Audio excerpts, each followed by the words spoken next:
You guys have been waiting so long for this, and it is finally back. Bucked Up Farming with the crew has returned to the channel. I still have to build my farm, so we'll tour the dealer and then head south to where my new plot's at. Let's get to it. If you guys were not made aware, I am going to be running this dealership in the farming series along with running a row crop operation on my own homestead. Welcome to the brand new Heritage Tractor dealership on Ray County, Missouri. This map is based probably within about an hour and a half to 2 hours of the Kansas City area. So anything that we don't really have on the lot, we can transfer in from all of the surrounding dealers. This will be my main side-by-side gator. I love the old 4x2s. All of our implements are on the north half of the plot. We have our tillage equipment to the left, planting to the right. Out front, we have all of our small compact stuff besides the 2 tractors that I cannot move. And then this is the main line. I still have to get some headers hauled in from around. Then just up front, we have 3 0-turns and 3 stand-ons. And this will be our transportation fleet for the time being. We have a 5500 Ram with a flatbed and a transfer tank. We also have a GMC Top Kick with a service bed as our service truck. And then you might have seen it around the backside. Don't worry about this stuff. I think this might be Nate's. But we have a Peterbilt with the Brandt Lowboy. Now that the dealership tour is out of the way, let's head back down to the farm, or at least the field that I'm going to be building my farm in, and get started with our farm build. People are working in the landscape mode currently, so if it's very, very buggy, we're kind of trying to get everything started up, so please excuse that. But if you guys are fans of Bucked Up Farming and would love to see more of this content, you gotta let me know by heading down below, smashing that like button, and clicking subscribe. If we jump to the PDA, Field 46, I believe, is the biggest piece of arable farm ground. We are going to be building our farm likely either in this area or to the north of the tree line. I kind of want to do it to the south, with the dealership being directly up the road. I want as least amount of lag as possible. We're going to use $5 million as our budget to really get this place started. And I think, yeah, I wanted to kind of put my driveway right in this open spot in the shrubs. I already have an idea of how I want to build this. I almost want to build it as the sandbox version of the old school farm that we had back in the day, but you'll get a live representation of how long it takes for me to, build a farm. Hopefully we're going to meet up and chat with the other guys. They are in the server, but until then, let's get started with the farm build.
Okay, now you guys know why I don't really ever show farm builds. I completely pulled this whole thing out of my rear end, and I think it looks pretty decent. I can tell Grant's just sitting there waiting for me, so let's go down and meet with the guys and do whatever the heck else it is we need to do next.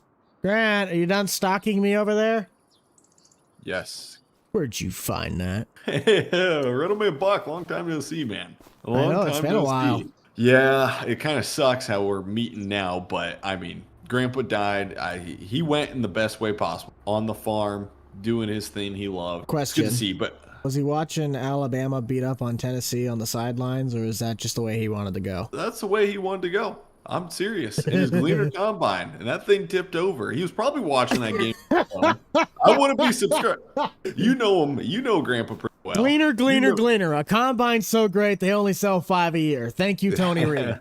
You remember, gosh, what we've been, 12 years old? We were up on top of the... We're shooting BBs out at the people at the Trevi got mad at us. yeah. Shooting airsoft at the cars, and he catches us, and I thought get our butts whooped right there. Well, if you didn't hear, I got the marketing position out there at Heritage Tractor, so I will be one of the sales reps. That's kind of why I came from work. Okay. Very quickly, somehow, some way managed to build. This is my farmstead. First gen farm. You farming still? Yeah. How many acres are you running? I'd have to do a tally. I think I'm somewhere close to over 100, 200. Running all red equipment too? No, we're running all green. But we're going to be running... afford the 4x4 Gator, Buck. You get $5 million to start, and you can't even afford a 4x4. Hey, I'm going to let you in on a little secret. It's called being smart with your money. You don't need to have all the fancy new stuff.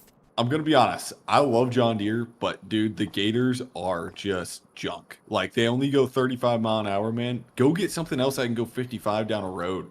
Like, these things are just like heavy tanks. And I know you're a John Deere salesman, but I'm gonna be honest. You do realize I have this thing chipped to go 32.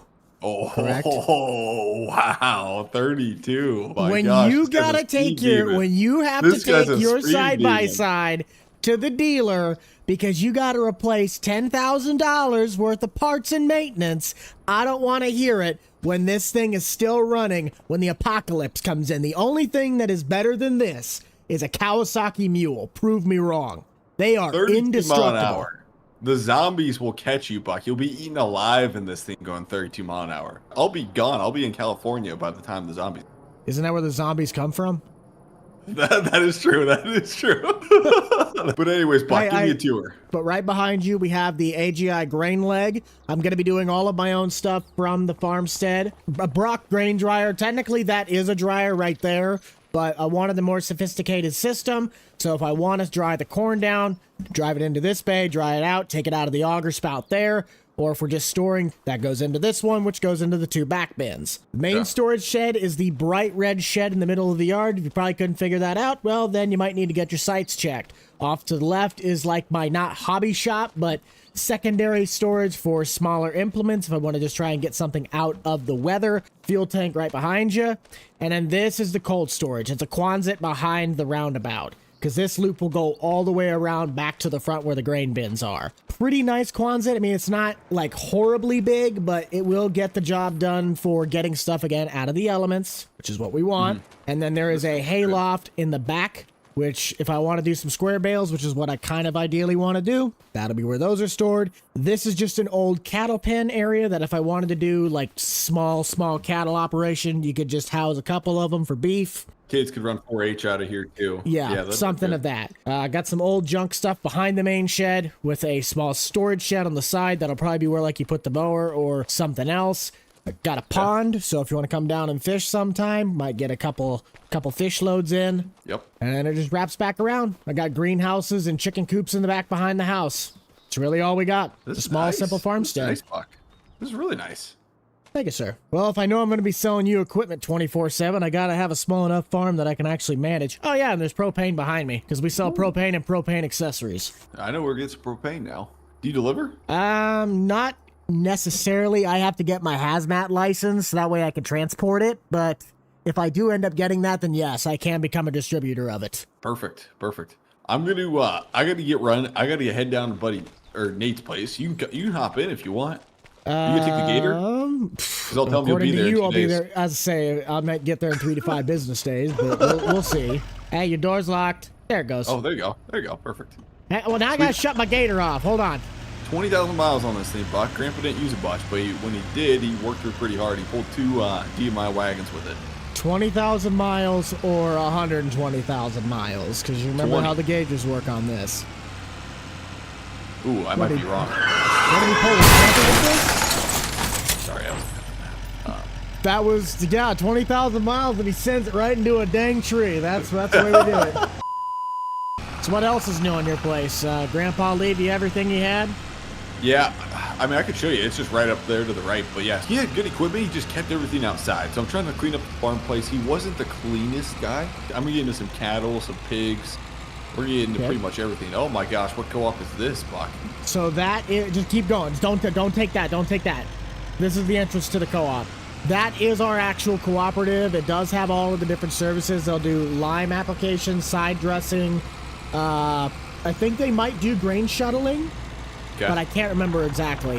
You think this is a driveway? I think this is county road. Oh, it's county road. There's no way you'd have. Well, Hold I on, guess you can have a little crab. Look, get a little crazy grandpa's truck. Well, I found a mailbox. I think you missed his driveway. I saw the mailbox a little earlier. Hold on, I want to hit that jump again, Buck. We're going full speed, man. No. Yeah, Let me off at the driveway. Let me off at the driveway. I will jump and roll. No. Hang on, Buck. Hang on, buddy. Nate, if we don't ever come back, this is why. 12 seconds later. Does Nate need this wide of a driveway, or does he just not know how to scale? Yeah, I don't know, man. Wait, is it to the left? No, it's straight ahead. Well, all this crap. Do you not see him standing on his truck bed? It's like we've arrived to heaven with the sunlight here. It's weird. Knowing Nate, this might be the opposite of heaven here. Hey, watch it. This is my paradise. Why do you think I put it behind the corn? I don't want people to see me. I hid mine behind a hill. Does that count? Nate, this place looks good, man. Oh, thank you. Thank you. By the way, I heard your comments about the driveway. It's because that's also the drive where all the equipment has to go up. That would be him. That makes sense. Nate, give us a tour of the place, man. So this is the main house area. So I've separated everything out into 3 sections. I got my little personal work shed over here. Is the trampoline for you or for the kids, Nate? The kids. Hey. No, that's my size. That's my size of a trampoline. That's the buck trampoline. Leave it alone. But no, we got everything we need. We actually all of these in here. Well. Why is he on the trampoline jumping? Anyways, Nate, you want to continue on with the tour without? Whoa! I'm just walking. I don't trust either of you two bozos. Buck, hop in. Well, you got to make sure when you're sending trucks off there, the proper weights, because I've gotten in trouble a couple times with that in the past. Whoa, this is a little rough through here. Oh my gosh, what is this? You got a creek crossing through here? See if the Ford can make her. There we go. If the Ford can't make that, I think you got problems. That is true. But I say we put the stones in there, so you should be able to cross it. There we go. Let's see if we can get Okay, so which Buck, you want to lock the fronts there? Can you please just drive forward? You shouldn't have that many problems. You said this thing only has 20,000 miles. What do y'all want to see first, the cattle area or the actual farmyard? Farmyard. Oh my gosh. Go big or go home is right. Look at this place. If I had to have a I wouldn't expect it any other way from him. Listen, I got a lot of cows to feed, okay? So I got to have a good amount of acreage. Give us a tour of the shop, Nate. So this is the main shop. This is where we'll work on everything. I don't have any equipment yet because I still got to go to the John Deere dealership and buy the combine. The amount of space you have, I think you're going to have to budget yourself because you might not have enough money. And no, Well, I'm not giving either of you two deals. I got $3 million. I'm good. Okay. And yes, before you say it, there's a loan involved. I'm and sure Buck, there you'll was. be happy about this part. This is the Andy clean section. Hey, attaboy. Where's the jugs? I didn't buy any yet. Give me some time. Okay. I gotta go to the John Deere dealership. This is where we'll unload all of the Andy clean containers of seed. Behind you, that's just where I just put the random equipment that I don't want to put in a normal shed. Yep. I'll probably hire out quite a bit of that work because I saw that blue jet in there. The side dressing, Grant, you're the one that knows more ag. Is it better to do anhydrous work or is it better to do side dressing? Because I've heard that doing NH3 nowadays, it like kills half the good nutrients in the soil. Probably a lot of people saying it kills earthworms and stuff like that, I'm guessing. But I've always ran in fall anhydrous and then came in put down 32% with the sprayer and then came into a side dress pass also. It's good to do split application depending on how heavy or light your soils are. That'll work. All right, Nate, continue on. Semi-truck trailers galore. If you need a semi-truck trailer, just let me know. I'll rent it to you for $1 million a day. The bin setup, which I think I got the worst bin setup in the county, in my opinion. Buddy put all of his money into sheds and not storage of the grain. Most of my grain, like the beans, everything like that, I'm gonna leave down there at the cold. Ah. The only thing I'm gonna store here is the corn, and the only reason I'm doing that is to dry it right here. I contemplated buying one of these. I saw it on Marketplace when I was trying to build out my farmstead, and I'm like, yeah, I'll get the bigger one. Probably going to be a bit more efficient. So right here you got both the harvesters. We're pretty much put all of our silage, everything like that in those. And we have, I don't even know how many pins. Oh my gosh. It looks How like many head are you 12. running? We have 12 pins. Each pin has 50 head in each pin. And So, we just put 600? Oh my that's gosh. 600 head of cattle right here.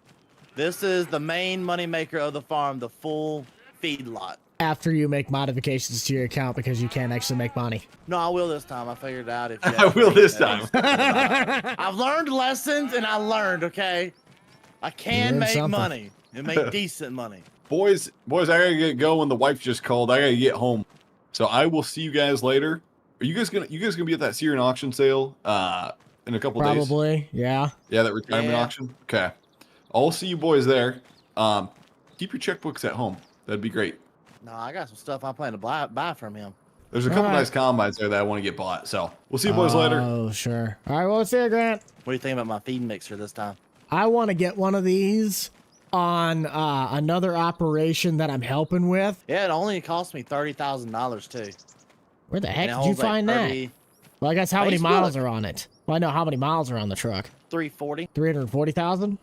Yeah, That's not bad. Probably was converted.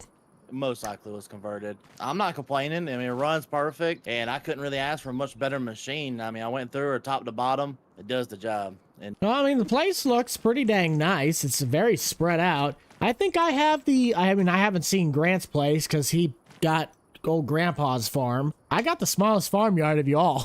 well, yeah, you had the smallest farm here, and I got to have that all right there. Well, I know, but my farm literally takes up maybe 3 acres worth of land at most, 3 to 4. I don't even want to know how many acres I had to give up for this. Probably more than you wanted. If you didn't already know, though, I'm still in my work attire. I am going to be one of the sales reps at Heritage Tractor there, right off just south of the gas station. So whatever you are going to need, come let me know. We're right around the Kansas City area, so we can haul stuff in. Can we go ahead and head over there now, actually? I don't know if you've noticed or not. I don't have a single tractor here. Yeah, we can do that. You just got to give me a ride. Okay. Proceeds to do Batman.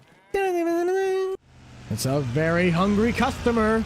Well, you got 3.5 million. Well, it depends on what No. you're looking for, and that'll be what I can help you with. We're going to start with one combine, Okay. tractor, the pool, a grain cart, planters. I will say this much. I do not have any of the headers in yet, so those will have to be ordered in. Otherwise, we do have a couple combines already on the lot. So are you looking for something newer, something mid-range, something really old? I don't have anything older than an STS right now. Okay, show me the STS because I'm not a big fan of the S series. Well, then we're going to go all the way to the end because that's where it's at. It's a 9670. Got a slightly longer pipe on it, and it also has the bigger Michelins. Okay. Does not have a globe on it right now, but we can get the Green Star globe installed. Normal stuff hooked up on it though. Mm-hmm. Transmission run like normal. So we've done a full inspection top to bottom on this thing, through and through. Separator is good, tires are good, fluids are good, everything. You mind if I start her up real fast? Yep, take it for a spin on the back street if you want. Let it warm up. How many hours does it got? The actual combine has about 2,800, separator's about 18. Okay. Back this thing on out. And let's see what she can do. Ideally, what are you thinking for your header size? Would you want to do 8 row, 12 row? I think 12 row would honestly be the best fit. I don't know, has that thing got enough guts to do that? I know the pipe should be long enough. It would be your machine, so we'll give you that. Do you think she has enough guts for 12 row? Well, it is a bullet rotor, but I don't think it couldn't run a 12 row. I just don't want to tell you something and then you bring it into the field and then you're not satisfied with the product or it breaks. What kind of 12 rows do you have? Could get you a 612C pretty easy. Or a 608C. 608 would probably be a lot more attainable. I got a couple more in the area, but I can find a 12 row for you. Do you know of any non-folding corn heads? Oh, yeah, I can get you a 612 regular. Okay, I think that'll be probably the best because I know the folding corn heads usually take up a little bit more power. Then what do you think we run for a bean head? 35 footer? 35. Just kind of depends on your type. What about a Ltdan40? You'll have to make sure that it can couple to the actual feeder house, but I guess that's up to you. Well, I know Ltdan makes the what's it called? You can get it put a certain way where it guarantees fit. True. That's up to you. I'm not as much of a combine guy as I am a tractor guy, so I could tell you one thing and it could be completely different. So if you want to try and push a 40-foot Ltdan on this, then go ahead, but you might need to get a bigger pipe on it if that's the case. Well, true. Let me think on that. Let's look at tractors. If we're running the 12 row for a corn head, you're going to need a big wagon. So, horsepower range, do you have an idea? Wagon, about 300 if I had an idea. The only thing that I would have that would be over 300, I got an 8RT that's a 410. And that would be this one. It's got a not dead yet rock box on the front half. I can't remember how wide the tracks are, but it is spaced correctly for row crop. And then you do have a 3-point linkage on the back to my knowledge. Yes, you do have the quick hitch. Really nice unit. This one's about 1.5 years old. But I do have two older, I believe 2018 8Rs. Yes. And we got a 320, so 320 horsepower, and a 295. So that would be your options. I think this one's an IVT, and that one's a power shift. The rest of my tractors on the front line are power shifts, but one of them is an IVT, and I think it's this one. This one's IVT? Okay. I'm pretty certain of it. See, I kind of like IVT a little bit better. Yeah, this is IVT. Okay. So that would have 320 horsepower, but you don't have the front duals. Nor does this tractor have any weights. But that would be the only option that I have for you right now that would fit what you're kind of looking for. And this might just do good as like a planting tractor right here, period. Mm-hmm. Yeah, how much is it? I think this one's about 212. 212. And then your STS is about 67,000. Okay. Yeah, we'll pick that up then, and then we'll figure out the other two things. I need a big tillage piece of equipment, but I don't like what you got on the lot here. Yeah, say I'd only got a new 9RX and then a older but still new 9470R. Well, I was looking at my phone real fast. Kind of got something like I want is the 9X30, or okay. My bad, the 9620. Yeah, say the older one. Where's this thing at? Oh, it's just south of KC. Yeah. I'd have to get on the phone with one of our reps and we can see if we can get that hauled in. You are looking at about 80 grand. 80? Well, it's got 6,600 hours on it. Well, yeah. All right. Yeah, that's fine. Could be a lot worse, honestly. Yeah. If you want to get the one that's apparently up in Ohio, that one's 121,000. No, I'm good. Was that all you would need for right now?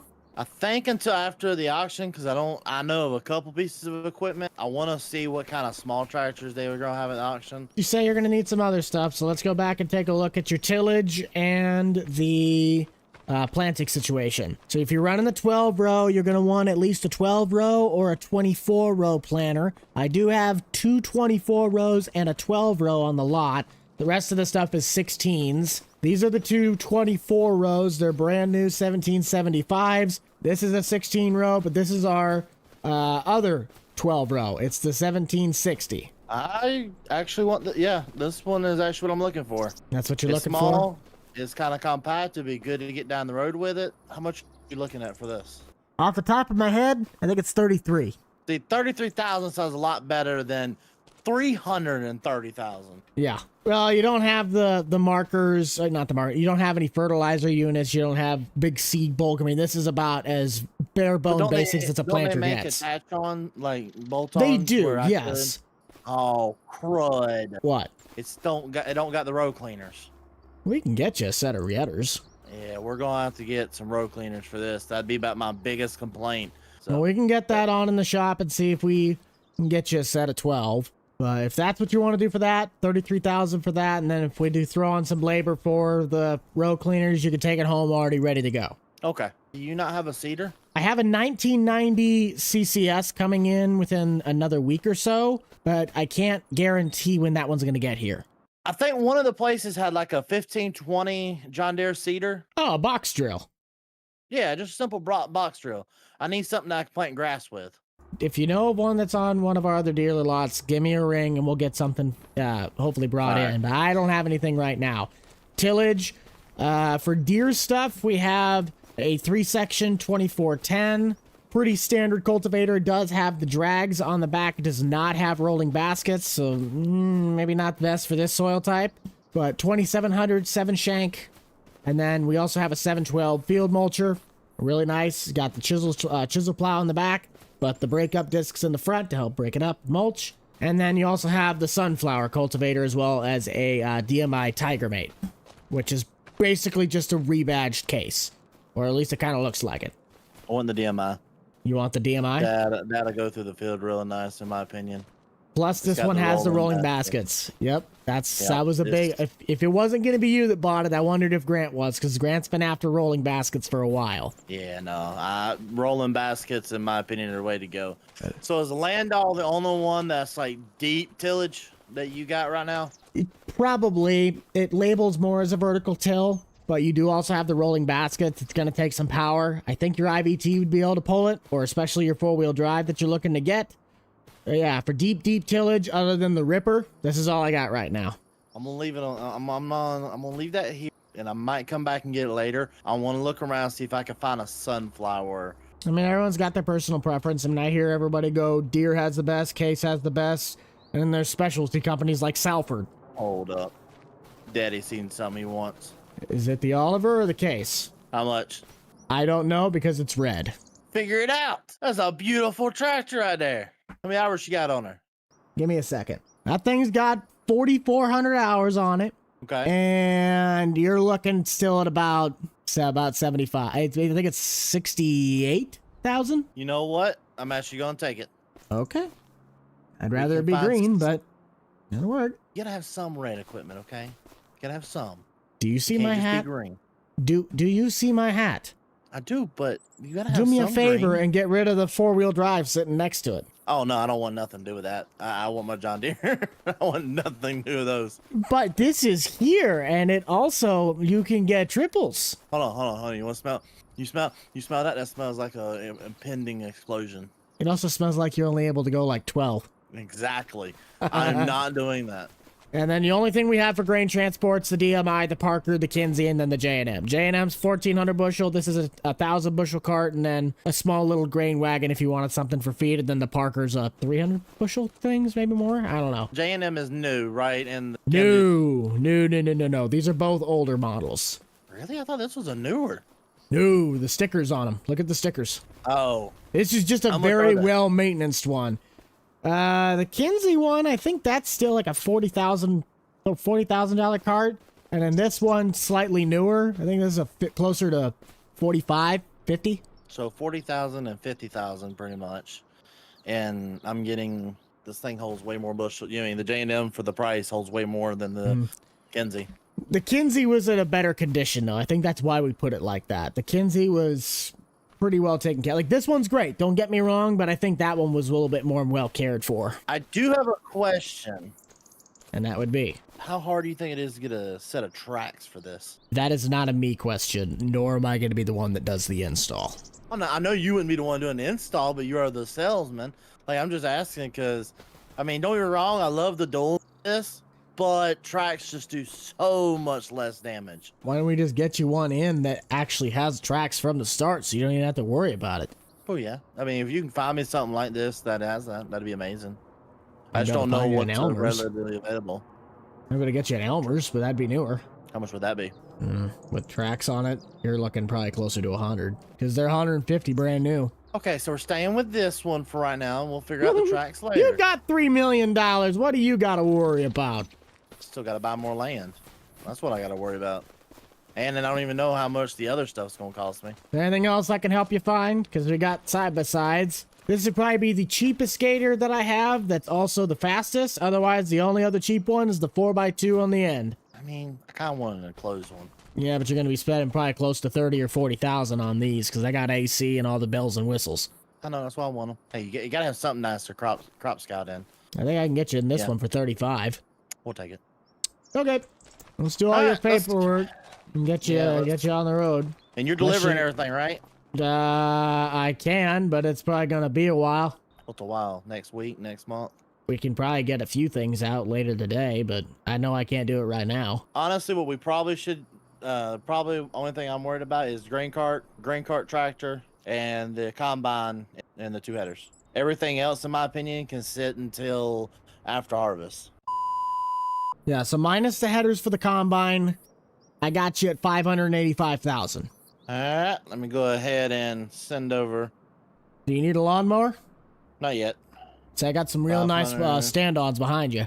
All right, that's pretty much what I needed there, bud. Okay, well, I'll get you a quote on the corn header and the bean header because you said you wanted to go with the 40-foot MacDon, correct? Yep, we're gonna go with the 40-foot MacDon fixed header for the corn head, and then I need trailers for both, or trailer for the corn head, not the bean head. Okay, that'll work. We'll get that one up for you, Nate. You have yourself a fun one. I gotta walk back to my house because I still don't have a truck yet. You need a ride? Maybe. Hold up. Hey, help me out real fast. What are you taking? Oh, you gonna? Please tell me you're not gonna load the gator into the bed of your truck. What was it? Oh yeah, no, it wasn't. It was the fancy one. Surprised you said anything. Yeah, I'm not lifting that into the bed. Come on! You know how heavy these things are? I've seen bucked up, Jim. You're good. Come on, let's go. Here we go. That's all you. All right, let's go. Okay, I'm just gonna ride in here. Oh, plus I could actually see your farm. Yep, pretty simplistic. Very, very small. I'll be running newer equipment, but not very big. Because the field off to your left and the one to your right is also mine. This is my place. I got the grain bin site right off to the right. Careful now. Careful now. Could you went with a bigger grain bin? Well, you see, it's for expansion. Okay, question. Answer. Why do you have 2 dryers? So this is the magical, wonderful thing about this game. This one is non-functional. It's just for show. So let me explain. This is the actual Brock grain dryer. I wanted a better grain dryer system in general. So if I want to dry corn, you sit it on top of here. It comes out the pipe once it's dry. Or if you want to store it, just put it in the bin site, dump it into this one, and that'll go right to the bins in the back. That is my seed shop, so we can go in there and test moisture of the crop or whatever else analytical data that we need. And then we have our propane in the back so we can continue to fuel and feed. I'm working on getting my hazmat license so I can actually distribute propane to all of the different dryers around the area. You have propane and propane accessories? Yes, I do. Thank you, Hank Hill. This is the main machinery shed. See, I was thinking about going with something like this. Mm-hmm. This will be like where you can hold the mower, the side-by-side, or something. Got a little workshop in the back. Got nothing fancy, just enough to get by. I have a hay loft in the back. Huh? You know what you could do with this right here? What? You could you can put your little PC back there and make this into your gaming setup when your wife kicks you out. Right. I'd have to insulate it first. There'd be a little bit more work than just shoving a computer in there. And it ain't that bad. It only costs about $200 to get foam insulation in it. Yeah, that doesn't cover drywall. It doesn't cover paint. That doesn't cover electrical. Putting a box out here, getting everything to a breaker. In total. Exactly. It's more than $200 in insulation. You've already got electrical out here. Let me out! I can't get out! Let me out! I know you can't. Stay in there. All right, guys. Bye, guys. Can I come into the out now? Can I come into the out now? Thank you. And then you got the little not Quonset, but another little storage area to get stuff out. And then just a through bay that I put a little 4-post lift in the back. If I want to do an oil change or something. Can't get it very high, but you get it high enough off the ground. That's it. Looks good. Well, Buck, I appreciate you. We'll be seeing you later. Yes, indeed. Have fun. I'll be seeing you at the auction. Yippers. And I'm going to buy some stuff. Because I have money. Not really. But I do. Have fun. Yeah, I'm probably about to get rid of a lot of my money. Going to the casino. I bet you will. Don't be too dumb now. Hasta. Why did you have to hit my mailbox? That's how you know I was here, okay? Yeah, I know you were here. I'm going to have to replace the mailbox now. Yeah, I think that's a pretty good place to really leave us off for right now. We obviously have a lot more coming on this series. I'm going to try and get a couple things bought, so by the next time you guys see us, we'll have some of the equipment that I know I wanted on the farm, but then we're going to hopefully get a couple more things out at that auction. Welcome everybody back to Bucked Up Farming. But I picked up a 1999 7.3 service truck. I'm still going to be in the market for a regular pickup because I don't want to do all of my miles on this thing. But hopefully we can, you know, buy out some decent stuff from this sale. So let's head to the yard and see what we get to choose from. Well, Nate's here. See a header, combine auger. Okay, they got everything sectioned out. That'll work. Tony Reed's favorite. Who's ready to buy some stuff?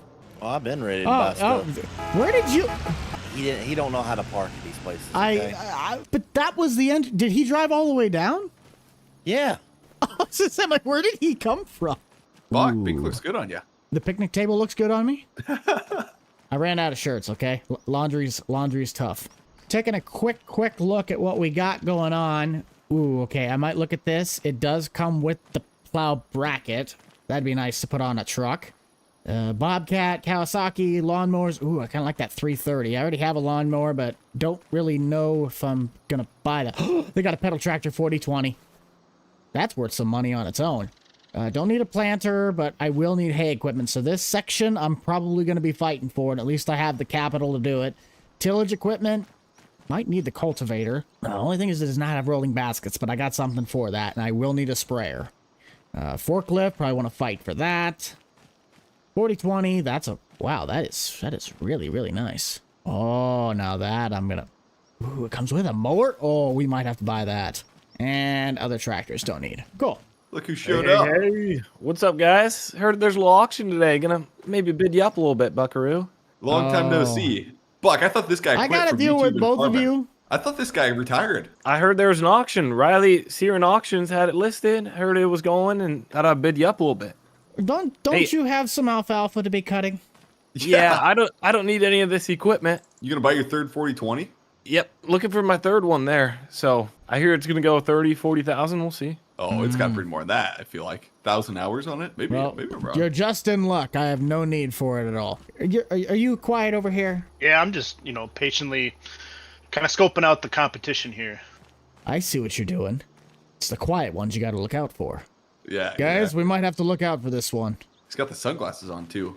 I know, we can't see his eyes. Something I tells me know. this Yeah, guy it- is, you're serious. All right, True boys. poker face. I'll be in the back. Just when you hear my voice, numbers going up. Okay. All right, good morning, ladies and gentlemen. Gather around here. They're going to get the auction underway. My name's Riley Searing, and I'll be your auctioneer this morning. I'd like to thank each and every one of you for coming out to the Richard Burns Retirement Auction. Richard is up here beside me. Richard has an outstanding lineup of equipment to offer you here this morning. You can see everything lined up, just meticulously maintained, so you're going to be buying items today with confidence. If you'd like to talk to Richard, he'll be around the auction site here all day today. Richard, do you have any remarks you kind of want to run down on your equipment, or why you happen to retire to have this sale? It was because of my wife. I can't move around like I used to, and the bloodline just isn't, they don't want to farm no more. Nobody wants to farm. So I got to go down here and sell all this stuff off because I can't afford to keep going. Richard, what's the story behind that 4020 there? Bought that original from Holland and Sons in 1969. I mean, it piddled around. It didn't do a whole lot. I kept that thing in the shed. It's got 1,000 documented hours. I can show you the records. Everything all verified hours? You can even tap the hour meter. It ain't gonna change. Oil change every 250 hours? on If most of these you tractors? gotta look through it, then you can take every single bolt out. If you're gonna be an inspector, then go over here and bring Barrett Jackson. I ain't got time for this. Just give me 50,000 cash and shut your mouth. Yes, sir. Any more questions from the audience, or do we need to go get Mr. over here as 4020? Nope, we're good. We're good. We're good. We're good. About time already. I'm done with this. Someone missed their nap earlier. Can it, meatbag? I know you're only here for one thing and one thing only. What's that? He's here to outbid you on everything you want. All right, ladies and gentlemen, we're starting off with the 2001 John Deere 7810. This tractor's only got 5,600 hours, so super good tractor all the way around. You tell me how many dollars on it. Somebody give me 50,000 and run. That would have been $50,000. That would have been 50,000. Now 5. That would have been 55,000. That would have been 65, 70. That would have been 70,000. Give it to 75,000. That would have been 75,000. Give me 80,000 here. Yep. 80,000, 85. Get $90,000 bill. Buy or say goodbye here. That would have been 95,000. That would give it to 95,000. I sold it to you, $90,000. Put it on bid card number 72. 72, the buyer. You got yourself a good tractor there. Nice. Next up, Congratulations, roll Nate. out. Hey, good. congratulations. All right, ladies and gentlemen, gather around here on the 8320R. This has only got 3,800 hours on it. Richard did pull the green cart with this tractor and did some field work. What do you want to do? How many dollars on it? Somebody give me that 70,000 here. That would have been 70,000. That would have been 75,000 here. That would have been 75,000, $80,000 bill. That would have been 95,000. That would have been 95. That would have been 10,000. That would have been 110, 15. That would have been 115,000. That would have been 100. That would have been 125,000. That would have been 125, 30, now 35. I sold it to you, 135,000. Put it on bid card number 33. 33, the buyer. That seems like a steal for that. I know. That's But you looky here, you gather around the next item. I'm We just got a going to walk away because I already know I'm not buying it. Ladies and gentlemen, 1969. He's adding hours You to heard it. Richard talking about it. He bought this tractor new. Fires right up, it's hardly even broke in. Original seat, original tires. You're not gonna find another one across the country like this one. How many dollars on it? Somebody start me at 20,000 and run here. 35. Would have been 40, 50,000. Yes. Would have been 55,000 here. That would have been 55,000. Yep. Now, Yes. now 70,000. Now 75. That would have been 75. That would have been 75,000. Here. Take this one home. Put it to work or put it in Here. the showroom. 80,000. Now For 85,000. $80,000, you're putting that thing in the showroom. I'm gonna find another one like it here. 85,000. That would have been 80. Somebody give me 5. That would have been 85,000. Are y'all in? Are y'all through here today? Not give it 85,000.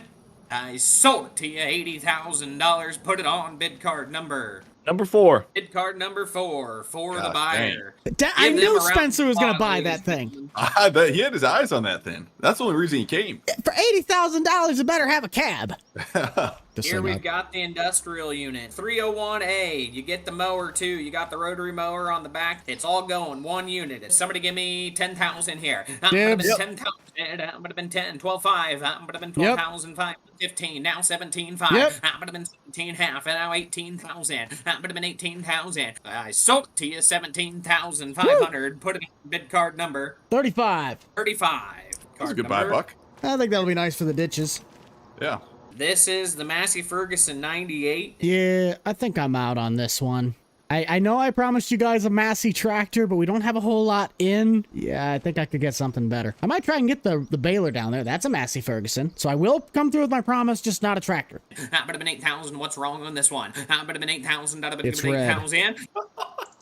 Are we selling the tractor spray? The tractor. Exactly. Buck just said it's red. You're like, No, what's up with I this one? thought Like, he it's said. red. I thought he said the sprayer. Oh no. What's wrong with it? It's red. Sold it to you, $7,500. Put it on bid card number 72. 72. Got the good Massey. Oh, you got screwed over on that, Nate. It says General Motors on the side of the block. I wouldn't trust that with my left 2 lug nuts. You know, I'm going to trust it this time. I just want the Massey, okay? Last time you trusted something that you put a massive amount of investment into, it screwed you over financially. Cattle. No, that was my ex-wife. What are you talking about?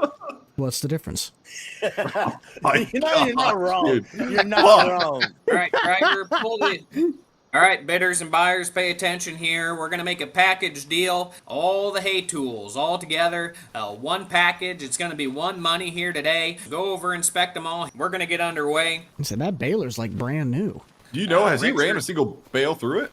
Baylor yet. He bought it last year. They didn't get any rain here in Missouri, so he didn't even get a cutting of hay last year. Ooh. So baler is brand new. It's been greased up and ready to rock and roll. This is the package deal, the big box lot on the auction. So you tell me, somebody start me off at 30,000 and go here. I'm gonna 30,000, 35,000. I'm gonna 35,000. I'm gonna 50,000. I'm gonna bid. I'm gonna 50. I'm gonna 50,000. I'm gonna give it a 50. 60,000. Now 5. I'm gonna 65,000. I'm gonna give it a 5,000. I'm gonna give it 10. I'm gonna 85,000, 90,000 even money. I'm gonna 95,000.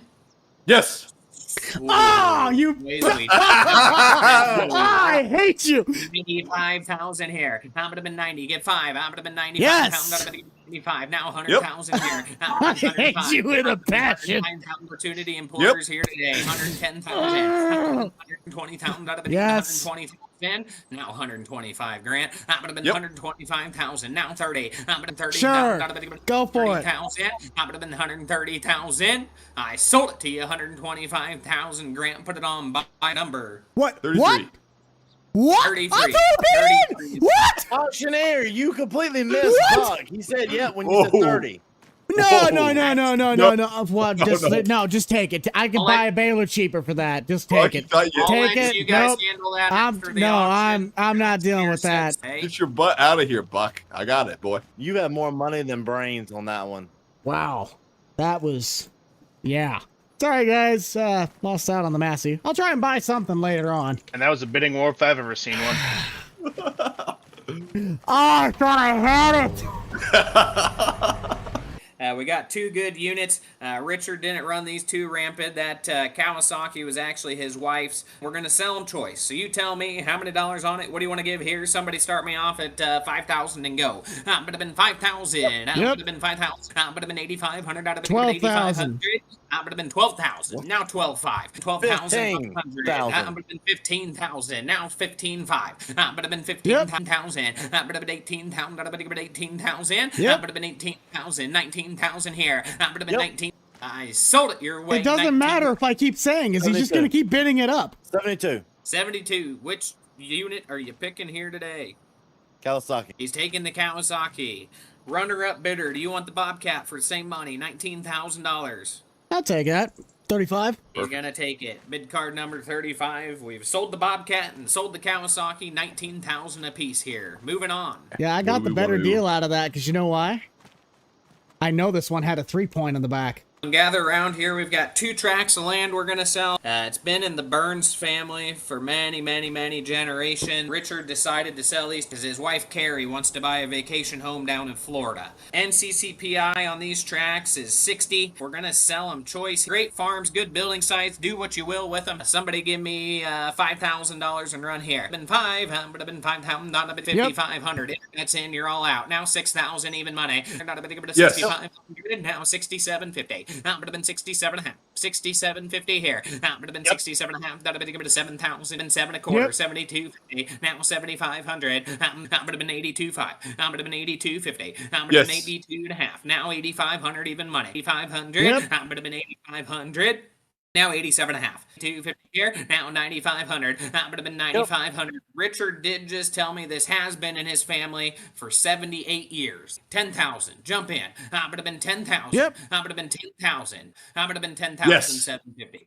Now 11,000. That would have been 11,000. 11. Now 11 1/4 here. I'm gonna 11,250. 50. I'm gonna 2.5. That'll be 250. Sold to you $11,000. Put it on bid card number 35. 72. What? Whoa. What is What? that? Whoa, ladies and gentlemen, do we have to back it up here? Do we have 2 lead bidders? You said, hang on. So you said 11,000 was the last bid, correct? That was 11,000 per acre. Oh, 11,255. 11,255? Yeah, I We said were with asking- 11,255. Okay, we got 11,250. We're gonna open it back up. Now you got to be 11,500. Buck, what do you want to do? 11,500. I'm gonna 11,500. I'll throw 11,500. Now 7.5, 750. Now 11,750. Yes. 11,750. Now 12,000 even money. I'm gonna been 12,000 even money. Buck, what do you want to do? I'm tapping out. 12,000. Sold it to you 11,750. Put it on bid card number 33, and I'll take track number 20. But I'm pretty happy with the results other than Grant screwing me out of the hay equipment. But I think I might be able to get a cheaper alternative at the dealer.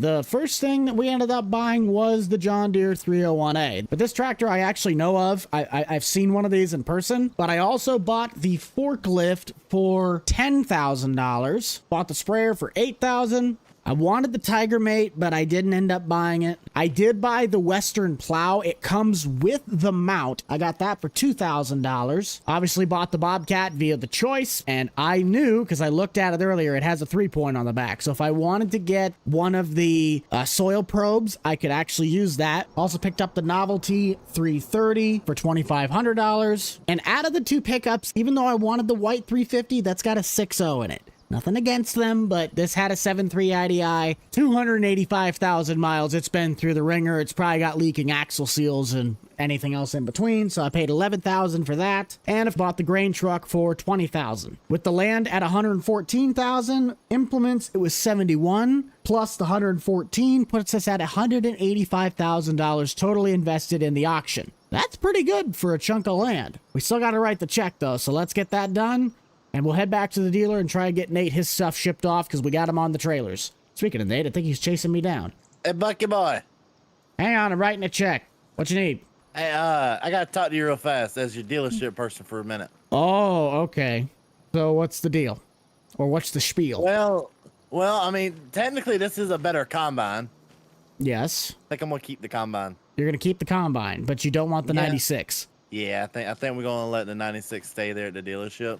Well, you got a slight problem, buddy. I was just going to head back because it's already on the trailer ready to ship this afternoon. I mean, you can take it off trailer, come up here and pick this one up and take it over there for me. I'll pay you for then that. I'm going to... Here's the other problem. I also got you in a corn header on a trailer. That's also ready to go. You didn't specify which kind of header, so this is the better of the two. The one that I found you is not a Stockmaster. What if I want the trailer for that header? That I'll have to sell separately. That's a nice Demco that's underneath it. How about I buy the trailer from underneath that header? Yeah, you keep the header. I'll take the header for this. But I got you a header for you to take back over there. Come here. I don't know what this man would do. Well, we'd love to I don't have know this because what we he's have the thinking. S7800. Yeah, you can get this right here. This is not going on that combine as far as I'm concerned. The max I would put on here is a 40, and that would be a Mac Don header. You're probably just gonna have to go and see if you can source one. I don't have anything around where I'm at. I'd have to dig probably far more time than you're wanting because we're getting close to harvest. How about you buy this off of me, and I'll find one, you buy it off of me, and then we'll trade, basically do a trade with it. I could do that. You buy this off me, and I'll use that money to buy the new Mac Don. Is the way we'll do it. That'll work. We're probably gonna have to find or get a trailer for because we do not have a way to transport this. Do you want to go see if you can find a trailer real fast for that and bring it up here so I can put it on with the combine? I'll have to go run to the dealer, but I still got to get all my stuff loaded up. I'm just letting you know, I'm going to go ahead and start taking. I'm going to probably take my gleaner on back to the house. Okay. Nope, do that. Get your stuff for what you need to do. Planner, we did get the row cleaners on it, so that is set and ready to go. Basically, everything is ready to transport. Okay, that sounds good. Well, just start bringing it eventually. I'm going to go find this Dan person. I'm going to see if he'll help me start transporting stuff back because there's a lot, and I got to go far. Okay, that'll work. Well, that's a shame. I mean, the policy, I'll have to double check if we can really do that because of the transaction. But let's run back to the house, grab a trailer, and I'll also be able to show you guys what we bought on my own farm. If you guys are indeed fans of Bucked Up Farming and you want to continue to see us do this awesome content, then you got to let me know by heading down below, smashing that like button, and consider subscribing. Getting that land in my name should be pretty nice, but it is another patch of corn, so that's going to be a pain in the butt with my 8-row header. Grant knows more about how actual farmland and their values work, so I probably got screwed over on my patch. But I just think that the amount that he spent on that tiny plot by his grandpa's is just a little bit absurd. So rolling back into the farmyard, let's go over some of the equipment that I have bought.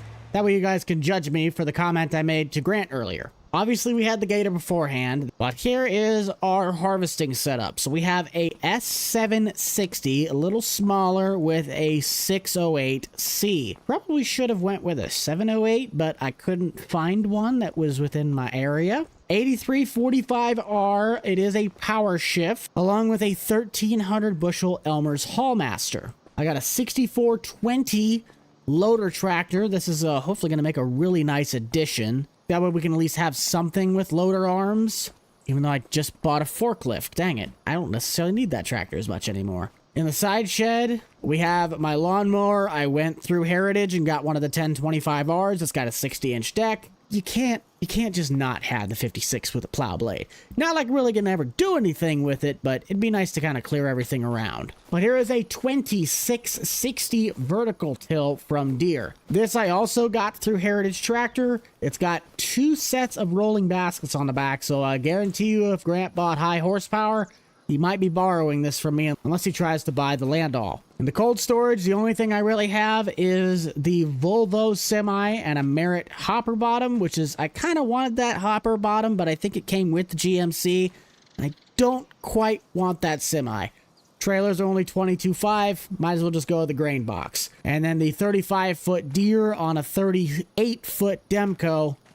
This will be what goes on the combine. It's really about all I had besides my service truck, so let's head back to the dealer and get that situation with Nate figured out.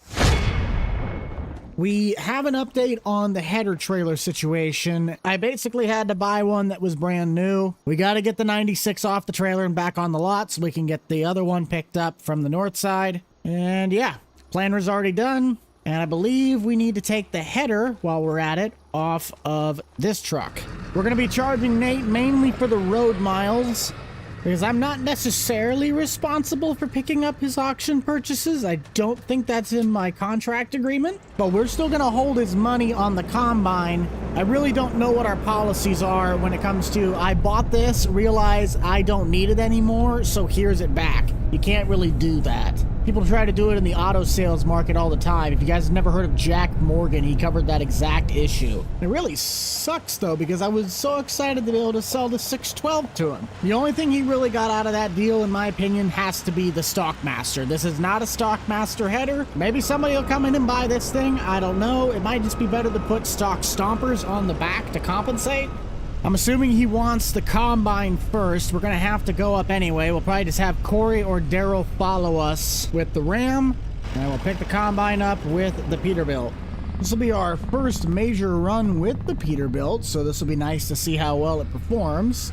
Let's just hope that Corey's not too far behind me. Nate might not like me for this, but he's got the 45 on. I need the 12 row. That's the trailer that's coming. Nate. Yeah. You're not going to like me. So, I brought the 12 row trailer with me first. Okay. So we got to take the draper off, put this on. Come on. I don't have 16 trucks to go and tote to everything that you got going on. That's not my fault you bought a combine you didn't want. I'll take that header off. By the way, I did a little bit of research, and the header I need is going to be about $118,000. 118,000. Well, considering that that's a 45 footer and that's brand new, I'm certain that your crediting costs will do just fine. What I've seen is about 135 for that, so I'm imagining you could just do the 118 so that Deere still makes a profit.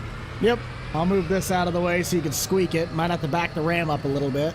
I'll run back and grab the other Demco. If you want to get the Semi into position where you think it'll best fit to load the combine, then we'll get that situated. Well, I'll wait for you to get back with the other head trailer first, though. Okay, it'll be about 5-10 minutes. Yeah, I'm gonna have to break it to Nate. I don't know how I'm gonna do it, but he's not gonna like it when I say you can't just return the combine. Yes, we will work with him to get his money back on the trade stuff, but he can't just buy this thing and then turn around and say, oh, I don't want it 5 minutes later. That's not gonna work. I said we'll work with him, but this is going to be a hassle to try and figure out. Okay, now I got to try and find my way around. Yeah, about your return policy for the combine, here's the problem. You bought that, paid me, and it came out, and you took it. Therefore, once it walks off the lot, it loses its value by a certain percentage. So if you give that back to me, I'm going to have to buy it alone. The combine never left the lot. No, the combine never left the lot. Good try. I'm not buying it back from you at the exact same price. That's not business. It's not my fault that you bought a combine you didn't want. So if you want to sell that thing to me, I'll buy it back from you, but it's not going to be the same price you bought it for the first time. Who do you want to buy it back from? I'll give you 65 for it. You're killing me, Jack. I just did you a good deal on that header. Yeah, but you basically get a Macdon for free out of it. You're right, but I just did you a good deal on that header. You're making 20-something grand on that. Come on now. Yeah, but we had to spend 10 grand to get the trailer. Call it 70. Nope, 65. 70.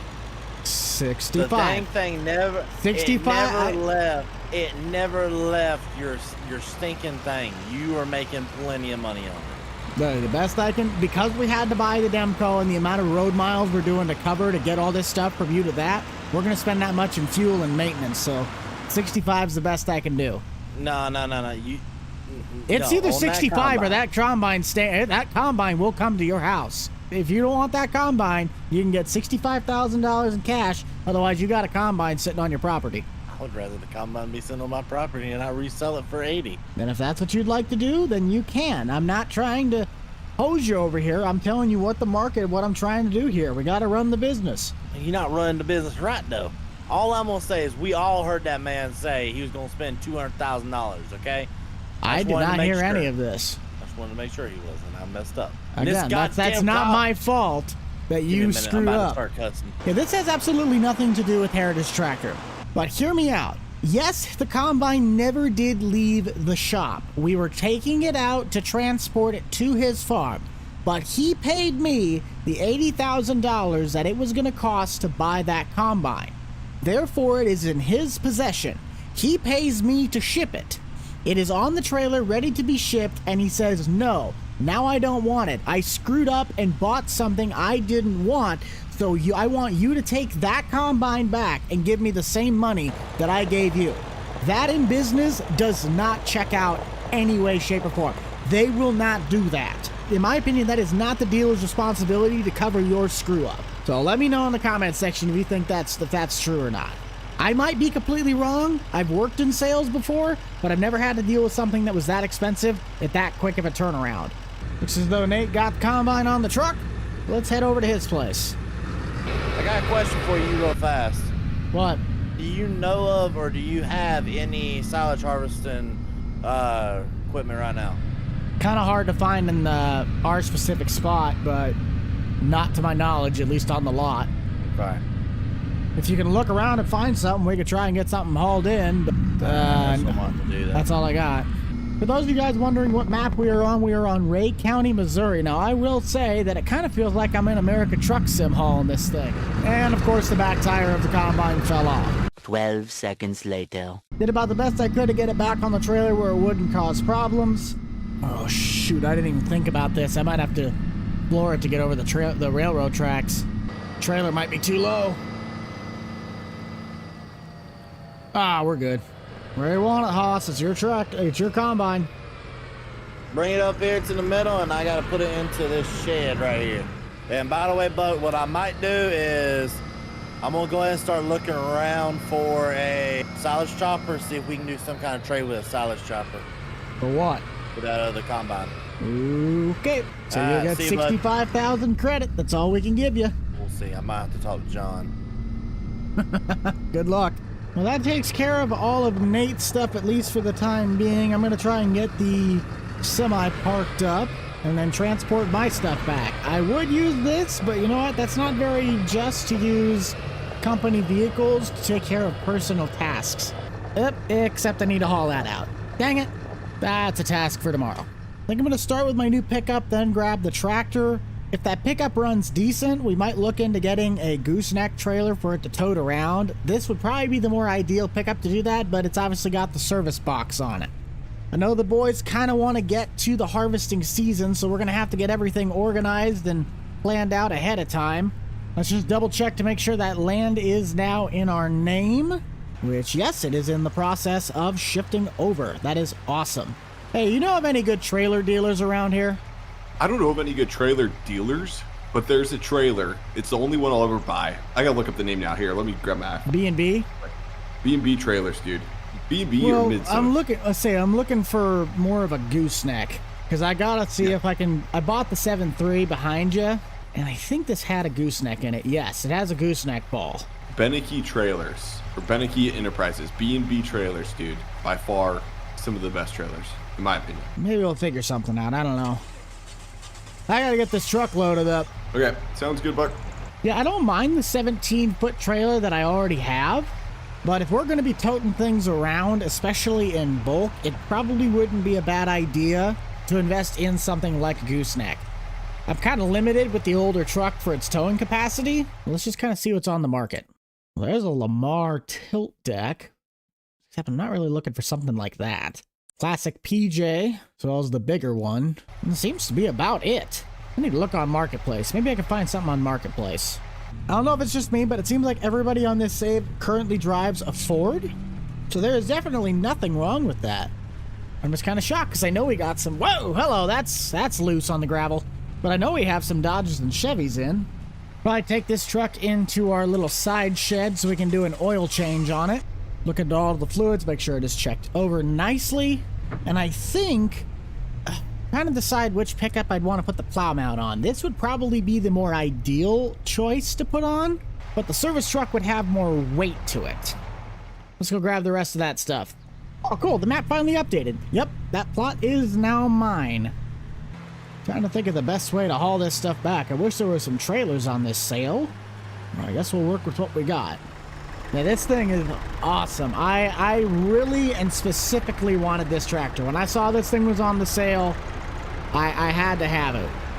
And if you're questioning as to how on earth did you find this kind of a tractor, this is based on the 710 John Deere and has parts taken off of it from a 3020.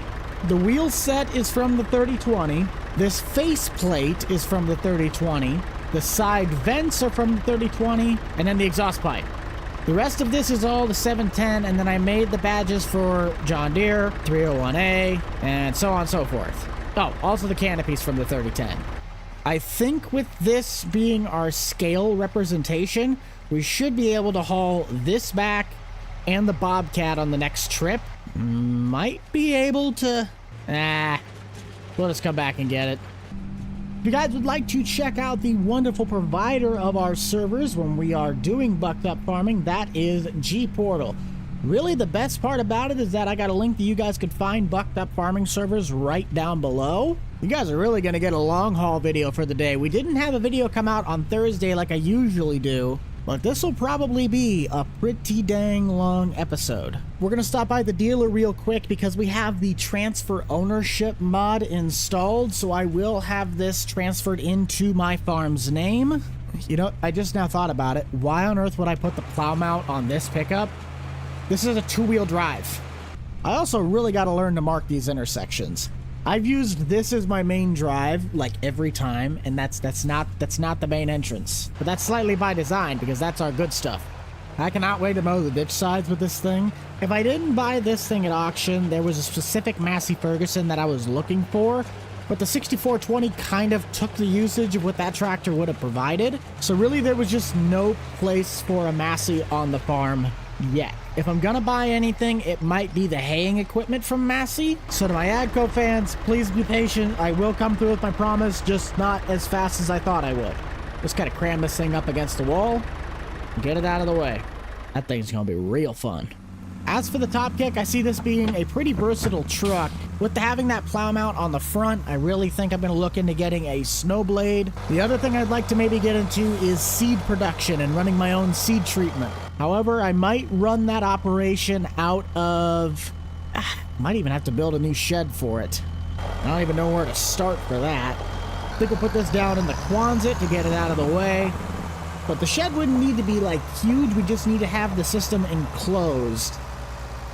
I guess I kind of take that back. If we're going to be selling and distributing it, we're going to need a place to store all of it. Yikes. Farm expansion. That'll work for now. I'll catch you guys back once I get the rest of the stuff to the farm. That way we can kind of fully sit down and look at what we need to do next. Because with all this stuff now coming to the farm, I really don't know where or what I want to do with things quite yet. Trying to get this stuff put away in the shed. I really wanted this tractor for really only one reason, and that is because I bought a slightly smaller 317 model. I have yet to dig into the motor to figure out if it's a Series 1 or a Series 2 Kohler. I'm really banking on the fact that it's a Series 2, because if you don't know anything about those, the Series 1 had like lubrication problems or something, and the motors basically, if you went on a side hill, they wouldn't get lubrication, dry out, and then blow up on themselves. With everything now back to the farm, we even got the sprayer stored up in the back Quonset. I really think that's about all we needed to do. I guess in theory we could go and take that last load to Nate, so let's head back to the dealer and get that last load taken out for the day. By the next time you guys see us on the dealership, we're gonna have a different lowboy. I do not have a problem with the Brandt personally, but the fact that we cannot put extensions on the side, I can't haul about half of my combines out to clients or bring anything in because of said reason. Meaning we're just going to look for another lowboy that is able to do what we need it to do. And we will tackle that bridge once we get there. Let's get this strapped down. Get this strapped down. We are set to roll. Except for the fact that we still need to bring that J&M. Dang it, we'll have one more load after this. Come on, man, get your head in the game. Ah, now that's what I'm talking about. That's a big green machine. It is a big green machine, so it's about time you stopped complaining. I was working on the Massey Ferguson. Gotcha. Oh, not the trailer. I gotta take the neck off. There we go. I'll go ahead and get her started up and get her off.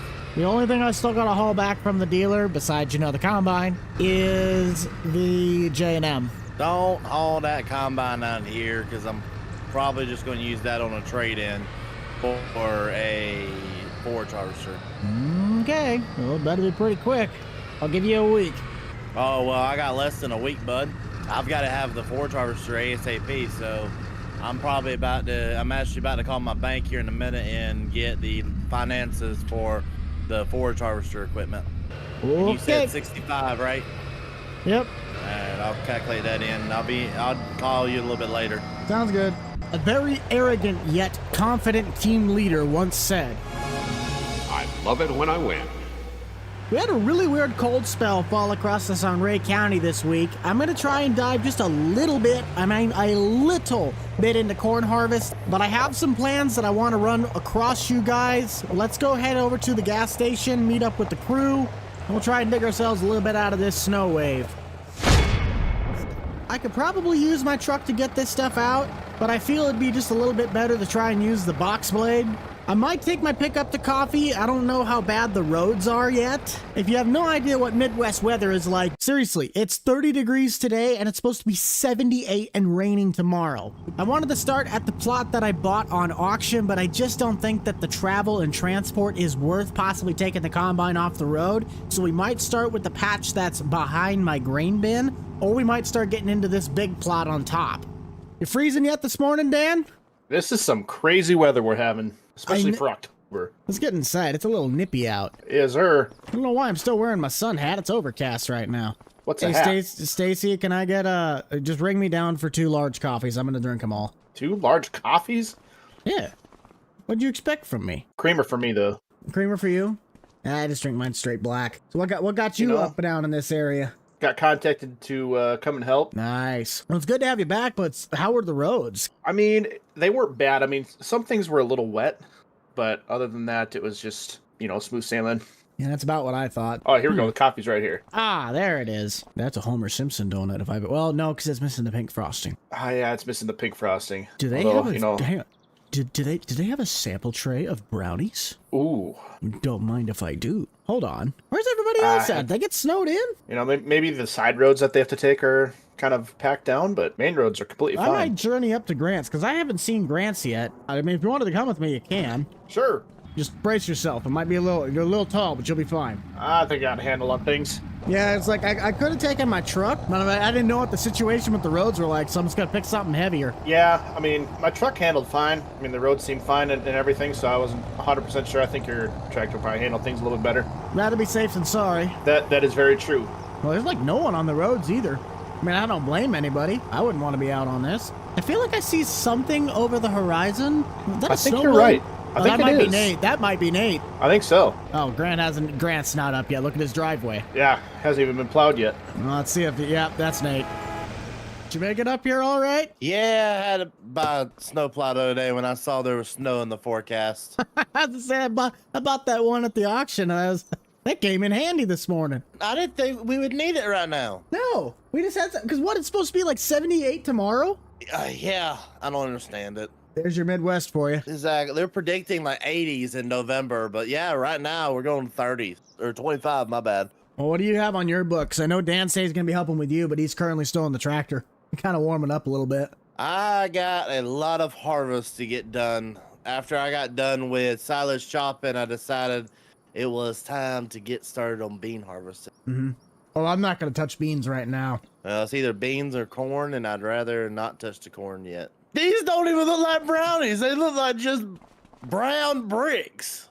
Oh, they're the That's cosmic the brownies. whole point. Yeah, they're cosmic brownies without the frosted, the little sprinkle thingies on top. Yep. Did you sleep You in? know?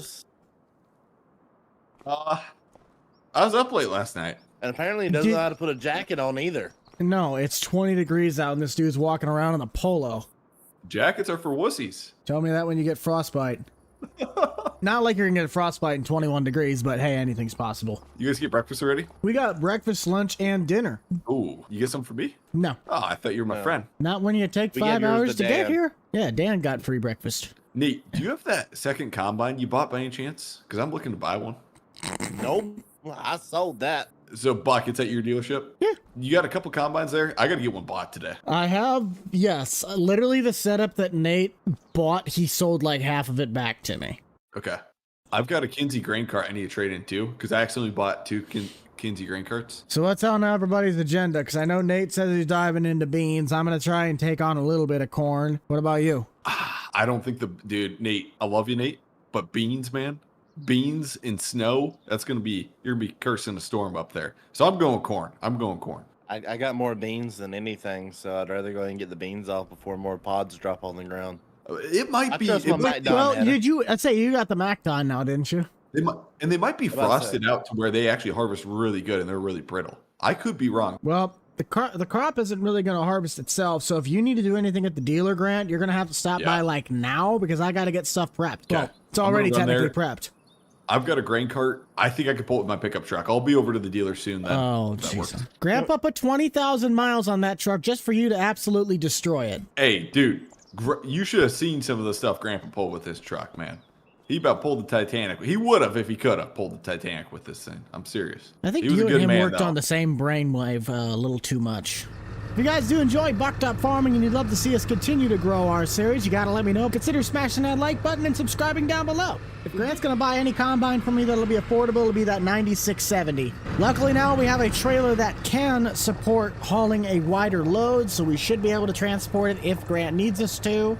Let's just go ahead and get our extensions out and meet up with Grant finally coming over to the dealer. You sometimes truly amaze me. Whoa, the 32-mile-an-hour Gator has a cab on it. No, this is Fan? the dealer's. This is just so we can, chaperone you around. Don't mind if I do. Ooh, it's warm in here, Buck. I know, It's I've warm had here. it warmed up for a little bit. So you say you're looking for a combine, right? Yep. So the one that I'll be Nate curious tried what to... you give me on trade on value for that Kinsey. But yeah, let's go take a look at some combines. So that's So the if you could- combine that Nate was talking about. The 9670. 9670.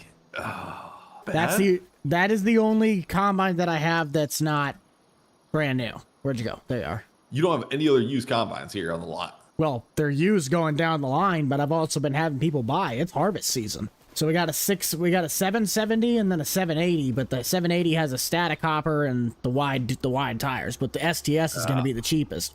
What I should have said is that it's not a kitchen appliance. You can't just buy something, have us do all the paperwork, and then come back 2 days later and say, I don't want it. Like, that's not how that works. 75. How many engine separator hours on it? I think I said it was 2,800 on the engine, and then 18 on the separator, probably. 19 Yeah. on the separator. Okay, that's not bad. When I probably should have went more aggressively after that 9770 that was on auction. yeah.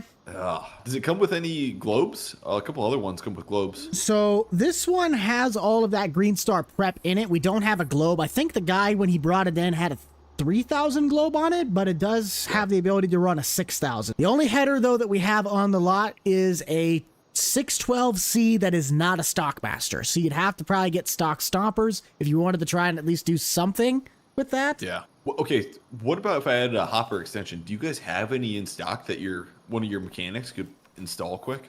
Not off the top of my head, no. I mean, it's a mower. You could see that, so I'm sure you could find them a dime a dozen. Yeah.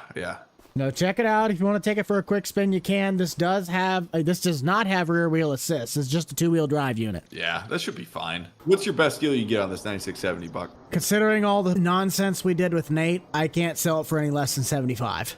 Come on, what about 50? Absolutely not. Come on, Buck. Do you know how much money I lost on this deal? How much? He sold it back to us at 65. Then he sold us a header, but we had to buy a header trailer for the header. And then we also had to buy another trailer to go on beneath his corn header. Ah, gotcha. I mean, we had a bunch of stuff tied up in this combine that he just completely threw back at us. So we got to at least do something like that. My hands are tied. Well, I think I'm going to have to pass on it. I say, that's fine. We can haul something in. Yeah. What? Make me an offer on this Kinsey. What do you got for me? About the only thing I really have to give for you on that is 55, 60. 60K and you got a deal. Well, are you going to be buying anything from me? Because I don't necessarily want the cart because it's not something that we usually would sell. We'll buy some grease. Not going to lie, you're going to need more than that. If I can get you in one of those gators back there, I will sell you this. Oh, Buck. Hey, this is a gas unit. This one goes faster. This one goes upwards of close to, I think, 40. How much are these priced at? This one I think I can get you in for almost 15. It's the cheapest model I got. No AC, no nothing. There's no doors. There's not even lights in the roof. What do you give me if I don't buy anything from you? If I don't trade or 55. Do a trade deal, I'll take it. Okay. And if I didn't have two of these, I'd love to keep the 1050. It's just I can't afford to keep 2 grain carts around. And I really don't got think your another suspension can afford to have a 1050 on it. That is true. If you want to put it back right where that 220 wing disc is, it's the one to the right of the landall. That's where the grain cart stuff was. Okay. Perfect. Basically I'll next pull to around the there and DMI. then drop her. Okay. I got to get back to the house because I got to get started on stuff. You need a lawnmower before the spring season starts? We got stand-ons and riders. You are a salesman, aren't you? Still trying to sell me. Hey, I'm giving you a logical piece of equipment here. Okay, now that we got everybody taken care of, let's head back to the farm and try to get the corn harvest started. We are going to start off with that largest plot that I own off to my left. There is a reason behind this. I'm looking into starting my own seed treatment company. With the possible business opportunities that this can open, I might be able to sell next year's seed crop to my neighbors and try and maximize my farm's profits. I really did not clean up my yard very well, did I? My rear blade acts as more of a plow, so I pretty much just drive straight over it and it will get rid of the snow. I kind of like that. I did not know that until I started using it up at the driveway. Just gonna try and clean up the grain bin sites a little bit, and it is off to the combine, which is already set up. I just need to get these things fired up and warmed up. Get the tractor warmed up. And the Volvo, which apparently the sun is starting to come out, so that is really nice. But the seed shop that I'm looking to build, I kind of want to put it in this right-hand corner, which is why I want to clear this one out first, so if land development needs to happen, we can get on it right away. But it's going to cost me about $200,000 if I'd want to get this thing built. I'm hoping to also get a seed office, but all of this stuff is going to happen after harvest season because we have a lot, and I mean a lot of crop to go through. I hope I let the corn sit for long enough that it was kind of able to almost like blow dry itself off with the wind. So let's do ourselves a favor and try and cut an opening in the field, working our way towards the south. Yours don't look too bad. Still quite a bit of stuff on the ground. I want to see if I get stuck or not. Well, I can tell you right from the get-go, yield is not looking good. 41%. That is also a lot of passes. Try and chop that down just a little bit and do 4 headlands. There we go. Yeah, it's kind of going up now, 57, 60%, but I think it's just too wet. We're gonna have to wait it out till it gets a little bit warmer. So let's jump ahead a couple days, see if it'll dry itself out, and then we'll kind of pop back in, and you know the drill. Looks as though that just did the trick. We waited about 2-3 days and all of the snow is gone. I believe the ground is not going to be very mushy. Make sure the track in this is still set to 4. Yes, indeed it is. Looks like we're still staying in that same margin of about 55 to 60. That's better than what it was before. However, that means we got quite a lot of ground that we are going to need to fix in the tillage season. I'm still going to need to get the data for the field before we know what we really need to do. But at least for now, we have a decent place to start. I know I'm not going to get all the way around, so we're just going to try and take that next row going back so that way we can dump on the cart. Might have to look into a tillage tractor. The only real tractor I got on the farm that can pull that vertical till right now is the 8345R. Only problem is that cheaper 9R we had on the lot is currently sold. And I'm really not looking to buy a brand new tractor. Should have bid up more on that 9630 that was at the auction. I think I'll also start chopping where I want that seed shop to be built. If I'm going to get land development underway, I'd like to have that area already open. But it looks like our ground is getting a lot better as we start moving inward. So that yield adjustment might really just be because of the headland, which it makes sense. It's the most compacted. I just didn't expect it to get this good on the backside. Go figure, I also took that 301A out over the last few days, and I have been meticulously landscaping my property to the best of my ability. It would not be my yard if it did not have a meticulously maintained lawn. Taking a look at the PDA, if I'm going to do this field in the most efficient way possible, we'll have to section it out. We'll chop off like this top triangle, and then this bottom half will be its own section. I'll wrap back around, kind of take this whole sector out with the 4 headlands, and then just kind of like work my way up. The terrain on this map really is not ideal for a big header, especially with the amount of waterways. I'm probably gonna have to go in and itch around a little bit to see if I can almost re-landscape the terrain, because there is a lot of dips and I do not have a cut in my grain header, so we might have some problems getting down in the gullies because I won't be able to have the header bend and conform to the terrain. Coming in with load number 2. I think I put that cart in the absolute worst place that I could have. Also, the flashers are still on. In the grand picture of it, we haven't made a huge dent, but we did do our 4 wides for the headland passes, and then I chopped a line across, but we're starting the chicken wing, and I'm already about 50%. There was a perfect example on the opposite side of this hill that showcases those waterways that I was talking about earlier. And speaking of dips, I think we're actually coming up on one. Not as aggressive. On the opposite end of this farm, we have some major waterways that you would have to go around. Is that a turkey? Sorry about that, squirrel moment. And it looks like I'm gonna need to call the wagon over. There's no way I'm making it back. At least we filled up in a pretty convenient spot. If we filled up far enough, I'll also get the truck taken to my grain dryer and get that system up and running. I don't believe I ever filled up my propane tank, so we're still gonna have to get that addressed. Guess I wasn't as prepared for harvest as I thought I'd be. Magic number. What do we got? 39. Yeah, might be. I think that trailer holds 38. Man, I just want you to convert back so bad. Do ourselves a favor, get the pipe out. Oh, wasn't a full trailer. Huh. Oh, if we even got any traction to turn. Come on, Volvo. Come on. Just get to the solid ground. We'll be fine from there.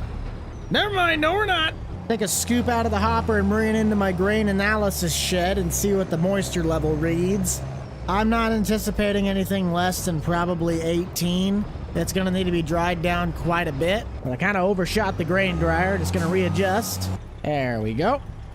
Let's get this going. Apparently we don't need to put propane in that dryer.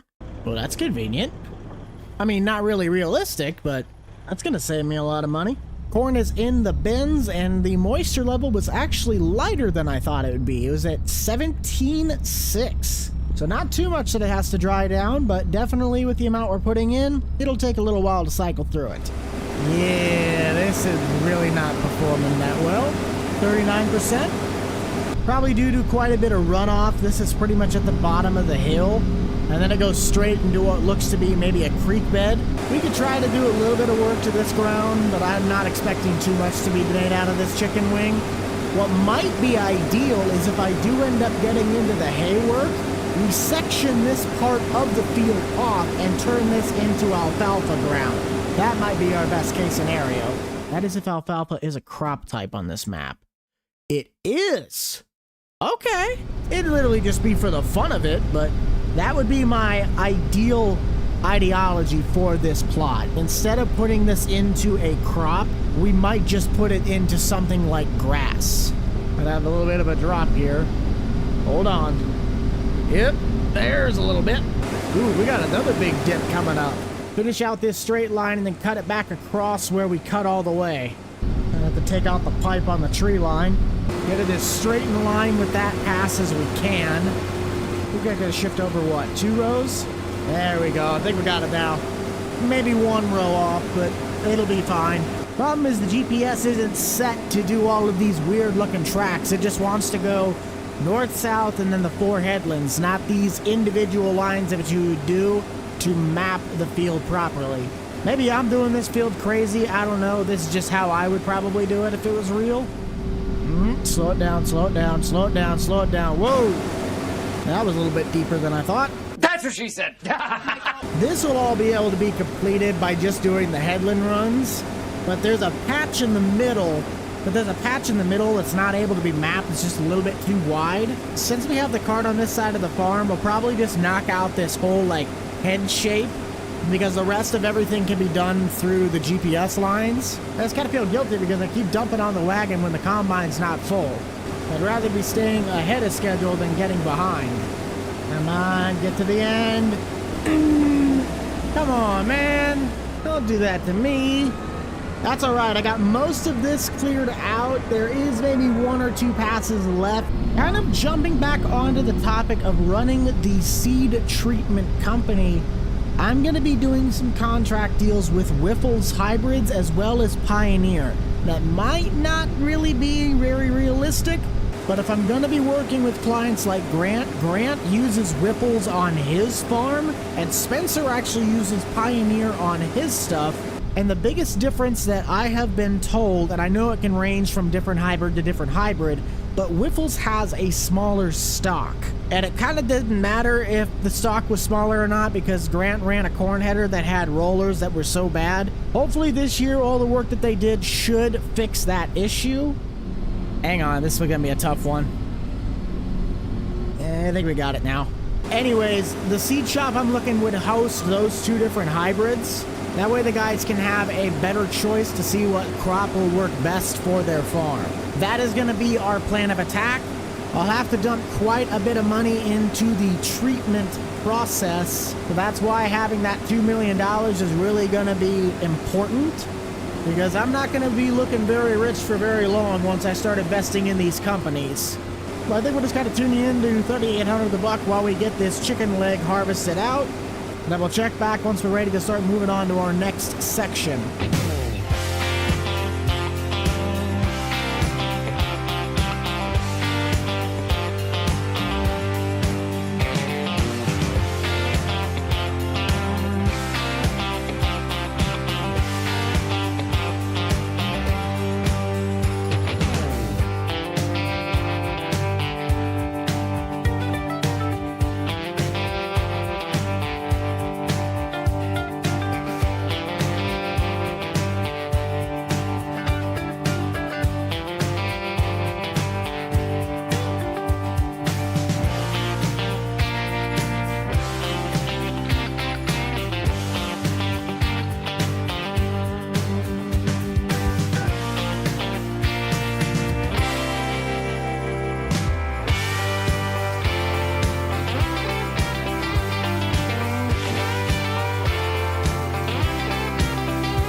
So we have officially gotten that chicken wing done, just kind of getting these last few little guys. I think what we'll probably end up doing is trying to finish the headland passes around the rest of the field. That way we have our turnaround room. By taking a look up at the PDA, I would think that puts us at maybe 25% done with this plot. Let's check on our production. Why has that not really started? Oh, it's because we have the time, duh. Helps when the clock's moving. Anyways, if I am going to be doing the seed corn, I will need to save some of it to go straight to the treatment. I'm not going to dry that down. I'm going to put that in my regular bin. But the other thing about that is that I'm going to need some sort of a way to transport the grain from my bin site to the treatment plant. And I could use the grain truck, which that actually probably be the best case scenario. Yeah, just use the grain truck. Let's cut that one extra row going back. I want the turnaround room once I start the lanes. It looks bad right now, but trust me, once we get the field sectioned out, it's going to look a lot better. Why does it keep throwing it into a straw swamp? I do not want a straw swamp. I don't think we're going to get any green on this. Yes, we are rolling close into the 80s, but I just don't see us getting any green patches out of it this year. The only thing that is going down faster than what's going up is my fuel gauge. I'm already at half a tank. Holy cow, this thing chugs diesel. There we go. Let's head back to the top side and then try and get those last 4 going across. And then we can analyze what our next step will be. Whoa! Hi there. Howdy, sir. What brings you over here? I just figured I'd stop by and see if you need a little help. I mean, I could use an auger, man. Absolutely. Hang on. Yeah, I'm trying to finish up on all the headlands. I didn't realize how many waterways were going to be on this plot. The headlands ranging anywhere from 5 to 2 miles an hour, so I can get the header to, like, not miss going back up the hill. Oof, that's rough. If you wanted to run to the top half of the opening, the tractor should be sitting right there when you get to the open spot, because I cut a line right through the middle of the field. Okay, I can do that. I need some exercise anyways. Okay. I should have enough room in the hopper to get all the way back, but if not, then I'll just swing the pipe around and you can empty out. All right, Appreciate sounds it. good. Of course. I'll throw some money your way. Perfect. Well, that's awesome. I didn't know Dan was going to be coming over. I guess Nate must have finished up. A little different when you got a couple-man crew versus a 1 to 2 man crew, depending on where Daryl's at. Up. There we go. Yeah, I think I'll be able to make it. Just let me turn back around. All right, sounds good. Just be careful when you go through these things, man. It'll rock the cab hard. I probably should have put a couple more suitcases on the front. All right, yeah, I need to make sure that we take things a little slower around here. I don't want to break anything. So how did Nate end up doing? You guys finish up there, or you guys just on break? We got one field done. We're just taking a quick break and then head back and do a couple more fields. I gotcha. Yeah, I'm kind of debating on that little, like, chicken leg thing you see behind you. If I'm going to put that into maybe, like, alfalfa or something. I still don't have any hay equipment because of Grant's ordeal at the auction. Right. But I don't know if it's just really bad runoff. That whole area didn't perform very well as a whole. I believe it. Able to get up the hill? We'll find out. Takes a little bit, but we're good. Yeah, I really should have put a whole suitcase on that. You'll likely have to unload that up at the Volvo if you... I'm trying to think. If you want to dump the front hopper into the grain dryer and the back hopper into my other bins, I'm going to have to shuttle that over to the new bin site or to the treatment plant once that system gets underway. Yep. I'm trying to think. The best way to start chopping into this. Kind of hoping that there is a little opening that went straight to the farm, but we're good. If you take the opening you're driving right now, the Volvo's right off to your left, and then the field entrance, you're going to have to be careful. The truck kind of has a little bit of understeer happening. You can crank it left and go straight to the farm. Okay. So with Dan now on the crew, for the meantime, this is where we are at. I think we're probably closing in on halfway done. I might just take this really weird chunk that I kind of did when I did the turnaround, and we'll go down and then kind of clear this out. So then we can have a box and a triangle, and that'll probably be where I call it for the day, which then I might start here, because if I go right there and go straight down, that should take me to the point. A little all over the place, but we're figuring it out. How's the crop looking on that, what would be the western side? It actually wasn't too bad. I mean, obviously there's gonna be parts where you're gonna need to do a little bit of work, but it's kind of, I mean, some spots were actually pretty decent. That's good. You know, it didn't help that the snow, or you know, yesterday kind of made things a little too wet. So you can have a plan of attack. Actually, yes, you can cut down through the headland. So cut down through the headland and then take a right, and you can maybe go around that loop that I have going around the bottom half of the shed. And that'll take you right up to the grain dryer. And that was about as perfect of a guess as I could have had it. I thought if I start right where the last like headland pass for the top half would be, I might end up right at the point. And it is. It's like 2 rows off. Just worked out perfectly. Hi. I know I said that I'd be doing some down and backs, but I think we're getting into some good stuff. I'm at 86 right now. I'll flip it around so I can get the pipe on the right side. Okay, I will sprint back to the grain cart and head your way. Thank you, sir. Oh, he's gonna play the backup game. On keyboard. Well, as much as I'd like to see you do that, I think I gave you enough turnaround room back here if you just want to drive straight down. Probably did. Because I tried. Yes, you did. Valiant effort. Full? Maybe? There we go. Well, Dan, you actually made a side character appearance back on my old Nebraska Farm series. You want to tell the crowd who you are? Because I don't think you've ever actually been in the video with me. No, I actually... Oh, man. I remember specifically. Let's get we'll set it at 4. 4? Okay. Hey, I've heard it helps when you turn the combine on. That too. I think originally I ran into one of your streams on TikTok back when I did a lot of TikTok stuff. So do you still do the TikTok? I do. I still make TikToks here and there and still stream on TikTok. So it's very seldom. I don't really have a set schedule as far as the days that I do it. Especially this fall, I'll be able to do it a little bit more just because I don't have such a crazy schedule.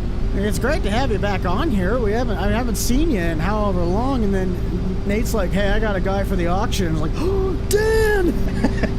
I know. I wasn't sure who was all going to be in the auction one, so it's just like I knew Grant was. Oh. Okay.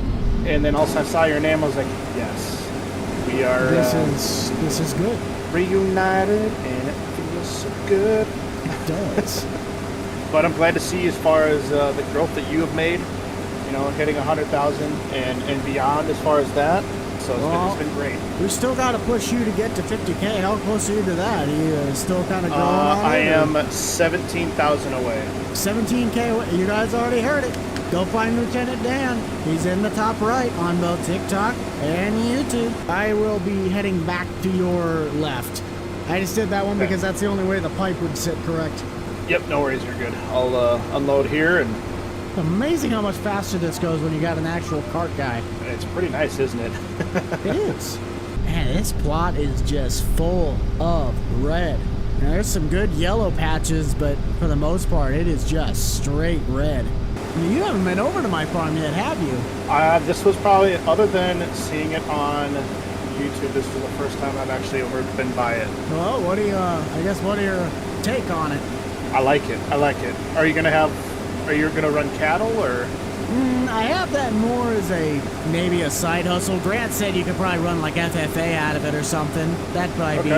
I don't really see myself doing any animals. I mean, I got chickens, but that's about it. Mainly just row crop and then doing the seed. Yep. Kind of spread yourself out if you started doing cattle and the seed and all that other stuff. So I think, just kind of keeping yourself, the seed company, everything, you'll make some good money. And that is a big waterway. Well, just a big divot. Yes, that one you might have to kind of fill in a little bit. We'll see what it does when I do some tillage, because I don't know what the guy did for tillage on this when I originally bought the land. It was just something that it'll kind of cave itself in. Right. So at least nights now that I'm just doing almost like half-mile runs. That's very true. Let's see if I can be brave and bump it up to 5. Except for this divot. This is going to be a pain in my butt. You handled it pretty well. Granted, I know you kind of slowed down, but actually handled it pretty well. If I could stay on it to keep it one fluid motion rather than start, stop, it'll work better. Absolutely. It seems like that tractor's holding its own once it starts getting full. I thought it was going to have some struggles pulling up these hills, but it seems like it's got some pretty good guts. I ran a consistent 9 going up that hill the last time that I had this thing full. So it definitely has enough power to pull it. I'm going to try and clean some of this path that passes up. Okay. Just kind of square it up a little bit. Yeah. I don't know if I'll have enough room because I got a long pipe, but if you're able to sneak beside me, I'll start going in circles on this path because this is the area I want to clear out first. The side to the right, I wanted to leave that because of the top side. It'll make it harder to turn around. Yep, no worries. I'm gonna need to buy a field trailer of some sorts. I got a little transfer tank in the back of my service truck, but that ain't gonna make a dent in the fuel tank on this thing. Absolutely not. You're going to be making about 9 trips back and forth just to fill the thing. Mm-hmm. Whoop, whoop, whoop. That's me. Yeah, I had to kind of slow down a little bit. All right, back up to 5. Okay. Got about a quarter tank left, so I'm hoping I can finish out this patch before I have to go refuel. This thing is just, it chugs diesel. She's a little thirsty. Just a wee bit. I mean, I don't know what the gallons per corn cob on these things are, but I would think this might be chugging a little bit too much fuel compared to what a modern combine might do, but I could be wrong. Hey, you never know. Beautiful. Like a ballerina act. Like a glove. Grab the other line. Whew. That could have been an expensive mistake. Just a little bit. Did you pucker on that one? Just a little bit. I was testing you. At least we know the brakes work. Yes, we do. Surprisingly, these are like the only 2 things on my farm that I think the brakes work on. My mowing tractors and that semi are just garbage. Well, it is a Volvo, so... Yeah. Holy. Dang it. I was like, fast. There we go. Keep it back at 4. If I had another combine, I'd say if you wanted to go jump in that, you could, but I'm not that rich. There's a reason I have 1 combine. Is that a S760. 760, alright. We got 2 more passes to my right, and then the rest of it's all going to be on the left side, but those will all be short passes. So we'll do these last 2, and I'll have you dump off, and then I'll just meet you at the truck. Sounds good to me. How much you thinking you want for this? Like, what's your hourly? 25 an hour. Oh, I'll give you more than that. Well, what are you thinking? I got some money to play with. About $300 for your trip, because you had to drive all the way over here from Nate's. That's grant math right there. Oh. Did I get it? Nope. I missed one. Dang it! It just gets so close. Or I could, not put it back on the GPS line, and we're running at an angle anyway. Yeah, I am all over the place today. I'm gonna have to look into getting a tillage tractor of some sort. You got any recommendations? I know we got that Steiger sitting up at the Deere dealer, but I also don't really want to buy anything brand new. I mean, I do have a 9630. That is true. I was just talking about that earlier. I was like, you know what? I should have threw a little bit more bids in to buy that. Yeah, I got the 9630 that with the quick hitch. Yeah, what did you end up paying for that? Didn't you pay like $230 for it or something? I think it was like $225. But I mean, $4,300. That's not. I mean. Yeah. Hypothetically, if you were to sell that, how much would you want for it? I'd probably say 185. You're losing your rear on that. What do you mean? You bought it for $225 and you're gonna resell it. That's losing like 50 grand. It was actually for another buddy, Big Time Farm. I'll talk with him a little bit, see what. I say you get me a number on that, and I'd be interested to see if I can pull it off. Okay. I don't want to spend too much, but yeah. I don't know. I don't even know what my budget's gonna look like because I'm gonna be spending probably close to $200,000 on this new seed shop that I got to work on. Right.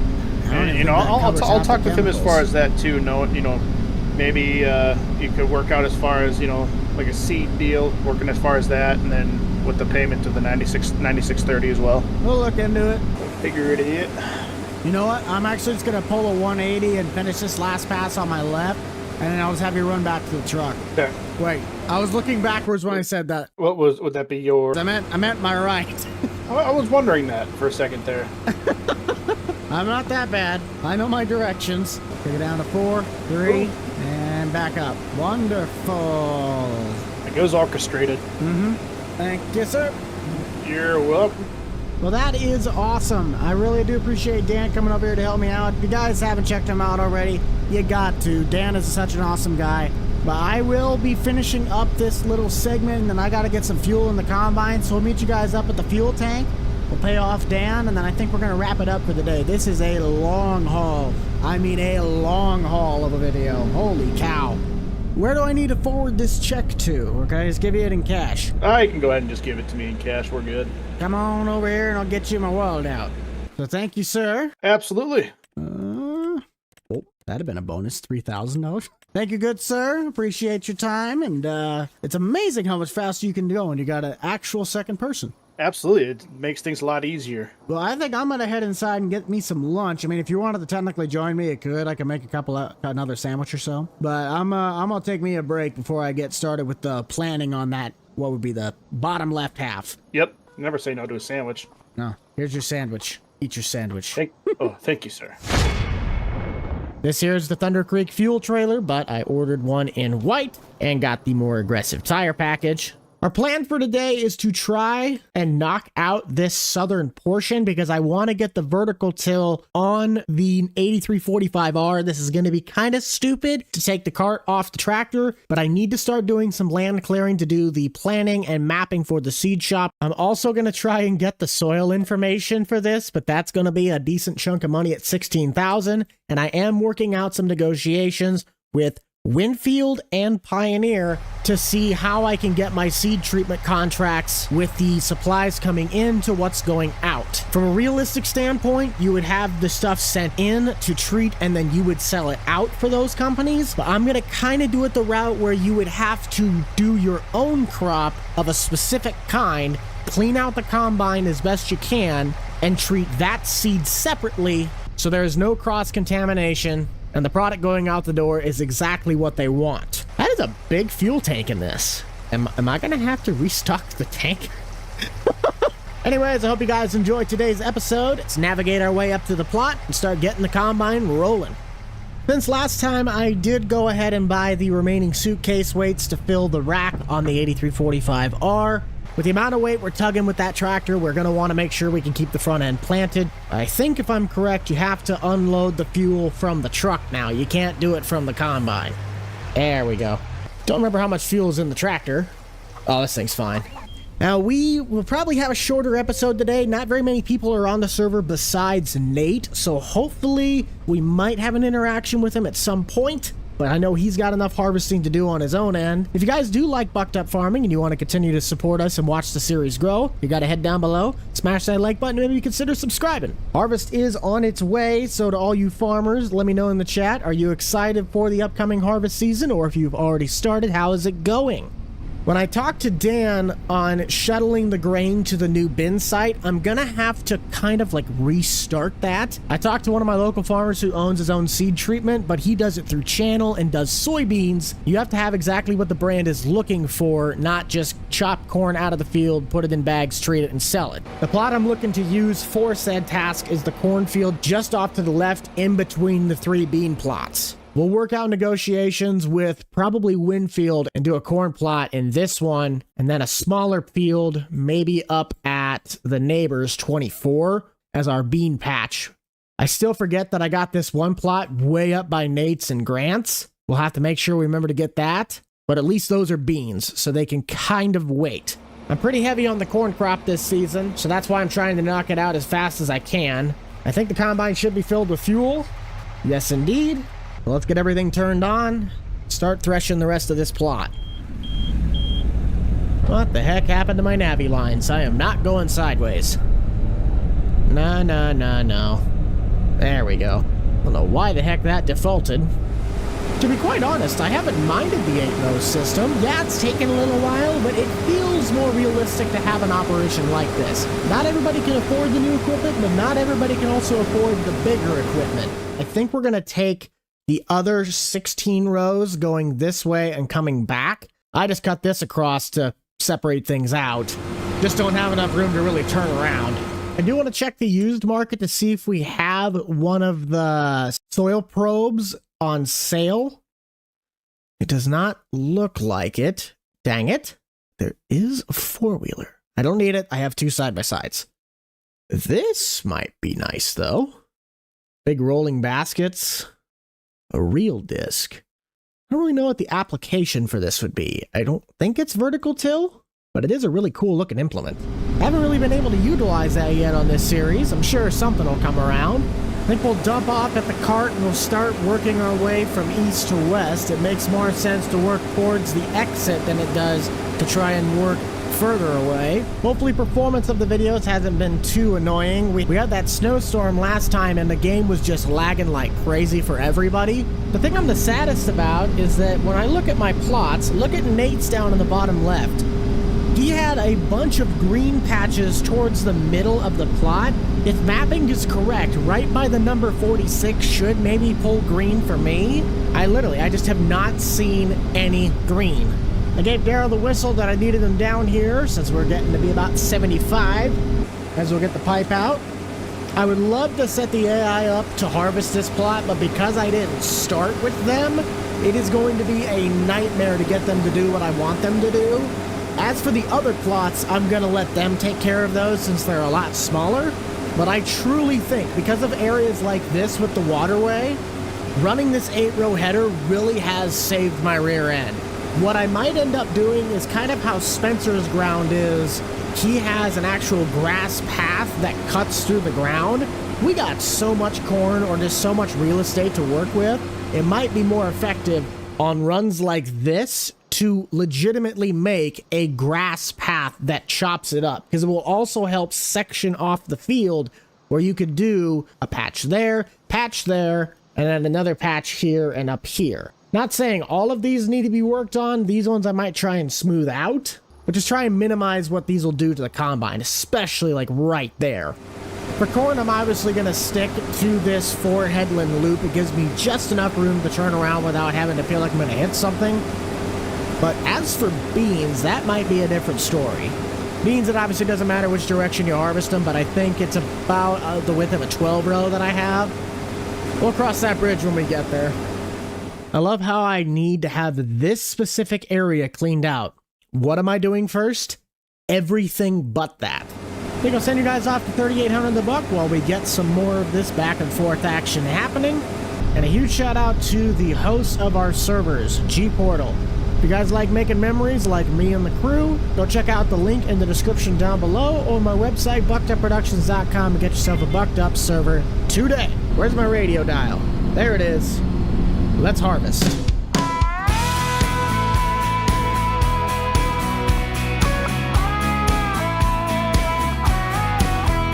years old, gone fishing with a handful of worms on a riverbank with her daddy, cheeks all smudged in dirt. She's so proud, catching fish, missing both front teeth. Her daddy blind and happy to the trouble she'll be. All the trouble she'll be. Complicated wonder must have took more time to figure her out, to get perfect just right. 7 days he took, then he said it is good, but there's just something missing in my world. So on the 8th day, God made country girls, country girls. Country girls, country girls.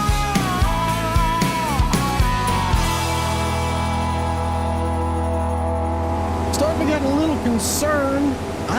Besides the one tiny little blip that seems to be green in between the tree line and the Quonset, we are running out of room to get any sort of 100% yieldage. It's not a make or break, but it certainly is discouraging. But the combine's munched down about another 1/5 of fuel. Wagon's definitely going to be filling up the truck, so I'm going to have to take that to the bin site, well, the dryer. We'll shuffle over all of the grain that was put into our silos and back it up to put it in the dryer, mainly because that crop is not going to be shuffled to the seed treatment on this side once it is built. We're probably going to have to wait a year, so we'll have to haul in seed or have seed shipped to us to do it the normal way, and then come year 2's crop, that will be the stuff for Riffles or Pioneer, whatever the contracts are stating we need to get. I'm gonna get some information at the Farm Progress Show, if you guys are attending that at the end of August. I'm gonna go to Ripples and Pioneer to ask them kind of just very, very basic questions. What seed type would likely be used in said conditions, and then transpire that to FarmSim to give a basic but slightly detailed sales prompt. You guys know that I like to try and learn on the job. I am not an actual farmer, but I live in a farming community and done quite a bit of work with farmers, meaning it's just better content for you guys and it's more knowledge for me. Might dump on the cart once I get to the end of this pass. I don't think we're gonna make it all the way, especially since we're doing straight yellow rows now. 82%, I can't get too mad at that, but who knows, maybe I'll get a surprise green strip somewhere. Question to the audience. I am personally a floater guy. I love floater tires. I get it that tracks have a better compaction rating compared to a flotation tire or a tire in general. But what is your personal preference? This will be the first time I get to run the full wagon with the suitcase weights. Let's see how she handles the load. Pretty strong. Granted, this is not very much of a hill, but that's a lot of weight. I wish I could get an accurate version of this cart with flotation tires. The tires on these carts, when they come with them, are absolutely massive. Like, there are cuts out in the wheel well to fit the tire. We'll check back once we get the tractor off the cart and put it on our vertical till disc. Then we can start itching around in this top sector. Okay, I kind of lied. We're not going to make it to the very end without having to dump. This is beautiful. We're ending right where I need to put the shed. Of course it was this direction. Hey Houston, we might have a problem. So because we keep the time now technically on 0 when recording, it's easier for environment, we have now officially filled the corn dryer with 150,000 liters.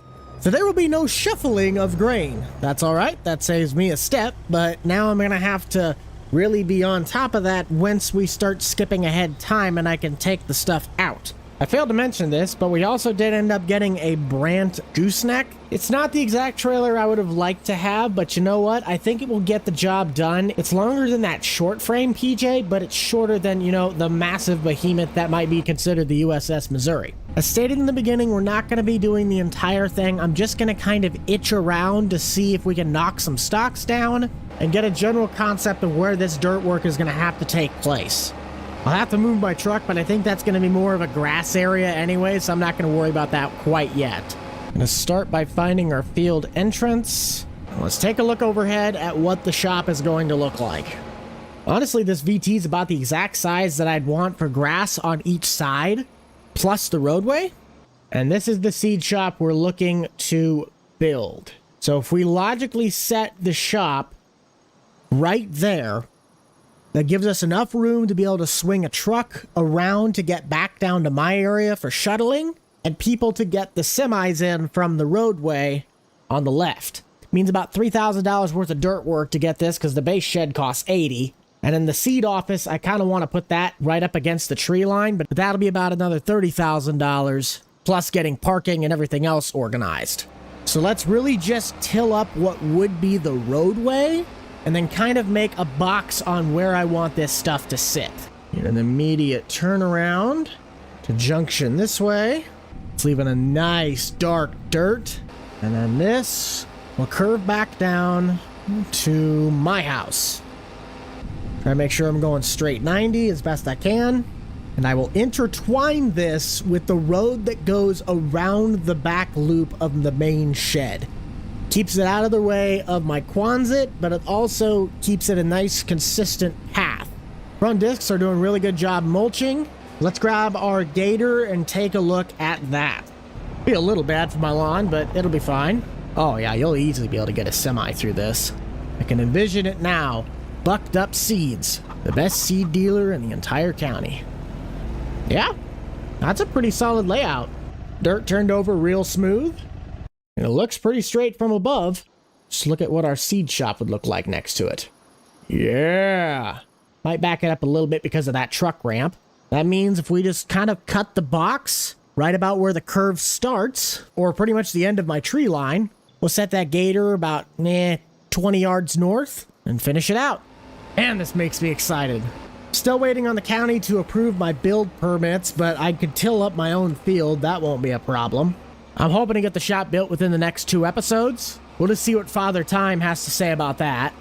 Throttle up and gear down. That'll do. I'll try not to run into the gator. Come on, come on, come on, come on, come on! Just about had it. Had to scooch it over just a wee bit. I hear somebody come in. Oh, Snape. Hey! What you doing? I come to aggravate you. You come to aggravate me? Well, perfect timing. Pretty much. I ran just out doing a little of bit. beans to harvest. Ah, I'm just doing a little bit of dirt work. Yeah, looks like it's doing a pretty good job. Oh yeah, I love this vertical till. The baskets might need a little bit more pressure, but that's about it. Well, I'm also not trying to do deep tillage. I'm just kind of trying to prep the pad where my new seed shop's gonna go.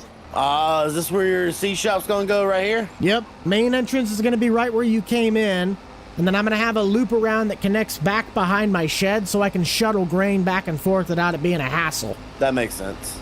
What's new with you? I'm done with beans. I gotta focus on corn eventually. I was making fun of Grant earlier. Well, that's nothing else is new. You remember that man was sitting there making fun of me the other day about starting on beans? Yeah? Drove by his field and he started on beans. Go figure. I'd let you ride with me, but you're kind of stinky, so I don't want you to be in here. How am I stinky? You stink. Yeah, we coming don't from like the you butt. people. Yeah, say we don't like you here. You own something that's not green. I guess I don't either, because I own a Bobcat. I'm about to say you own a lot that's not green. I got Deere and Ford. That's all I need in life. You know, that kind of explains my life. Deere and Ford. Yeah.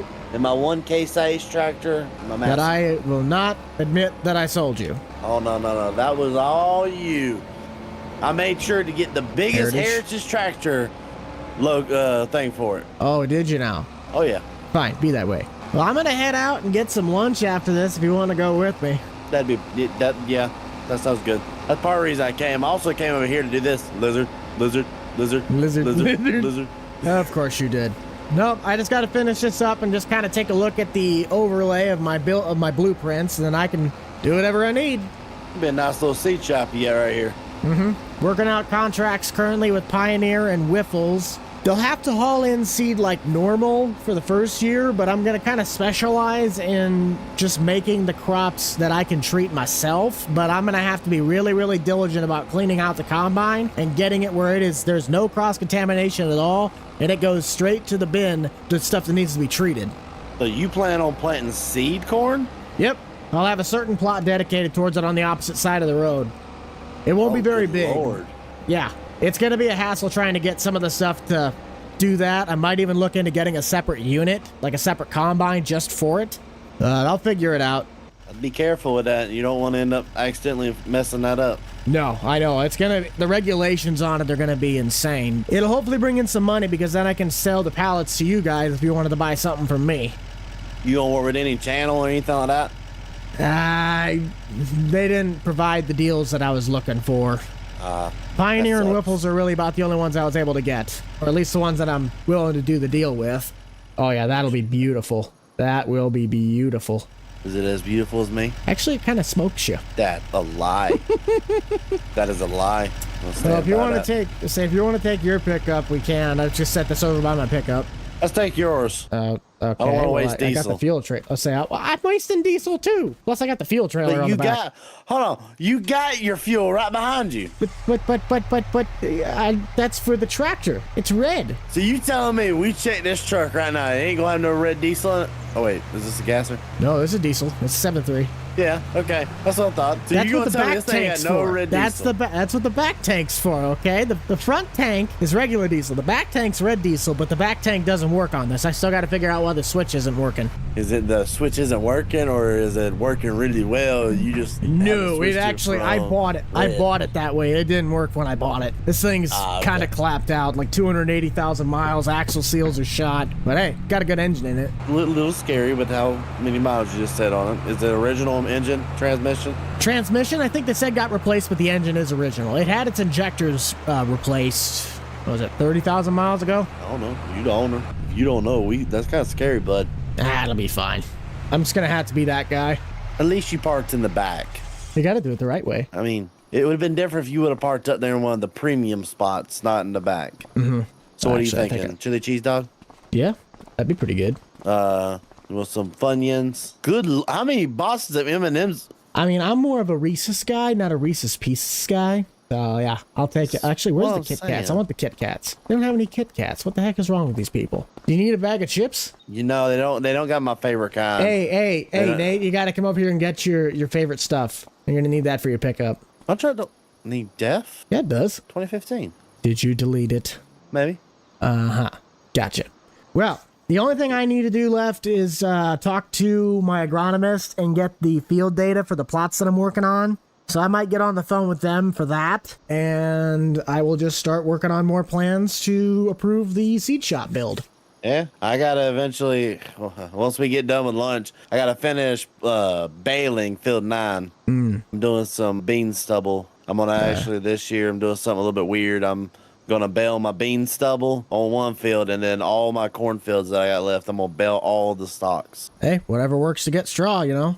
Yeah, that is true. Why are you wearing, like, a complete winter outfit? I mean, it's 44 out, but it's not that cold. Because I felt comfortable earlier.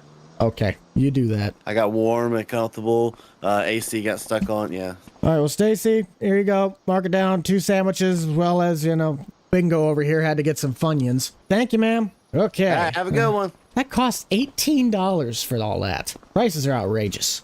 I'm surprised you didn't just say 30. Well, if you'd have gotten 2 bags of Funyuns, it would have been that. Exactly. I feel like there's a fine line. You go in there, you want one or two things, is like $10. Yeah. You go in there wanting like 3 to 4, your minimum budget is gonna come out to be 30 to 40. Well, how much do you think you got left on harvest? Because I just finished out the entire bottom half of that massive segment, and I just got the triangle left. Then I might move up to Richard's place that I bought. Well, I got 2 fields. I got field 12 and 15 over there near Richard, and then I got the last field 33, the home field of corn.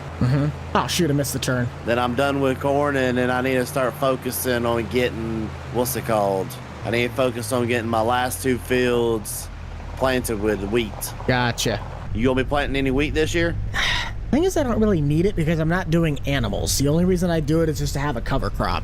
In my opinion, it don't hurt to have something like that in the field for a little bit, make a little bit of money off of it. Well, the only thing that I might do is I might do Milo. That might not be a bad idea. I've thought about doing oats in some of the fields next year, but since I need it for animals anyway, I might as well just go ahead and do wheat since I can plant it right now and do some winter wheat. Well, I'm going to take care of that business on the phone, so you have yourself a fun one, bud. Thanks for stopping by. I'll definitely let you know what the seed situation is, but I pretty much have got it locked down. Then I'll be able to build it. Just kind of waiting for those last-minute approvals. Yeah, that don't help. We don't have the best town. They don't like approving stuff. Well, it doesn't help that we're not really a town. We're more of a township. Fair. That is fair. All right, bud. We'll be seeing you. Stay out of trouble. I will. See you, Nate. Tell the wife I said hey. Will do. So that's going to do it for us today, guys, on Bucked Up Farming. Hope you all did enjoy that one. Nate's going to take off and, get back to baling. But hopefully next time around, we will have more dirt work done on this and maybe be cutting into that top half. There's certainly still a lot of work left to do, and the dealership is calling my name to get on my next shift. I failed to realize how complex the seed corn market truly is. And I haven't even really scratched the surface on what I need to get started with. I have yet to buy the wagon I'm going to tow behind said rig on the trailer, but we have picked up a makeshift Oxbow 8430. If you have no idea what this thing is, this is a corn picker, but more specifically a seed corn picker. That is an actual image of what this piece of equipment is supposed to look like. I just converted something from 22 that looked similar and rebadged it. By doing this, that cost me $130,000. I'm on my way back from Wisconsin, but I did not have a lowboy, and I can't use the dealers, so I had to buy one, and the only one available is a brand new Pitts. That cost $60,000. I had to also invest in a 6-row planter because I do not have one that can be used with the 6-row header. So another $25,000 later, we acquire a 6-row Kinsey planter. And to top all of it off, we need a wagon that we can dump corn directly because this thing just picks the cob and throws it out the back. Not exactly like a forage harvester, but it's in between. Instead of chopping the corn, you're literally just picking the cob. So that DMI wagon at the dealership is what I'm going to be acquiring. That's going to cost me another $4,000. Adding all of this together, minus the seed shop, which still needs to be built, that's about $219,000. Yeah, I might have really screwed myself in an early stage. But on to the good things about life. We have officially finished all of the corn harvest in the big plot off to my left, and we switched over to beans during our last live stream, which the audience, guys, we went crazy. My community, I truly do love you guys. It was such a great Saturday. But now this means we need to get our keister in gear to either finish that bean plot so we can focus and prioritize on the seed shop, or we need to just start focusing on this and getting our tillage situation figured out. I still don't have a tillage tractor other than the 8345 R, and with harvest still fully underway, we're going to have to get something figured out and figured out quick. If you guys like Bucked Up Farming and you would love to absolutely see more, be sure to head down below, smash that like button, and consider subscribing. I really do try to put the absolute most amount of effort and research into what I do in these videos, because I know there's a lot of times you real farmers look at me and go, do you know anything about what we actually do? Well, here's my best ditch effort to try and accomplish that task. Until we get the seed shop built, which we're probably going to need another storage shed, we'll just set this in the Quonset, and we'll dress/cover more on this topic a little later. For as old as this thing is, it's honestly pretty clean. Owners definitely took care of it, so I can't really complain about that. Getting a little closer look, this is that Kinsey 3000. That is a 6-row. It pretty much was an 8-row, but we took the outside units off, and we're still gonna run the GPS track lines as if we were planting 8. That way it has the accurate gaps that are between the rows of seed corn. The only depiction that I don't believe I can get is the detasseling. Detasseling is where you chop off the top half of the plant, which is considered the male portion, and only leaving certain rows as the pollination rows. We obviously can't do that in Farm Sim, but the depiction of how I'm trying to plant the crop will hopefully get the point across. The nicest part about all of this is that we did finally get approval for the build permits on the seed shop, so we will hopefully be building that structure today.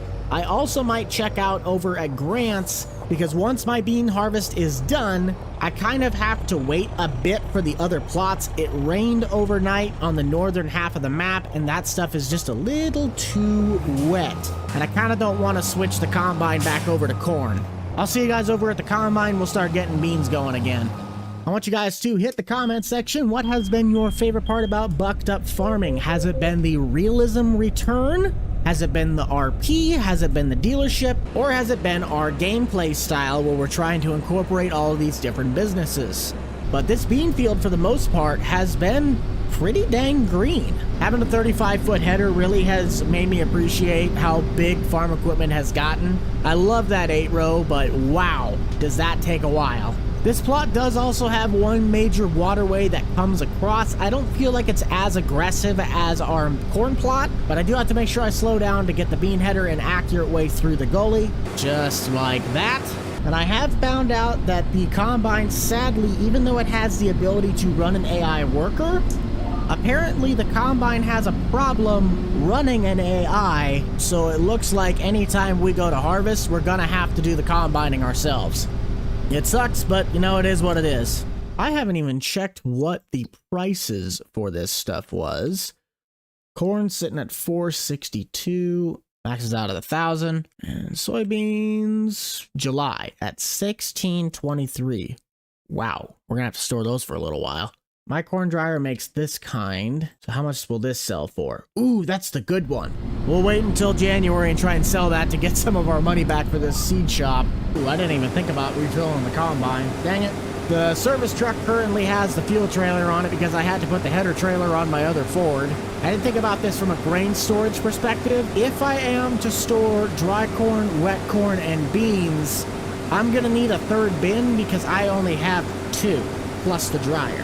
Where that bin will have to go, I'm gonna have to figure that one out. I thought I'd be able to finish off the bottom sector before I topped off the tank. Didn't quite get it. That's about how much we got left. I didn't really need to bring the auger wagon over, but at the time, the grain truck still had corn in it. So we'll start filling the grain truck since that's what's going to go to the silo. And once we finish out the plot, we'll dump this in the trailer, and then whatever's left in that wagon will go here, and we'll get it all in the bin somehow. Until one of the boys gives me a call that they're going to need some help, we'll either see you guys once we start planning our seed shop, or Grant pops on and he says, hey, can you help me with the beans? Try to save ourselves a little bit of time. As we harvest each field, we're going to be buying the soil information. I will probably buy a soil probe at some point. That way I can do the updatings myself and not have to spend, service providers to get all of it.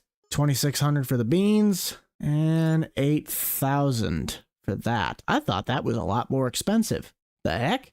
But that's what we're currently looking at. A lot of loam and sand, not very much clay. pH is a little all over the board, and if I've learned anything from old school, certain crops will take a certain amount of lime, so 7 is not always necessarily perfect. Nitrogen, go figure, corn's completely nothing, but the beans, we'll need to definitely put nitrogen back into this if this is going to be corn next year, and then this is our bean crop. I haven't even checked on Richard's, and his place really isn't that bad, and I guess his has a bit more clay in it. That's all really good information, but we got construction that needs to start happening. Let's get to it. In our previous episode, we did map out where the seed shop is going to be placed from a outline, but we'll likely tune you guys into 3800 the buck as we start building this thing. I just kind of want to go over what our layout will be. The shop will be sitting directly... Well, with an accidental click, that is where our seed shop is going to be sitting. $82,000 later. And that really sucks because I kind of wanted to work around the land first, but we'll work with it. We'll have to drag this out, and I'm honestly thinking the office might be best placed on this bottom half or up here. I don't want to get this thing wrapped up where I lose too much farmland. Let's just go ahead and crank the dial, and I will figure this out as I go. Sound good?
Okay, that is about as good as I am going to get it. This is going to be our treated seed silo. If we are not storing these crops in the boxes or in bags inside of the shop, they will then go to this silo, which I will need to get the augers for. This is our seed office where the clientele will obviously come in, order, or do whatever they need to. And then this is the seed shop itself. Inside, we have a layout where you can just buy the actual seed.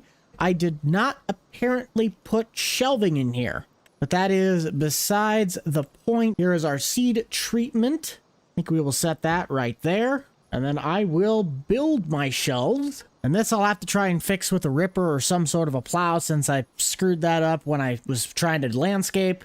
Now I just kind of need to get the remaining tools, which I know will be the auger. And if I have to get the Farm King, I'm going to need an auger tractor, which works just fine. A flatbed, so that way we can load stuff up and take it out. And a couple other miscellaneous tools. From the roadside, this place looks amazing. But I know it's really only going to fill up with supplies as we buy them. Let's check it out and see what we can get. Obviously want to save money where I can. We might go with the Demco. I will need 2 augers. Ooh, 35,000 versus 35,000. It is a much bigger auger, but we're going to have to think about storage. Even though this one's 25,000, that is a massive, and I mean a massive auger. So I don't really want to go with this. I think we'll go with the Farm King. That way it's not too short, but it's not too long. And for shuffling out of silos, but without crossing, we'll just get 2 of these. Out of all of this, the nicest thing is that I bought the forklift pretty much specifically for this reason. However, just like on Walter's farm, I completely forgot the fact you cannot fill the Pro boxes without having something with like a skid steer attach joint. So while this will be used to load pallets and transport the boxes around, I went ahead and got, for 15,000, one of the little Bobcats that we have on the old school. What on earth did I get caught on? Apparently nothing. Our shelving has been put up, and I forgot about the one shelf in the back, but that and the top rack are where we're going to set the bags. The remaining 2 of each brand are sitting on the back shelf, and our treatment chemicals will go underneath. On the outside, we have our other Meridian auger ready to unload our silos whenever. And then the 130, we have yet to cover this, but I actually bought this last episode. Demco's looking pretty nifty once we got it hauled up. I really think that's almost all we need to do for the seed shop, other than get the contracts figured out when we can start getting seed shipped in to where we can treat. I do have to buy the seed treatment chemical itself, and we can let the rest of the crew know that we are open for business. I do still think we're going to use this straight truck as our transport buggy to shuttle stuff back from the treatment to those silos. Where this thing is going to be stored, I'm not quite sure yet. It probably would be best to put that in the main shed and then all of our grain storing, like the auger wagon and everything else, in here. Grant must be on vacation because none of us can seem to get a hold of him. So I might give Nate a ring and just see if he needs any help with anything, because I'm pretty much done. Yellow. Hey, you need any help at all? That would be fantastic. I'm so buried in corn right now, it's not even funny. Okay, well, give me 10 minutes to get up there. I'm just locking up the shop. I got all of my seed stuff figured out. That's good to hear. Mm-hmm. You gonna have it ready for next year, or is it next year gonna be the first year to seed production? Well, if they ship seed into me to get treated, then yes, I will have stuff for this upcoming crop year, but my own stuff that I'm making won't be until next cycle. Okay. All right, well, we'll see when you get here. Yep, we'll see in a bit. Well, I'm glad we can help out Nate. That'd be giving us a little bit of extra time and having something else to do. He didn't really tell me where he was going, so maybe if I check if he left his location on. Oh, he's up by Richards. Haven't really had to do much with the dealership lately. I will still have to go and buy that gravity wagon, but we can do that on our way home. I know the dealer's still open for a couple hours. Let's just go ahead and jump over to Nate's and see where he needs us. Do you have enough straw? No. Have you seen how many cows I've got? Oh yeah, but where do you think you're gonna need me most? Where do you want to be? Because one of us has got to go take the semi-trucks back to the bins because they're full. Do you already have an auger set up on one of them? Nope, so I'm going to go do that. Here, you take this over. I'll go run down and go get the first semi-truck done. Okay. Oh. Good luck. It's already 70-something% full. Yeah, I have too much corn. Wouldn't be the first time, certainly won't be the last. Hopefully. Oh, by the way, you did see where I'm staging the semi-trucks at, right? Yeah. I was kind of confused when I Alright. saw him on the side. I'm like, what the heck are the is he selling them? I'm like, oh, no, that's just where he's got to have them. Yeah, just staging them out of the way so that I don't have to run over the straw. How's the IVT working for you? Is it pretty smooth or a little rough? Getting a little rougher. I think I need to get it into the shop. But other than that, it's been pretty fine. It's been doing the job I needed to, which has Oh, been that's good. everything. That's what I got the problem with. The 8345R is my only tractor that can do bigger tasks. I need to get a tillage piece. I should have bid up that Yeah. 9630. I really should have. Yeah, there's a lot of things I'm regretting at that auction not buying, and a lot of things I regret buying. I know, it cost me how many thousands of dollars with your shenanigans with the combine. You didn't lose that much. 2 header trailers, a header that we still haven't sold, and a combine coming back? Oh, you'll sell the combine. You'll sell that header easily. Yeah, but it's all you still on the gotta do- lot, so in theory, I'm still over $100,000 out. That is fair. But think about it like this. All you gotta do is just wait for Grant to want a bigger header. Like, have you seen those combines he's been running? I give him one more year with them. The better question is, he was running a combine in the first place? I can't even get a hold of him. Oh, yeah, he ran one the other day. I seen him out using, what was it? He bought a new gleaner and he bought a Case IH. I don't know, not my problem. He's probably in Tahiti with his timeshare. That's where he always is. If that man will spend as much time working as he does in Tahiti, you know, the man might have the best farm out of all of us. Is both the trucks full, or is only one of them full? Both of them. That's convenient. Oh, come on. Come on! I think the combine should be able to finish out its run, so I might just take the other truck back with you. Actually, yeah, if you bring that on back, I have a third truck down here you could take over there, just so you can keep rolling. Okay. That's kind of a nice change in pace to be able to do something else. Considering this is like a one-way road, are you driving down it at all, or am I good to cross the tracks? Oh, you're good to come down the tracks. Try to not get hit by a train might be the other challenge. The train just went by a little bit ago. You should be good for at least about 30 minutes. That'll work. You just want me to take the top kick back then while you do this? That would be the best idea, because it shouldn't be too long before I have these done. Just watch out behind you. Sounds good. Thank you, buddy. Yep. See you in a little bit. Yep. I can definitely tell this is a medium-duty truck with a grain trailer on the back. It is sliding all over this gravel. I'm also going to have to get a final tally on where that seed shop put me and my finances. I'm going to take a wild guess I'm well over $500,000. We'll just cross that bridge when I get there. Right now, we got to empty out the cart and then get the combine if he's already full. Can you hear me now? Oh, yeah, sorry. Let's see, you might have been out of radio distance. The red truck is full, but the combine is being emptied now. All right, well, I've got a white truck coming over right now. Okay. I would think that with the passes left, he should be able to finish it out, but I'll just keep monitoring him. Monitoring him. Holy cow, words are hard. Well, when he's done with that, let's just go ahead and throw him on the field 12 right above him, and then that'll finish out my year. You're doing better than I am. I'm waiting on beans. That's the last little bit I got right there is field 12. And then I guess I'll start coming over helping you out more since you're doing this for me, bud. Well, that'll be appreciated, but right now I'm kind of in a little bit of a pickle. I don't want to set the combine back up for corn, and the beans are just a bit too wet. Yeah. You know what we could do What? is, if you want to, since you're helping me out with all this, I'll let you use my combine to finish out your corn. Oh, don't worry about that. Because I got 2 patches worth of it. I got to go to Richard's, and then I got to do mine on the south side. But the beans should probably dry out. I can get to it tomorrow. I just don't want to change all the stuff and then have to jump right back to beans and do all of it. Yeah, that's why I did all my beans first, then I switched to corn. Kind of a bad spot to put the header trailer, but I guess to each their own. So Daryl has a half-witted brain on his head, and he'll actually come down this side of the plot. Or he could cut a path right down the center. That also works. Hey, Chief, you might like this. Your auger's long enough that I can't really drive in the ditch side, but as the combine's going down the field edge, I can drive and load on the road. Just the way God intended. I know, right? Just be careful, don't hit a bump and accidentally take my auger off. Oh no, it's well above that. I'm more worried about falling the tractor off the side of the road. Here Hey, you look, go. it's a buck. It is a buck. I think I got enough in the cart to top you off, but I'm not certain of that. As long as you can get me close enough, that's the only thing that matters. How about full? Actually, it worked, 100%. Hey, ain't this fitting, a buck with corn? Yes. Hold on. If you're harvesting corn, is that technically hunting over corn? Maybe. You know what? Hose it. I'm doing the combining. I can get this done a lot faster. And moo-moo-wee. You on the way?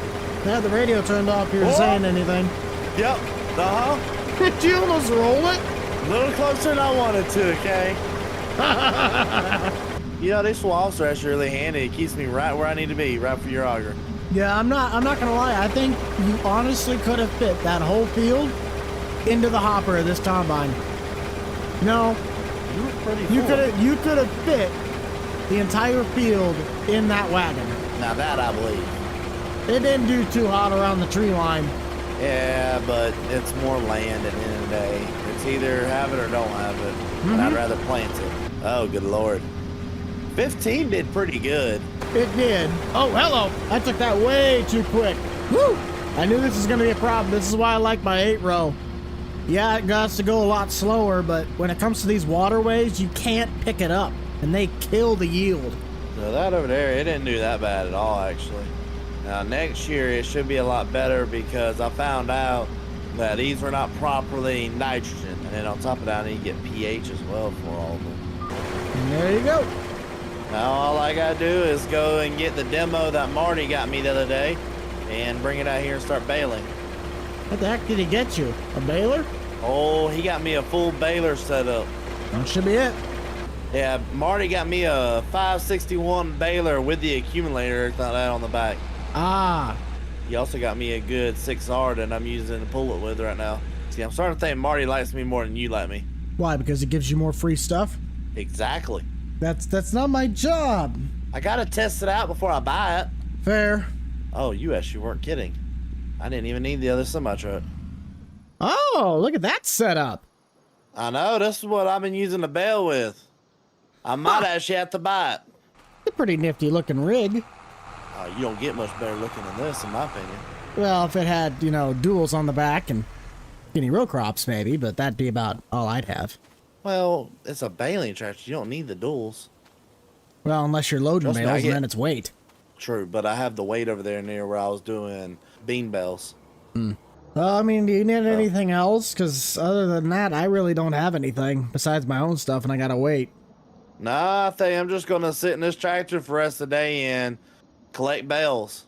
That'll work. You have yourself a fun one, then. I will try.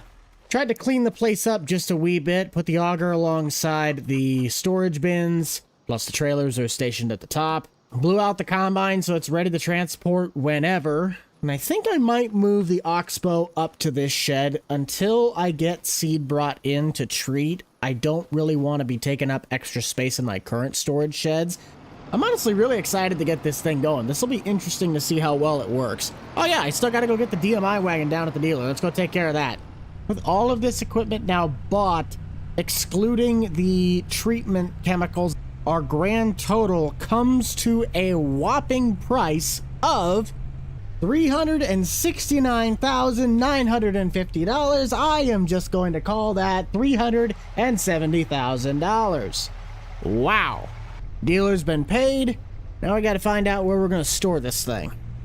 Might just put it back behind the Quonset in that open patch. Wait a minute, I didn't even add in the total of what it costs to do the seed shop as well. Oh boy. That means the actual total, $574,000. I'm almost $75,000 over budget. I planned for 500. I better make some money off this crop season. This one hurt. Okay, so he's got seed corn Holy picker. crud, you actually exist? Where have you been? Bucky.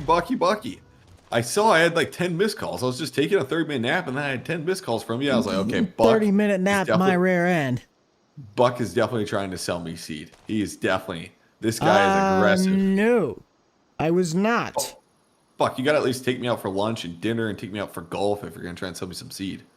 Well, considering the fact that I was wondering if you needed help on harvest since you've been gone on vacation in Tahiti the last 4 weeks, then yeah, if you want to buy some seed from me, that is an option.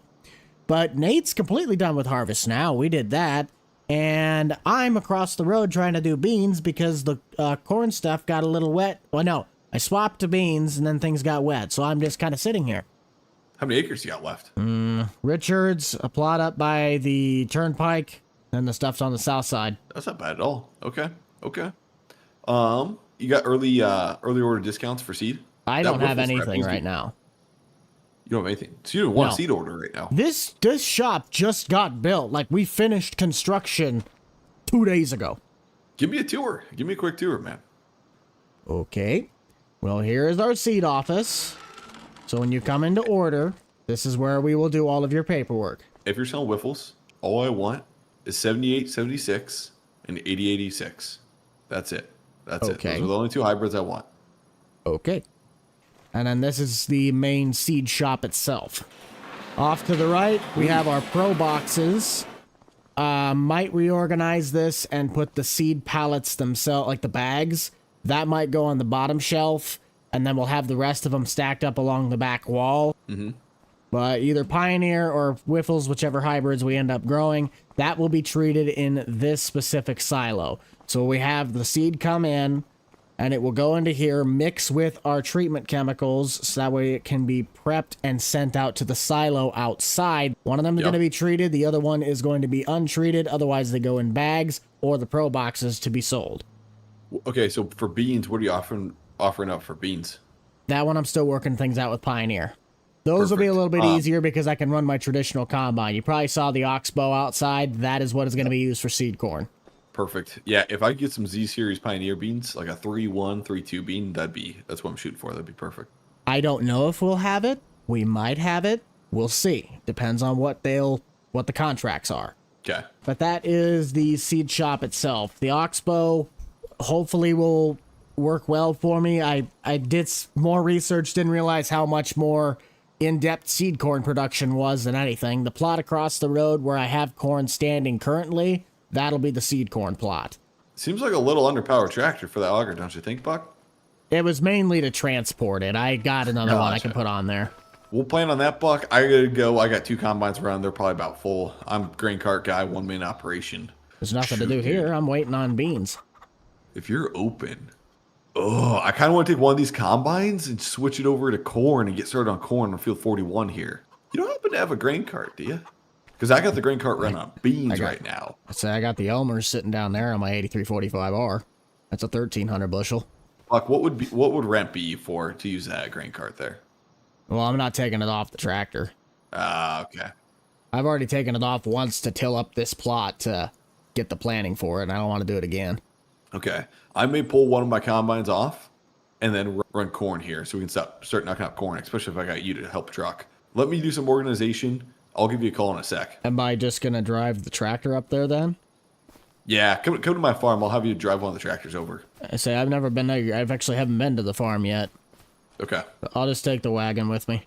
Well, back, you were around there when you were a little rascal. Remember? I was, but I haven't been out there recently. Wait, we're not using the 8R, are we? So you're using me or not? Because say you either get the wagon here or you don't get this thing at all. Yep. So, okay. Any chance I could give you a ride back to my farm? Because I got to bring the combine over and I got to bring the wagon train over. So if you hop in the truck with me, you can bring one of them. Are we using this or are we not using this? We're using this. Then why would I ride with you back when I can just drop this off at the farm? Okay, that works good too. But the farm's literally a quarter mile down the road. That's fine. It saves us having yeah, to go drive drop it off at the farm. Go drop it off at the farm and Which they'll pick you plot up. are we going to? 41. Move it. Time is wasted, Buck. I'm trying to... Oh, okay, there it is. Well, I'm trying to find out where it's at. Oh, boy. That was interesting. And I think he said something about buying DMIs. So he's probably going to have to go buy more grain trains because I don't think he owns a semi. Buck, you ever think we could just steal a couple combines off the lot and just knock out this farm? Yeah, for $85,000 you could buy one. You ever think a guy could get a demo on that Kinsey grain cart up there? Right across the thing, the one that you sold me with tracks. Yeah. You're paying the price. I'm re-listening to that. We're not doing this again. So you're gonna sit there and tell me you own another Kinsey 1050, but you do not own a grain truck? No, I own one Kinsey 850 grain cart. But do you happen to have an auger free by any chance I could borrow? Because I got my auger tied up for beans. The only one I got is the one sitting on the 130. Any chance a really nice guy could borrow that? For a fee. Because I heard you bought one from the dealer the other day. No, I didn't buy one. I'm just demoing one from the dealer. Are you gonna buy it? We'll see. It depends how it goes. It's right there on the bin right there. Okay, Buck, do you want to take this wagon set down? I gotta unhook the bean head quick and then hook up to the corn head and I'll be down with the cleaner.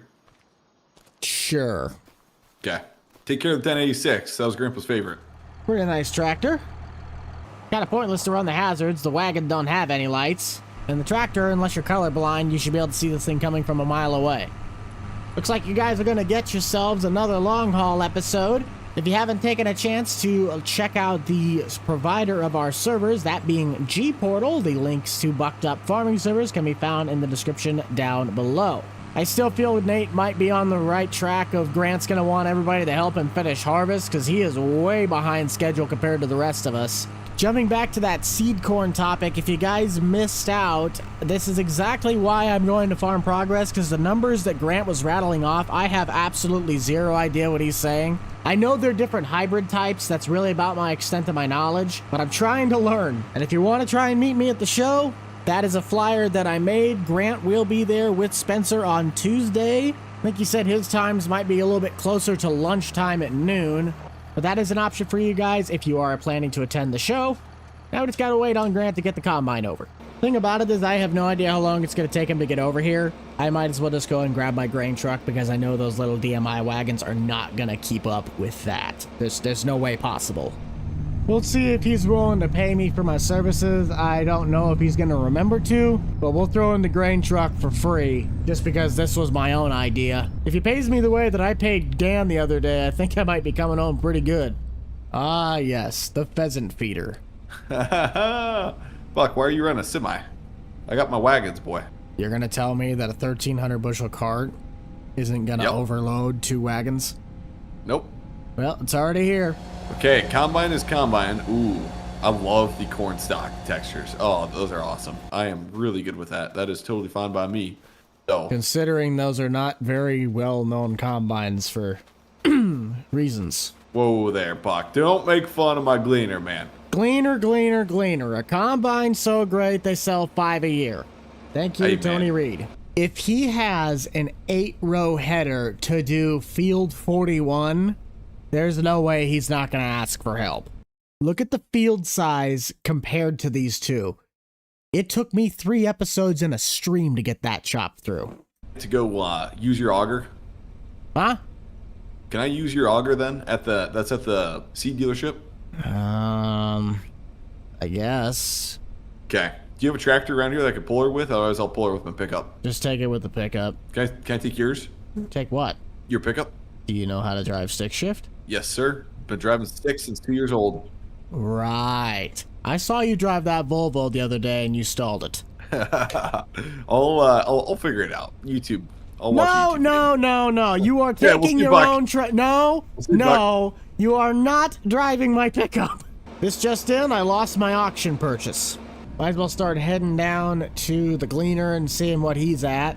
The headlands Grant said he thinks are going to do well, but considering how many waterways might be in this plot, we can't guarantee if this is going to be a good yield or not. Yeah, this land's a little bit more hilly than I thought it'd be.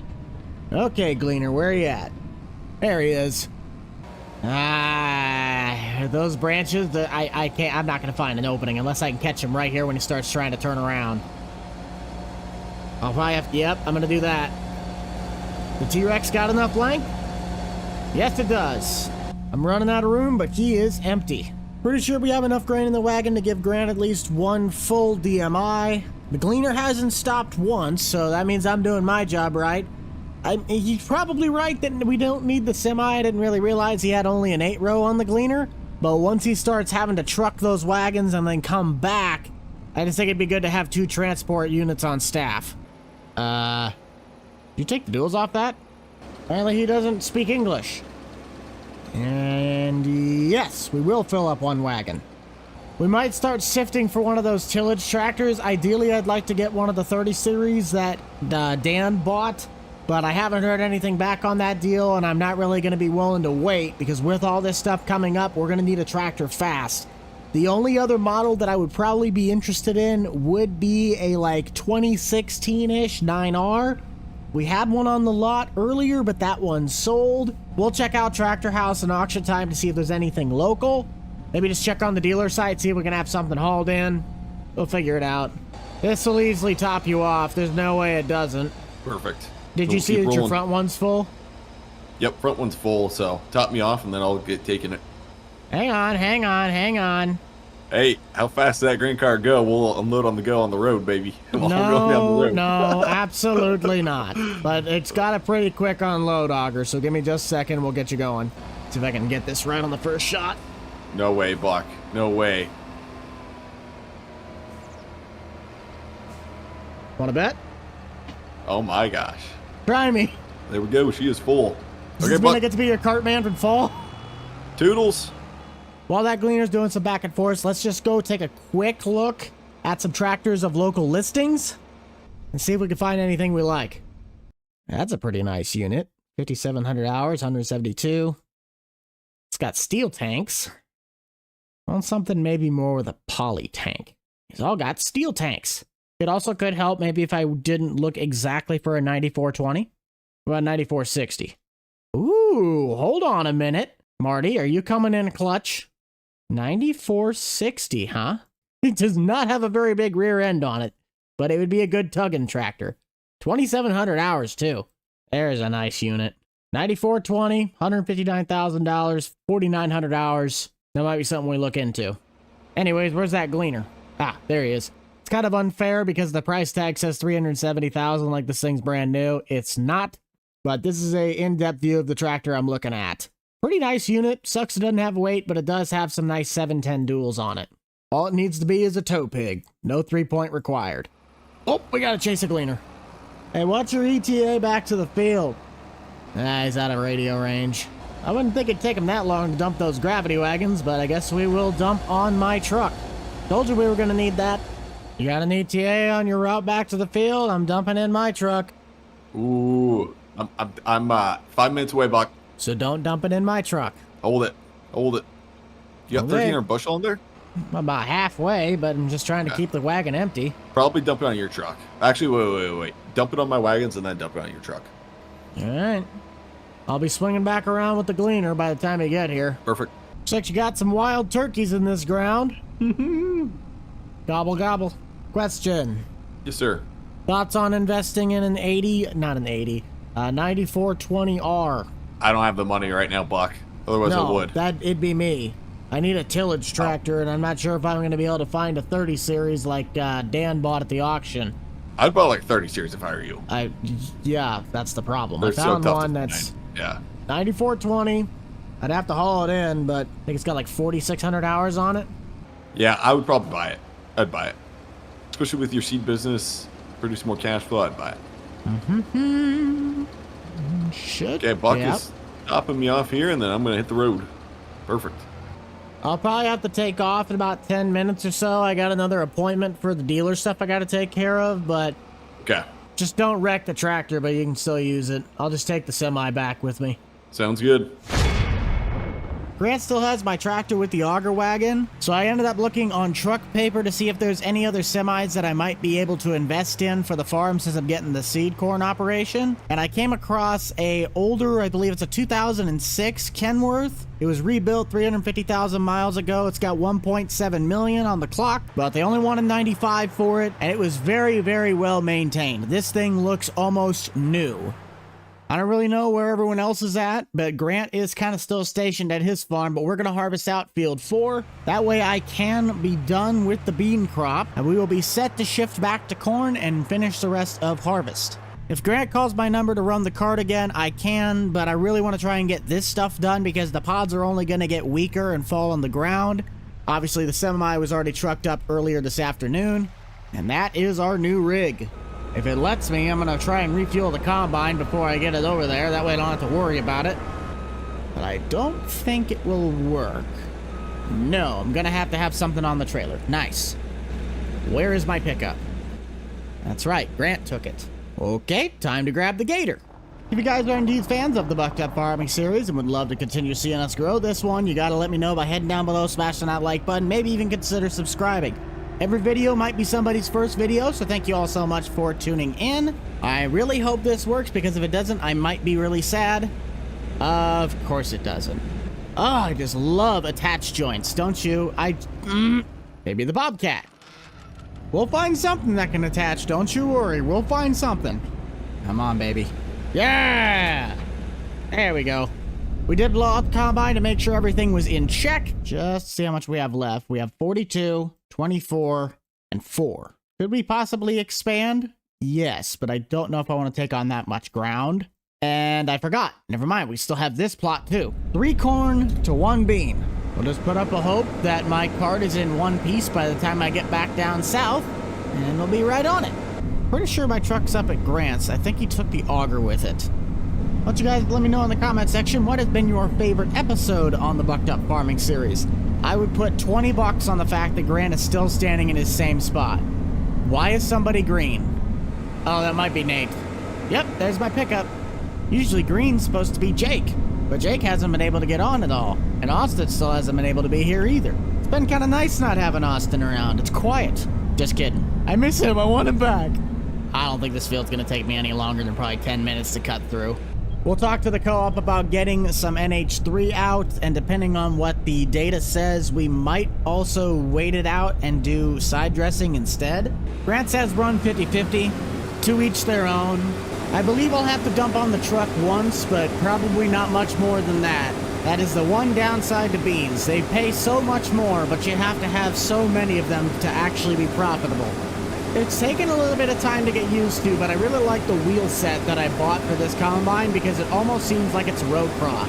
I used to love having the fat tires on the rear, but I'm starting to go a little bit more skinny, and I've heard that those are also a lot more reliable. The rims don't crack as easy. With the GPS system not really working on this combine, I might at least run with it one more year, but there's a chance I might upgrade it or swap it out for something else that I can set a work or two.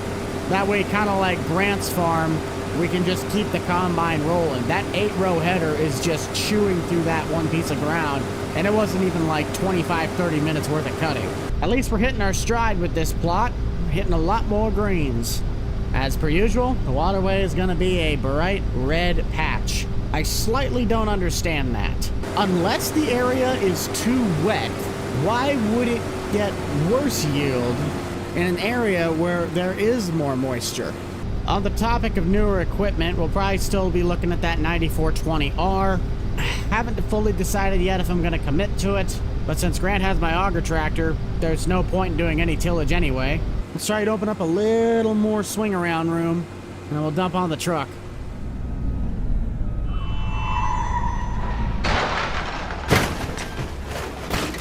He's not gonna be happy.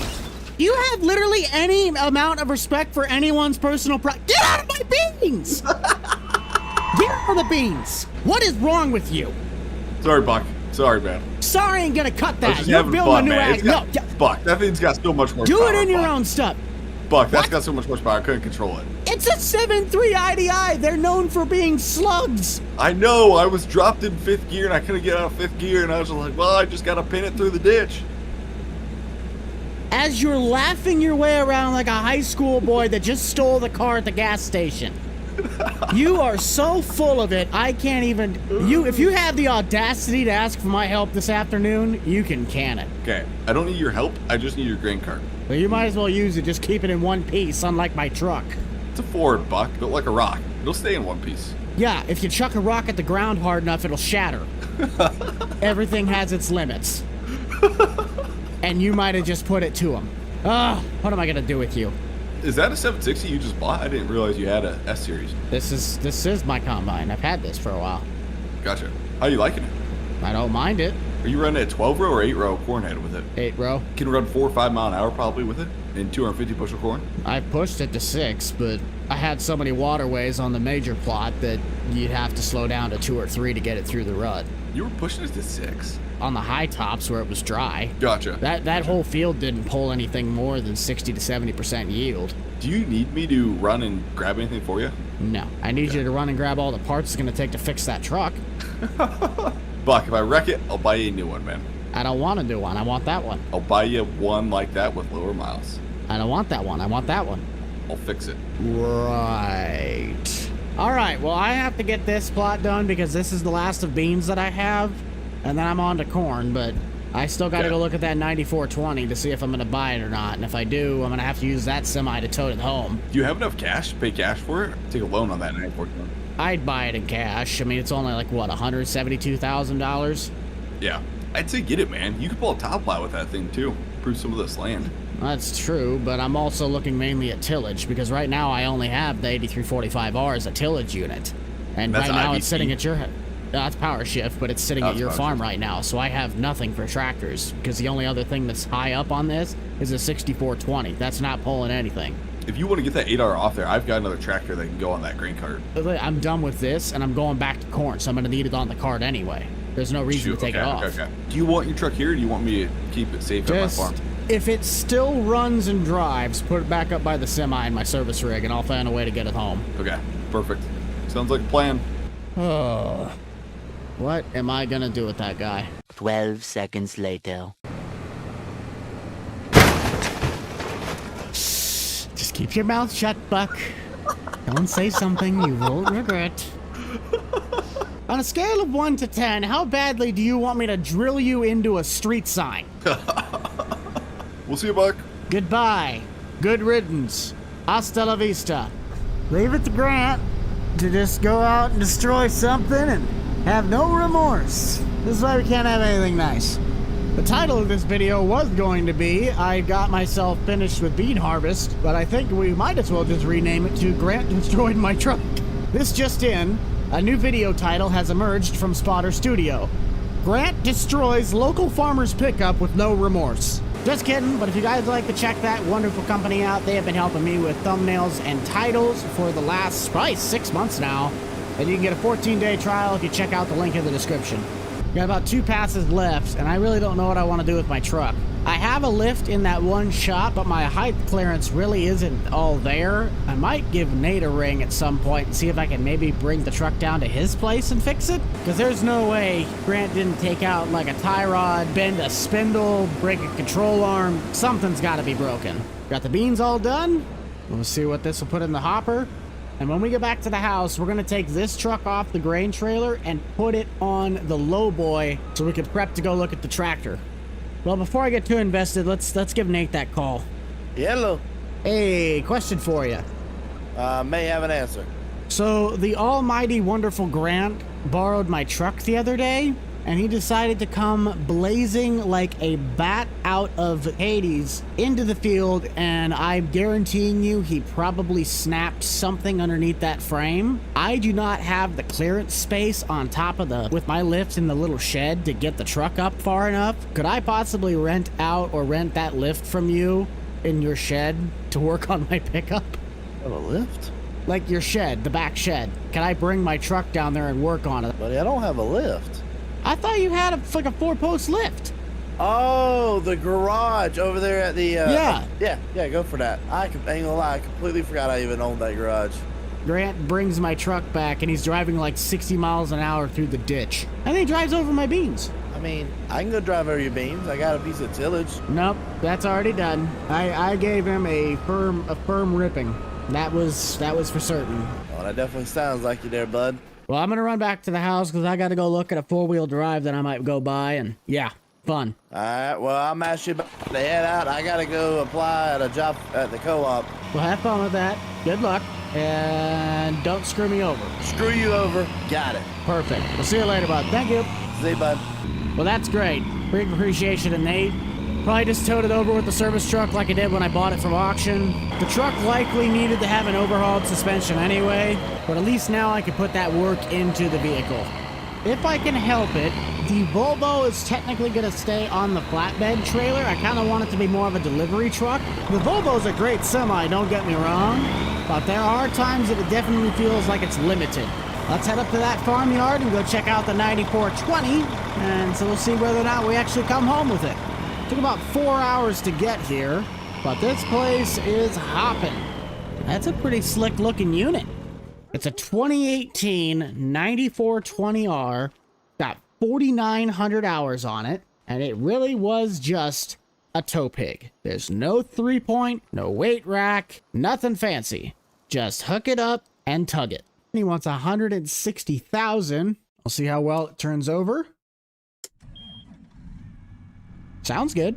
Cab was pretty well maintained. Got a CB radio, poly tanks. If I'd have gotten a slightly older one, I could have gotten steel tanks. Would I like to have found a 30 series so I wouldn't have to run DEF? Of course, but they're going to cost significantly more than these.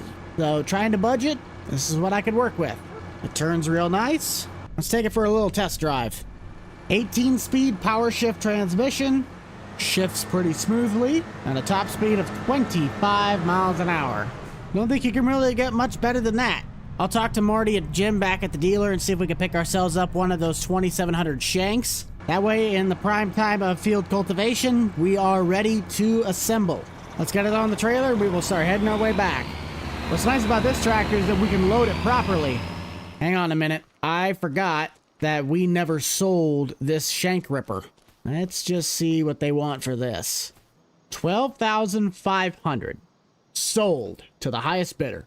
We'll come back with the tractor and get it a little later, but I'll get it paid for so it's at least already taken care of. Yeah, not gonna lie, pretty thoroughly impressed that this was able to lift up that dual tire. Figured it might be easier to put the tires on while the outside's hanging off the edge. We'll need to get the service truck back and put it on the trailer because, like you guys can see, that is my 4-post lift. And there is, well, not even close to enough clearance to get that truck off the ground if we're gonna have to pull parts off. Let's just run up to the dealer and go pick up our ripper. I'm sorry, Marty. I wanted to buy this thing from you, but you didn't have one on the lot. Well, technically you did, just it was bigger and more expensive and it already sold. Why are you not hooking up? Maybe because the hitch is like 10 feet from the attach point. There we go. Considering that we do have a large tow pig, I could possibly look into getting a bigger chisel plow or something other than the vertical till, but financially speaking, probably not in our best interest. Mainly going to be using this in the plot off to my left, so we might as well just leave it up in the seed lot. Ooh, while we're on the topic of tractors, I forgot to mention that we have been looking at Nate's IVT, trying to see what's going on with that. The service techs are trying to find out if it's got a low pressure where it's not really engaging or shifting the tractor out of park. That or if something with the front wheel assist is off. We haven't dialed it in quite yet, but those are at least some of the more common issues that IVTs have. I'm not going to be that guy, but I presume that he at least checked his fluid levels. And for all we know, it could just be something with the software. There is a lot of times that technology just sucks. Dude, this extra driveway is going to be so nice to get in and out of the property. I love my main drive, but this seed shop really did come out looking nice. Let's check if Nate's home first. That way I'm not just showing up and, yeah, not very respectful. Come on, Nate, pick up. Fine, be that way. I'll keep hitting him up and see if we can get a hold of him. All right, Grant, how bad did you screw up my truck? Ay. Well, sounds like it's probably got some fluid leaks. Not like it had those before, but definitely significant now. There we go. That should be good enough. Oh, my poor truck. Yep, that is definitely bent. Leaf springs aren't horrible, but the mounts they're fried. This might be Nate. Hey! Hey! Fine. Hello. Just gonna blow by me, not say hi? I'm busy. I was trying to call you, see if you were home or not. That answered that question. No, I'm not. I mean, I'm heading home if that helps you out at all. It does. I just didn't want to show up and you were gone. Yeah, I've been getting bales moved all day today. I made $50,000 just on bales. Hey, that's a good way to look at it. Oh, yeah. I still have plenty put up as well. That's good. Good. Well, I'll be dropping the pickup off here in a bit. We've been looking at speaking of things that are broken, we've been looking at your IVT. Did you ever get that back yet? No. Okay. Well, Still diagnosing it. What the technicians are saying is that they're wondering if there is some sort of a low pressure where it's not getting the tractor to shift out of park. Not really a shudder, but it's something with the front wheel assist. I mean, hey, I trust you guys. I say, well, I presume you checked to make sure it had fluid in the transmission, correct? Yeah, I did all that before I even took it to the field. Well, we'll keep looking at it. That's just kind of what they're thinking. It's something with either the front wheel assist or you got, I mean, it could even be a software thing. Technology sucks. Yeah, well, push come to shove. I don't know. I'm starting to think them 2 tracks are starting to look mighty nice. The 2 tracks? The 8410? No, the 410. 410. Yeah. Yeah, I'm starting to think that looks nice. I don't remember if that one's a CVT or not. I think it is. I don't really care that much on what it is. As long as it drives good and I don't got to deal with it. Well, it's still sitting up there if you want to take a look at it. But that's going to be a pretty expensive model because of how new it is. Yeah, but I want to see what's wrong with that other tractor first, see how much that's going to cost me to fix it, because I'm guessing I don't got a warranty on it. Well, did you buy it with a warranty? Did I? Did you? I don't know. We can check the file book. I'm pretty sure you got a standard one on there. If I say I signed whatever paperwork you put in front of me. That's not a good thing. Oh, uh-oh. I have lost turning. Yep, that tie rod gave out. Oh, the brakes still work. Like, this is gonna be a nightmare to get it up on the lift. Yeah, I have like lost complete turning in the front right. See how it's still straight? And this one I can turn with? I guess I could try and pop it. You got a front loader? I got a or some sort of is good enough. Let's pick the front end up if we can. Just so you know, I am gonna bill Grant for all of this. There's no way I'm paying for his mess. That was a good quality truck I bought. Can't remember. What kind of a skid loader's he got again? He's got a Gale. Cavalry has a ribbon. A ribbon. There's one I haven't heard before. Let's see if we can get it underneath that front frame rail and just kind of scoot it back onto the lift. Yes. There we go. That'll help you out. Well, I should be able to set you down. I'll let you back up a little bit. We're going to need to swivel it quite a bit more to the right. Well, you pick up and swing right. Get repositioned. Yep. There you go. Might have to drive over the lift post, but it'll work. All right, see if we can get it to see if we can get the truck to go straight. This thing is a heavy truck right here. Well, hang on, I might be able to get that wheel to hop. Well, I might be able to get it to hop its way over. There we go. All right, let's see if I can get it to straighten out. Ah, yeah, I think I'm screwing it up even more now. All right, see if it'll go up. There we go. Well, I want to be able to reach it. How do I get down? You want to come into the out now? I would like to come into the out now. You simply have to lower the truck. I don't wanna. Well, I want to leave. Why this thing is always top like that? Well, thank you, sir. I appreciate letting me use your real estate. I don't need to lift it up that high, but just enough to get underneath and see what all happened to the frame. Yeah, you can use any of the tools over there, so you ain't got to lug all the tools over here. Well, conveniently, I have all the tools right there. Fair. I mean, look at this. I got a pretty good setup in here. I like my setup a little bit better. Yeah, but do you have all of these? No, or I better got a good yet, brand. these, or maybe even these. Yeah. Why don't you pull one out and show me? 3 to 5 business days. I'll get you a cone. Hey, I can put a chainsaw there. Nope, I should have all the stuff. I just got to get the parts ordered, but I know I got to figure out what went wrong with it first. Grant said he tore through the field doing like 75 miles an hour, I swear. And it did not look pretty. I saw dirt flying and grass going and the truck borderline almost rolling. It's Grant. It never looks pretty. Yeah, and here's the worst part. He's currently borrowing my 8R with my auger wagon.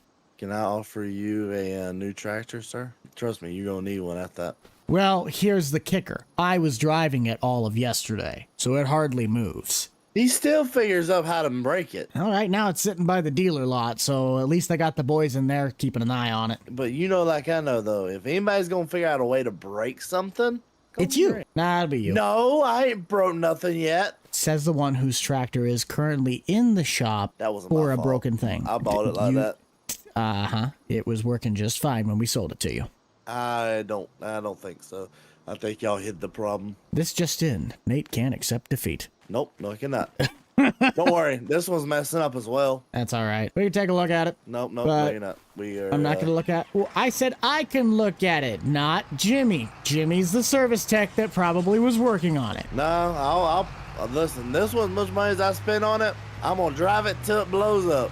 And then well, you bought that at the auction, didn't you? Exactly. Oh, I'll say we didn't even really have anything to do with that. I knew we had a 7810 on the lot, but it wasn't that one. All right, well, I'm going to head off because I got to get the combine back to the house and shuttle it over to corn. Oh, yeah. I guess I'm going to start tillage. That'll work. Have fun, bud. See you later, bud.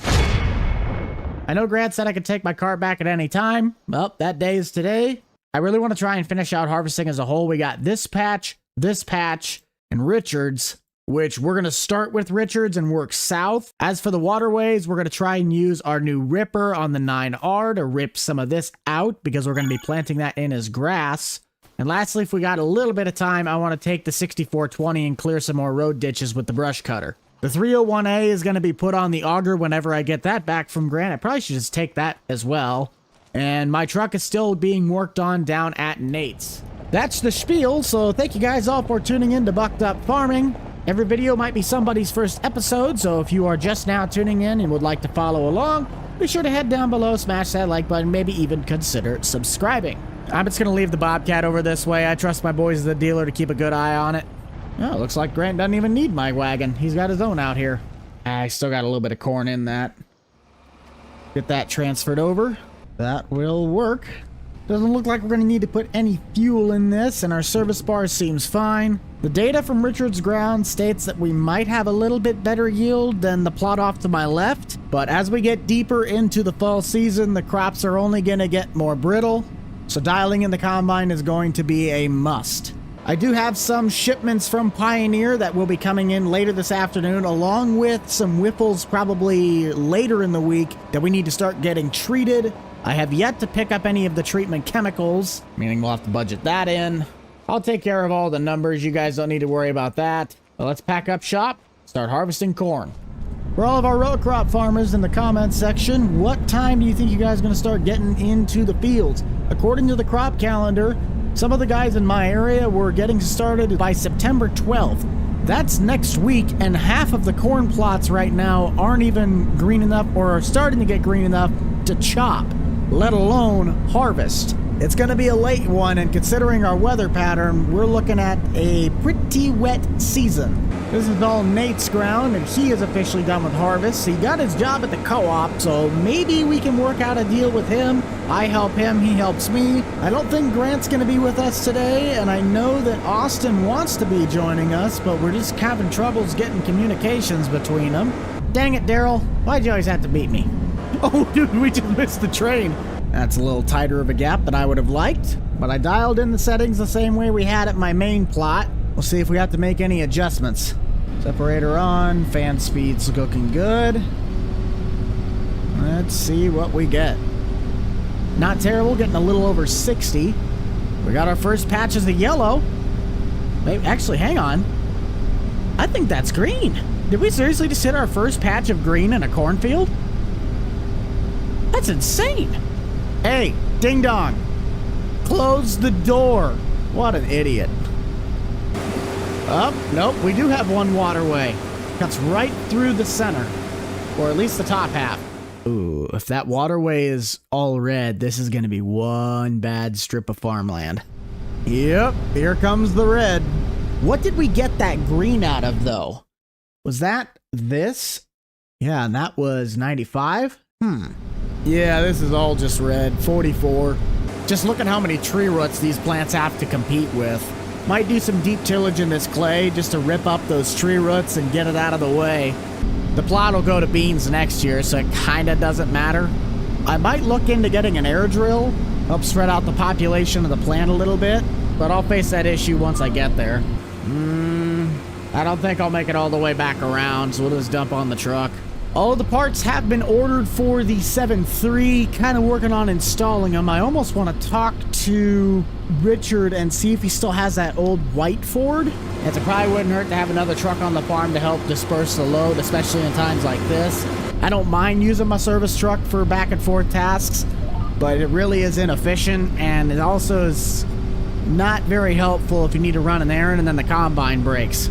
The one thing that drives me nuts about keeping our time on zero is that absolutely nothing gets done. From your productions, the price changing of the grain, everything just stays idle. So I'd love to be starting to dry corn, or especially with the seed company, start getting seed treated, but it doesn't matter if I dump it into the hopper, that thing or not. It's not gonna treat if we don't have the clock moving. Part of that's due to keeping our lighting the way it is. It's a lot harder to harvest at night or in the morning, and sometimes parts of the day bring more lag than others. I'll carry on here for a little bit, tune you guys into 3800 the buck while we continue to harvest. And hopefully we'll be ready to move south here very shortly.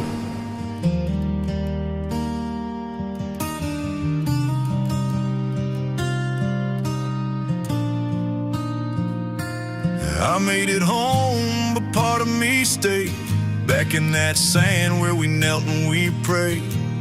Folded flags and the look in their eyes haunt me more than the gunfire or skies. They said you're a hero, but I don't feel brave when I wake in the sweat from the ones I couldn't save. I smile for my kids, I laugh with my wife, but there's a war still going on in my life. After the smoke, when the guns go quiet, there's a voice in my head, and I still fight it. Can't see the wounds, but they cut so deep. I ain't slept right in 100 weeks. I carry names that never came back. Their weight's in my heart, heavy in my pack. But I stand tall even when I'm broke. Still breathing, still fighting. After the smoke.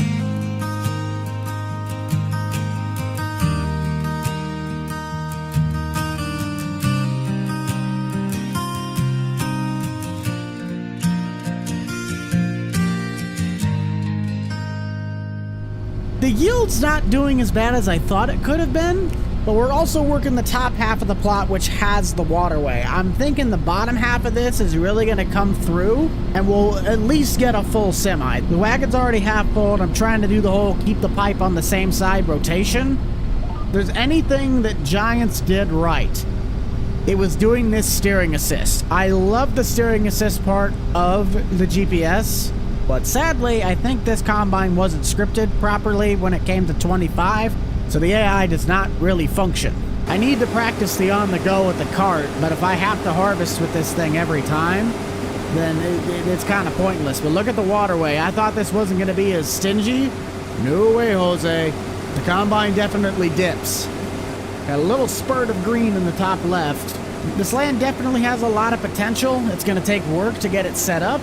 Over the course of Farm Progress last week, I really got some good insight from some people that I met. I can't remember the gentleman's name, but he did seed corn and trucking, and then he gave me some tools to help make the content a bit more real. And I appreciate that. I always try to note that my community is really the reason why the channel is as good as it is. A big round of applause. Our last weekend stream, we had a massive turnout. I don't even think we were doing anything special. We were just chopping silage on the hay farm. You know what, I can't wait. I'm just gonna try out the AI and see whether or not they will work in the combine. It didn't work when I tried doing it on the beans, but that might change in this plot. I don't know. We'll just see what happens. Go back to AI. I had it at 120. Up and downs. Okay. Roll. Where are they going? Are they gonna do it? Are they gonna do it? We can run the cart! Yes! Oh, my bad. We get to run the cart. We get to run the cart. Now that I know the AI works, we're going to shuttle you guys down to the other plot, and I'll just take out the rest of Richard's off camera. So thank you guys for your patience. That finishes up Richard's area. If we do a quick tally, we have probably a little over 49,000 liters that we brought home, and Nate might be out throwing lime. Hold on. Hey, yo, what the dog doing? Let's stop by and say hello. Hey! Ah, he's taking a nap in the cab. We'll check back in on him later. He's gonna be mad when he finds out that I stopped and... Uh-oh. It's on my own radio. I catch you sleeping? No. I'm pretty sure I saw you sleeping in the cab. I tried to stop by and say hello. Listen, I had to take a nap. I mean, I've been working all morning. What do you expect? At least a bit of decency? And I was waiting on lunch. I just finished up at Richard's. I'm heading south. Oh, good. I gotta come over there to your farm. I gotta ask you a question. Okay. That might have something to do with the co-op. I'm not certain. But now that we finally have somebody to run the combine, I'm gonna enjoy the rest of this video running the cart, because I will not be sitting in that cab for another 5 minutes. I'm just confused as to why it caused so much of a hassle with the beans. I let the combine sit there for 5-10 minutes and he never restarted. Maybe I was just doing it wrong. The plot that Daryl is currently harvesting is going to be the seed corn plot. How's that yield looking? About, what, at least a third tank? Half tank? Not bad. This is the part I really wanted to do, because if I'm going to be running a possible cart situation for Grant this fall, I need to practice. And the only way you can practice is if you're in the machine you're going to be running. I'm not going to run the combine. I don't know about the next guy. I get it that hauling 1,300 bushel behind a tractor is a completely different ball game in a video game versus real life. But still, judging your distance, trying to figure out where the combine's auger is going to be and the speed you have to keep, this is great practice. I did not really tell Nate that I was going to be over at this plot, so I hope that he kind of gets the memo. Alright, Daryl, stay with me. Your semi should be back by now. I wonder if Daryl got caught napping. Guess I could run back up to the farm. That'll work. Keep on rolling, buddy. I seriously cannot tell you guys how nice it is to have the AI working. Had I been able to do this, I guarantee harvest would have been over about an episode and a half ago. Ah, there he is. Seems like he got hung up on a phone call. While we're waiting on the combine again, we're gonna run up and grab that ripper and start maybe itching around just a wee bit. Better to stay ahead of schedule than to get behind. And it gave me a good excuse to run all the way up to Grant's and grab this. I'll have to look into some sort of a drill system to get the grass put in the ground, unless I want to do it the old-fashioned sower way with a bag of seeds and just chucking them wherever I want. There's one thing I wish my yield monitor would do, is showcase to me where that soil type was. I can get where the waterway's supposed to be, but I'll just kind of have to guesstimate off looking on the PDA. I'm stoked to use this tractor. I've been waiting. When we're done with the ripper on this, I'm pretty certain we'll just hook this up to the vertical till. That way the 8R can stay on the cart as long as we need it. That's got to find where the main start to that waterway line is, which I think is right in front of me. This seems about right. Dial it in. And here we go. That is pulling really nice. I just kind of feel if we put a grass plot through this, we're going to save ourselves a handful amounts of seed. The yield's going to be terrible in this patch anyway, so why put a crop there if we're not even going to get a full ear or pods on the plant to begin with? That looks really nice. Let's run it back. Hey, Buck, you on radio? Yeah? What you doing over there? Tearing a pass in the waterway because I'm just going to seed it to grass. It doesn't do good on the yield anyway. Why would I throw seeds where something's not going to grow? That's a very true point. Having fun? Yeah, I feel like I made the pass a little too wide. But the combine, I finally found somebody who could run that while I'm over here doing some other tasks. Speed up the productivity. Okay, I got a question. What? How many horsepower is that tractor you're currently running? 420? That's it? It's a 9420R. It's an older one. Yeah, why? I thought you had a more powerful one than that. No, this is a 2016 unit. 2018. Dang it. Why? That ruins my plans. I rented a piece of equipment that I thought I had enough horsepower for. They had it marked, they only needed 320 and then actually need 475. Well, this thing just built to tow. It doesn't have a whole bunch of stuff in there. We could technically try it. Buddy, I've tried it on mine and it doesn't go well. Well, what is it? It's an 11 shank ripper. Is it a 3-point? No. Well, we could try it out with this. Oh yeah, we can give it a fair shot. It's one of the brand new ones that Case IH came out with. Oh, the Eco-Till? Yeah. Because the only thing this is going to go on is this 7 shank and my vertical till. Oh, by the way, co-op. I'll talk about it in a minute.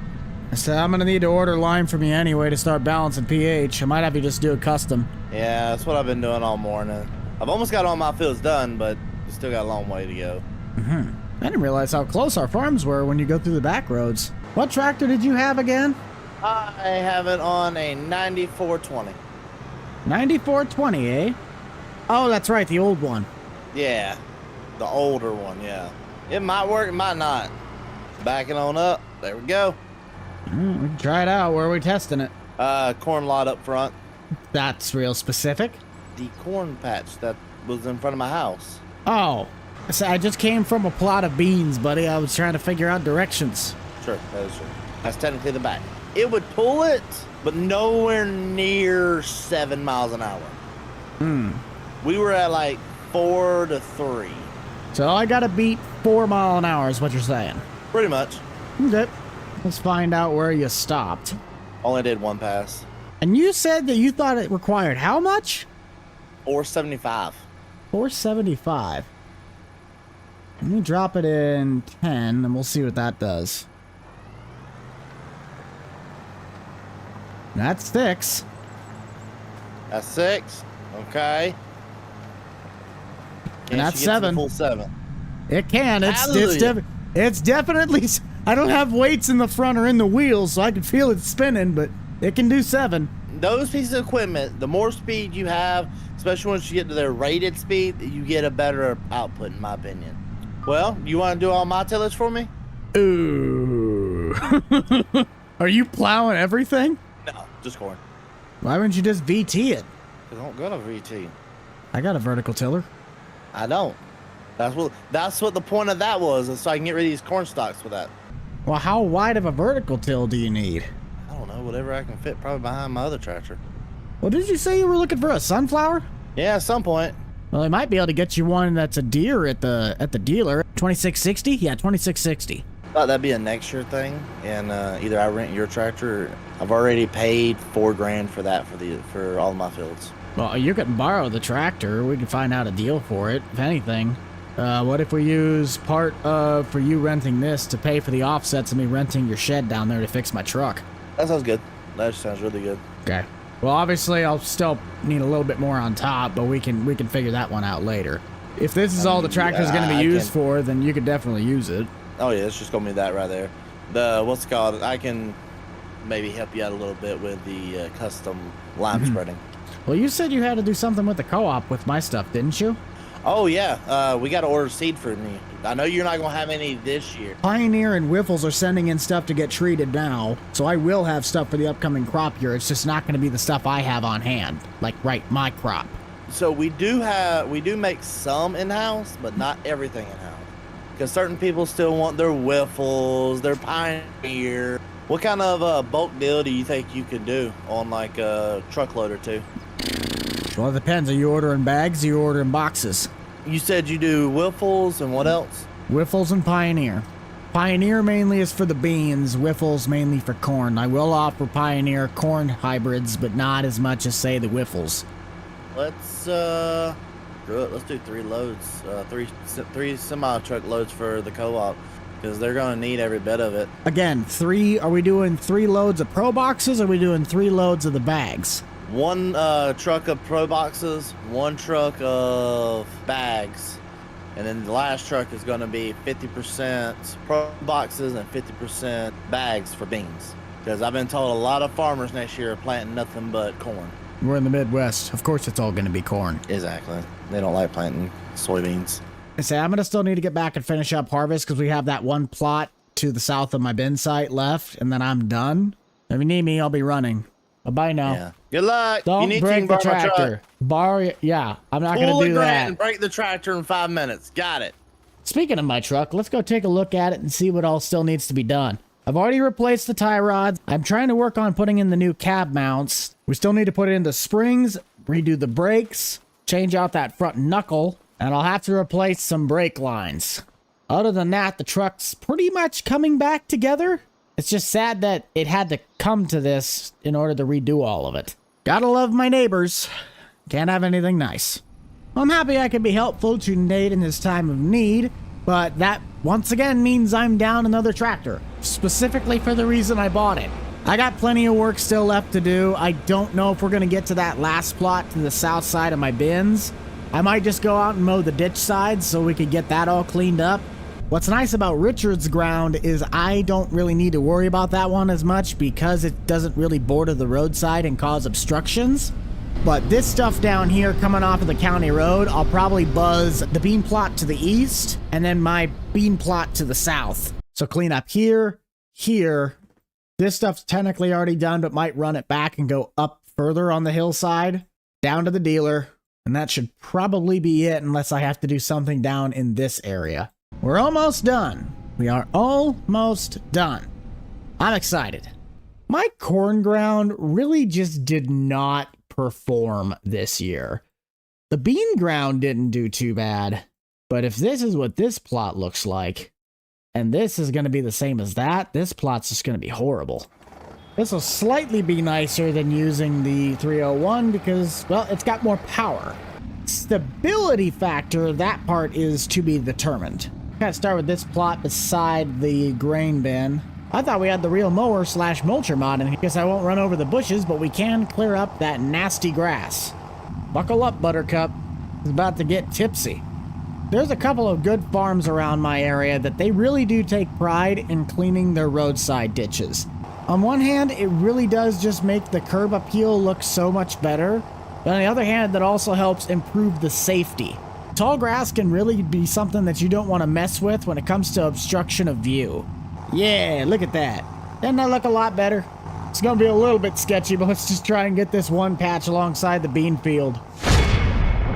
Can anyone explain to me what polar pop is? I've never heard of that. Getting back on topic, you might be wondering where on earth this International came from. That is because we sold off the Volvo for a relatively decent chunk of change. I was having some mechanical problems with it, and we just kind of kept dumping money into it. So I went on to Truck Papers, and I found this relatively new International. Ended up losing about $10,000 in the trade-off, but at least we have a semi that I know could do the job I'm trying to accomplish.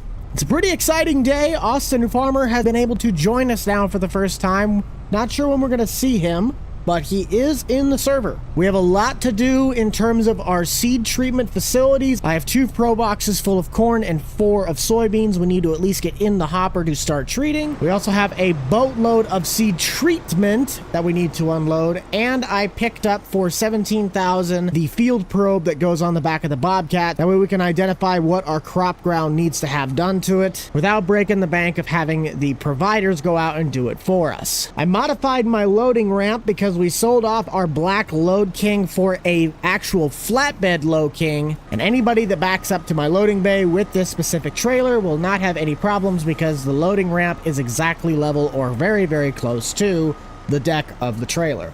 Some of the other tasks that we're going to have on our list is we have to build our grain bin silo for the soybeans. I've already picked out a West Steel that is going to be in that location. Why is the 6420 inside the shop? I don't recall why it's there. Another big task is we are going to repo my auger back from Grant. I'm sick and tired of waiting on it, and at this rate, his crop is going to be dead. Why wait for him to not show up when I could just start getting my own business back up and running? Nate said he might be able to get me my tractor back today. As long as we can get all of those tasks done, or at least started, we're going to take the 8345R and start knocking the stocks.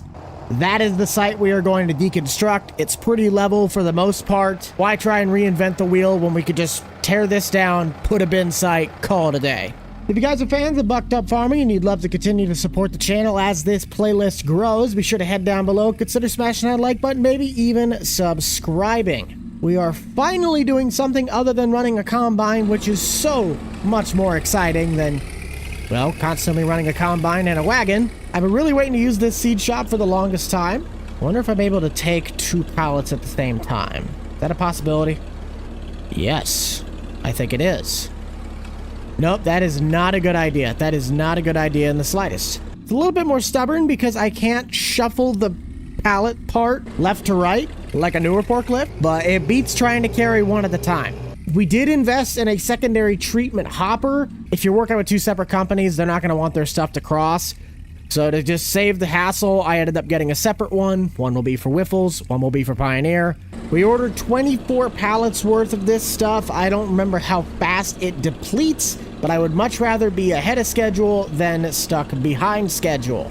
Chemical has been stored away. The last 2 stacks, we put one in the right side and one in the left side. Jumping to the menu, our left hopper is going to be for our corn, and the right hopper will be for the beans. Most older farmers I see still use a lot of bags. Grant uses bags, I know that. First round of seed going in. Man, I almost hope this thing had enough reach. Nice. Better yet, I have these aisles that I know I'm never going to use, so we're going to use this as our file cabinet. Because I should probably set the box in the wider direction. I can fit more. I forgot I loaded the box on the trailer sideways. Don't need to use the ramp. Each one of the Pro boxes hold a little over 1,500 liters, which in bushels, I don't recall how much that is, but it's 500 more liters than what my pallets will store. So to any of my buddies that are buying from me, I'll just have to let them know that the boxes hold 500 more than the bags will per unit. Here goes box number 2. This one looked like it had something in it. I don't know what that is. Oh, that's just the treatment stuff. The treatment can only hold 3,000 liters at a time, so the rest of that top box is going to have to go in later, which, to be fair, is perfect for the corn because there's only 2 boxes to treat at this moment. Now that we're on to corn, just remember this is supposed to be the whole cob that is going in the treat, not really just dumping corn kernels. Fill, baby, fill. And it is on to Grant's in order to go pick back up my auger, aka repo. Ew, I just teleported to Nate's house. Why? Another thing I forgot to mention is that the 7.3 is pretty much all fixed up. I've changed fluids, I've fixed all of the other parts. Nate really did come in handy with this one, so big appreciation to Fearsome Rhino 2. If you guys want to check out any of the other content creators in this server, obviously go and do that. We love making content together, and if you want to get yourself a server to do things like this, go check out our server provider, which is G-Portal. I called Richard the other day to see if he still had that 6.0 Ford, and sadly he did not. He sold that. So we will just have to rely or keep our eyes open for another pickup to add to the farm. I don't mind only having the one IDI in the service truck, but for the sake of issues that just happened, it would be nice to have another truck on hand. And this thing rides like a brand new pickup. With our updates, I did throw a couple of performance graded parts in, so we should have a little bit more oomph. I also installed a block heater that it was missing, so it should hopefully start a little easier in the winter. Let me know in the comment section, guys, what is your favorite old school diesel engine? Are you a Detroit guy? Are you an old Power Stroke, Duramax, Cummins, for some odd reason, PACCAR, International? The list goes on and on and on and on. I love me a good Detroit, all right? Those things scream. They might not have a lot of power, but they will scream. We're going to set up an appointment down at the co-op with Nate to get our lime applications scheduled. And I'll also have to get a rental for the toolbar because I will do the anhydrous application myself. I just need to get that equipment rented. The better question is, where did Grant put my auger? I think it's the one on the right side of the farm because he had the other one set up previously right next to the house. There's one auger. Where is the second? Ah, there they are. I think that's his original 4-wheel drive. Yep, it's this one. Shh. Be very, very quiet. I'm not stealing it. I am just taking back what is mine. I wish you could, like, leave a note on the door of the house. That would be so much funnier if he just came back. It's like, where'd the auger go? And you just sees a note on his door. Should have paid up. Give him a little taste of his own medicine. And we are off to the races. Thanks, Grant. Don't ever borrow my stuff again. Is Buddy really out in the field with a gleaner? Hold on. Hey, why you got a pheasant feeder? Look who it is. About time you show up. Yeah, I know. Now I'm just trying to play catch up. Wouldn't be the first time, certainly won't be the last. Yeah, no. Purchase of the farm got super delayed there, so now I'm just out here trying to get everything done. And I'm super behind. Well, I got done repoing my auger from Grant's, if that tells you anything. Oh, that seems about right. If you technically need help, I'm available, but I gotta get tillage started. I'm running a seed dealer operation with seed corn and soybeans. Oh, okay, gotcha. Well, I have a second gleaner. I don't know if you want to run it. I can check it out this afternoon. How's that sound? That sounds good. I mean, to be honest, I don't even want to run the gleaner either, but it was what I bought the farm with. That's next year's problem. You're running the Deere dealer in town too? Yes. I can do all of the sales there. We're close to Kansas City. You need something hauled in that's from one of our surrounding dealers, you give me a ring.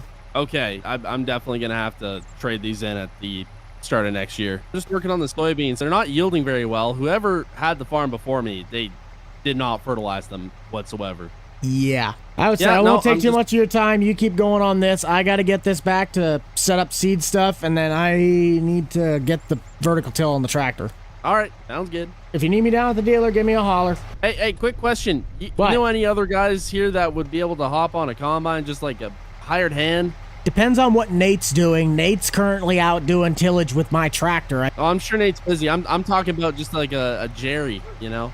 I could send Corey or Daryl down your way. Yeah, that would work. Hang on, let me give you their number. That's their contact. I just keep it on a sticky note. Which one is this? Top one's Daryl, bottom one's Corey. Okay. All right. Well, Just tell them you're with me, and then they can come down here. hey, perfect. Thank you very Right. much. Yep. See you, bud. Later. Hopefully I got enough room to turn around. This auger's turn radius is horrible. What on earth you is that? should have enough room. Just go all the way to the back. Go all the way to the back. Yep. What is that truck? Well, you remember how I hit a bit on the lottery there? Did you cash out your Bitcoin? No. I hit the lottery a little bit. Like nothing too crazy. Oh. But it's, you know how I purchased the new farm. All right. Well, I'll give Daryl a call. See if he can come down here. All right. See you, bud. See ya. Well, that's awesome. The Canadian's finally here. Don't know where on earth he found one of those 301As. I mean, they might slightly be a dime a dozen, but I figured I was going to be the only special one. Ooh! Speaking of tractors, I forgot. I bought something on a sale for 30 grand. You guys are going to love this. The 301A would be a great auger tractor, don't get me wrong, but this is a relatively big auger, and I don't want to have to strain the 301 to do the job. So we bought none other than my second favorite tractor of all time. Not the first, the second. Take a look at that unit. That's right. We got ourselves a D21. Is it stupid to say I bought a D21 to be an auger tractor? Yes. But hey, we had a little bit of extra money. It came up for the right price.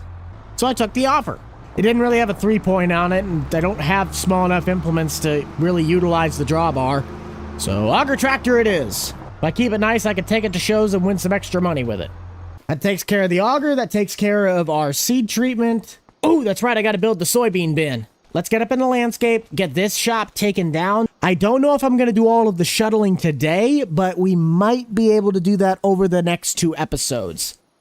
I would put up a taller bin, but the beans just don't yield as much, so there's no reason to put a big bin down here. And this West Steel bin will probably be my most reasonable choice.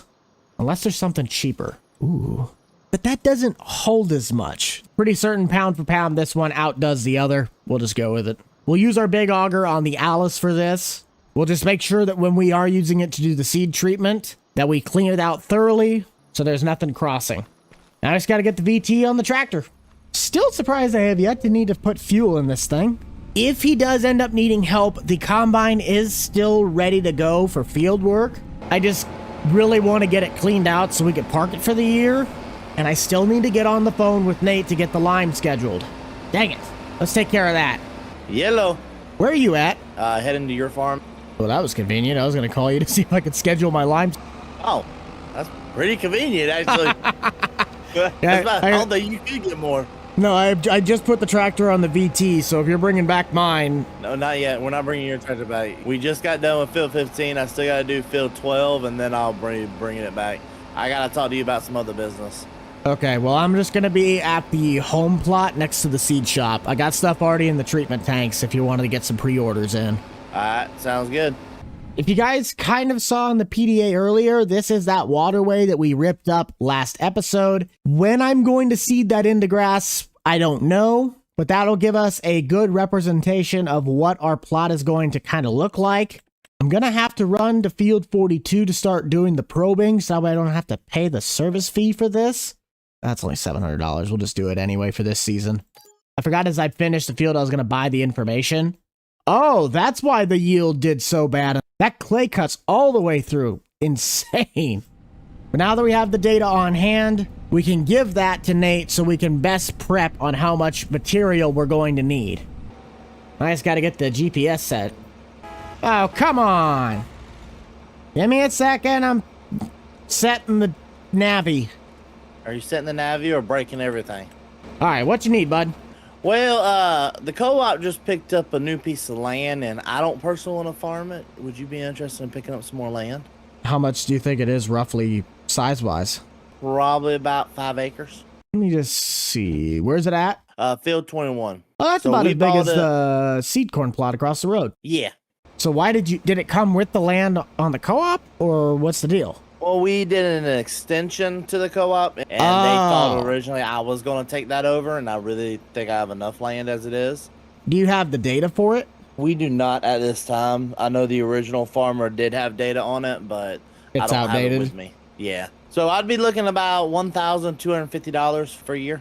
Was that average about $250 an acre? Yeah, about average. Yeah, that'd be fine. As long as I can get the data for it. Actually, you should be looking pretty good because it's got a crop on it that currently needs to be harvested. What crop is it? Corn. Oh, sweet. I already have the combine still set. You can go jump on that, and all the money you get from that, pay the first year's rent and pay for the soil. That's true. Let's do that. What do I got to do with you to get the pH stuff set up? Because I did get all of my data for my current ground. We normally charge a $5,000 rental fee of the equipment if you want to do it yourself, on top of however much lime you need. Guessing you're wanting me to do it? Yeah, because I don't have a spreader, nor do I want to take the time to go and do that. What I'll do is, since I do get a discount, I'll throw you a little discount since you let me use that big tractor. And I'll only charge you $2,000 and then an extra $1,000 for my labor. Plus material. Yeah, plus material. I don't know how much the material is. It all depends on your yield maps. Most of mine is sitting anywhere 5 to 6 1/4. Okay. So are you just wanting the basic application rate, or are you wanting a little bit thicker of an application rate of nitrogen? Let's start with one of my smaller plots, because that is going to go to corn next year, and that is a very crucial piece of ground that did perform well. See what that does and what that's roughly going to cost, and then we'll go for the rest of them. All right, see you in a little bit, bud. They're going to run a little bit more than 5 degrees. They will run a 10-degree angle. Try and chop across the stalks a little bit more. Yeah, that's better. I want you guys to head to the comment section once again. What is your favorite brand of tillage equipment? Everybody has their personal favorites, and some don't care at all. I've heard that Case IH has a really good line of tillage equipment, but you also have the dedicated brands like Landall. If I wasn't using this 2660, I would definitely be using the Landall, but this one just happened to pop up in the market first. So you know the drill, head down below. If memory serves me correct, this vertical till never did the mulching in the front and the disking in the back. So I went in and manually did it myself to do the same tasks that the Landall did. If I check my map, what is that doing for our cultivation? Is that seed bed? Yes! Oh, that saves me a lot of time. Now that this tractor is on the VT, I do not want to have to take it off, because the hassle of getting this back on the cart, getting it all set up, getting it transported, having all 3 pieces to that plot. Yeah, I'd rather just drive a truck than mess with that circus. On the topic of combines, I have been looking at what might be the upcoming replacement to my S760. And that is a slightly newer, yet still smaller S-Series combine. I don't think I'm going to go with the 500, but I likely might go with a 600. Maybe a 7 if I want to go up to 12 rows, but I really don't want to get rid of that 8 to 16 row setup quite yet. Tractor's really pulling smooth, and that's exactly what I was hoping for. Do ourselves a favor and crank it up a little bit. See how fast we can go. How many liters of beans are in our current silo? 50,000? That wouldn't take too long to shuffle over.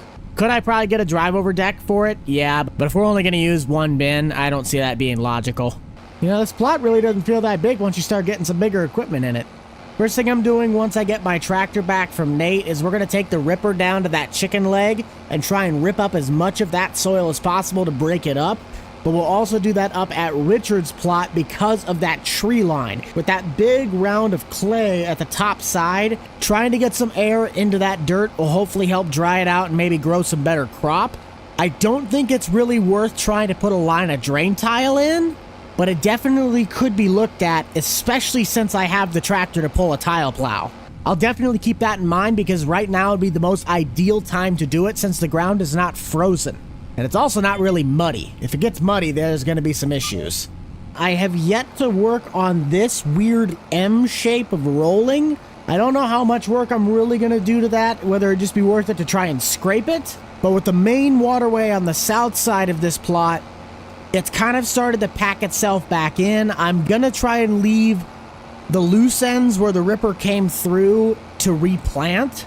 Well, hopefully in next year's crop, you can see the darker parts on the outside. That's going to go back to crop, and then whatever that lighter patch is, that's going to be the waterway once the grass grows in.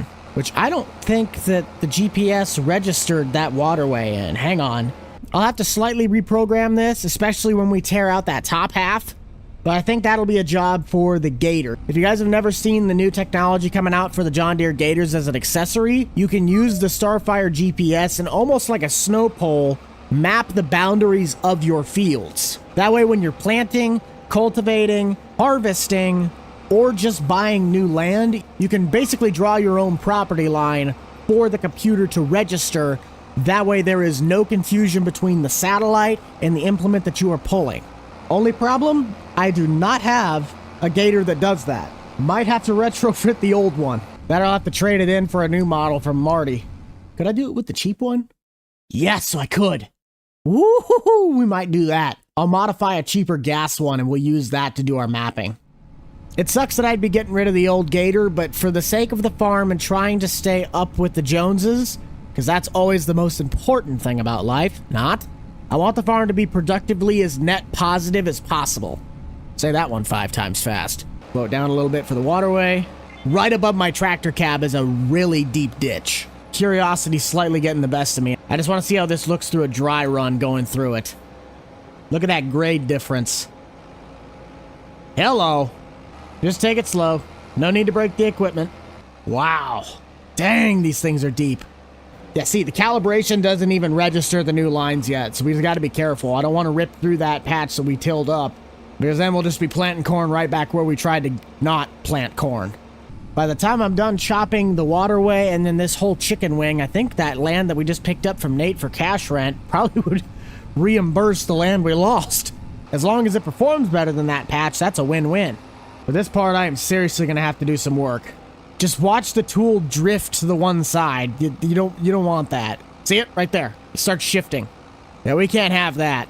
I think that's probably good enough for now. Let's run over to the co-op area. I just want to be done with harvest as a whole. And if I got more ground that I got to cut, then I guess it is what it is. Ah, shoot. I'll still have to wire that money over to him. Let's do that. Transfer money. I can't really get $12.50, but I'll give him 13. There we go. Give him a ring so that way he knows about it. Come on, pick up, man. Ah, he's not picking up. If he wonders why he has $1,200 extra, I'll tell him later. We'll have more work as the weeks go by, but at least we have ourselves a starting point. I'll get the semi shuffled over first, and then we'll come back and get the combine. If Buck seems like a very boring person when it comes to color choice, you're probably not wrong. I did opt to get all of my semis to be white. There's just something about this classic, basic fleet style of color that to me just resonates with simplicity, yet efficiency. Over our stream last weekend, which again, you guys continue to keep showing up and continuing to support. I can't thank you all enough. Hold on. Yo. Hey, Buck, are you, when you gonna go there and start harvesting that corn? I'm taking the truck over right now, and then I'll be on my way with the combine shortly after. Why? Alright, I was just letting you know how to get to that field, because it's not like you can go through the co-op area. You actually have to go through my grass pasture. There's a little road. Do you know where Grant's entrance to his farm is? Yeah? There's an entrance right there to my grass field that I planted. You're going to take that around, and then there's an entrance to that field that you're going to. Hang on, let me check this out. So there's the grass plot. Yeah. Is it... hang on. So I have to go in between Grant's bean plot and your grass plot. No, not necessarily. You'll just drive on the edge of my grass field. Little access area from my grass pasture to yours. That's right next to that pond. Oh, so instead of taking the road that goes into the co-op, there's another one before that or connected to it that goes around the backside of the tree line, and then I cut down, correct? Yeah. Okay, so I am going the correct direction. Well, you could do it. You can enter through the co-op way, or you can enter, like, there's a road that goes right across from Grant. So the patch directly to the left of me that looks like it's covered in lime is the grass ground? Yes. Okay. I was so confused because I thought it was just regular field. No. That's a grass pasture now. I switched that over to grass pasture a while ago. Okay. Well, then I will just do that. I'll ride alongside. You said there is another entrance, though, besides where I'm driving right now? Yeah, and you don't have to drive over as much grass. Okay. All right, I was letting you know. Yep, all good. You guys truly are the backbone behind this channel, and we ended up mowing some roadside ditches to finish out the stream last weekend. Get everything closed up, and we will top off with diesel before we leave, because otherwise I know I will run out. Ah, dang it, I never told Nate that I gave him the money. He'll figure it out. We're topped off. Let's roll. Now, please tell me that this stuff is not going to perform horrible. I do not have time for 110 bushel corn. There we go. Yes, we're sitting at 40, but look at how many trees we got. I'm not going to judge it yet until we start getting closer to the south side. Jiminy Christmas, try not to take out the pipe. We're going to have to get the chainsaw back in here. I don't think Nate wanted to work this ground strictly for the fact there's so many trees. I'm starting to believe he didn't want this ground because of how many trees were on it. That's a scummy business model. Oh, that's a nice little expansion. That Dalton looks like a pretty nice toolbar.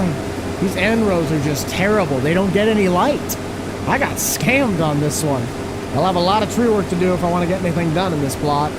38% around that whole loop. Wow.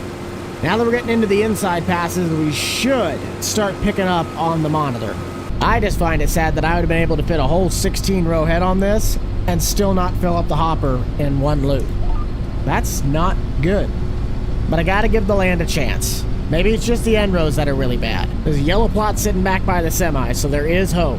There's 67. Oh, I saw 68. It was very brief. There it is, 68. We're picking up steam now.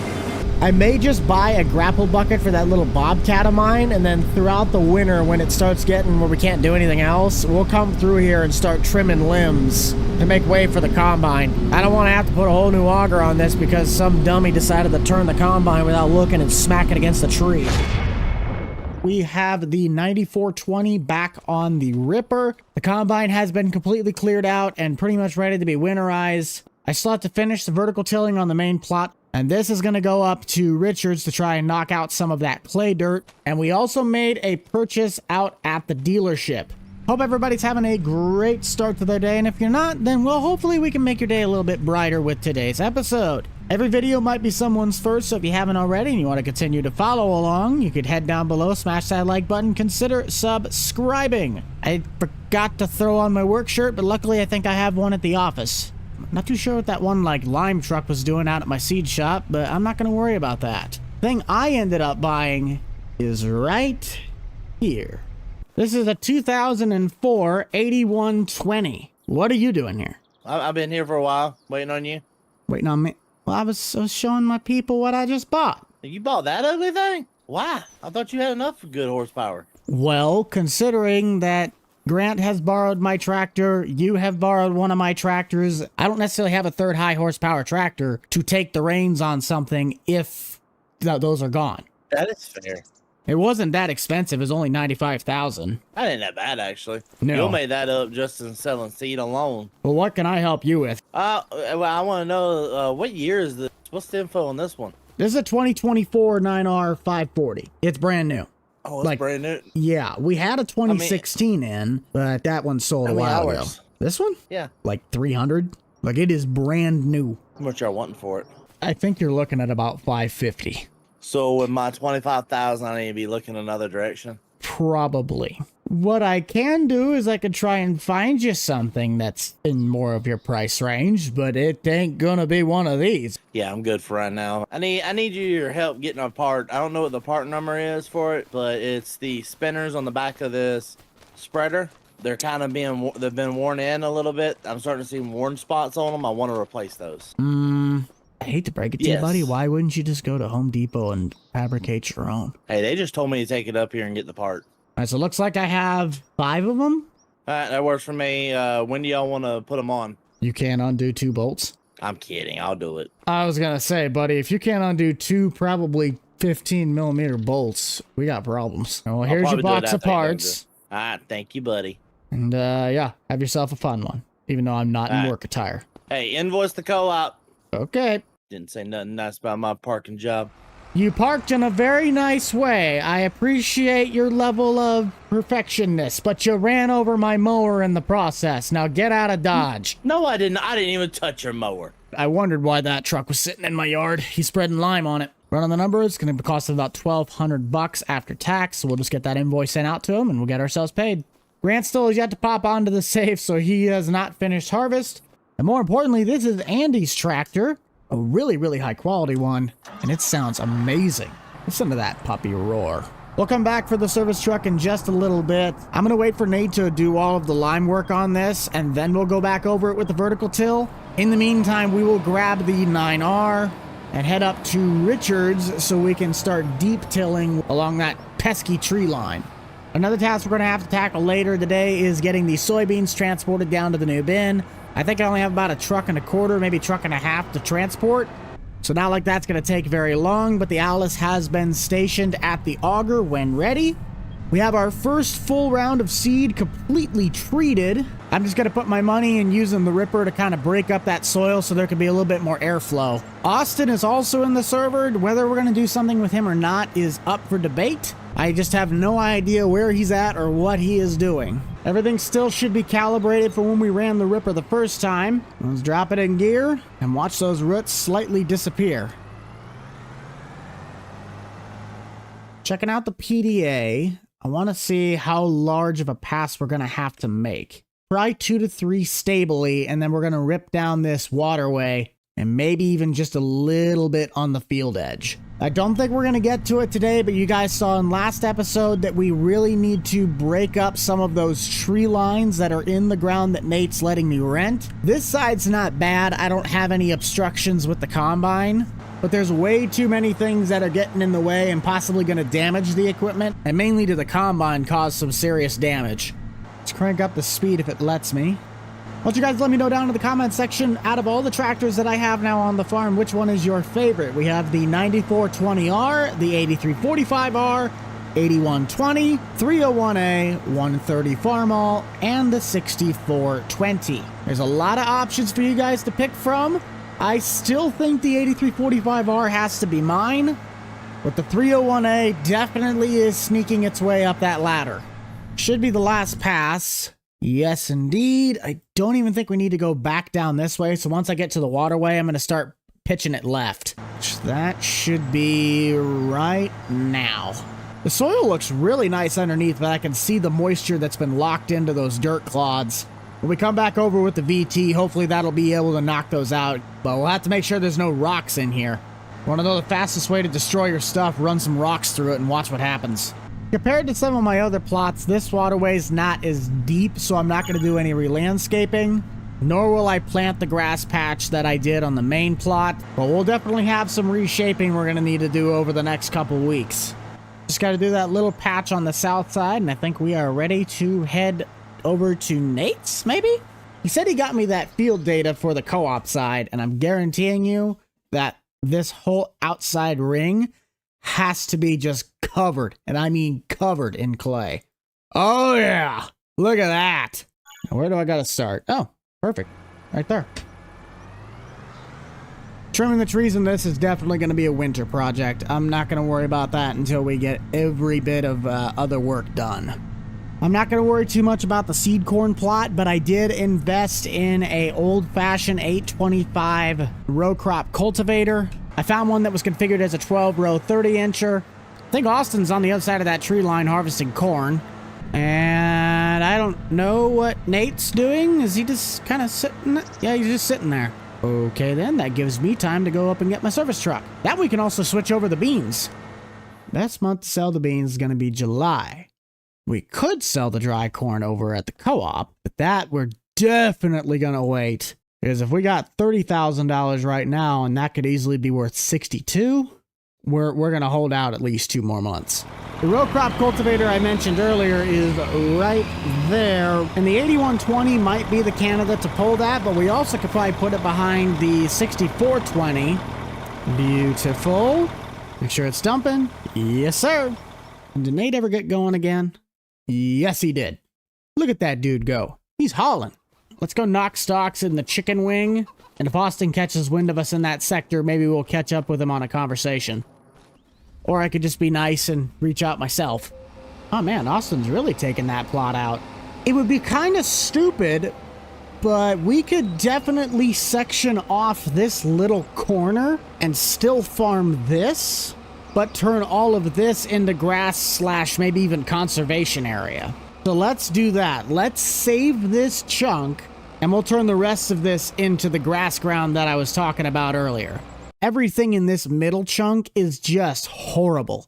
Our nitrogen obviously was bad from the start, but our yield, I mean, look at this. Besides this one little blip, we have a lot more potential to get a better yield out of this corner than we do in the entirety of this strip.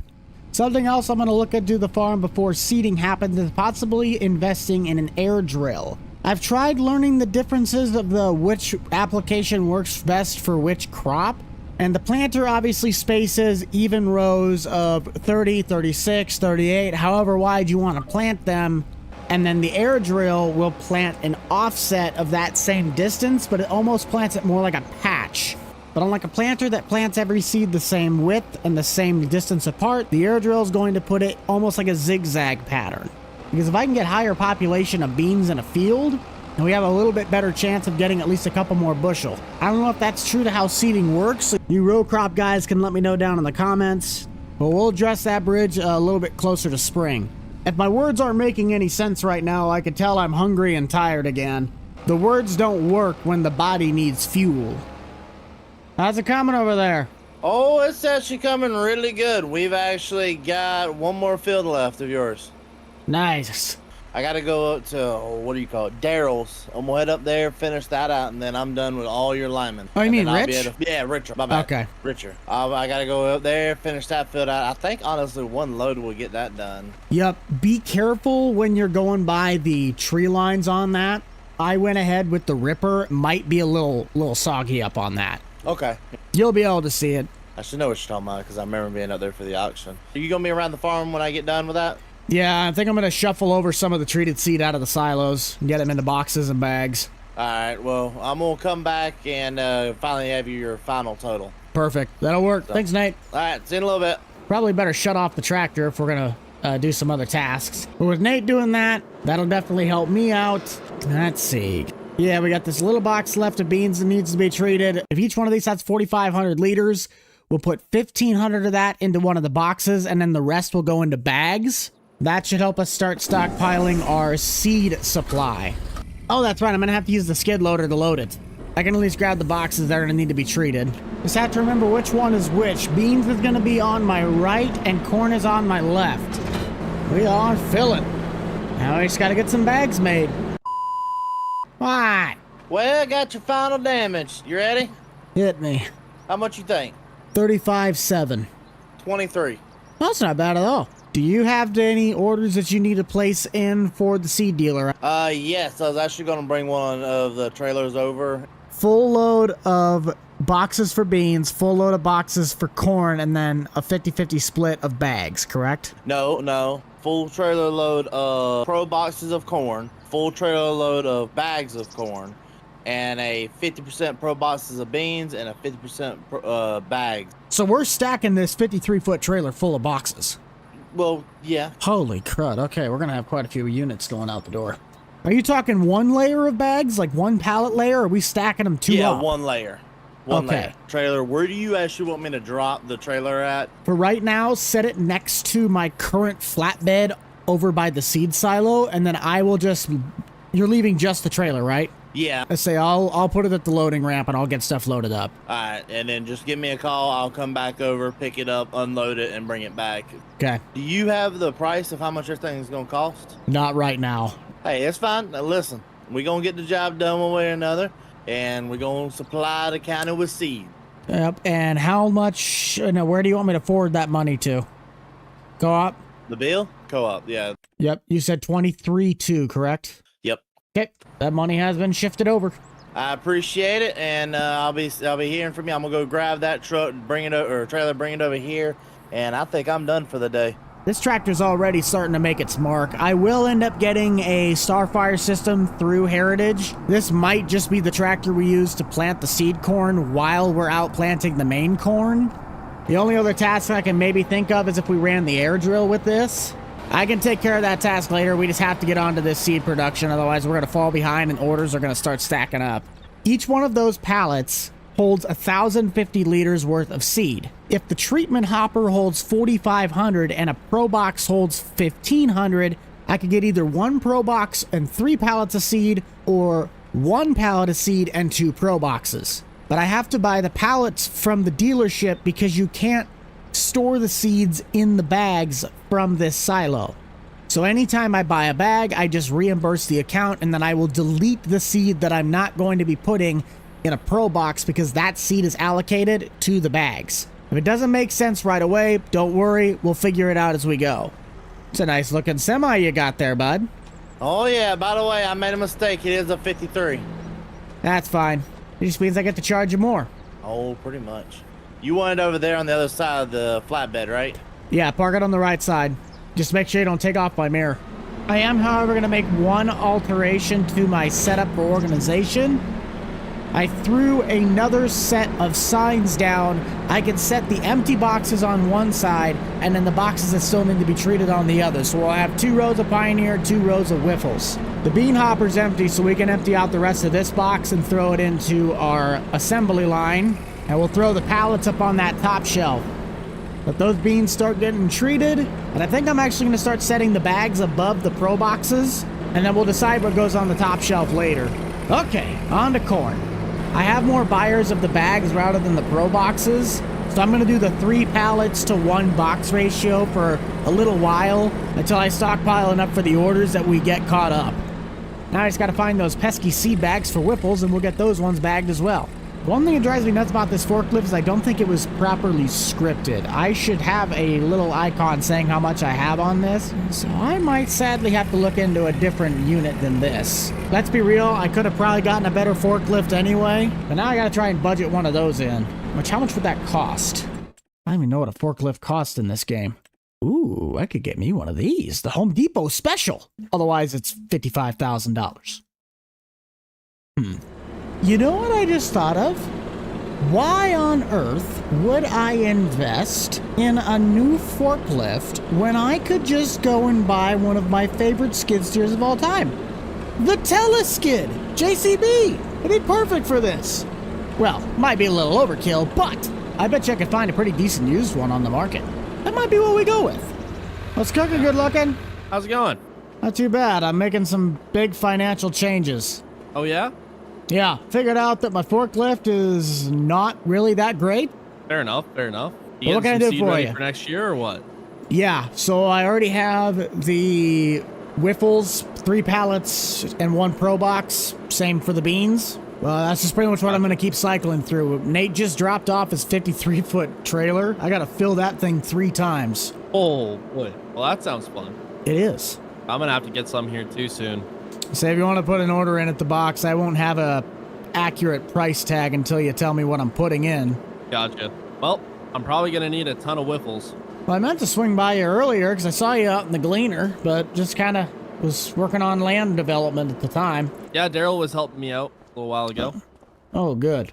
Well, you just stopping by to say hi, or is there something you need from me? Nope, just stopping by to say hi. Seen you Oh, around good. here, so. I'll offset the cost because I'm going to try and find one used. Those Teleskids are not cheap. Yeah, no, they're not cheap at all. I think Bobcat makes one too. They do, but that one looks more like a UTV, doesn't it? No, they have one. Like a single arm on one side, door on the side. Yeah. What? Since when? Yeah, Bobcat makes one. Are you talking about the thing that has the front loader on the front, but it looks like a side-by-side? I'm going to have to look this up. I'm talking about a Teleskid. They literally make one.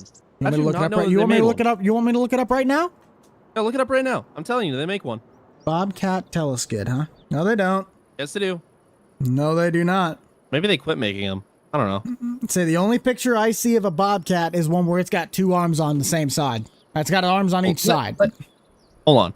Look at Bobcat telehandler. Oh, a telehandler. Yeah, it's the same thing. Teleskid. No. JCB, where they have the actual skid loader. The JCB skid steer only has the 1 single arm. That's what I'm talking about. Oh, I thought you were talking about. It's a skid loader with a telescopic boom. That's what I'm gonna get. Oh, okay. Yep, I got it mixed up. My bad. Well, That's fair too enough. much brain power. My head hurts now. Yep, mine too. All right, well, I got corn harvest finished up. I might try go get some tillage done. I don't know. We're supposed to get bad weather here, so I don't know how much I'm going to get done. Well, I got to get myself back to work, bud, so pleasure seeing you stopping by, but I got a lot to do. You bet. Yep, All right. We'll see you, bud. Farm's been pretty stable over the last few weeks. We have been working on our seed treatment, but that came at the price tag of selling off our old loading equipment, being the Bobcat and my old forklift, for this JCB Teleskid. It was hard to try and find one of these for any less than 50 grand. I came across this one for 49, and the hopes of investing in this big of a skid steer is that we can maximize our efficiency by not having to flip back and forth between two pieces of equipment. Some of the other things we need to do is get online with Nate at the co-op so we can get the fertilizer or the NH3 ready to go for the 9R, and I'm going to start mapping field boundaries with a new Gator. I don't know about you guys, but the Teleskid just seriously is one of my absolute favorite skid loaders of all time. Still maybe not as much as a Bobcat, but it seriously is such a great contender, and I feel this is going to be a great investment for the farm. That'll easily get us up to the top shelf. Before we get started with our work in the seed shop, I'm going to head up to the dealer to get the Gator situation figured out, while also looking at a seed drill I am considering investing in for next year's crop planting. And then to round it all off, we're going to get into some more tillage. On the quick topic of tillage, we were ripping around with our 7 shank on the back of the 9R, but for the most part, we have done our best to plow all of this up, hopefully break up some of that really tight packed soil so the air could get to it. What on earth are you doing? You need 3 trailers to deliver the stuff, so I'm delivering the second trailer. Okay. I'll try and start getting one of them loaded. Do you want the boxes first, or do you want the bags? It don't matter. You're going to have to run it by me stuff what you need again, because I'm losing track. A trailer of bags of corn, a trailer of boxes of corn, and split 50-50 of beans. Yep. Simple. Not that hard. Well, it's not, but I'm trying to organize boxes, and it's been a mess. I finally picked up my skid steer to fix all of my efficiency issues. We'll figure it out. I'm going to need to talk to you about NH3 equipment anyway. I got to rent the toolbar for the 9R and a couple tanks. Yeah, that's pretty easy to get done. Okay, see you in a bit, bud. See you, bud. Just so we can get it out of the way, I would have loved to get this Gator retrofitted to run the RTK system and get my field mappings done with it, but the input cost and time it's going to take is just not really in the budget. So Marty hooked me up. We hauled one in from, what is it? I think it's Smithville. An XUV gas model. Already has the satellite put on the roof, and I just need to wait to get a monitor in the cab. But this one's pretty much set in stone, giving me a couple thousand for the Gator behind the building, and I'm going to get this thing for about a sub $19,000. Gotta love having good connections. But while we're filing paperwork, you guys can let me know down in the comments. This is the drill that we are looking to invest in. This was hauled in not too long ago from a surrounding dealer. Only want $40,000 for it. If you guys are fans of Bucked Up Farming and you'd love to see more of this series, you gotta let me know by heading down below, smashing that like button, and possibly subscribing as well. Every video might be someone's first episode, so thank you for tuning into the channel, whoever you might be. Each weekend, whichever series that we do some content on, we always have an amazing audience that turns out week in and week out. I will have a special offer for you guys, hopefully by the start of October, working with Farm Focused on something, but I need to start bagging some seed to get it in the trailers for Nate. Anything specific you need from me? $1 million would be nice. Well, I can't do that. Well, I could, but I'd only have 17 grand left. Oh, well, good for you. I don't got that. Why do you think I'm working for the co-op now? Well, it's not my fault you're broke. All right, I got to get back to work. When do you plan to come out to the co-op? Well, I'm going to throw some bags in one of the trailers for you so we can keep working on that, and then I can make the trip. See you, bud. We won't do any field mapping quite yet, as I'm still going to try and dial in my navigation system to make sure the satellite will be talking to the computer correct. We need to get those bags into the trailer for Nate, as we're going to be doing bags more than we are boxes. I just hope that the deck on this trailer is the same height as my flatbed. It looks like it is, maybe a little lower, and that works in my favor. This is a really nice Wabash trailer, wow. Ooh, that is significantly lower. We'll be fine, we'll figure it out. A little easier to get over the humps with this than it would be that old forklift. Alright, how bad's the drop? Oh, that is bad. Nate said he wanted 1 level worth of pallets on the floor, but I don't know if the collisions are wide enough in this trailer to fit these pallets too wide. Ooh, I don't know. It doesn't look like it. So we're gonna have to stack the whole trailer like this. Let's head our way up to the co-op and get our toolbar situation figured out. Looks as though Austin's out doing some tillage. Haven't heard much from him, and Grant still is not on today, but we have Austin and Nate. That'll probably be our more consistent lineup since Grant's starting harvest on his real-life farm. I'll probably be going down with him at some point to go do some work. But until he calls me, I'm not going because that's like inviting yourself to a party. It doesn't really look good. I'm pretty certain this is the first time I have been to the co-op. So welcome guys to Ray County, Missouri's co-op. This is the actual one, and this is Nate's extension. Where is he at? There he is. Howdy, friend. Where you want me? Well, I mean, I got you 4 options right here, so near your 4 options, I guess. Okay, what do we got? I know I'm going to run bigger than these. Kind of like the big wing disc. Because I thought you said 8R, so that's kind of why I brought these 2 first ones out. Yeah. It's either going to be the 60 or the Dalton. And I kind of like the Dalton, but that might be a little much. Should do the same job. I mean, I know if you're wanting more of like a better, smoother finish, the bigger bar would do better. Or the thing about it is that it's going to run on bean ground, so it's not really tearing through a bunch of trash. So yeah, you're fine with the Dalton then.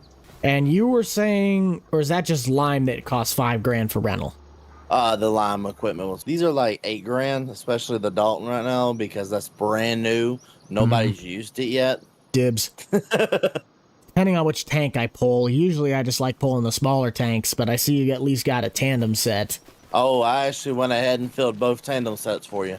Alrighty then. I'll start with the smaller one. Yeah, we'll see the smaller one, then I would go up to the big one. Once you've used everything you're going to use out of them, bring them back, and I'll get the final weight, and I'll give you the final price on everything you owe. That'll work. Thank you, sir. So, thank you. You have a good one. As to you as well. All right. That looks pretty slick on the back of this. That's good to know. I know it's going to take us a little bit to get this dialed in completely. We also have to make sure we're wearing the proper safety equipment, and hydrous is not something you really want to mess with. If I had to do that massive chunk of ground this year, I would probably start with the bigger tanks, but I kind of wholeheartedly believe that I can get everything I need done with this one tank. Since we're already up here, we might as well start with the bean ground across from the co-op. I already went ahead and bought the gear. It's kind of sitting in my cubby in the back. So let me get a quick change of clothes and we will be on to laying some gas. Don't make fun of me. It's the best I had. I look like a giant latex glove. In 22, they had that same outfit, but you actually had like a respirator mask on your face. Why they got rid of that, I couldn't tell you. But you can really see that work we did with the Ripper to kind of try and break up some of that clay soil. It's had about 3 to 4 days with some hotter sun and 20-mile-an-hour winds to dry out. Change our values to corn before I forget about it. I don't expect it to make a huge yield difference, but just so we can work with that clay to see if it can help maybe spark a 75% yield rather than a 40%, that's what I'm looking for. NH3 is on. Let's see what it lets us do. Really? That's what the best for corn is? Let it rip, tater chip. Flow down through our waterway. Target for corn on loamy sand.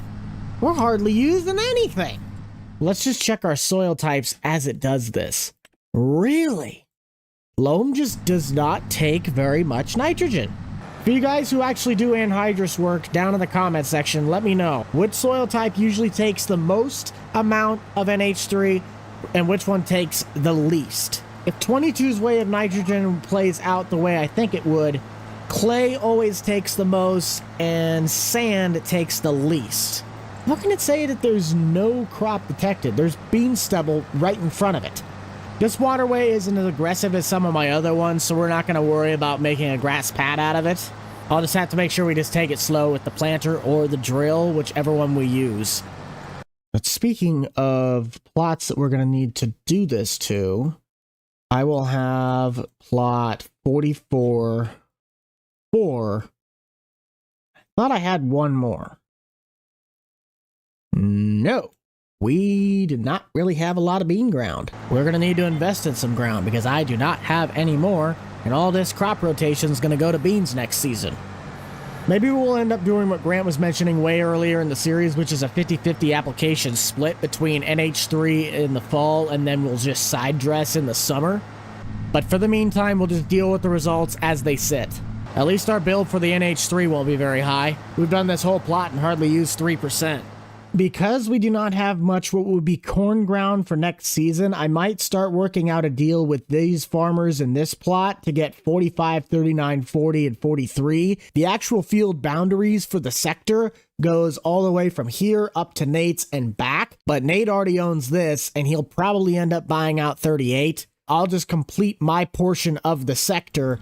Nate is going to be furious when he finds out I only needed to use this thing for 2 plots. Oh, my bill is going to be so cheap. I bet you my bill isn't even close to 10 grand. Most of this ground is probably going to register as stubble tillage or cultivated, so I am going to run the VT over the top of it to prep it for seedbed. Just got a few little spots to catch, and then we will head south to my other chunk of ground. Has Austin got a versatile? Looks like an old versatile. Oh yeah, he's ripping around. I think it's a case disc? Huh. As late as Austin has been to the party, I honestly think he's further ahead in tillage than I am. Wait a minute. No, he might not be. Because last weekend we did the entire stream of just tillage and I knocked this whole plot out. With the exception of this little slip. I just keep getting busy with the seed shop. I ain't got enough time to get out to the field. Come on, Buck. Get your head together. The reason I wouldn't buy these plots right now is because that would mean I'd have to get into the field and harvest all of these. Granted, that does give me some extra moolah. The combine is already put away for the season, and I do not want to have to drag it back out again to clean it out again, just so I can get another half a truck from each plot. Especially the beans. I don't even think the 2 bean fields together would fill up the front hopper. Let's get this set up. Just wing it on around. I think for this plot, we'll tune you guys into 3800 the buck, because we haven't done that in a little while. Get some anhydrous work in, and then contemplate on whether or not I'm going to buy all that ground now, or I'm going to buy it later. Cue the music. 8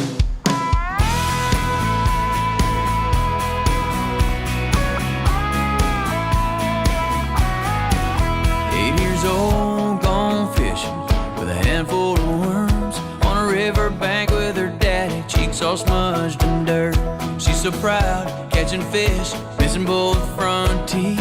Her daddy blind and happy to the trouble she'll be. All the trouble she'll be. A complicated wonder must have took more time to figure her out, to get perfect just right. 7 days he took, then he said it is good, but there's just something missing in my world. So on the 8th day, God made country girls, country girls. Well, we've certainly used more in this plot than I thought we would, especially considering the soil types, but that just might be the luck of the draw. We'll probably end up getting a little under 90% left in the fill tank. I'll wrap this up, bring it back to Nate. We'll get ourselves our final price tag. Then it should be back to vertical tilling with the deer. A few moments later.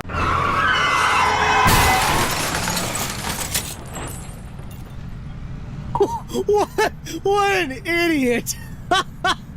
I can't complain too much because I took out a mailbox earlier. What a bonehead. I would make fun of you, but the fact that I was going full speed and clip a mailbox, I have no room to talk. I mean, you pushed me off the road. Buddy, I tried to get out of the way, and you blew past me doing 60 and a 40. Well, probably more than that. You're probably doing, what, 90? Oh, at least. Okay, Nate, I'm done with my stuff now. It's a Smurf. I know, I look like a giant latex glove. And you're short, so you are a Smurf. Maybe. I am short, you know. Hi, how you doing? I just about started singing hi ho, it's off to work we go. That's Snow White. I'm stupid. What do the Smurfs What? sing? No, I don't know. What do Smurfs sing? That seems very Canadian. So let's say they're Canadian. I can't remember the song they sing now. Well, I guess. Yes, but they had a certain song they sang. I can't remember it now. I guess I'm not a Smurf. I should know that by heart. Anyways, Nate, I got my stuff back. I used like 12% in the tank. It didn't take hardly any for some odd reason. I probably have to run and do a side dressing later in the summer, but we'll talk about that later. Yeah, I'll do the math and send you the bill. Perfect. What do you need? Oh, well, I seen you going past and then crash into my mailbox. Anyways, I came to put in my seed order because I knew you were coming here, so. Okay. Do you have your specific hybrids on what you're looking for? No. My agronomist sent that over to you. Oh, that's right. Yep. Just get me the numbers because I'm already stacking a trailer full for Nate, and I'll just put it in the queue. I think it was like 20 pallets of whatever the heck my agronomist sent over. 20 pallets of bags or 20 pro boxes? Because pro boxes have 500. Pro boxes. Was it pro boxes? I can't remember. Maybe Pro it was boxes, bags. pro boxes hold 45 bushel, which is technically 500 more liters than the pallets of bags. For every 2 pro boxes, you're technically getting an extra pallet of bags. I think it was bags then. And how many pallets of bags? 20 bags of pallet. How many do you want for corn and beans? It's 50-50? Probably more like 70% corn. 70% corn, and what are we putting this on? What do you mean, what are we putting this on? Putting it on a 53-foot flatbed? Am I putting it in the bed of a truck? I don't know. You can put it on whatever. I thought you were delivering it. I am. And I thought I had a big order. To clarify, you said 20 pallets. You're not making sense here, No. Buck. You said 20 pallets, just so I know. Yes. 15 pallets of corn, 5 of beans. Perfect. I'll stack that on my flatbed. Thank you. My bill's going to be big, isn't it? Probably. I want to see that. Yeah. I want to see that bill when that's done. Yeah, I don't. You see, I don't know why he would need that much seed because I'm thinking it's only going to take me 2 boxes worth to plant my whole plot. That's just... Okay, I may be pre-preparing for some ground that I may be getting. Are you buying a whole section? Are you buying the rest of the neighborhood or something? Like Pretty much. I might have to get on the horn because I got 4 pieces of ground I'm looking to buy. I might have to get before he does. I got to pre-prepare, man. Here. Okay. Right, you remember that farm just down there, the cattle farm? Yes. Richard. Richard. Yeah, I put in an offer on that. I'm waiting to hear if he accepted it or not. He said he's going to get back to me by the end of the day. Hey, question for you. How much would you want for that little Dorito that's just north of my massive plot? A little Dorito. I mean, I'd kind of like to keep that, but if it's something you'd be willing to say, if it's something you'd be willing to sell, I'd be willing to put some money down for it. All right, it depends if I get my ground leases. You two bozos find out what else you need to do. I gotta go. Alrighty. Oh. And find all my buttons. Bye-bye now. That man couldn't even wash it off before he brought it back. Apparently not. We give him a nice clean piece of equipment. He just takes it and brings it back in that condition. I mean, it's Buck. You should have expected that. And that is very true. But you better not ever borrow any of his equipment and bring it back dirty. Exactly. Ever. You bring it back dirty. You're going to get an earful. Exactly. You bring anything in his back dirty with even a crumb of dirt, you're going to never hear the end of it. You better not even put it. You put a scratch on that thing, yeah, you're paying the full value of the machine. I'm a little surprised I didn't have to because I probably put. Hey Austin, your left butt cheek's too fat. I've heard all of the complaints you guys just said. I didn't really think about it because I came straight from the field. I can clean it off if you want to. I have a couple jugs of Andy Clean. This guy's partnered with Andy Clean and doesn't even bring back clean equipment. That's what I'm saying. Because I came really straight from the field. It don't change that fact. I can haul it all the way back and get it cleaned up if you want me to. If it's that big of an issue. No. You already dropped it off now. Don't worry about it. I'm gonna go clean that piece of equipment. You have fun doing what you're doing. All right. See you later, man. No way. He's coming back. Back up, you piece of garbage. Give me that. Oh man, that is too good. That is too good. Hey, what you got that thing out? You mind spraying off my truck real quick? There you go. Thanks, man. Appreciate it. Might as well clean something. No tires, just gas. Oh, that's a good one. I think we'll head back to the farm quick. Just make sure we have everything dialed in for our seed orders. We're going to have another shipment coming from Whiffles and Pioneer of their respected crops. And then I will see you guys in the vertical till. What a time to be alive. Corey has been sent out to the future seed corn plot to get that last piece of land tilled up. We just went and picked up another full load worth of seed that needs to be treated, plus more seed treatment. I would have taken the international, but it's currently preoccupied with Nate's trailer. And we're hoping that we can start boxing up and pretty much finalizing that first order for Nate, because we got quite a few pallets that are sitting on the shelf. A couple more boxes of corn are ready to be going to the hopper. And this is what we have treated thus far. Another task we're going to roll on today is the field mapping with the gator, so the computers know what to do next season. And please forgive me if I sound like a stuffed up mess. I am currently fighting a head cold. Amazing. Nate's going to need us to tour up at the chemical shop, so we'll check that out later today as well. And Austin is most certainly going to need to do something with me, so we'll just kind of keep playing by ear. Let's grab the JCB and get sorting. I hope everybody is having a great day, and if you're not, then you know what? That's quite all right. We hopefully can put a smile to your face. If you missed out on the math last episode, this hopper will hold 4,500 liters, so if we were to stack 3 pallets worth, which is 3,000 liters of seed, the remaining 1,500 will go into a singular box. Otherwise, we could do 2 boxes, which covers the 3,000 liters, and then that last 1,000 will go into a singular pallet. To follow along with Bucked Up Farming as we progress this series, be sure to head down below, consider smashing that like button, maybe even subscribing. This video, I believe, is about a week and a half behind when I actually recorded it, so there is a good chance that I will be out at Grant's in between the time this video comes out and when it is recorded, so hopefully I will have a perspective down there. My wife might be coming with me, but she will not be out on the camera. They just happen to have an office somewhere close to where we are at farming, so she is able to come with me.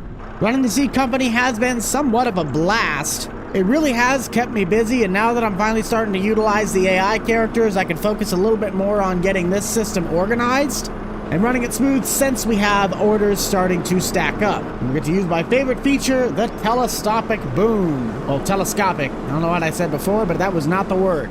Could I go to the other side of the truck? Absolutely, but why would I do that when I can just do this? I just love this skid steer. I love it with a passion. I want you guys to head down below into the comments. What is your favorite kind of skid loader? Bobcat is just pretty much the staple. It's the standard. While other brands like Deere, New Holland, Bobcat, JCB, I'm not dumping that. Why am I going that way? Really, any other brand have their things. Which one do you prefer the best? Scoot that over because I'm going to need the room. The last thing I'm putting on my bucket list to try and invest or at least look at again this year is that seed drill. I know I don't necessarily need it. Storage is going to be a huge factor if I can even put it anywhere, but I'm pretty confident that it would help the farm out exponentially over time. The other big thing is that if I am making seeds for production, they'll probably want a separate unit to plant with rather than my own planter. So a drill would be nice since it really only would use and plant beans. That covers all of the corn. We'll shuffle over the beans, and hopefully we can jump into the gator and start working on that field mapping unless someone else comes around and says hello. 12 seconds later. The guys apparently want to jump to January when we can sell our corn for the highest price, meaning I should probably empty out my corn dryer so that way it has enough room to store as much corn as possible. But that also means our tillage is going to be wrapped up and I will just get to the field mapping in that time frame. So we'll see you guys in a couple months. I am gonna have to fire the guy who manages these trucks. Quick math puts me at $19,800 just for the bean pallets. When I originally stacked this whole trailer full, I put wiffles in the front. I think I'm just gonna call that a test sequence to figure out how I can stack the pallets. And I most certainly have a ways to go to fill that trailer up halfway with bags. That makes 10. Yeah, I bet you could fit 30 in there if you really wanted to. We only need to have 5 pallets of beans for Austin's order, and I know I already have plenty of corn bags, unless I decide to do Nate's order first. But now that I think about it, how am I going to get 18 pallets of beans in this trailer if I only can get maybe 30? We got 1, 2, 3, 4, 5, 6. Pretty sure that green side marker cuts the trailer in half, so you could fit 32 pallets in that trailer in one go. I'll give Austin a ring, see if he might want to come over to the shop and help me out with the loading process. Or maybe if he wants to at least get the semi started. And he's not answering. That's alright. He's probably out selling corn. I don't blame him. Nice. That finishes out half of order number 1. Let's grab ourselves a couple pro boxes so we can let Nate know his first order is ready for pickup. Just so Nate can be prepared for his order form, I think we're going to be able to get 6 pro boxes in this. if he would like to make a modification to his order, that corn load is going to be real expensive at 32 pallets. I'm officially out of boxes, so we're just going to fill the boxes straight from the tank. Let's give Nate a ring, because this isn't going to take too long. Hello. Hey, I got some good news for you. What you got? Your order of the beans is going to be ready to pick up here in about 10 minutes. I do have some numbers for you so you can plan, or if you want to modify an order. The bag loads going at $1,100 per unit, and then the boxes are going to go for $1,500 a unit. You could fit 16 of those pallets halfway through your 53-foot trailer and 6 of the big pro boxes. I can get you the final tally once you get here, but that's what you're going to look at. $1,500 a unit for 12 of them, and then $1,100 a unit for 32 of them in the corn. What's the grand total? I think the bean one right now is $19,800 for just the bags. I haven't done the box yet. Okay. I mean, it's fine. The co-op's the one paying for it, so I don't really care. Yep, just let me know when you're on your way, or just, I'll see you when you get here. Yeah, it'll be a little bit. I'm currently transporting grain. With the current grain prices the way they are, they're not terrible right now, so I'm trying to get the rest of my grain transported. Yep, I wish I could too, but I gotta do all this stuff. We'll get you a final tally and I'll estimate the rest of the corn bill for you too. Alright, I'll be there in a little bit, bud. Yep, sounds good. Thank you, sir. That is beautiful. It looks like the grand estimated total is gonna be $86,400. But if he ends up wanting to go through with all of this, I'll knock that down to an even $85,000. Our hoppers have to be getting full. Yep, that one is full, and this one is just that, full. I don't know if I have any more empty boxes, that's the problem. I got the one on top, and oh, there's 2 of them, we'll be fine. We'll get these hoppers emptied out so that way we can get them in bags, or back on the shelf in boxes accordingly, and we can go from there. Oh, hello there. What you doing, Sleeping Beauty? Sleeping Beauty, man, I've been running my tail off for the last, 5 hours. Let me get your trailer unhooked. Alright. I'll throw the landing gear down for you real fast. Pull the pin. Alright, go for it. There she be. And I'm gonna at least check to make sure everything looks good. And how much did the final total come out for this trailer? I was correct. That front set was $19,800. But your back half is going to come out to $9,000, so equating total is $28,800. But come on over here, so that way you don't have to fall down. I can run you a deal. The truck's not supposed to come with me.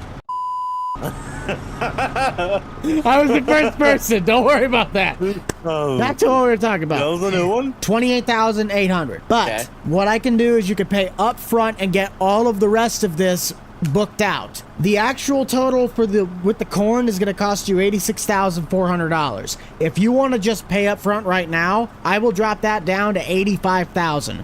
That way you still have a little bit of room to make a profit when you sell it. Yeah, I'll go ahead and give me a second. Let me grab the co-op's checkbook. All right. Because when I have you down right now is that bean bags, you have 18 pallets worth. You have 6 pro boxes, and I'm going to estimate that the corn bags is going to be 36, and then the corn boxes is going to be 12.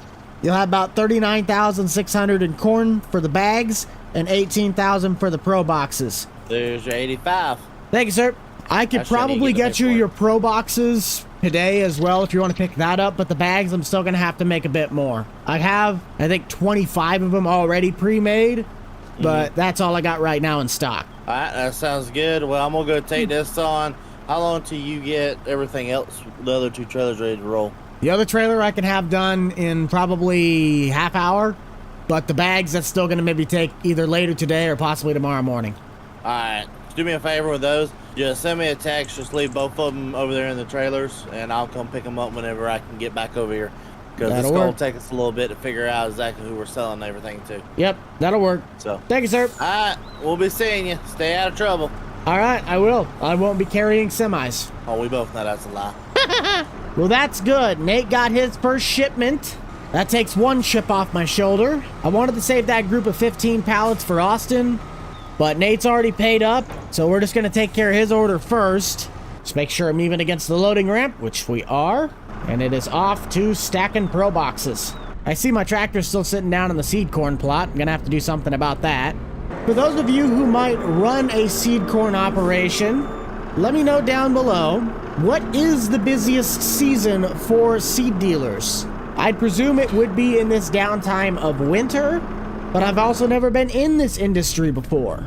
This line of work is starting to make me even more curious about the actual job. Will I ever probably get into it? Likely not, but it is something that I do have a slight interest in. Looks like we only got 6 boxes of treated wiffles. What I'm gonna do is I have 2 boxes right there on the shelf, and I think 1 more in my alleyway. Whatever is in that hopper and on the shelves, we'll just treat straight to box, and then what's left we'll just turn into bags. I'd rather get my order done than mamby-pamby around and not get it done on time. Doing a head count, 1, 2, 3, 4, 5, 6, 7, 8. Ooh, there's a lot of math. That's also a lot of shuffling. But I'll have to wait on more shipment to finish the rest of the bag order. Let's just hope I can make another box. There's 10. And while I'm waiting on that, I'm gonna get the beans taken care of because that hopper's full. Looks like Austin must have gotten off for the day. So sadly, we will not be seeing him, but I think that means we're gonna have enough seed because I saw 3,000. Little closer. There we go. Yes! We have enough to fill our seed order. Woo! Strobe lights for celebration. There's 11 and 12. I believe this skid loader has the most spoiled life. It spends like 3% of its time outside, otherwise it is stored indoors. Realistically, yes, you could fit 13, but that's a problem for another day. Let's just send Nate a text. There we go. Because we'll wait on the shipment to finish the bag order, let's head up to the fertilizer plant and see what they got going on over there. I just want to get out of the house. I've been locked over here for a while. I'm gonna take this trip like a man. 25 degrees, no face mask, nothing. Embrace the cold. Hoping things aren't icy, hoping things aren't icy. It sounded like he was gonna be busier at the co-op, so I'll check there first. What are you doing with that? It's freezing out. I mean, weeds don't stop growing in them wheat fields just because it's freezing. That's a fair point. I was gonna go check out the fertilizer place up north. I didn't know if you'd be here or there. You said you were kind of busy, so I assumed down here. Yeah, I just got a load of herbicide actually over here. We can go out there and go take a look at it if you want me to. I say I'm freezing. I don't have a windshield on this. Come back. I don't want to drive my vehicle there. You got heat. Don't even start. Come back. Fine, I'll pick you up. No. I'm taking the Freightliner. Come on. Let's go. We gotta go fast. Yeah, look at that field there. Full of weeds. That is a lot of weeds. I'm trying to go through and knock them out. I've only got 3 fields of wheat that I gotta knock out, but they still need to get done. You just doing that as a cover crop then? No, that's full crop because I gotta have straw. Oh, what the heck? Man, you really did do some work up here, didn't you? Oh yeah, dude, I told you they've been busting their tails with this up here, getting it done. So they have everything. They have their nice little trucking parking lot over there. This is the main storage warehouse you're coming at right here. Okay. Don't pay no attention to that building over there. That's the office. That is something. And then back here is where we do the actual making of everything. I see the manure pile. Oh yeah, we actually require so much manure for this thing. We have to buy everybody's manure in the county right now. Nice. So, oh, hello. So this is the main storage area. We've actually got a little bit of fertilizer and herbicide in here just to keep everything organized for once. Mm-hmm. Now this is the fun spot. So both of these are products that we need to be able to make the herbicide. This is making a type of acid that goes into the herbicide. Okay. And then this over here is producing the urea. All right. We take the acid and the urea, mix it together with just a tiny bit of lime, and we put it through this right here. It comes out. It's herbicide. Nice. You got your waste station, and then this is your favorite part, the wash bay. So whenever we have trailers come in here, and after they come back, we have to wash them out in case any chemicals fall on the ground. You just reminded me, I picked up something at the shop. When you come back down there to go pick up your trailer, follow me over to my little red shed. I picked something up. I think you're going to want to get some out here. I am going to head back down because I got to get seed to be treated to finish your corn bag order. I'll tell you this, we've already actually sold all the beans and all the corn. So pretty much as soon as you bring it in, we're shipping it right back out.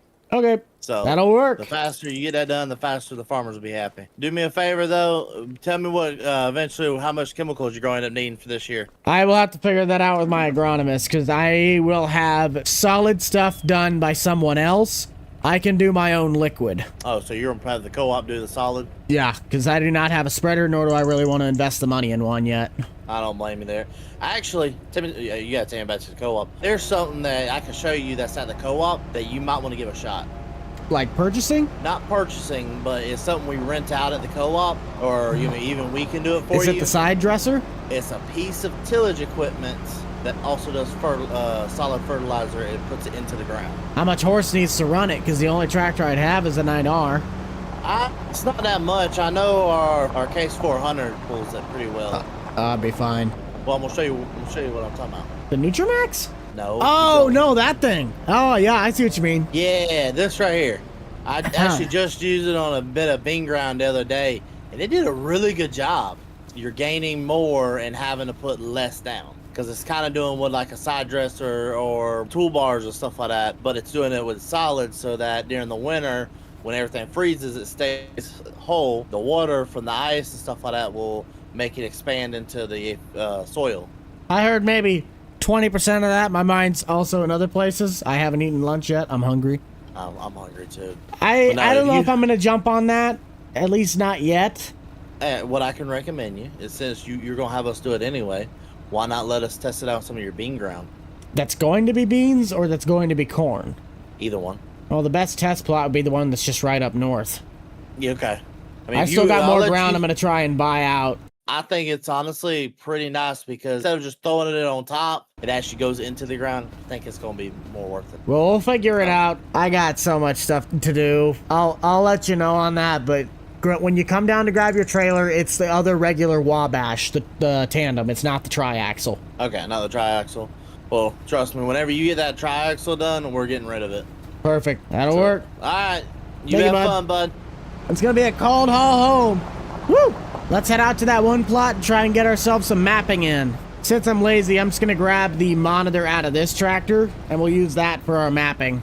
Just got to grab you, and we'll plug that into our harness. If I wasn't lazy enough, I'd have edited the mod where I could have put the monitor in the dash, but we'll just roll with this for right now. I believe it was Farm Progress Show last year in Boone that I tried this out at the Ride and Drive, and it showcased this mapping technology. All I'm going to do is go into my monitor, while using the 8R as a reference, because otherwise I'm just talking about nothing, is get our track set as a start point. We'll press start. Now all we have to do is just drive the field edge. All of this is already pre-programmed into the system, so I don't need to worry about it. It's once we get over to the waterway, that is where we're going to start having issues. Right here. Let's crank it back. I'm starting to see a couple green spigots shooting through the dirt, but everything's now going dormant, so we won't see this grass coverage probably until mid to late May. Do ourselves a Yui. Very nice. Right ourselves back down the tree line. And try not to lose track of where I said to stop the line. I think it's right. Yep, right here. Come to think of it, this really isn't that bad of an idea, because I don't think I ever really registered the GPS from when we built the seed shop, so I get to map my new outline around the shop. Finishing by the Quonset. Let's go ahead and end that track. Go ahead and check our module. Ah, that's right, I don't have any equipment on me. We'll check that back when we bring over the vertical till. Everything's been remapped. Let's get the monitor plugged back into the tractor, just like so.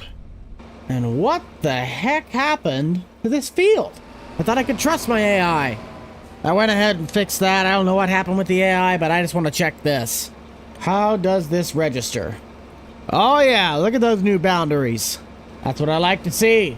I meant to show you this a lot earlier, but I just kind of forgot about it since I was going full steam with the seed dealer. From Heritage and Andy, I picked up a John Deere pressure washer. This thing is amazing. We have water to the shed, and we're definitely going to want to keep our stuff clean over these winter months so the salt doesn't get to it, or really just the elements in general. So I'll roll this into the main shop. We can get to cleaning once we are officially done with all of our winter work, and we're going to have ourselves some good, clean fun. You got to go check out my buddy Andy. Great product, and an even greater guy. Sent Daryl up north to get started with the vertical pilling. I'm going to try to at least get one load of corn to the co-op. Today has just been a massive, and I mean a massively busy day. I am like so confused anymore, it's not even funny. But I've done a pretty decent job of shuffling my grain around to make sure everything is stored correctly. What even is the corn price? Oh, that pays for my bills. I'll try my best to get this stuff trucked out by the end of January. Selling off this crop should help boost my potential of buying more ground, but I just have to keep allocating for future expenses to that building right there. Now comes the fun task of finding where the elevator is. If I had to guess, it's probably the massive grain leg, although we probably better hit the scales first. We're going to be getting started with spring planting later in the episode, but I still have the tasks up at the co-op ground to take care of all that tree work. So we're going to need the JCB and the 301A, and then on the back of our 17-foot trailer, I ended up buying a set of log forks and the forestry mulcher. I'm more than likely going to be using this to just shred leaves, but we also have our chainsaw stored away in the service truck. But I got to talk about the world's greatest farm soap. And I hauled this thing up with the skid loader so I could showcase to you why this stuff is so great. You don't have to use anti-clean on just your tractor. You can use it on tractors, skid loaders, semis, you name it, it'll clean it. I never did get the tillage equipment cleaned up. My ripper's still sitting down at the Quonset. I've been waiting to use this thing for quite a while. And if you missed out on how I got this thing, I actually CAD modeled the cart for this. I'll finish up cleaning off all the equipment and we'll see you guys when we're on our way up to the co-op ground. I truly want to take a moment to thank you guys for tuning into today's video. Every episode might be someone's first, so if you want to continue to help support the channel and you like what you see, consider heading down below, clicking that like button, and maybe even smashing the subscribe button. Austin came through and helped sell a bunch of my dry corn, so I'm going to head to the dealership and pick up that seed drill. But I've been after trying to do this project for the last few weeks. Trying to fill and finish the rest of the seed orders has really taken a bunch of my time. Well, Austin's load is already on the flatbed ready to be transported. I'm just waiting for him to give me the go-ahead because no one is on the server right now. Nate is currently out on a business trip, and Austin hasn't waken up yet. Daryl shouldn't be too far behind me with my other pickup. Let's go ahead and do a scouting report, and I'll kind of show you guys what we need to do to modify this land, where it'll make it safer for our equipment to come in here and either harvest, plant, etc. For a tractor like the 301A, a lot of this doesn't affect a tractor of this size, but with the combine and especially a sprayer, we are going to have a nightmare of a time trying to get the equipment through this land safely. So I'm going to start with using the bush hog to clear the bottom area so I know what I'm working with underneath. And then we'll come in with the chainsaw and start chopping all of the low-hanging and obstructing branches that are in the way of something that could easily clip it. Could I also shorten the length of the field edge? Yes, but then I'm losing out on the amount of crop that I'm going to be able to pull out. You win some, you lose some. Well, let's see what we can do with not having to touch anything other than the trees and the grass. A good chunk of these shrubs we're going to have to get with the forestry mulcher. But the only thing I don't like about this one is that I don't have the option to turn off the shredding the ground. I believe if we had real mower in, I'd be able to take out all of this. But sadly, we do not. This area seems fine. That back corner is where I know I'm going to have to do a lot of work. And most of this should be all right. But like that tree, we're definitely going to come in and just completely take it out. It's way too close to the field edge anyway. Same for this one. Let's see what it looks like along the north side. Oh yeah, we got some branches on this side. When scouting this job out, I wasn't certain how many big trees I was going to need to take down. That's the only real reason we got the grapple forks. Heck, we could probably do ourselves a favor, and with the trees that I said we'd probably just cut them out, we could just go over there and shred it with this. Wouldn't even need to take the sticks or anything and just mulch it down. Some of the most common work I always do with the Hilberts is tree work. But usually I'm using the grapple bucket and then a set of pinchers. It's like a giant pair of tweezers. If I could just pluck these things out of the ground and then set them on the trailer, I would. But that's not how Farm Sim works. There we go. Yeah! If only it was actually that easy. Let's go ahead and take this one out as well. Before doing all of this, I did check beforehand to make sure this is not a part of wetlands and that we're not taking any sort of trees out that we're not supposed to. Everything along these tree lines is just overgrowth from never having seen trimmed or really deforestation. Having these big tree lines really does help for the windbreaker side of things. It helps prevent downed corn, but you obviously have seen the risks that it could put to the equipment and having damage costs. If you've never seen or heard of this video, I will try and find it and link it in the top right. Farmers were tasked to help plant massive lines, and I mean like miles and miles and miles of trees to help keep soil intact while also providing barriers to the farmsteads, the crops, and everything in between. There was a lot of success. They planted a lot of great trees, and some of those tree lines still exist to this day. Why aren't you going away? There we go. Are there any more of those? I don't think so. Let's go ahead and grab the chainsaw and see what we can do about branches like that where they protrude over the edge of the field. This is the part where I need my gator. I could always run back and get it. I don't think I want to. I could, but I really don't want to. I don't think I'm going to be able to get rid of these little end ones because I have to take off like a chunk of the tree to get that. But this one I know I could get rid of. I think this is the one. Yep. Except I probably better trim it back all the way. 12 seconds later. Wrong branch. Wrong branch. Well, at this rate, we're just going to have to chop that one down. Which other ones? Which other ones? Yeah, this one. There we go. And this one's not terrible, but it's better to stay on top of it than get behind it. Very nice. Let's just see if the skid loader could take that big one down. I'm pretty certain it can. Might help if we cut it down first. I've heard that helps. Come on, JCB. Prove to me you're the best. There we go. My only pet peeve with the forestry mulchers is that if you hit the tree on the bottom, it disintegrates the whole thing in one pass. I like it when it breaks the branches off. Here we go. Maybe. I had it. There it is. Reason number 345 why a telescopic boom makes a difference. I am just tearing this field edge up. I'm gonna have to do some tillage work. That's a good chunk. I should have looked into the forestry cage if I knew I was gonna be doing a bunch of this work. Taking a decent risk that this glass is gonna hold up. That took significantly longer than I thought it would. But we got it. I'm most certainly coming back in with the vertical till. I mean, look what I did. How could I? Uh-oh, I missed one. Just get that taken care of.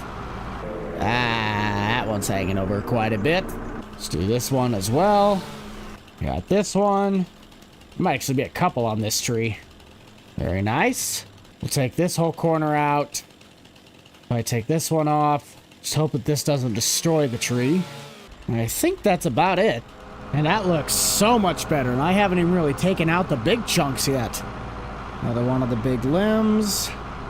Doing these trees is just super satisfying because it kind of goes as what you would think it would look like. So much better. Oh, much better. I'm on you. Don't be stubborn. And this one. Look at that. Plenty of room now. Might have a little problem with that one branch, but that we could fix at a later date. If all else fails, I'll just take those two out of the corner because that's the most likely to clip the combine's auger. My sprayer, I'll just be careful. That's why they have breakaway bars. I'll take care of the rest of the trimming, and I will see you guys back at the dealership so we can get that seed drill bought. I do have some great news about the waterways. They're finally starting to poke through with some new grass. I'm so excited to see how that affects our harvest this upcoming season. I got to talk with Marty on the inside because we are going to get a Starfire, hopefully 6,000 setup for the 8120, as well as getting the purchase for our new seed drill. 40-foot wings, big hopper, nice flotation firestones. I'm pretty excited to take this thing home. Storage is going to be the most interesting part because I didn't do any measurements to see if this could fit in any of my shops. I'm pretty sure my main shop it could fit, but the back Quonset, I don't think it's going in that door. Something I have been hearing about the seed corn plot is that you don't need a 6-row to match the header of the corn picker. So something like the Cyclone planter would not be a bad idea to pick up so we could plant more. But I kind of want to have the spacing gaps, which is why I bought an 8-row Kinsey, made it a 6-row, so we could have the accurate pollen spacings where the crop isn't planted on certain seed corn plots.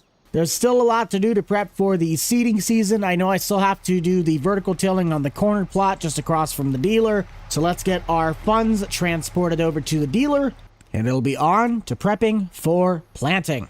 Before I forget, that Brett gooseneck that I had, I went and traded it off. I got that same Diamond C that we have on the Landscape series. I couldn't justify having as long of a trailer and as heavy duty. And by downsizing to this one, look at how perfect our mower sits on this. We could transport this around the map to do everything we need. and this is the longest thing I'd be putting on this. I already paid Heritage 40 grand for the seed drill, but I held off on doing this tractor yet until we could find out what my available options are. Want the farmers in the chat to let me know down below, how's the harvest going? Have you started yet? Haven't it been a lot of down corn? What's the situation looking like? Grant's corn, even though a bunch of it was down, pulled about 230, 240, and the beans were pushing 85 in at least the plot that we were working in. Weather and crop disease definitely had an influence on his crop's return. But for the most part, my trip to Hilbert Farms really was great. Wife enjoyed it. I enjoyed it. I will definitely be going back out there sometime, hopefully soon. Let's check out what options we got for Starfire. Gotta love that green paint subscription tax. So there's a 3,000. Can we get 6,000? Ooh, I can. What about 7? Can I get 7? We can get a 7,000 globe. And I could even get the fancy monitor. Ooh, that'd be nice. Find a way to put that one in the new 8R. This might actually be the tractor I put on the sprayer because I could put the rate controller on it. I think that's good. Oh, that is expensive. But it's looking ahead. $46,000 of modifications later, we have the smartest tractor on the map. I'm 99% certain on Grant's 8110 he has this rate controller. He also has the G5 monitor, and there's one more screen. I can't remember what it was, but it's something for the sprayer or his planter. I think it's something for the planter. But this will be nice in case I need to pull something like my 16-row planter, which does this tractor have enough power? 208. We'd be pushing it. I think it can do it. If we had to, it could do it. Would it be recommended? No. Could it do it? Probably. We'll do a quick size check to see where we're going to have to store this air drill, which it definitely will fit in my main shed. What about the Quonset? That's right. I put the 8R down here. Yes, it will. With, like, flying soaring colors. I thought that door was shorter than that. And it's officially settled. I am ready for planting year number 2. I got a lot of checking and prep work in order to get myself ready to plant. So we'll see you guys back in a few months when we are ready to drop the seeders and get planting. While I would love to get started with planting, I gotta finish up my last task at the dealer. Nate's tractor has been ready to go for at least a few weeks, and since he's still gone on his trip, we're gonna get this thing delivered back to his farmstead. Then it's back to the seed shop to get on with our planting. It definitely took a lot longer than we anticipated it. This tractor was just kept throwing more and more issues at us. The IVT did end up having a software issue with the front wheel assist. But unlike anything in life, just resetting the system did not work for us. So our techs had to do a deep dive into the machine, take apart a bunch of different sensors and parts of the wiring harness. And after all said and done, Nate really only owes us for a couple $100 in labor. The rest of it was all covered under warranty. On the topic of when Grant might return to the server, it will likely be when he is done harvesting. It's been a while since Grant's really been on. Yes, we've been making fun of him the last few episodes that he hasn't been in, but he at least has a logical reason.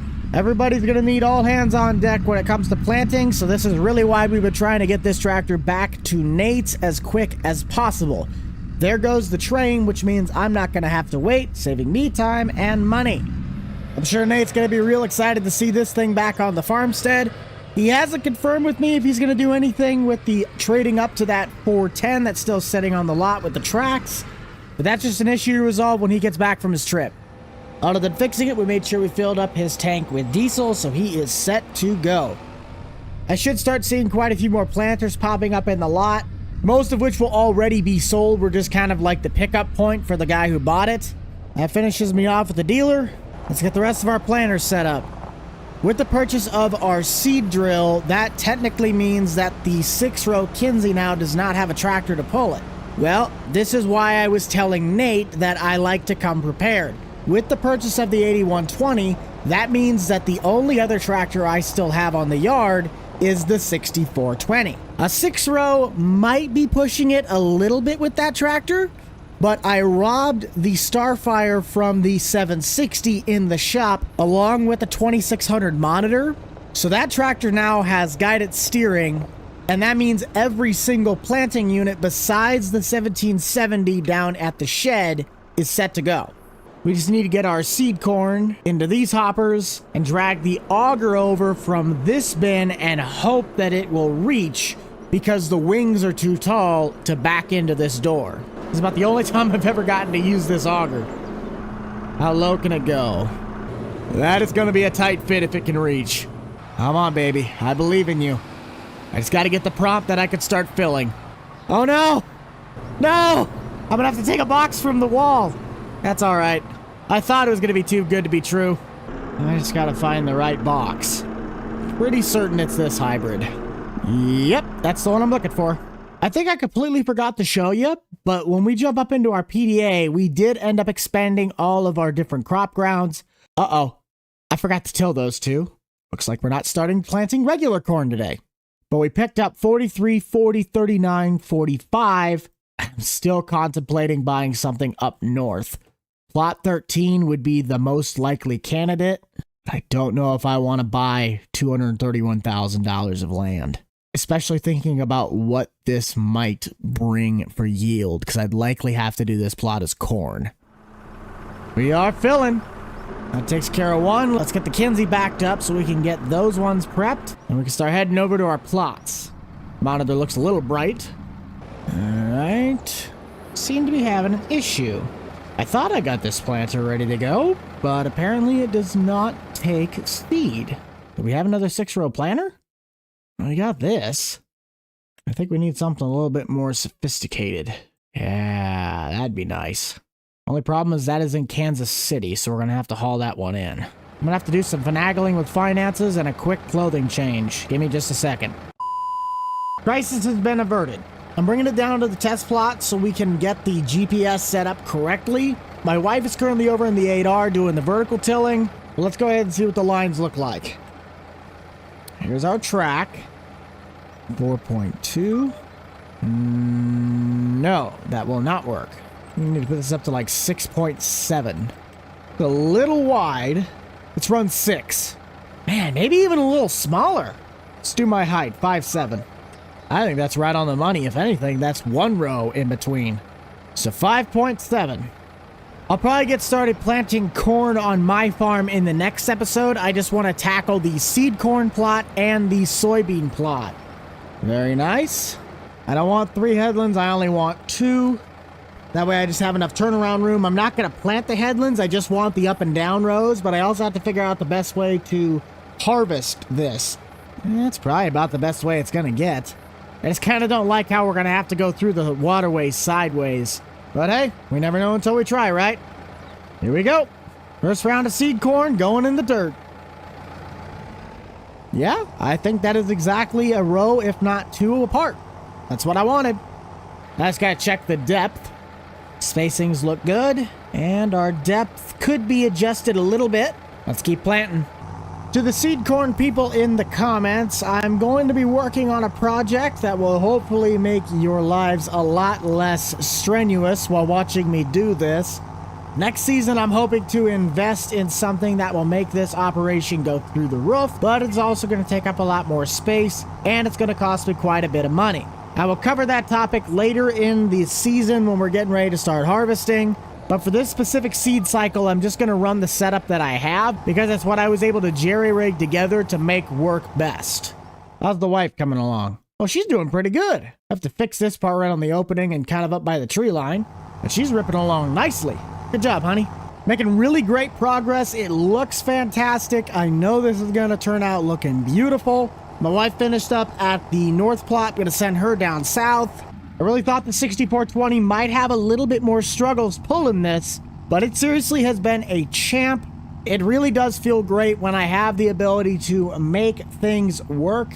When we started the farm, I was kind of concerned with the 8345R having to do all of the different jobs, but time has obviously proven that it doesn't. I've acquired the equipment I need, and we're doing the tasks we need to do. Just gotta watch this to make sure we can shut it off, and we'll flip around. If I spaced it out just a little bit more, our PDA would probably look a little bit cleaner, but for the most part, I'm pretty happy with that. I'm going to try and get in touch with the guys over at Corteva to see if we can get a irrigation pivot put out on this.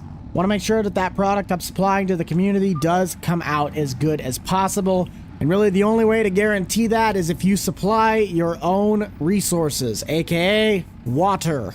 Only issue is those pivots are very expensive. So I might just get one that covers this entire plot and then has a sprinkler system and then kind of gets a little bit of plot 40.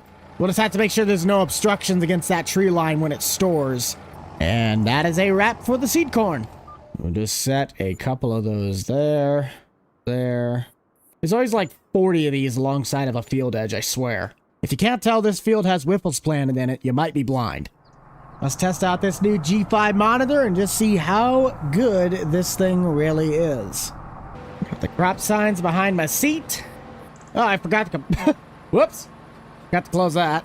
I guess it'll kind of be pointless to run the Navi, but might as well check it out. Go ahead and line that up. Vacuum on. Let's drill. Very nice. We're definitely going through a bit more beans than we did the corn, but we're also planting at about 2 to 3 times the width. Tractor is pulling beautifully, and that will complete our first loop. Let's see. Oh, just a little bit in the corner. I am going to make a modification. Doing 2 headlands seems pointless on this. I'm just going to do 1. Yeah, that makes a little more sense. I'm more curious to see how well this drill does when we get to the waterways when you have to see the wings dip. How well does that cover? Guess I really only have room for 1.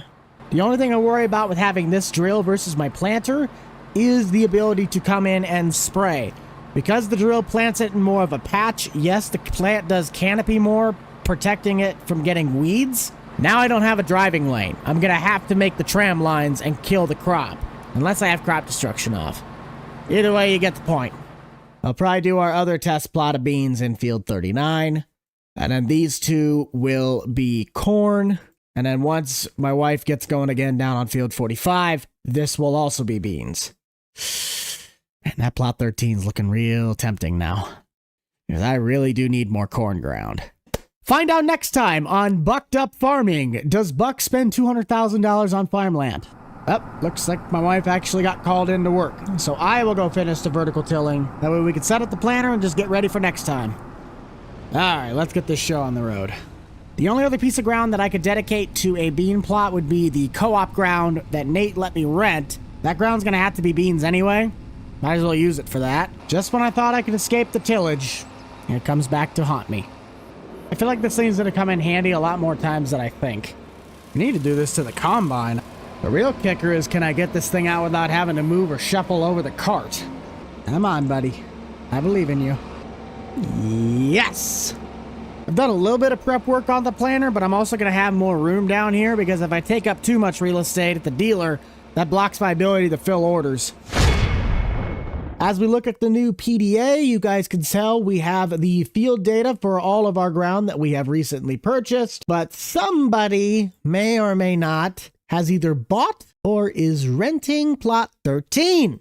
His name might rhyme with Boston. That's all I will say. I'm going to go take a look at plot 5. I really needed another piece of ground to expand my current corn ground since I don't have much to work with, and this would be about the best choice. The only problem, at its current price tag, it lands us at over $310,000 that we'd be out. Its expected yield percentage is about 97, and I do not have any data for it, so we're probably going to end up buying the field providers even though I have my own. It's already been planted with the crop, and I'm too lazy to go take about 85 samples over the course of the next 45 minutes. We'll give him some heck later, as I got to take a look at this land before it possibly gets bought out by either him or Grant, because Grant should be joining us today at some point. I just got to break out the drone and get an overhead look. At first glance, it does appear to have a pretty flat opening, but I can see some dips towards the middle. I really don't like that waterway. That is pretty dang steep, and it seems that it goes in almost a U shape, but there is this one last divot that cuts right through the center of the point. But for the most part, that's really not that bad. I count 3 major waterways that we'd have an issue with, and it kind of like my place back at home, we can create the waterway to help break up the areas that'd just be better to not plant in it anyway. Would I be able to get over $300,000 back out of this? I cannot confirm that. But if I'm going to be competing with anybody in the area, I'm going to need to get as much land as possible. So let me just land the drone, get myself back to the farm, and we'll get to our planting. If you guys do like content like this and would love to see more about Bucked Up Farming, you gotta let me know by heading down below, smashing that like button, maybe even considering subscribing. Every episode might be someone's first video, so I thank you for tuning in. I do a lot of content on the Bucked Up Farming series because it's one of our most repetitive ones we get to record. And if you have a couple friends that you want to get together and play some farm sim, G-Portal's a great way to run a dedicated server, as they are the ones that provide and host our game so we can bring you this awesome content. Links to them can be found in the description down below. Hopefully Austin doesn't bother me. Wait a minute, speaking of Austin, his seed order's ready. I should probably go check in on him. Look who it is. Howdy, friend. How's she going? Not too bad. I came to tell you that your seed order's ready for pickup or delivery, however you want to do that. And I also have your bill. Oh, my bill. All right, well, what's my bill? Well, your bill is going to be at $1,100 a unit. You got $23,000 if you include shipping and handling. Include shipping and handling. Okay. You could save $1,000 if you pick it up yourself. Okay, so if I don't pick it up myself, what's it going to take? 12 to 8 business weeks? No, I bring it back right now because I'm going to the seed shop. All right, well, I guess deliver it here. Okay, then I will be right back. Oh, hey, I what? also need liquid fertilizer. That's a Nate thing. I don't sell fertilizer. That's a Nate thing? Oh, yeah, that's right. Shoot. I just do seed. Where is Nate? Is he on a business trip right now? Yeah, he's still, I think a few days, 2-3 days. Crap. Maybe. I need liquid fertilizer like now. I guess I could buy it from the others. I'd prefer not to. I guess I might not have an option. Well, do you have to lay down the pre-emerge now, or is it something you can wait on?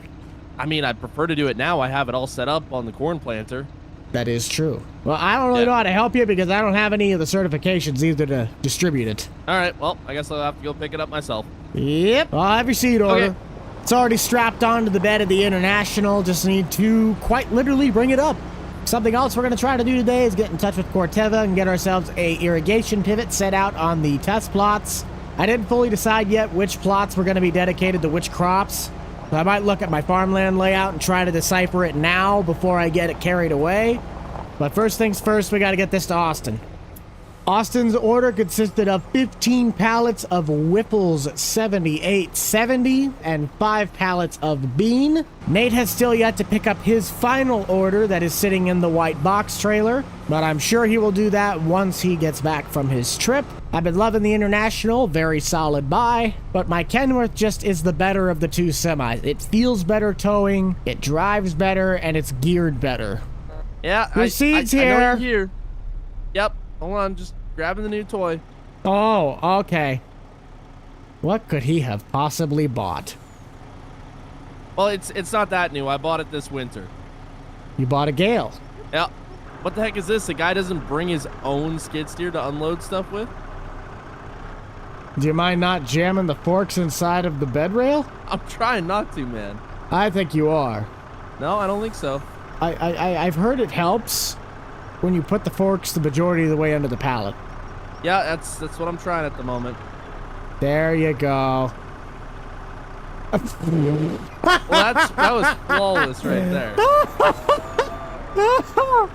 Technically, I should have told you I stacked these pallets loading it from the rear on my loading dock.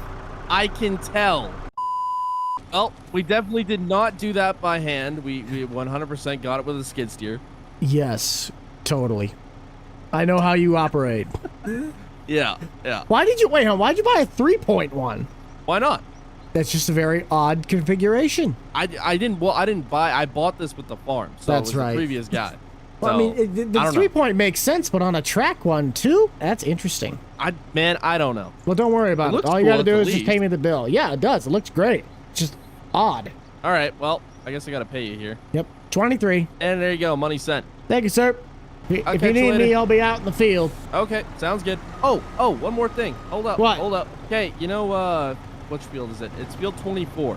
Yes. You wanted my field 47. Yes. Do you want to do a little trades? Do you have the data for the other stuff? Hold on, let me look. I don't think I ever bought the data for it.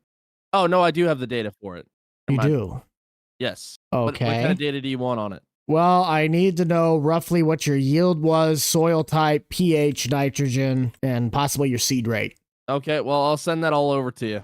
I can get you all the data from mine, but I also did some tillage work with the ripper. You might get a better yield out of it, but I don't know how much. If I got it, I would literally just be planting it to grass or alfalfa. Well, there goes all that work I just put into it. But I need a grass field though. That's like close to my farm. I know. So I don't have to spend a fortune hauling all the bales over. You might want to run a little bit more tillage over the top of it then, because otherwise you're going to be planting into some corn stalks. I got a sunflower. I can run a bit more tillage. All right. Well, we could discuss paperwork on it, however we want to do it. If you just want to just start farming mine, we can figure out the logistics later. That's fine.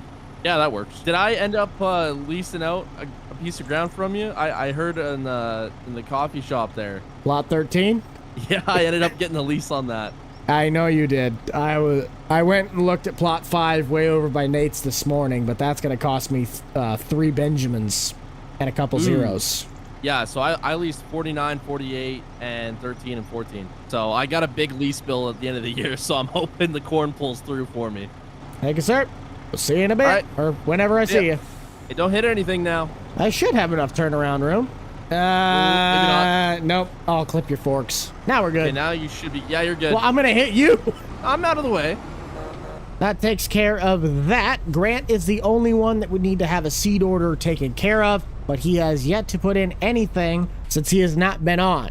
I know he wanted to do a pre-order, but that never got into fruition because I was still trying to figure out what I was even doing. Got our planter filled up. And let's go ahead and take a look at the map and see where we need to go. Plot 42 was our dedicated Whiffles plot, and then the little end of the chicken wing is our dedicated soybeans plot. I think 45, 40, and 43 will also be plots, except these two will be corn, and this one will be beans. Then 46, soon to be 47, will be the other beans. 24 will go to Austin. 4 will be corn. 5 will be corn. And then 44 will be corn. So we're probably going to want to start with field 44. So in case anything breaks or we need to make adjustments, we can go with that. Ooh, I kind of forgot this seeder has cameras on the wings. Start by getting the GPS wired in. Very nice. Let's check it out. pH good. Nitrogen will fix that when we get to summer with the side dressing. And it looks like we need to roll it. But the depth looks good, as well as our spacing. As long as the planter doesn't suffer from drift, I'll be in business. That is an interesting camera angle. If it was behind the planter, it'd be so much better. But it's kind of out in the middle of nowhere. I'm still debating on if I'm going to upgrade to a 12-row, 24-row system come next crop year. I just don't see a reason to change it yet when the system I have works perfectly fine. The seed rate's still reading a very high value, and I think that's mainly due to riding in a lot of sandy ground. This is the part where I usually really start to lack knowledge because Grant is the only one that I've listened to talk about planting, and I try to pick up on what he's saying, but it also kind of doesn't make any sense. Okay, that was a very cool shot.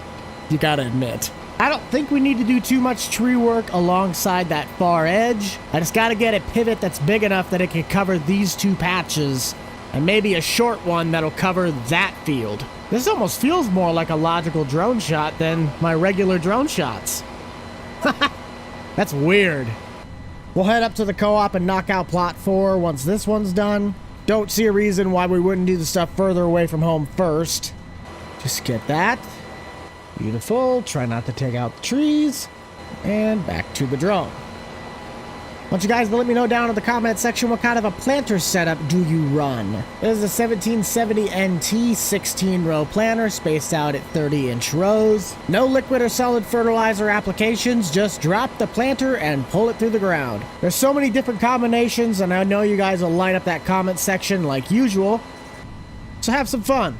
There's one modification I need to make to my planter is to get some of that technology like precision planting. There are no row shutoffs on this, so everything we are currently planting right now is overplanting. I think we're going to end up doing all right. Another pass down, we've only dropped 1%. Let's do ourselves a favor and get Andy, Daryl, or possibly my wife down on the 8120 and get that southern plot planted. They can just ride the field edge. But that way we have another one of our bean plots done and maybe just maybe, we could start planting some more of these corn plots later this afternoon. Line it up, and here we go. Never mind, they're gonna take the road route. Just don't take the ditch too steep, please. Alrighty. What do we got? G5. Looks like our data for the plot is registering, so we don't have to do any new lines. How many passes do we have? 1, 2, 3, 4, 5. Yep. All right, honey. Have fun. Gonna have to find a place to put the Pioneer sign. Probably might put one down by the road and then another one back by the field entrance. Dang, she's just about done with that. I'll probably send her up to field 39 to get that completed. Which, that would mean we'd need 2 pivots. And this one, we wouldn't be able to fit one, nor would we be able to up here. Beans are going to have to be on the struggle bus. I completely forgot about the co-op ground. Back to square one. Kind of feel like a bumbling idiot. Give me just a minute. I'm going to write this down so I can figure out what's actually going on.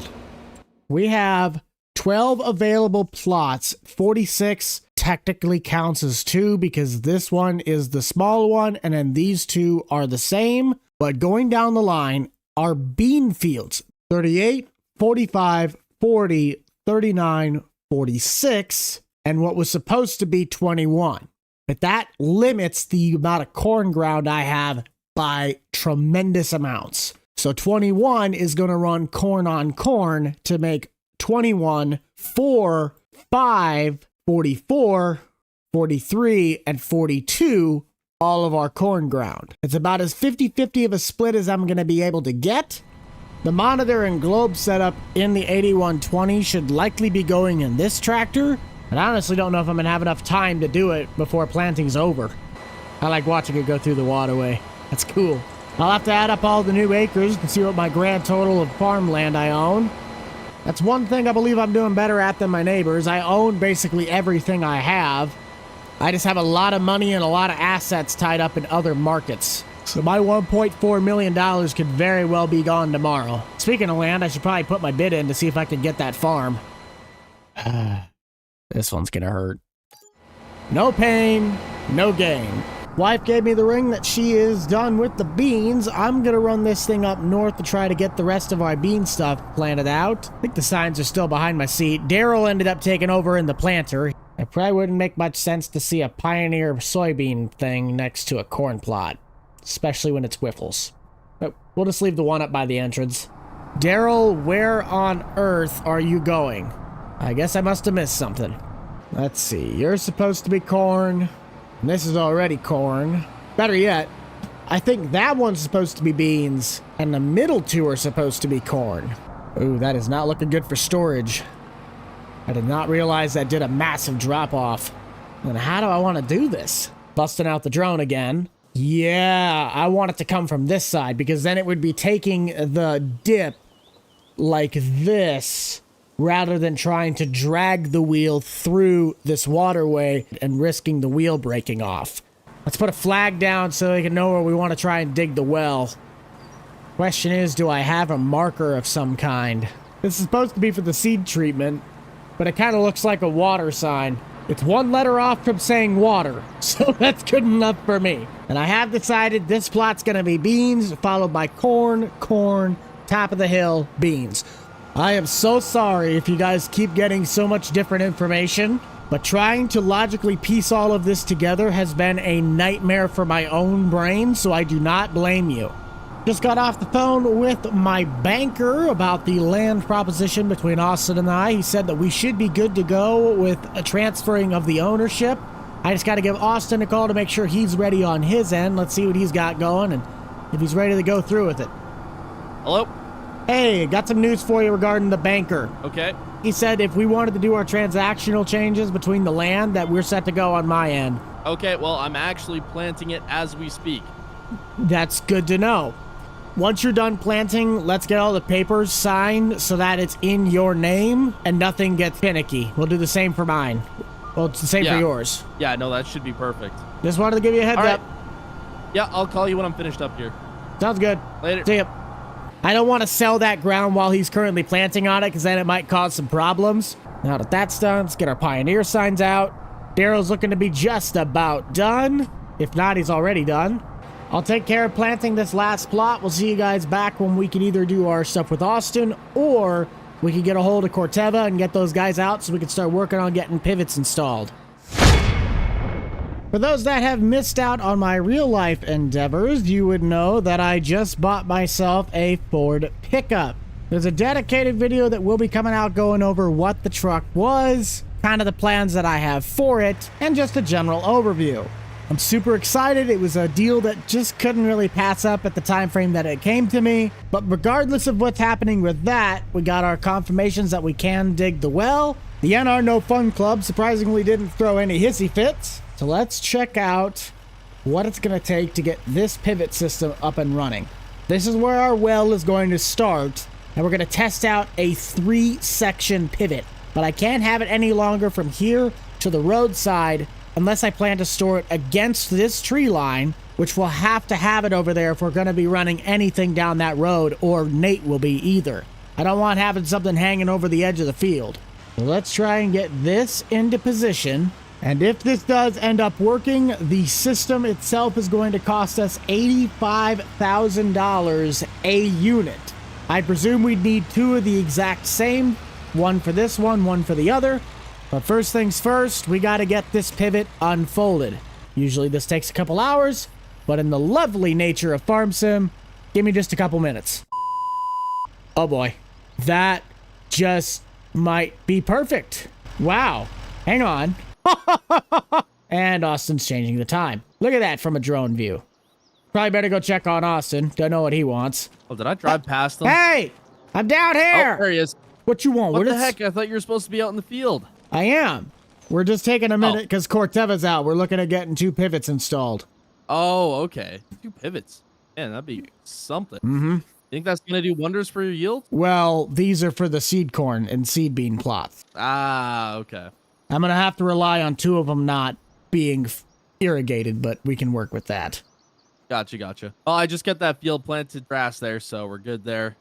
Then I will give you the rights. Here is the papers for said land. Hey, do you have a desk somewhere I can sign all this? Yes, let's go to the office. All right. It's pretty important documents. I don't want to be trying to sign it on my knee there. Well, I could have gotten a clipboard out of the truck, but we got a hard top table. All right, perfect. So that is the purchase agreement. Yep. Let me get this situated. Oh, hold on. I forgot my papers in the truck. Sorry. Be right back. How could you? All right, I got the papers. Yay. I would expect you to get a pretty good yield out of that grass. I did some pretty decent tillage work to it. Yeah, the only thing I'm not sure on is field 47. So the previous owners, I'm not really sure what their kind of protocol was for all their tillage in that. I just harvested it last year. That's all I know about it. I got really good yields off of it though, so should be all right. Okay. I plan on doing a lot of side dressing in the summer for anything that doesn't have the right nitrogen levels, but the pH, I'm just going to bite it and take it for next year. Yeah. It's got all the details on the soil and the... Very nice. Okay. I think everything's signed over. I think I should be good on my end. Perfect. Yep. Now, do you know if it's supposed to rain this afternoon? Because it just got severely overcast all of a sudden. Did it? I didn't even notice. Oh, yeah. What's the weather say? Hey, look. I don't know. Oh, not just over. Tomorrow's supposed to rain, but today it's just cloudy. We better get a lot done. The rain stays away for now. I'm just trying to get everything in the ground as fast as I can. Mm-hmm. And it's supposed to rain 2 days, which in this timeline, I think is 2 weeks. So we got 2 weeks worth of rain coming. We better get going. Oh, man. Have fun. Get going. Shoot. Bye. Goodbye. I'll stop. Right, see ya, bud. We got a lot of ground to cover with this stuff. Yeah. Give me a holler if you need anything. Just don't yell too loud so I don't have to hear you. Oh, okay. Hasta. Later. I'm going to have to find out how to keep this thing from moving, because that's just walking itself onto the road. Right rotation should take 3 minutes. What I might do is flatten this area off. I think that's part of the problem. So let me get this thing set up. I think the 3 system will work beautifully. If we just back the pivot up right against the tree line, it should fit just fine. A few moments later. Doing some major dirt work. We got it leveled out. And if we go to the edge of the field, it's not perfect, but if I had to leave it here, it would be fine for the average Joe. But let's run a pivot cycle just to see where this lands and ends up. If we have any problems with the crop signs, I don't think we will, but that might have to be addressed. Let's go ahead and run a rotation. Should have brought my gator. It's only allowed to do a quarter turn, and the only sign we might need to make a modification to is this one. Let's just watch it. Yeah, that's coming right for it. Yep, good thing we did that. Now, where does it start coverage on our seed corn? About a truck's length in. I don't want to drive on this too much, so we're going to pop out the drone and watch the rest. As long as it covers about half of the ground, I'm going to be feeling a lot better. I probably need another one section pivot to cover the rest of it. I could definitely look into it, but that's going to be probably another $80,000, $90,000 because the other one would need one too. Plus, you have to get confirmation from the NRDC and hope that there are no troubles trying to get these things installed. This will be the other big question. How nicely does it store up against the tree line? Like butter. With the exception of this guy. How bad is that intervention? Not a huge obstruction, but it definitely was a tree I was kind of concerned about. I think we'll leave it for now. I can obviously probably change it when I get to the field, but I think when we buy them, we'll do quarter rotations at 10 minutes. 30 minutes just kind of seems a little much. It'd be just shy of 97,000 for 2 of those, and just short of 176,000 for these 2. This is gonna hurt my checkbook, but I gotta do what I gotta do. Thank you, Corteva. Really do appreciate you guys coming out to help us figure this one out. Now I just gotta get mine installed. That sets up one pivot. Oh, nope, no it does not. We'll go ahead and send that pivot because I want to get one of these one sections set up. Careful now, don't want to hit the pipe. My guess is if we set it up right alongside the pond, like so, it should work out nice. I guess this one's already on flat enough ground, we can just work with it. Oh, except I need it to pivot to the left, not the right. Same plan, just different direction. Oh, well that'd been nice to know. That's the swing pattern. So it'll cover just about everything we need. If I go back to this one, oh, we might need to make an adjustment. I don't want it swinging 3/4, I just want it swinging 1/4. Nope, it's only swinging 1/4. Okay. But yes, that would be our mapping. So those two overlap and we would only have that much not getting covered. That'll work just fine. It covers the vast majority of what we're doing, and I really do not want to have to buy another $30,000 section. No thanks. The only issue is that this one sits right in the line of where, the harvesting happens. That means I'm going to have to scooch it to the left. That's about as good as I'm going to be able to get it. If I have any problems, we'll just try and move it out of the way to finish a run. But I got other setups I got to get done. Took about 25-ish minutes to get this set up, but we have the entirety of this soon-to-be bean plot completely covered. Our other corn plot is going to be lacking on the south side, but the north side will be covered and sometimes double. Our other corn plot's covered about 85 to 90%. That is the messy layout. But with everything now hidden, the only modification I had to make was this particular pivot. Instead of only going 1/4, I now have it set to going a half rotation. So its storage spot would be against the far side corner of this plot. Our bean ground is going to need to have this one stored on the north side once it is ready to be harvested. Otherwise, it will be in the way of the combine.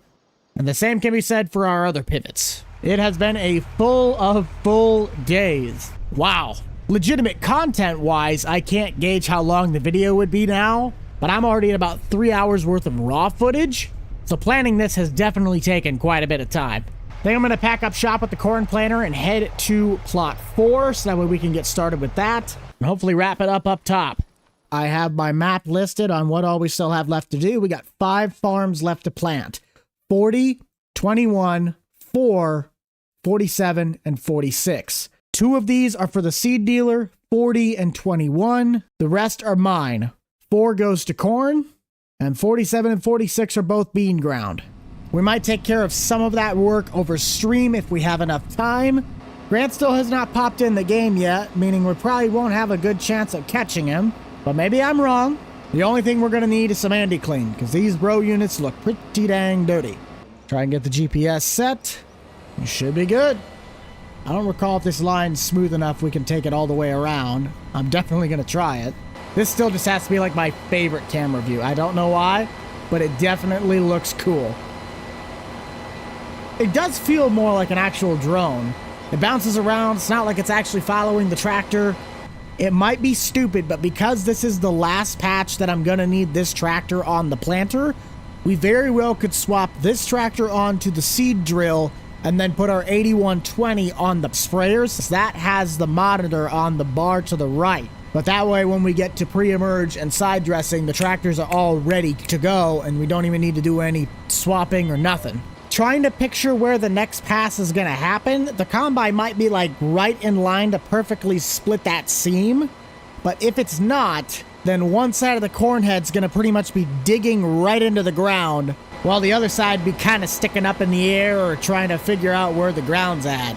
There's another line, and run it back. Beautiful! And where does this put me in the waterway? Only that pass might get a little bit interesting right when it bends left, but overall I think it'll do just fine. And if it doesn't, we'll figure that issue out when we get there. Might have to reset the line on this. I've been fighting on whether I was going to put the 8120 on the sprayer or keep it on the seed drill, but with the amount of ground I still have left to plant and the ground I have to get started spraying, we're just going to bite it and put this one on the sprayer. The obvious reason for that is because we have the monitor in this tractor, but we do still have to clean the planter off down at the Quonset. The yard is also looking very shaggy for my liking, so at some point, once the dew dries off, we're going to take the mower around the plot, get that cleaned up, and hopefully I can finish out planting the rest of my seed plots, which will be field 41 and 21 up by the co-op. Where am I going? Oh, that's right, I have to grab the skid loader. Every episode might be somebody's first, so thank you all so much for tuning in. If you'd like to help support the channel, liking, sharing, and subscribing is very much appreciated. As we enter the midst of harvest season, how far along are you guys who do farm? Are you done with beans? Are you done with corn? Are you not done at all? Have you not started yet? Or has Mother Nature screwed you so bad that you don't even have a crop to harvest? I scored a local gig with one of my coffee members, and I might be driving a 1,300 bushel Brent this fall.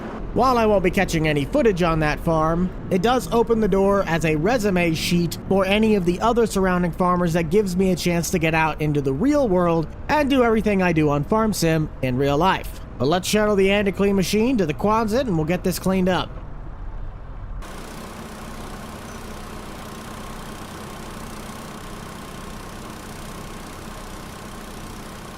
Very nice. I didn't get to use this planter as much as I'd like this year, but now that I'm putting 2 and 2 together, why would I put this tractor on the seed drill when I could just plant the beans with the planter? I kind of wanted to plant it in patches, but this is a bigger unit. Let's put the seed drill back in the Quonset. That makes more sense. We'll just have to swap out all the plates, get the planter converted over to soybeans, and then this tractor could get started on its task probably later this afternoon. It might be still a little wet to get going. Grant has still yet to show up to the server in order to buy his seed, so as much as I'd like to get another order processed in, I don't even know if he's going to be here to get to planting season. I know you guys would really like to see him play with us on this save, but sadly he just is not able to join us. I think we'll give Nate a ring and see if we can go pick up some fertilizer from the co-op. And he is not answering. I bet you $10. $10. Says he's on his lunch break and he left his desk at the phone. That makes sense. His phone at the desk. Then let's do ourselves a favor, get this trailer hooked up, and we'll get the tractor on the sprayer to prep. I picked this sprayer up last year from our auctioning video. I don't recall what the price tag on it was, but it should pair nicely with the 8120. All we need to do is a boom check and make sure all of our lines are hooked up properly, and everything else should take care of itself. Connections look solid, tank doesn't have any particle buildup in it, and the nozzles check out. Yellow. Hey, question for you. You got enough fertilizer up there if I were to come up and pick up a load? A load of what? Like, how big of a load? Just 2 tanks worth of fertilizer and probably 1 of weed killer. 2 tanks of fert and 1 weed. Yeah, we definitely should have enough of that. Okay. I can go ahead and get one of the guys to bring me over there for you. Okay. See you in a few. See you in a little bit, bud. I don't think Austin's gotten in touch with Nate yet. He got back from his business trip about 2 days ago, and it has been a mad dash. He was telling me at coffee yesterday he hadn't even started planting yet. He's still finishing cultivating. Gates open, so they should be open. Now let's just see. Where might Nate be? Clearly not here. 20 minutes later. Where are you at? I'm at the co-op waiting for you. Where you at? I'm at the place that you made it. We make it there. We don't distribute it there. You just showed me a warehouse full of it. You're right. It's there. We hold it there, but we bring it to the co-op to sell it. I've been sitting here waiting for like the past 20 minutes. I'm on my way. My bad. Oh, Lord have mercy. See you in a little bit, buddy. Note to self, this is the factory, not the pickup point. I am smart. Let's try that again. Do you not know where to park, bud? Where you at? Right here. Oh, hi. Hi, how are you? Not too bad. Where am I supposed to park? Up front where the sliding door is. Okay. Ooh, look at that. And don't worry about placement on the trailer. I have that teleskid. Don't worry about it. I just want to make sure it ain't going to fall off, though. That is true. Wait, are you going to push this one? No, you're not going to push it over. No, that one is, I don't think we can really fit these 2x2. Can you unfold your ramps, though? That'd be amazing. Yeah, I could do that. I didn't know how you wanted to load them on. So how busy have you been out here since you got back? Oh, I ain't stopped moving yet. On getting my tillage done, on top of that, getting all the co-op stuff done. You know, leaving for 3 weeks wasn't a great idea. I regret it a lot. Well, I know Austin's been on my rear trying to ask. He was trying to buy fertilizer from me the other day. I'm like, that's a Nate thing. I don't have the qualifications to do that. Yeah, but Fiji was worth it. No, I actually bought one. Ah, oh, you come bought a ton. You gotta tip it all the way down when you unload it. Get off, get off, get off. There we go. Can you please not rip off my gate? That would be nice. It's coming off. Sorry, I gotta move past all these seed bags that I bought from somebody else. You said that the second they got in the door, they'd be right back out. What happened? An order fall through? No, order didn't fall through. They just haven't been up here to pick it up yet. Who did you buy the rest of these from? Hey, look, we're almost done loading your load. Let's come over here. Nice cover up. No, just talking about.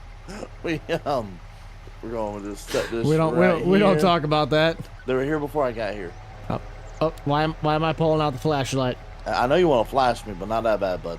All right, so you want a liquid fertilizer? 2 liquid, 1 like 2,4-D. $15,360 for that one, and then 1 herbicide was $5,760. So grand total will be somewhere around 21. We'll call it 21. Yeah. That'll work. Thank you, buddy. All right, buddy. You have fun. I get to go back and go planting again. Okay. Well, now that I know where it's at, there's a chance I might need to come back for more. The weed killer, I'm certain I'll have enough to cover all of my stuff, but the fertilizer, we'll have to see. Well, you know, if you need any more weed killing done or anything like that, we do offer weed killing services. Yeah, but I don't think I'm going to need nearly as much of that. I do pretty good work on keeping the weeds down. It's the fertilizer part that might be the issue. All right, have fun, bud. Will do. Bye-bye now. Bye-bye.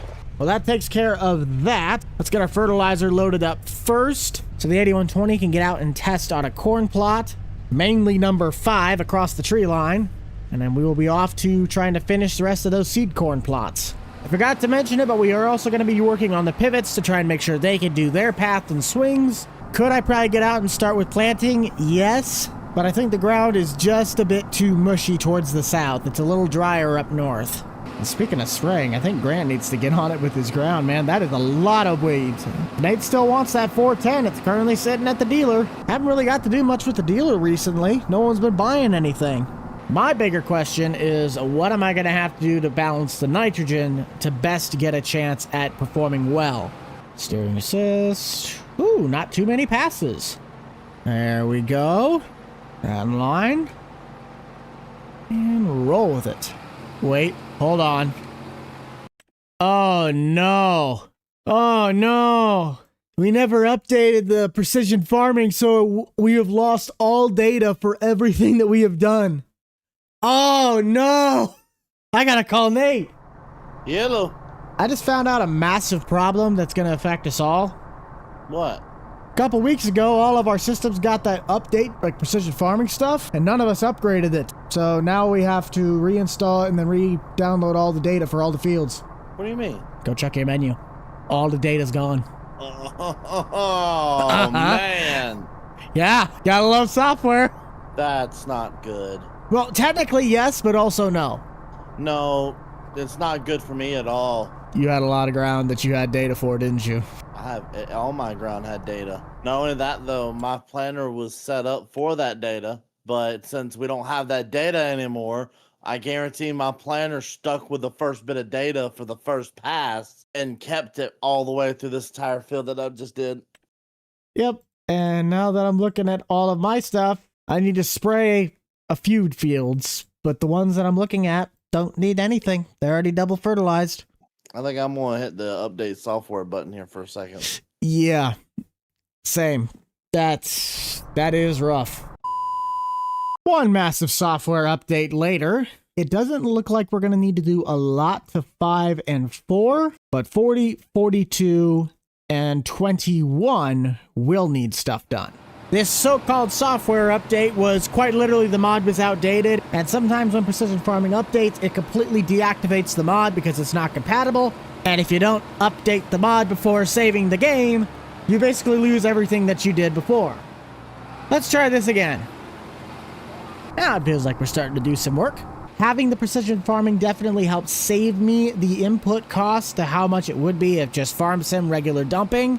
So those 2 tanks I bought from Nate, if they don't cover all of my ground, then something is wrong. But looking at the size of this plot and knowing that I'm going to have to take it out with an 8-row head, this is going to suck. That completes lap 1.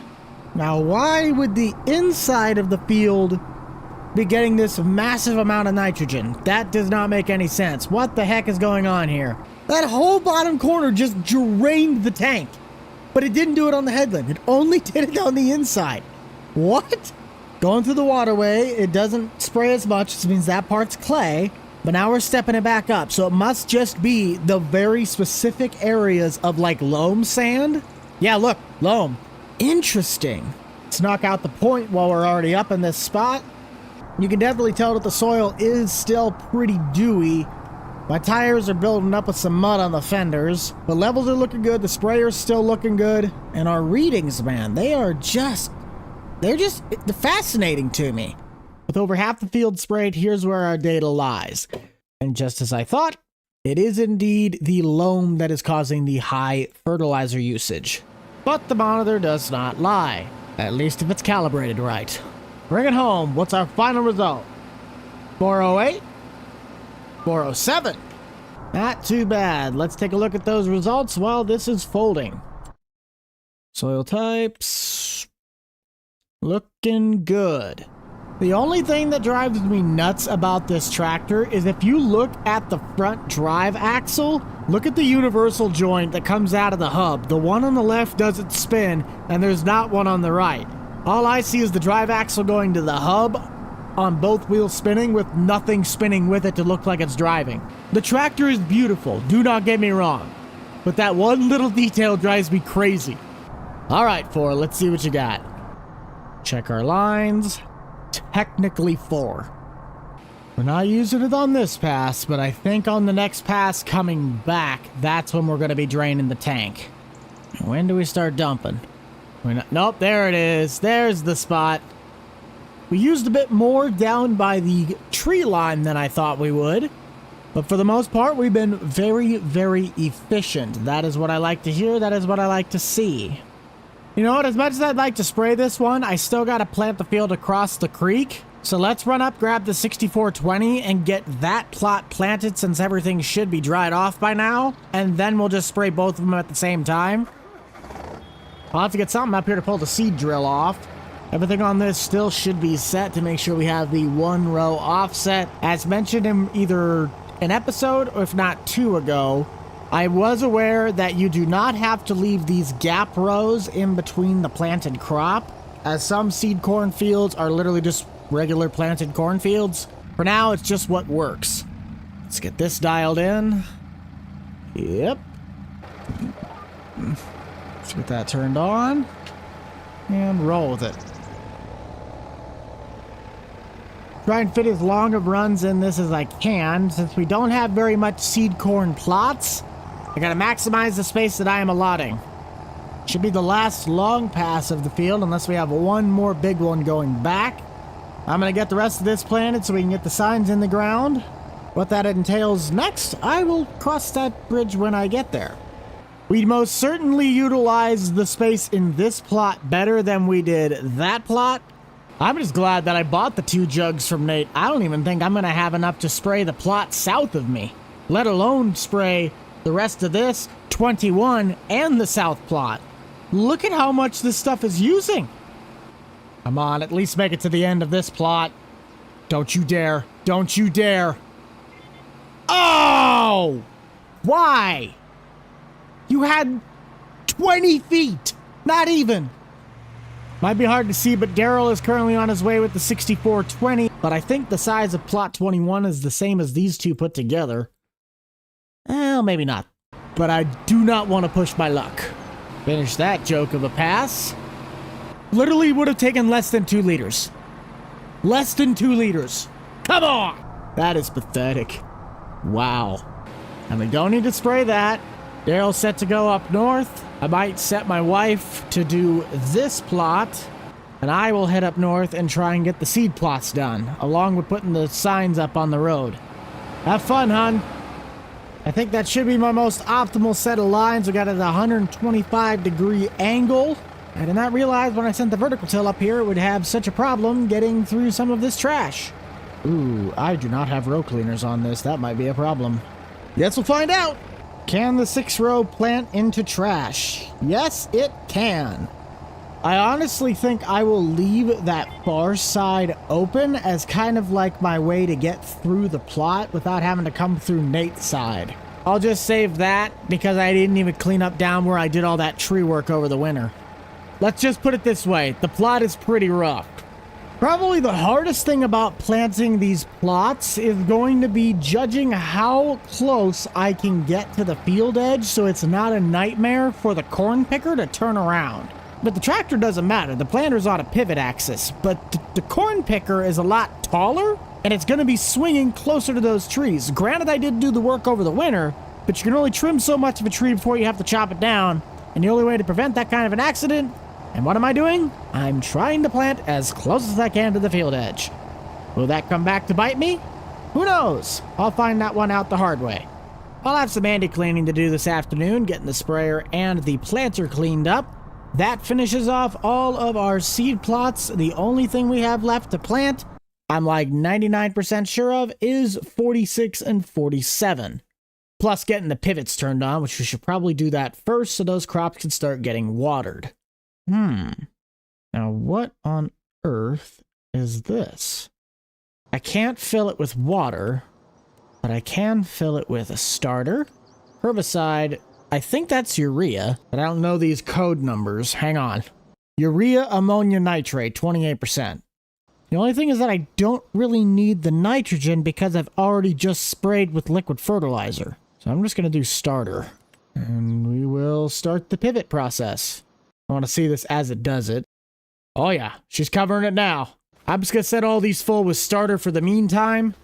Except the starter looks like it is absolutely draining my pH. Never mind, no it's not. That's just on the field edge. Let's go ahead and send this pivot so it has a chance to get this sprayed before that one comes up and meets it. I guess the one benefit to this big pivot is that because I didn't spray the field edges, it's kind of picking up the slack where I screwed up. But I have a yard to mow. Fun fact about the 130, I just replaced the battery in it about, what was it, yesterday? No, 2 days ago.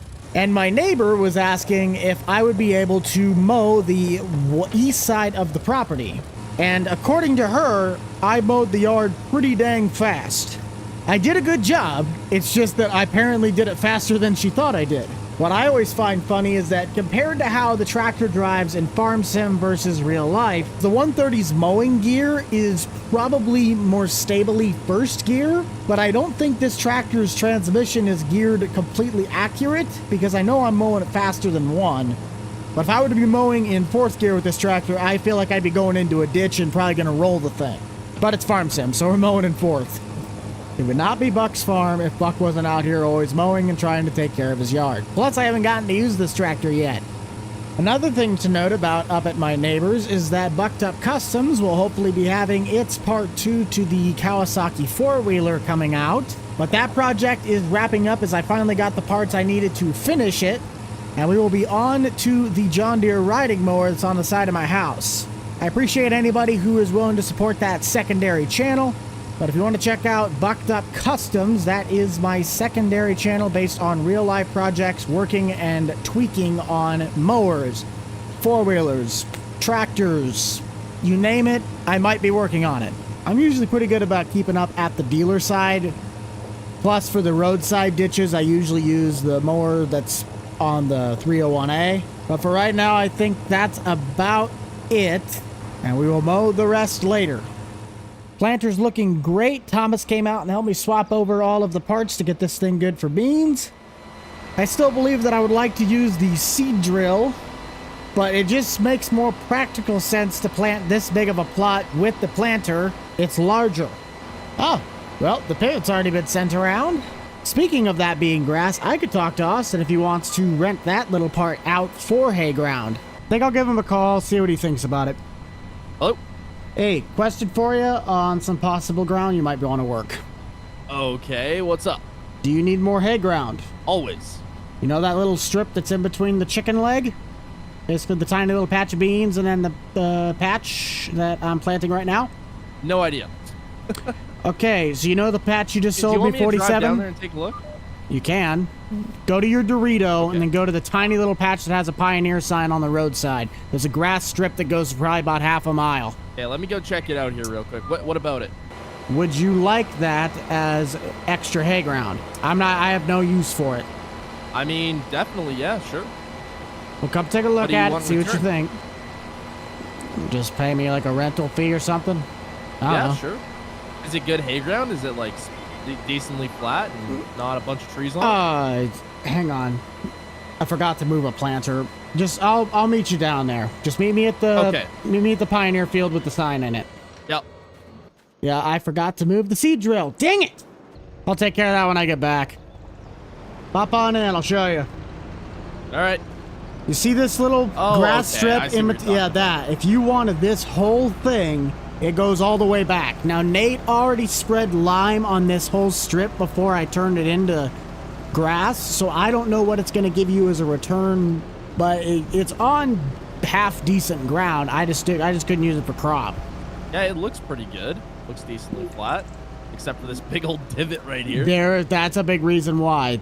There's 3 main waterway divots. There's one there, and then there's 2 further down. Yeah, I guess if they're waterway divots, a guy can't really even flatten them out either, hey? Well, you could, but you're going to tear up all the grass. There's number 2, and then here's number 3 right at the end. Okay, yeah, I mean, I could definitely use the extra ground. I mean, I've got a little bit down at field 48 there that I'm leasing. Oh, I was going to mention to you, I don't know what your combine situation is looking like at the dealership, but come harvest time, I'm going to need 2. You're going to need 2 combines. Yeah. I mean, if you want one of them that's could be tuned up right now, you can buy my old one. But the only ones I got at the dealer right now. I want your used combine. Well, I take good care of it. It's good. All right, it's a good running combine. Is it at your farm right now, or is that the dealership? No, it's at my place. Oh, okay. I mean, yeah, I'd be open to it. Do you want to go look at it? Yeah, sure, we can go look at it. All right. Because those are the 2 on the right side. Those are my newest ones. Otherwise, the other one's an STS. If you want to mess with that, you can go right ahead. But I think it's a 97 or a 96. Well, pretty much anything these days is an upgrade from the Gleaner. Yeah, you're feeding the pheasants all right. I got an S760. It's a little smaller, but you could probably run a 12-row on it if that's what your likings would be. Yeah, I'd run no less than a 12-row, especially with the amount of ground I'm running this year. What's the hours on it? I think it's almost 1,500 on the engine and 13 on the separator. That's not bad. New. It's a newer unit. I guess it's a 2022. You're not running like a crap load of land. New. I think I just tallied it up. I got it up to almost 260, 280 now. Gotcha. Okay, I gotta ask, what the heck is this thing? I've never seen one of these things before. I know it's something to do with corn, but... It's a corn picker. But when I go and do the seed corn, you take the stalks and it would just chuck the cob into a trailer, and that's what gets to the seed plant. So when I treat the crop, this picks the cob. Oh, okay. Yeah, I kind of figured it was for that, but I've never seen this brand before, so I wasn't sure if it had some other function or something. No, the Oxbow 8430 looks pretty much completely different than this. I just tried to make something that looked similar. Gotcha. Well, I gotta come check it out when you run this thing again. Oh yeah, we'll be going in fall. Yeah, I'm running tons of corn this year. I probably took on more than I can chew. Oh well. That wouldn't be the first time. Probably certainly won't be the last. I've heard it helps when you turn it on. And it also apparently helps. You don't crash your toolbox. I kept turning and it didn't turn. This guy. I'm not that bad yet. Hey, do you know anyone who sets up corn dryers in the area? I think Brock, but that's the only one to my knowledge. Gotcha, yeah, because I got to get a big corn dryer set up at my farm. I don't even know if I have enough bin space for this stuff I got this year. If it doesn't end up working out, we can always just run it through mine. I don't know. I probably got enough room. Yeah, we can figure it out. But yeah, if you definitely want to take that as hay ground, go right ahead. I have no use for it. All right, yeah. Then we'll, I guess we'll just discuss later on what our terms will be. Yeah. Okay, have man. a fun one. Well, I will chat at you later. Yep. See you, bud. Well, that's nice. Gives him something to do, and it just kind of keeps growing our relationship on a business spectrum. Otherwise, I hate the guy. Just kidding. I gotta get back to planting beans, but I also need to move this stupid seed drill. I keep saying I was gonna do it, and then I never do it. Try and creep around the corner, and we are back. Hopefully I didn't just ruin this entire corner by using it as a parking lot, and B, I screwed it up when I was building the shop. But I think that's about all the time we're going to have for today's episode. Thank you guys all so much for tuning in. I'm going to keep on planting away, trying to get beans done. Hopefully. Did I plant that? Yes, I did. So I could be wrapped up with planting and get fully on to spraying if I need to finish anything. That'll be finalizing steps for the seed corn dealer. Welcome everybody back to Bucked Up Farming. We still have our bean plot left to plant, but we're going to be doing our work up at the dealer. It has been a long time since Heritage Tractors had a special on this. We got a few more combines out the door along with some of our tractor inventory.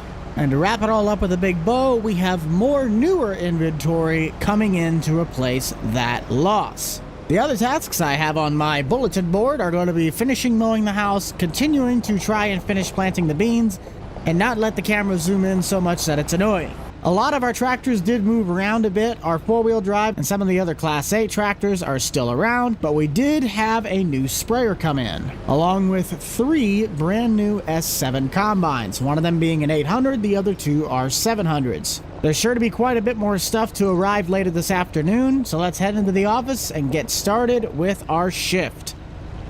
Hey Nate, what's going on? Yeah, are you a mid dealer today? Yeah, I just got to work. Perfect. I'll be over in a little bit. I need to take over some equipment I want to sell / I need to buy a new sprayer. Well, it's just your luck. I got a brand new sprayer sitting on the lot. Oh, goody. Not even my money I get to spend for this. Hey, make sure it's all tricked out for me. All tricked out. I think it's got the majority of it, but you'll see when you get here. Alright. I haven't even been here for 5 minutes and we already got a client on their way. Our planting yard has been pretty sparse, but you don't usually get a lot of planters on the lot. However, the tillage and grain storage has really been dry. This is still the same wagon that Grant resold me because he bought it at auction when he already had one. And I am very surprised that no one has yet to buy the Landall. But some of this Deere stuff is going to get shuffled over so that way it is on the front lines. And then I already have been looking in the used market for some stuff to help restock the yard. While I don't mind getting something like this for the average Joe, we just have too much ground to be dealing with stuff like that. However, I am looking to go and pick this sucker up down in southeastern Missouri. We also have this 8R280 with massive LSWs, and a couple more tractors like the 8110, as well as the 8RX. Regardless of things being slow, we have to keep pushing ahead.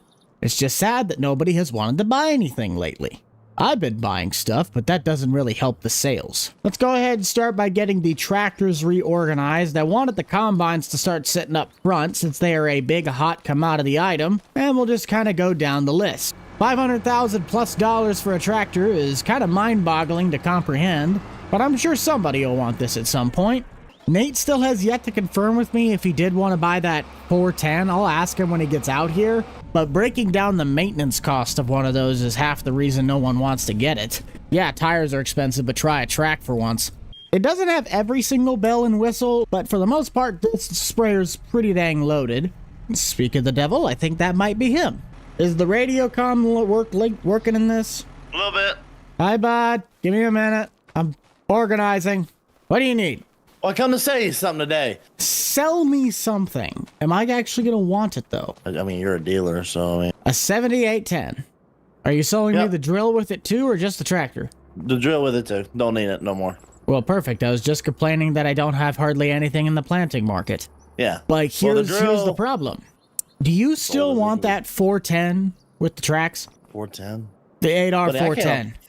I can't afford a 410 right now if I wanted to.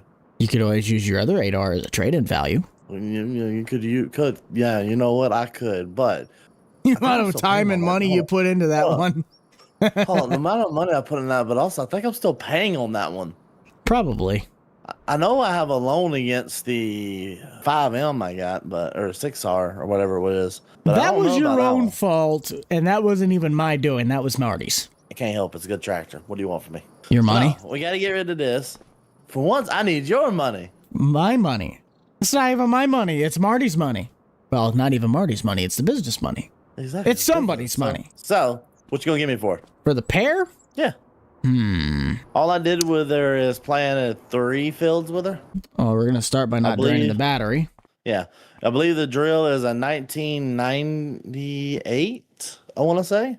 Well, you kept the inside in good condition. It's got like 4,800 hours on it. About 50 grand. For both? You've lost your freaking mind. Well, maybe I got to do some maintenance work on it. I don't know. I didn't get to drive it around. Do you think I'm going to give you 120? I ain't asked for no 120, but I'm asking 75 for it. That's pushing it. About 65.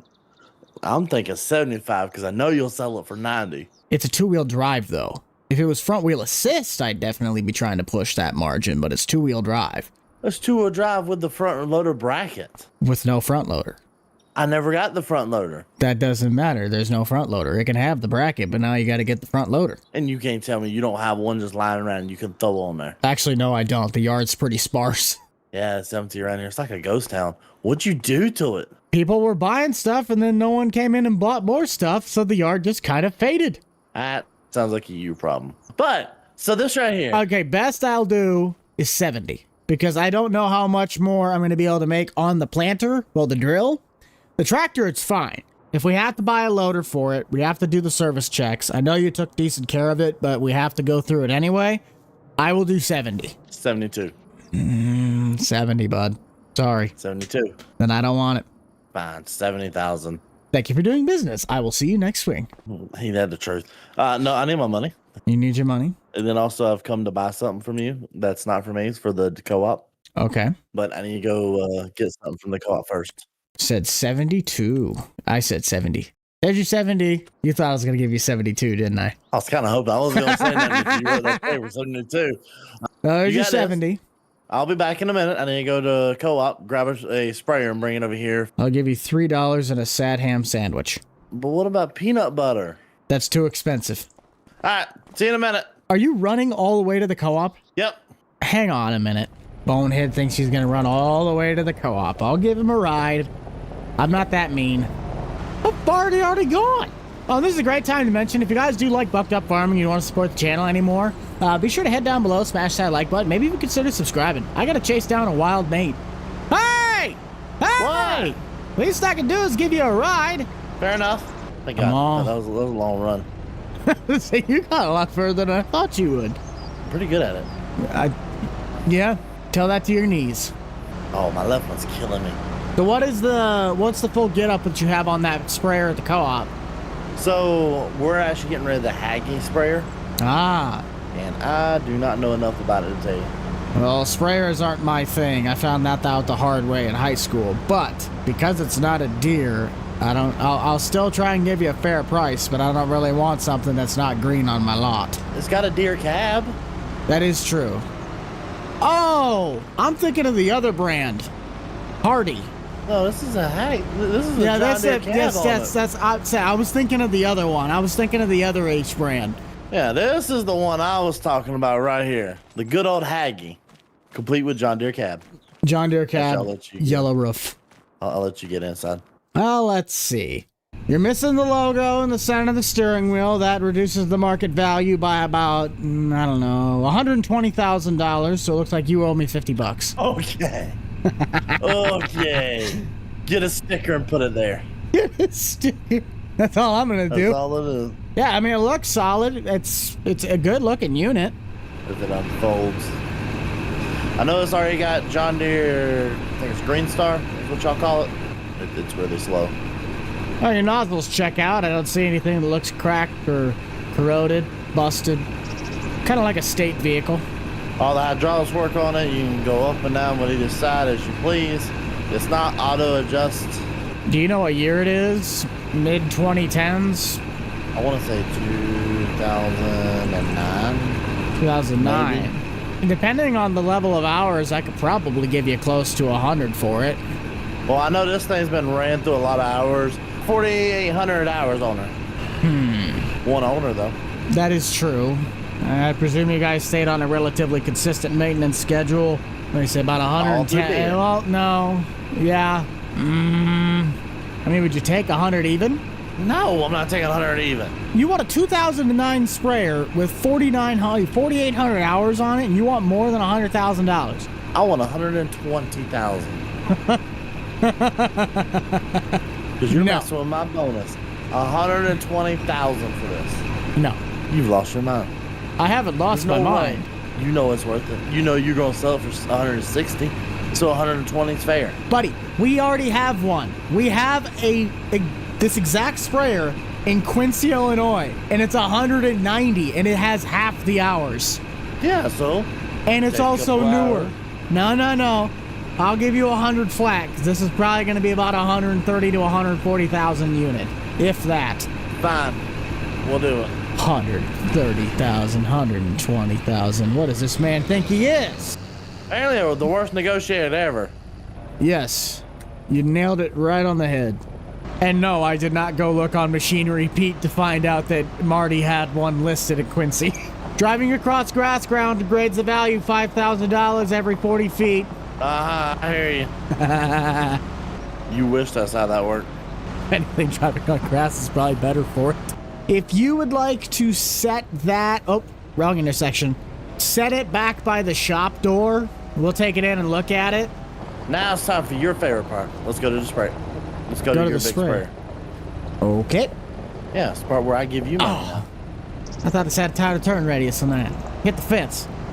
You might already have one. I don't remember what your stuff is down at the co-op, but that's the 4045. Yeah, we are currently running a 4045. For your convenience, this one does have the front fill system also already pre-installed with Starfire 7000 along with the 4600 monitor. You do have 120-foot booms. It does not have the direct injection, but it does have spot spray. And the other thing is that... How many hours are you looking at? This one's just a shade under 500. Okay, so it was owned by somebody else. Yeah, this was a pretty not a small, but it's one of those guys that they have it for a year and then they come back and get the new models. It's kind of been ran through for a year. All right. What's the capacity? It's about an 1,100 gallon tank.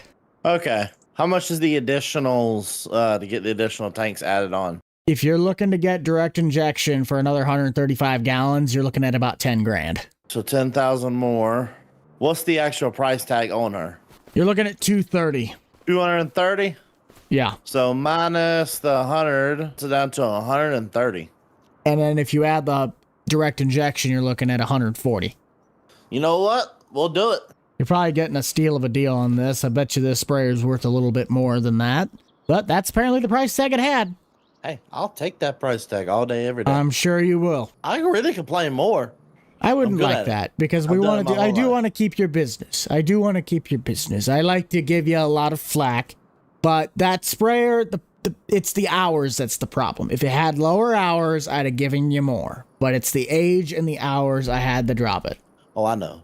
Well, apparently you didn't 20 minutes ago. Hey, My job is make your job as hard as it can be, like yours is mine. Anyways, I will get you your paycheck for the 100,000 because I never did that yet. Nope, just take it off the top of the other. Okay, so then I need 140,000 from you. Yep, that's straight from the co-op. There it is. Totally didn't just take 140. Oh no! Wait a minute. I screwed up. I took 140 out, and I put back in 140 with an extra 0. That one's not going to cash well at the bank. 1.4 million. How's that happen? No, let's not bankrupt the entire co-op right now. No, you're fine. I'll figure it out with the bank. Now to go take your sprayer and get out of here before the bank tries to call us. Hey, tell me when you get some more seeders in. Okay, seeders or planters? There's a difference. I need a seeder. Okay, see you, bud. I do need something from you though. What? I need you to add that little tank to my thing. Well, I won't be able to get that to you by this afternoon. It's a lot of plumbing. Do I need to leave the sprayer here? Set it by the door you were at. We'll get it in. Alright, see you later, bud. That takes care of that. While I don't like giving Nate as low as a price tag as I did, you gotta understand that that is a 16-year-old sprayer. Regardless of the condition, we have to make sure that that is going to be a safe and sturdy product to send back out the door to another client. And with 4,800 hours, the next comparable one I had on the lot was 185, and that was one that only had 2,800 hours. You just can't justify that. It's like these guys trying to sell their 90s Chevys $20,000. It just doesn't add up. But I'll go through this, make sure that it is up to spec. That way we can put it back on the lot. Let's do the responsible thing and get it cleaned off for starters. Looking fresh. I'm going to get in touch with my shop buddy Jeff so that we can get this direct injection system installed. A few moments later. Hello. When we get that direct injection system installed, do you want us to deliver it, or you just want us to give you a call and you come pick it up? Just call me and I'll come pick it up whenever I get a free moment. Okay. That'll work. Sounds good. Thank you, sir. See you in a little bit, bud. Yep. After some phone calls and some work with the bank, we got the check situation figured out. The co-op would have probably went broke if we took 1.4 million from them. But the tanks are now installed. Let's get this thing wrapped up so we can head back to Nate. Clear all of the warnings. Looks like we are set. I'll shoot Nate a text. And the Haggy did pass its inspection, so it is back on the lot. We'll have it listed for $135,000. Come on down to the Price is Right. Or according to Nate, wrong. That should be good. And delivered. I got a road trip in front of me to go pick up that 9RT. We'll see you guys back in a bit. I want to take a moment to thank two amazing supporters of this channel, that being Heritage Tractor and Andy Clean. While I don't mention Heritage as much, they are formerly known as Farmstead Tractor, and Marty and I have been friends for well over 3.5 years now. I love when I get to meet up and chat with them, and we can't forget about Andy. The world's greatest farm soap doesn't just pop out of thin air. So if you'd like to check either of those two wonderful companies out, we got links in the description or places to find them on my website. Oh, don't clip the guardrail. Please don't clip the guardrail. Whew, that was close. And no, Nate has not taken back his sprayer. That's all right. Let's get the 9RT unloaded. Most definitely a fancier unit with 5 hydraulic remotes and the rear 3-point, but does not have a front weight bracket. Looks like Austin has been working on my waterway patch, but we did also have the other tractors I was looking at buying come in. So let's get those situated, as well as getting Nate's tractor back on the lot. Nate did a pretty good job keeping this stuff clean. Let's just give it that little extra shine. Oh yeah, that looks good. I didn't really want to, but it makes more sense to just scooch everything up so you look like you have a fuller yard. I learned that while working at a car dealer. I think Austin might be getting himself a thumbnail. I can see him flying. There's that 8R280 with the LSWs. I could probably run over and tell Austin that I have some available combines for him if that interests him. Don't know if they'll be in his price range, but that's for him to tell me. Well, howdy, camper. I was about to go check on you. I was running inventory. Oh, yeah. Oh, just been getting some hay done, finishing up planting. Well, very nice. Well, what can I do for you this morning? I need me another tractor. That's a loaded statement. Are we talking big? We talking small? Talking cheap? Talking expensive? Talking something with a loader. Something with a loader. Doesn't look like you have. On the contrary, I have to get one for it, but I got a 7810. 7810. Right here. Just came in from Nate this morning. It's got the bracket, Oh. just doesn't have the loader on it. Not a fan of the super front end or narrow front end. Yeah, you could maybe set it wider. Yeah, because I'm moving bales with it. That's something we could do unless you have the tools to do it yourself. If you guys could do it, that'd be great. I'll have to check on if I can actually do it, but we can definitely look into it. Okay, perfect. Sold. Sold? I didn't even tell you the price tag. I could have charged you $300,000. That's I'm true. not gonna What's do the that. price? We have it for 75? 75? Mhm. Are you ripping me off? No, actually not really. Not really. Okay, that's comforting to know. Well, if I wanted to rip you guess- off, I'd charge you $90,000 for it, but that would be more of a front wheel assist version. I was gonna say. No, we can get you one of those, but if you want to wait until it got a loader on the front of it, we can do that as a package deal. All right, well, I guess find one. I kind of need one today. I figured you'd have one in stock because you kind of have. Dude, I've been restocking the lot because there's been nothing on here. No one's been at the dealer to buy anything see recently. that. There's nothing here. But I'm working on it. I got to do a lot of road trips, man. I just got tractors slightly restocked as well as the combines. I mean, if you wanted to look into the combines, I sold the STS and the other older S series, but we still have the old S770 on the end. I'm not sure if I want to look at combines just yet. Maybe soon, though. Maybe Okay, soon. well, you're going to have to hurry because once it gets to harvest season, the prices are maybe not going to raise up, but they're going to be going faster.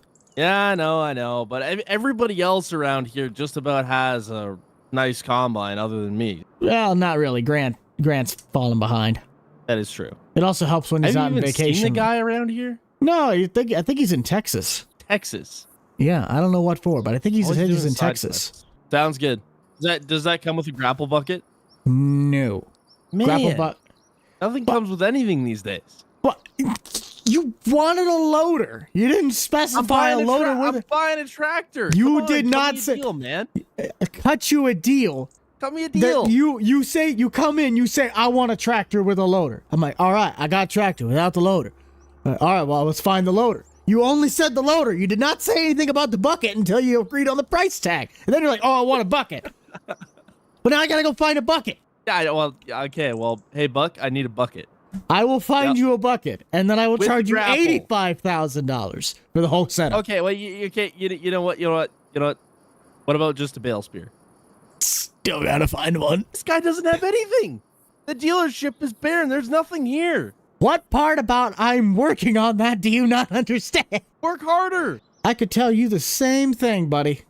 I'm the one out here cutting hay. On the ground that I rented to you? That you still haven't paid me for yet? But after that, I'm going to my own ground. Well, so far you have no ground to stand on. You know, I think this conversation's over. I'll find you a loader and a grapple bucket. We'll just Yep. keep it. I'll just honor it 80,000 for the whole setup once I find it. All right, sounds good. And that's how fast you can flip a tractor. Not literally, though. While I'm on the hunt for a front end loader, I'm going to see if the guys at the shop can get that front axle widened out on this. We probably might want to do ourselves a favor and remove the suitcase weights in the front. Don't think you really need that while you're loading bales. And I'll see what I can come up with. Before I get too invested in these, I'm actually going to call him, see if he still wants the duals on the back. Hello? Hey, before we get started on the work in the shop, do you want to keep the back set of duals on if we widen out the front and the rear at the same time? Yes. Okay, that's all I needed. Thank you, sir. Okay. The only way to widen out the front end is to put on the Continental tires. Just got to make sure it still has the weight and take those off. Let's see, what do I have in my front loader category?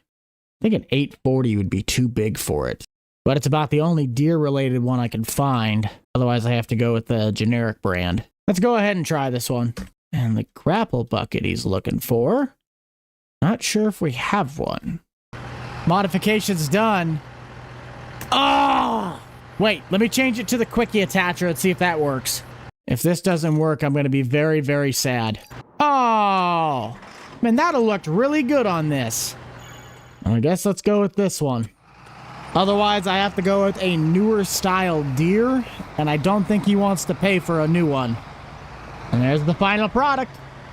I don't mind it. It's not perfect. but for the job it's trying to accomplish, I think it'll work just fine. And since we got the front loader at such a good price, I'm going to be nice. I'm going to throw in a rear bale spike for him as well, complete with trailer hitch. Don't know why the top link on this doesn't work, but that is a pretty nice looking setup. I sure hope he thinks the same. Just try not to poke his tire out. Answer me! Hey! So you just are delivering my stuff out to the field now, or? You're right here. I was going to show you if this was going to work or not. Hold on, let me hop out here and check. Where did you manage to find this loader? It was a find. The problem is that I would like to have gotten you a Deere, but it's either you get something that's in a price range you're willing to pay, or you buy a brand new one that costs like 15, 16 grand. Yeah, for a loader, that's ridiculous. So I found this. And to accompany that, because I got it at such a good price, I gave you not just a bale spike on the front, but a 3.1 on the rear, even though the rear linkage doesn't work on the top for some odd reason. So there you go. How's that? Does that work? That works. Yay! Dang, I did not realize how wide this thing was going to be.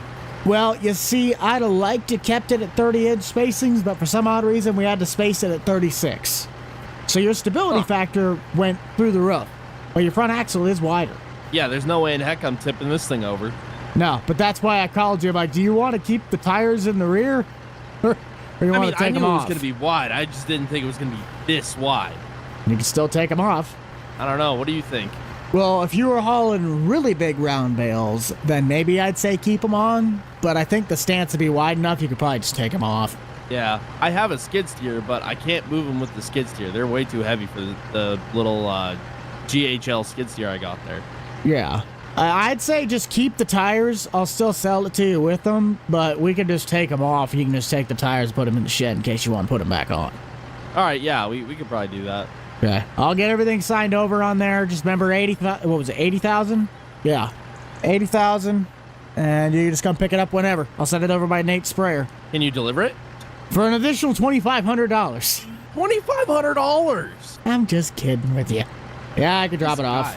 I need it at my cow farm. Okay, that might be at least be 500. That's a ways. Oh, okay. All right. 500 it is.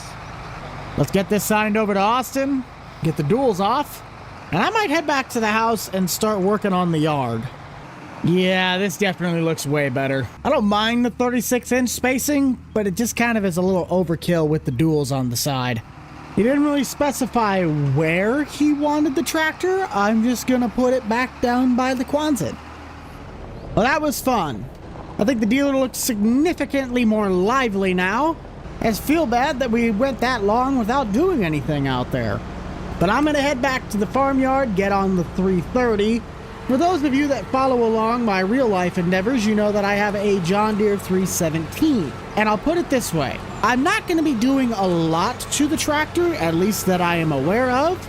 But I do plan to make some relatively big changes to it if I decide to break into that. The most important being the steering system. I made a short not too long ago that was pretty much I'm taking the boat to the marina because the steering is so sloppy. But the thing is, the mower does not have power steering. With a snowblower on the front, it is going to be a hustle and a half to get that thing to turn if you don't have speed with it. There are people that have done the conversion using the 400's steering assist, which is a mechanically driven system, but I think it just parts alone, I'd be spending close to $600-700 just so I can maybe, and I mean maybe, do just that. So if that is a project you guys like to see me tackle with the 317, which is trying to put power steering on it, then be sure to go check out my Bucked Up Customs channel and tune into any of those videos and drop a comment and drop a like. But I'm going to keep my regular posting schedule just split between the two channels. If I don't post on this channel, I'll post it on the same day at the same time on the other channel. That way there's always something to watch, but it gives you, the viewers, a chance to have a choice on what you're watching. I did not realize just how bad my yard had gotten. Usually I'm always staying on top of it. I should look into investing in a zero turn to try and make this easier. But I just like the garden tractors. Need to get one that has the rear steering assist. Man, that front yard looks good. Should I probably move the trailers? Yes. Am I going to? Probably not. I'm also pretty certain that last time I mowed this, I used the mower on the back of the 301A. as this thing is having a hoot of a time just trying to cut it. It might seem silly that I like having the grass cut on this farm, but you know what? It's practice how you play. I want my clientele to know I take care of my property just as good as I take care of my product. If you can't take care of something or yourself, then how could someone else trust you to do the same? Seriously, that is a nice looking front yard. Last thing to do is really just get planting. And planting, we will get doing. The pivot system has been working phenomenally. Really appreciative that we ended up putting money into that. I think I'm just gonna coast along here for a little while and see how much of these beans I can knock out. Might tune you guys into 3,800 the buck for a little bit while we just plant away, making our rounds.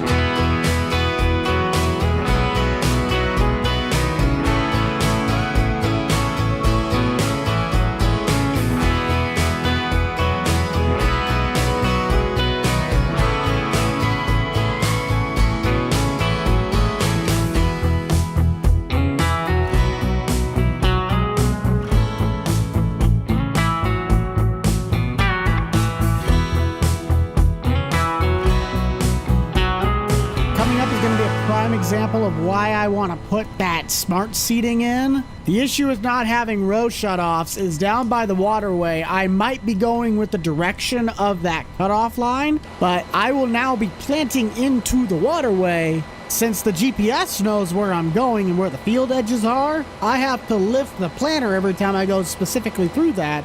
Otherwise, I'm planting straight into grass. If I can work on having row shutoffs, then I'm not wasting nearly as much crop. The farm just wasn't doing it. I had to resort to working at Dunkin' Donuts. Just kidding. I don't know why I'm behind the counter. I'm just waiting on Nate to meet up at the gas station for the first time in a hot minute. All I really have to do today is plant the 2 home farms, the new Dorito I picked up from Austin and the southern plot to 46. I do have another shipment of seed that can be treated at the dealer, but whether that is going to get sold or not before the end of planting season is beyond me, and I could potentially mow my roadside ditches. Who puts the propane tank on top of the cage like that? Is that Lord Farquaad's castle, or you think he might be compensating for something? Hey, had to get tillage done and in a quick, so I had to lease it. Well, what might be on your agenda? I got 2 more fields to plant, and then I got to head up north to field 1 and finish up the co-op planting. What are they planting up there? Corn. I got 2 plots left, but I'm just planting beans. That plot I bought from Austin, the little Dorito above 46, and then the south plot right beside the house. Oh, so you ain't doing much at all today then? No, I got that, and I got to mow roadside ditches. That's it. Please come play a field with me. Please come play a field with me. Are you trying to be like Grant? We don't even have Grant, so are you trying to impersonate Grant? No, I just don't want to play in field 1 alone. I need help. Well, do you have multiple planters? No, I only got 1. I need you to use yours. And what's the width of your planter? Well, I'll say 12. Then I might just use my 6, because unless you care about which way the hybrids are, I got to swap out all the plates and everything to get the 16. Solid corn. I know, but I'd have to switch all the plates out on the current planter I'm using right now. That might work, because we need to plant all of field 1, then the little section up top, and then that's all the silage corn for the co-op done. And then once I get that done with you, then I get to go bale some hay. Well, and you might as well get going, because I'm going to have to dig that 6420 back out. Yeah, I'm going to go return this to the dealership. Okay. So welcome everybody to Bucked Up Farming. That was Fearsome Rhino 2, otherwise known as Nate. If you guys like this series and you'd love to see more, be sure to head down below, consider smashing that like button, maybe even subscribing. Man, it is foggy. I hope that fixes itself in the next 30 minutes. Last episode, we did a lot of work at the dealership. Apologies for the lag. Sometimes the map does not like me every now and then, but we do try to provide you guys with the best content possible. We do have to grab the fuel trailer to fill up the tractor because over our stream last weekend, that thing was running on E. And by that, I mean end. It's been so long since I've used this trailer, I don't remember which side is the dump trigger, so I'm just gonna have to guess. I think it's the left side? Yes. The 6420 should just be in the Quonset to my knowledge, but I might have to move the air drill. Am I gonna take the whole trailer? Oh no, not even close. For those that have missed it, which I'm certain most of you have not, I recently bought a 1996 F-150. Kind of looks a little bit like this truck. I cannot find the step sides that go to the bed of this truck. I always wanted to have these steps on a pickup if I ever bought one. And while I was easily able to get a set for the front since they still make them, nobody makes the back steps. So if, and I repeat if, I can find a set of the bed steps that go to this pickup, I will be putting them on. I know Farm Sim is as easy as pressing a button to change the crop type in the planter, but I've gotten stingy enough that a situation like Nate was saying, hey, can you help me with planting? I don't like to just go up there and start planting corn when I knew I had beans in the hopper. Maybe that's just me, but I want you guys to let me know down in the comments, how is the harvest coming? Different parts of the world obviously have different times of harvest. I'm from the Midwest, so we are still rocking full-blown corn and bean harvest. Has it been too dry? Has it been too wet? Have you not been able to get into the field? Have you been stuck in the field for your entire life? How's it going? And how are you doing? Geographically, I have been studying this area of Ray County, Missouri, because it is based off of a real place. And when I calculated the numbers on how much ground I actually own in the game right now, I think it sums up to about 260, almost 280. It might be more. But I've been trying to buy the land that goes with the parcels on the map that matches up with like the acre finder, which would be the same as looking at the farmlands tab. This whole sector of land is like a big rectangle, so that's why I was so adamant about owning Field 47 from Austin, and then technically I'm supposed to own this whole sector, but it goes back to where 35 is at. And at 45, that field goes all the way down into here. Coming back to the waterway. Still have yet to get precision planting on this thing. So it does not have row shutoffs. If it had row shutoffs, I could just drive right through the waterway. Seeding in water? What? How does that make any sense? Huh. Wonder if that pond area sits too low and it's registering on the planner. That is interesting. The lines are telling me to go around the waterway, but I always just plant technically right through them. Our second loop didn't have that planting issue, so I'm hoping I might be able to go back and like get as close as I can to the field edge to complete that. I don't want a big patch where there's absolutely nothing. Hold on, I gotta check my lines because that only had 2 headlands and I'm going this way. The planting should be going that way. What the heck? How is it? What? The lines are all going this way, but the monitor says they're going the other way. How does that make any sense? Yeah, I still can't get it to set that. Hang on a minute. I gotta set all these going the different direction. 90 degrees. There we go. How about that? Does that work? Yeah, there we go. Man, I don't know what that was all about. I'm curious to know if I can get this tractor to surpass the amount of hours I put on the 8245R back on the Nebraska Farm Series. I think that tractor had close to 60. No, I don't think I'll be able to do that. Unless I set this tractor to do every single job that I'm doing and I take it everywhere. There is no way. It seemed more feasible when I first thought of it. If I were to upgrade the planting system to a 24-row, 12-row system, which planter should I get? Should I get the 1775 Deere 24-row? Or should I go and get the Kinsey and save some money? I personally favor John Deere, but I do love me a good Kinsey. Could I potentially look at an early riser planter from Case? Yes. But I don't think we have the Case planters in the server, nor is there a 24-row option. I think it's just the big one for right now. I stand corrected. I just went and looked at it. We do, and it's a 36-row, which in theory is a 12-row system. So Case guys, you also have the chance. That finishes the home front, unless I can somehow manage to plant this little corner. What the heck? Give me a moment. We're gonna test something. All right, that's good enough. On to the Dorito. Wow, this Dorito is a little bit bigger than I thought. Although it does look like the fog is finally subsiding. Let's just keep on keeping on. I ended up just setting Daryl to do it because I had some stuff to take care of on the phone. So he started doing up and downs. I was going to start with the headlands, but hey, that's what happens. Nate still seems to be working on plot 15. I feel like this is going to be a more bean-heavy crop unless Field 5 proves me wrong. You know what? I might as well just give Nate a call. We're on the last loop. Let's just see what he's doing. Hello. Hey, where you at? I'm up at Field 15 planting some seed. How far along are you? Because I'm on the last loop of mine. It was either I was going to help you or mow road ditches. I've got 2 headland passes. I'm actually almost done. Let me get my 2 headland passes. I'll meet you up there at Big Field. Okay, that gives me enough time to probably pull the little tractor out and get that cleaned. So I'll see you just up at field 1 in a bit. Alright, see you in a little bit, bub. Yep, see you. Well, that worked out perfectly. You heard the man? Off to cleaning out the planter. Ooh. How close is that? Can I squeak it out? No. Oh, wow, look, magically now I can. No, I did not just pick that up. Don't judge me for what I do. Okay, maybe you can do a little bit. All that seed has been cleared out. Let's get up to Nate's. Hello. Buck, I got a major problem with this tractor.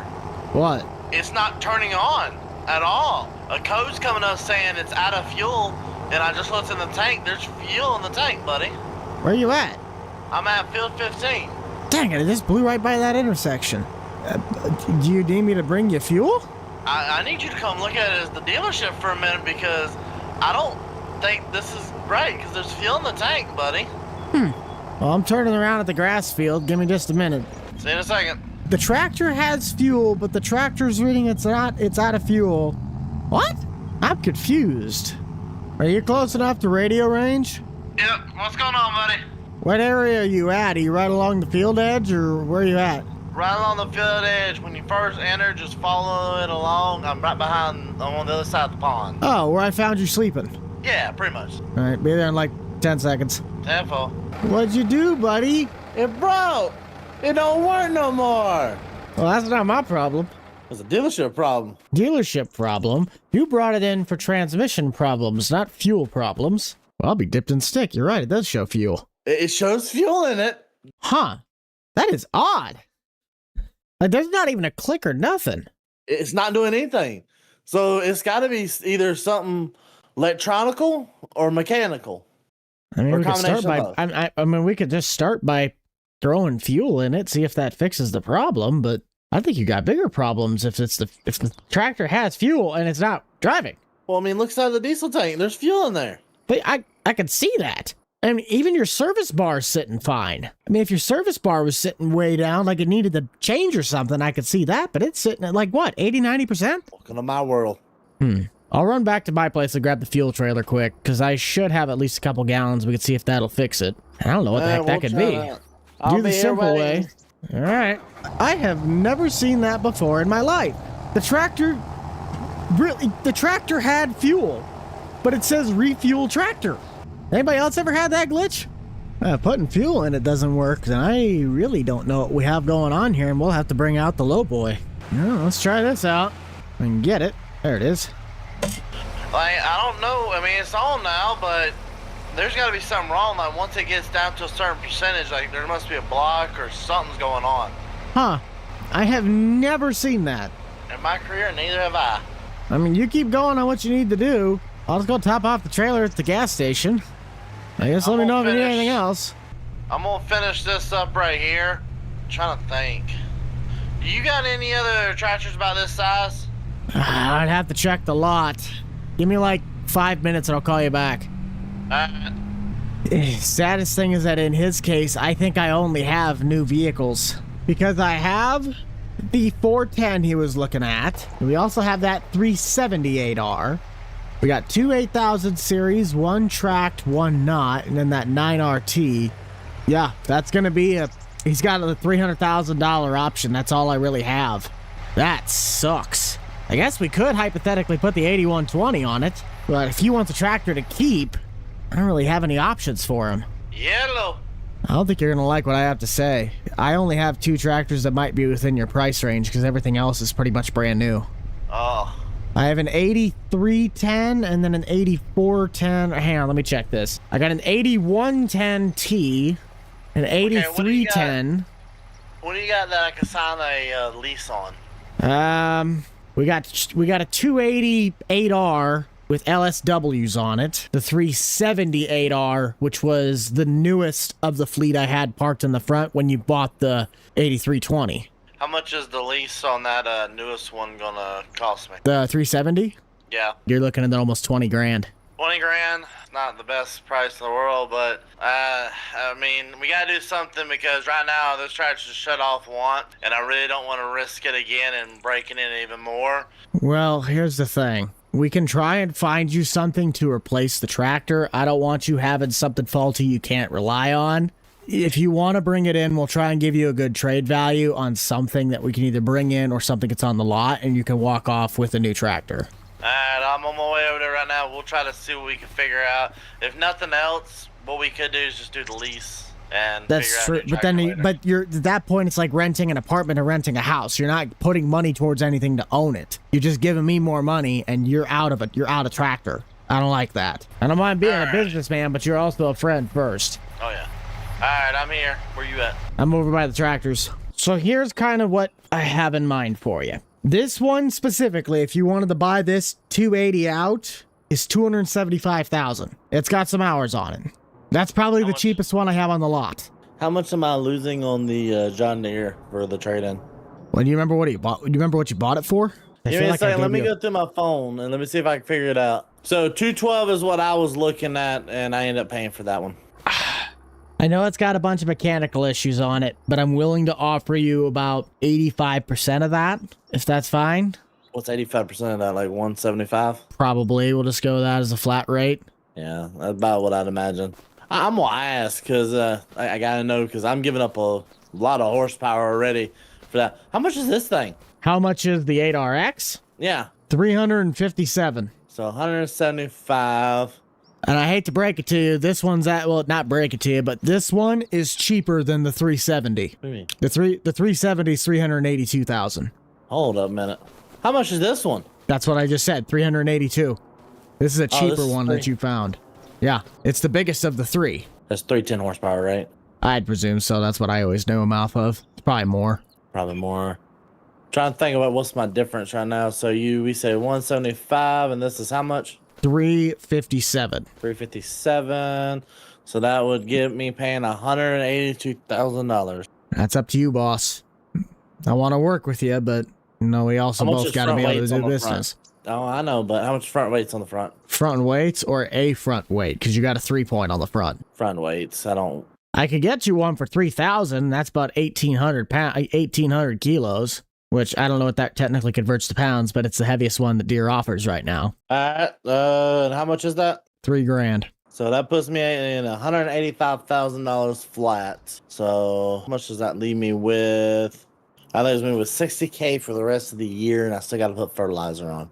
But hey, I'll have a new tractor. I think we just signed a lease today, $20,000 right now, and we'll figure out the rest later when I can find a tractor. Well, hang on a minute. If you're doing that, then don't even give me the money. We'll just demo it to you.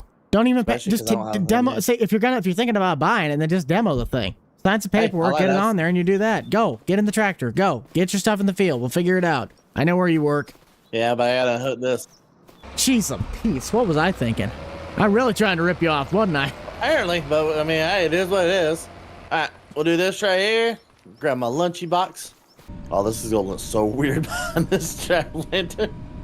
Well, to make you feel better, it has the same style of transmission that your other 8R had, so you don't have to worry about any new transmission learning. Yeah, I like my IVTs, okay? All right, everything looks hooked up, good to go. I got my Twinkies. Let's go plant another field. Okay, then. I'll meet you there. It's already a little bit smooth override. Yeah, I think that was honestly the most logical way we could have handled that situation. If he's going to look to buy something, you might as well just demo it out to him. There's no reason that he needs to send me a whole bunch of money when he doesn't get that money back. And if he doesn't decide to buy the tractor, he's out 20 grand. Well, in that case, 15. So Nate gets the demo, and it's very likely we sell a tractor off of it. The only one that loses in this, that poor 8R. I don't know what is the problem with that. I have never seen that issue before. Yellow. Question for the people in the back. Do you got any seed with you, perhaps? Oh, well, you can just stop by the co-op real fast, and we can throw a couple bags in it. Okay. Alright, see you in a second. Yeah, I don't mind helping him, but I kind of need to have seed to do that. Let's try that again, shall we? Isn't that the truth? Come get your fresh hot waffles right here, boys. I bet. How much you want to bet? $10. It takes it off the bottom pallet, not the top. You know, it's funny. Mine took it off the top. All right, you ready? I was born ready. Let's go, little bro. Well, this is also a marketing plan. I got to make sure I know what you're doing with the tractor at all times, so I'm going to follow you. Oh, so it'd be a shame if I drove right into this pond right here? Yep, but I have it on video, so you'd be the one paying for it. Dude! Put it to the test, okay? You're putting it in the ditch. There's a difference. No, you gotta test it out, make sure you can handle it. Clearly, you took driving lessons from Grant. How'd you know? He's the one who taught me how to drive. When did he ever teach you how to drive? He's hardly here. Right here, through the creek, and up the other side. Hang on a minute. I gotta unfold my planter. Oh, wait, it already is. Okay, how do you want to do this since you're twice as wide as me? That's up to you, sir. Oh, okay. I'm glad I don't have to do half of that. My thing has it set at 3 headlands. If we do 3 headlands, that means I just do the one that the other 2 that you don't. No, I only do the one that you can't. 4. Well, I know, but if you set yours to 1 headland and then do every other lane, I'll just pick up the scrap. Well, hang on a minute. Let me see how this direction goes. We could probably plan it at 20. Oh, I let that automatically go. Well, I know, but mine got screwed up this morning in the tractor and I couldn't get it to work right. It looks like it's at about 15. Yeah, somewhere in between 15 and 20. 10. Let's go 10. That'll work. I don't know how you do it, but I start with passes first, then do up and downs. The headlands? Up and downs first, then headlands. Okay. Well, literally wherever you're going to start, I'll skip 2 passes. Give me a minute. I gotta learn these new monitors, okay? It takes me a second. It took you something. So you're currently planting right now? Yes, I'm actively planting. Our lines are not in sync. That is not helpful. How many headlands did you do? 3. Do 2 headland passes. Waiting for it. Waiting for it. Yes, that did work. At least I think. I was about to say, because this is a 12er, right? It is, yeah. So it's just 2 of your planters, so it should work a lot better. It should, in theory, but I don't know if it's still in line yet. You have your set at 10, right? Yes, sir. Huh. Yeah, mine's just not lining up to yours. And I'll just try it out. You may have to freehand yours. I feel bad for the combine. Silage chopper, we're fine. You can put a silage chopper through a lot worse than you can a normal coordinator. Yeah, I'm just gonna freehand mine. The lines are just confusing me at this point.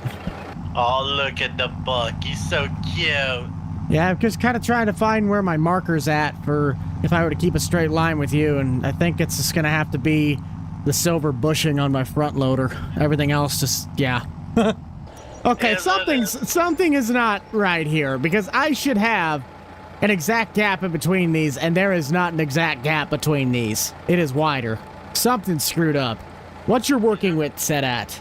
Mine's at 3.8. 8.5. I think that's what our problem is. Because if mine's at 3.8, that would be 7.6, isn't it? Yeah, 7.6. Your working width set wider than mine. That's why it's screwed up. Hang on, what'd you say yours is? It was set auto. Auto had it set to 8.5. Not all planter tracks are created equal. I guess on a brighter note, how's the tractor? It's actually really smooth in here. It's actually really well. I like the way that she does go around certain corners. That's good. I mean, I don't think I've had such a smooth ride in my life, but that has a lot to do with these cabs on these tractors are on independent shocks compared to the whole tractor. It is, yes.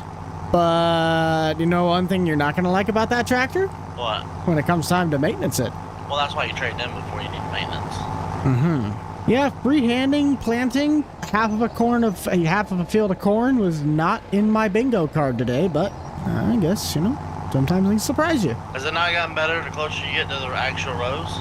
It won't be until next pass, like the next set. Okay, I was about to say, it should get better. It does look like it's closer on that next round. I don't think my GPS line's going to line up, but it should just be I pull it through one time. Well, it should, because I'm looking at the way the GPS looks.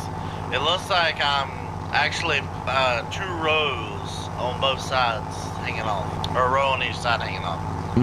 Is what it is. I just can't believe it was that big of a drastic change, because I have to pull this thing all the way from left to right and then back left to right, a full 12 rows to cover the gap. Oh, you're not going to get it in one pass. It's going to take 2. I mean, remember, 12 rows. Now we're getting somewhere. I guess it somehow makes the dream work, even if it's a nightmare. Looks like Nate didn't plant the big portion on the north side. I'm just going to do the old-fashioned ridge marker way and do it myself. Shouldn't take too long. So you're just picking up the ones that I haven't yet? Yep, working my way back that way. All right. I'll have one more going back on the one I'm at, so there's a good chance you'll probably get to that one before I do. Yep, I'll get to that last one and then I'll start doing headlands. If you have two options, if you need to go ahead and go, you can leave. I'll do the headlands myself. I'm or leaving. You can go work on that. Okay. On what? That little patch that's above the area. Oh, I already did that. Not that little patch, I'm talking about the other little field that's above the, I'll do that myself. I'll see if I can plant your headlands before you're done with your headlands at least. That way you have that done. Alright. Well, actually, if you want to, I'll go do the headlands if you want to do that little stretch on the other side where I started a little too far into the field. That... what? Look on the side where we started. Ah. Alright. Excuse me, sir. I need my turnaround room. You get no turnaround room. It's fine if it gets double planted a little bit. Plus, this is the main entrance over here, so it's gonna be trampled anyway. Ho ho! Look at that timing. Not too sure when Nate's gonna get done or where he really started. This is really all I have left besides the ditch mowing. Think we'll get started on that? Oh, hang on. Yo. Hey, I guess we must gotta rearrange. I was asking how much I owe you for today. Oh man, you're putting me on the spot. I'm usually worth $45 an hour, but we didn't really work an hour. So, $100. How about $1,000 for the day, since you used your equipment? Sure, that'll work. So I'll send that over a little bit later, okay? Alright, sounds good. But boy. That's a nice little bonus. But the fact that I had to freehand that whole field, I mean, it wasn't terrible, but that was not my idea of fun. We'll just plant what would be 2 headlands for him, and we will go from there. You doing headlands first? Yeah, I'm just doing the second one now, so if you want to do your straight up and downs, I'll take care of this. Can do. I'll knock it out faster than a lamb with a tail. Are you happier than a tornado in a trailer park? Oh, yeah, I'm happier than a tornado in a trailer park. Ooh, you think we're gonna make it? I don't know if we're gonna make that one, bud. Ah, boring. Okay, I hear it over there. You see how big my road markers are. And you see how small I am? You think I care? Well, I mean, short people usually do care about being called short, so. I said I was small, not short. Why, before we have to put you on top of the refrigerator again? Hey, you leave the cookie jar up there, so I'm set. It's a brownie jar today. Even better. All right, the rest is up to you, Hoss. All right, I'll knock it out. You have a good one, buddy. Us too as well. Say, bud. Just want to thank everybody for tuning in for today's lovely Bucked Up Farming episode. If you'd like to follow along with the playlist as it goes, you can find that in the top right-hand corner of your screen. We got the mower locked in, and the ditch sides are clearing. Now, Bucked Up Seed Productions is a great business on its own, but I had a steal of a deal come up the other day with some land auctions. Granted, nobody wanted this land, but I had an idea. Looking at plot 3, it was the only piece of land that was not bought out of this quadrant. However, there's this one big forestry area right next to the co-op, and found out that it is 100% legal to build a structure on that ground. Now, this is not as simple as it seems because this is all encased in A, forestry, B, a non-destructible fence line. I can't delete it no matter how hard I try, and C, it's not level. And in this bottom sector, I found that if I bring in a little bit of dirt, I could create a small driveway just before the railroad crossing to cut down into the valley and come back to this open area, which can then have a small storage shed and maybe 1 or 2 small grain bins to have extra storage across the map. In addition to this, I can also chop a small roadway through this tree line while not getting rid of a lot, just enough, to maybe make a small acre or 2 plot of ground where you could put something like a milo field, a wheat field, a bean field, just extra ground that's not going to destroy the mother nature that is already here, but adds an extra source of income or land I can rent out to the surrounding neighbors and get in on a little extra cash. Is it risky? Yes. Is it stupid? Quite possibly. Do I feel that I can make a profit out of it? Absolutely. This plot cost me about $47,000, And I think the one up north cost me somewhere around 35. A 42 by 68 would do just the work. It means we'd have one cold storage and one regular storage, but the cold storage is going to be the main part of the shed. But I first need to get that information from the plot up north so I can understand what I need to do since the plot has already been planted, and will I need to side dress it. Thank you everybody for tuning into Bucked Up Farming today. I really hope you are having a good day.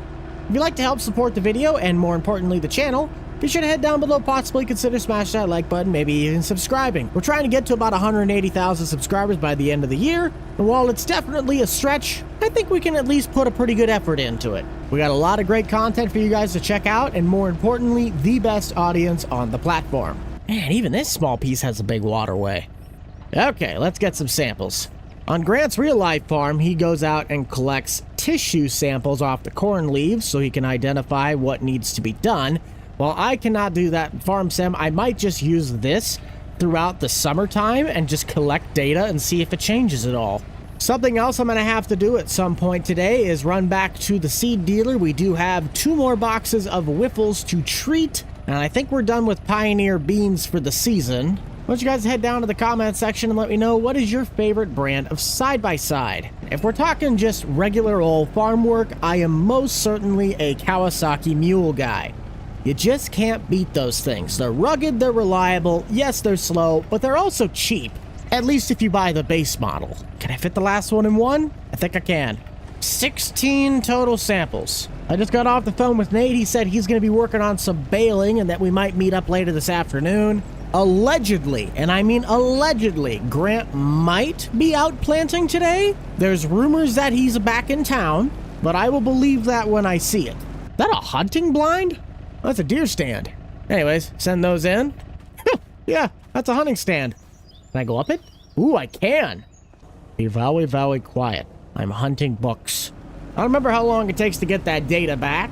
Oh, speak of the devil, there goes Nate now. I think I'll run back to the dealer and get the seed stuff boxed up first. That way, once I get started with building the new shed, I don't have to worry about the skid steer needing to be at the farm.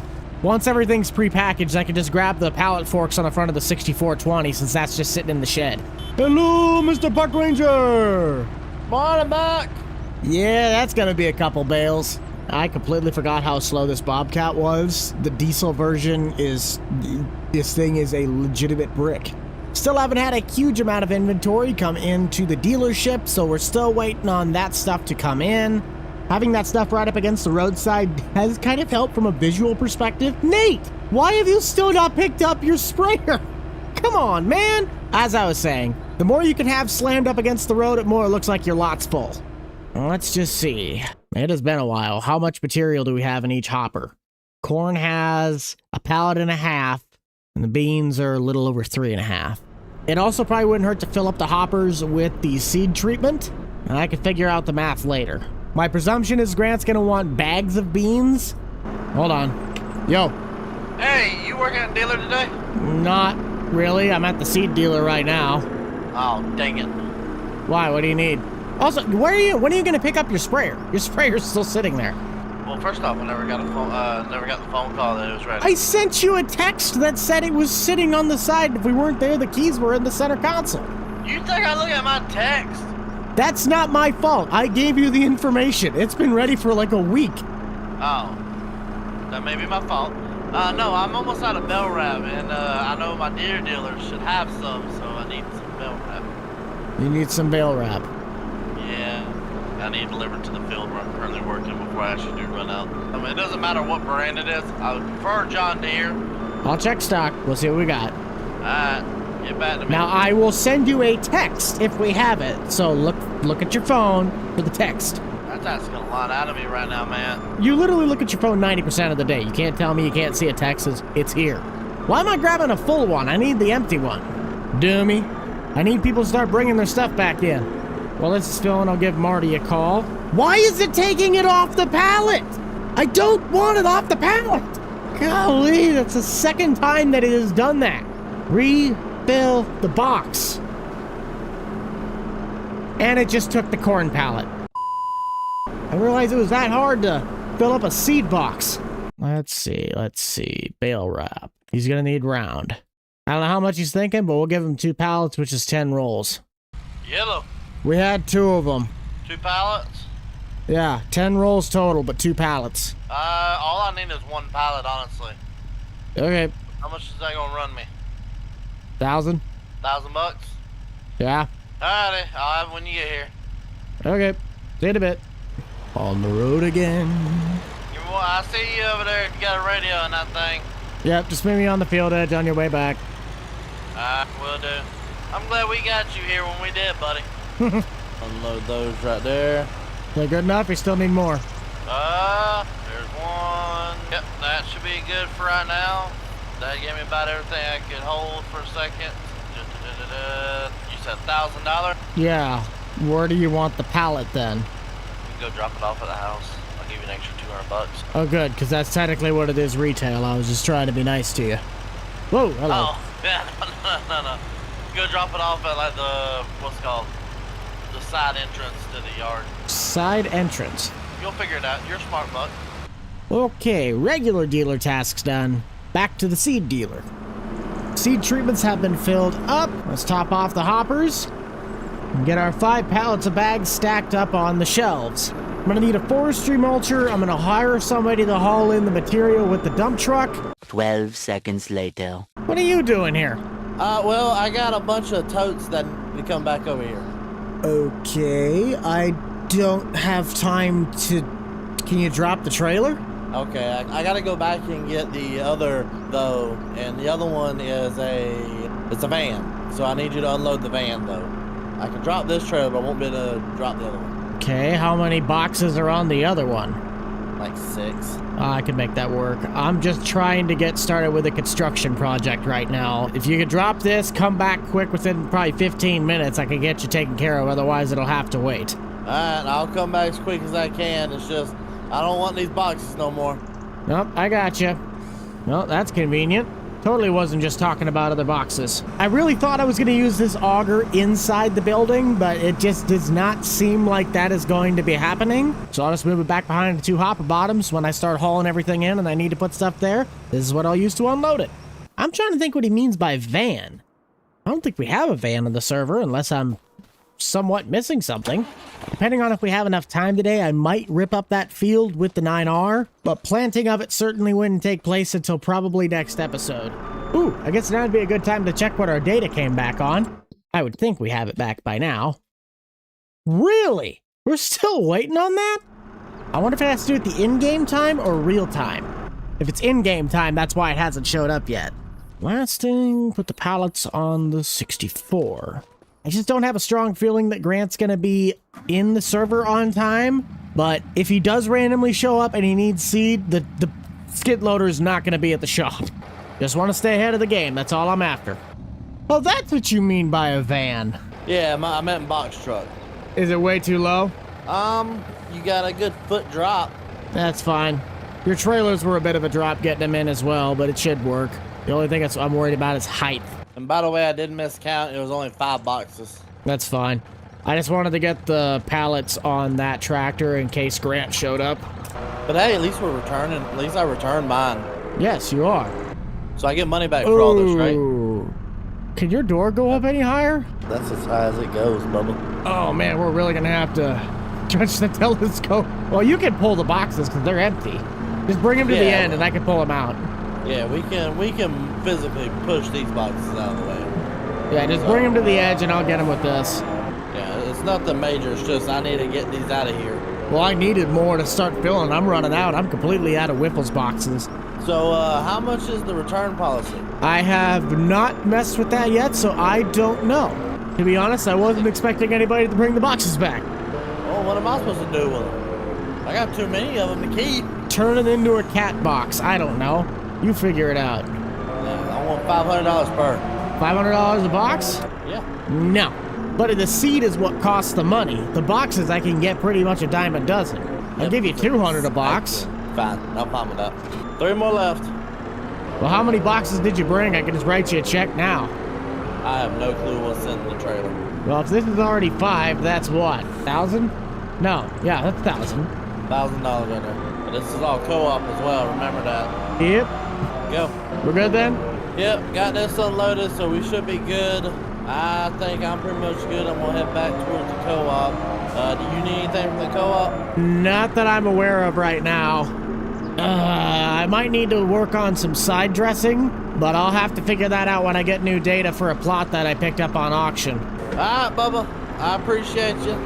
Thank you for doing business, as always. Yep. We'll see you, bud. All right, we'll be seeing you. Now we can help him out with that. We'll just write him his check quick. His checkbook's in the shed. 1,000. Very nice.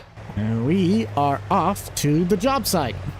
Just try to give Nate enough room to make sure he doesn't slam into the truck coming over that hillside.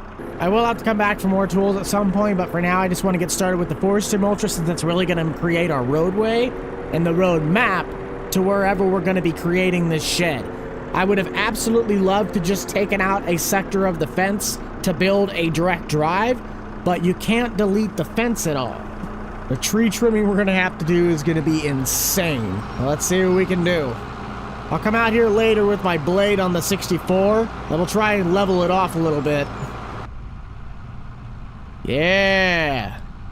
That is just so satisfying. Try and weave our way around these big trees. I really don't want to have to take any of them down. We're going to create a lane that's about 2 passes wide, as that should be a wide enough drive. And this will sway up towards the north. And we'll chop a line going down to the south. It's going to be a lot of dirt to haul in, but we are going to level it off from the roadside coming back. I'm going to do a top-down view with the new shed to see if I've built a big enough pathway. I don't think we have my blinking light markers that I like to usually use in landscaping or public works. But let's check. No, we do not. From here on out, I really want to try and plan out my projects ahead of time. That way, once we get it going, it makes a lot more sense rather than just making everything up on the fly. If you can remember the shed I used as my pallet storage one back on the old Bucked Up Hay Farm, that is the shed that is going here. It's not massive, like I couldn't fit my combine in it, at least to my knowledge if it's folded up. But for things like the sprayer, maybe a planter, possibly some extra seed box storage, it just helps get things out of the elements and spread it out so I don't have to travel so far to get places. Okay, let's try that. We might need to take out a little bit more tree line back here, but at least for starters, I think that's a big enough pad. There's the shed. There it is. Oh yeah, that's borderline perfect.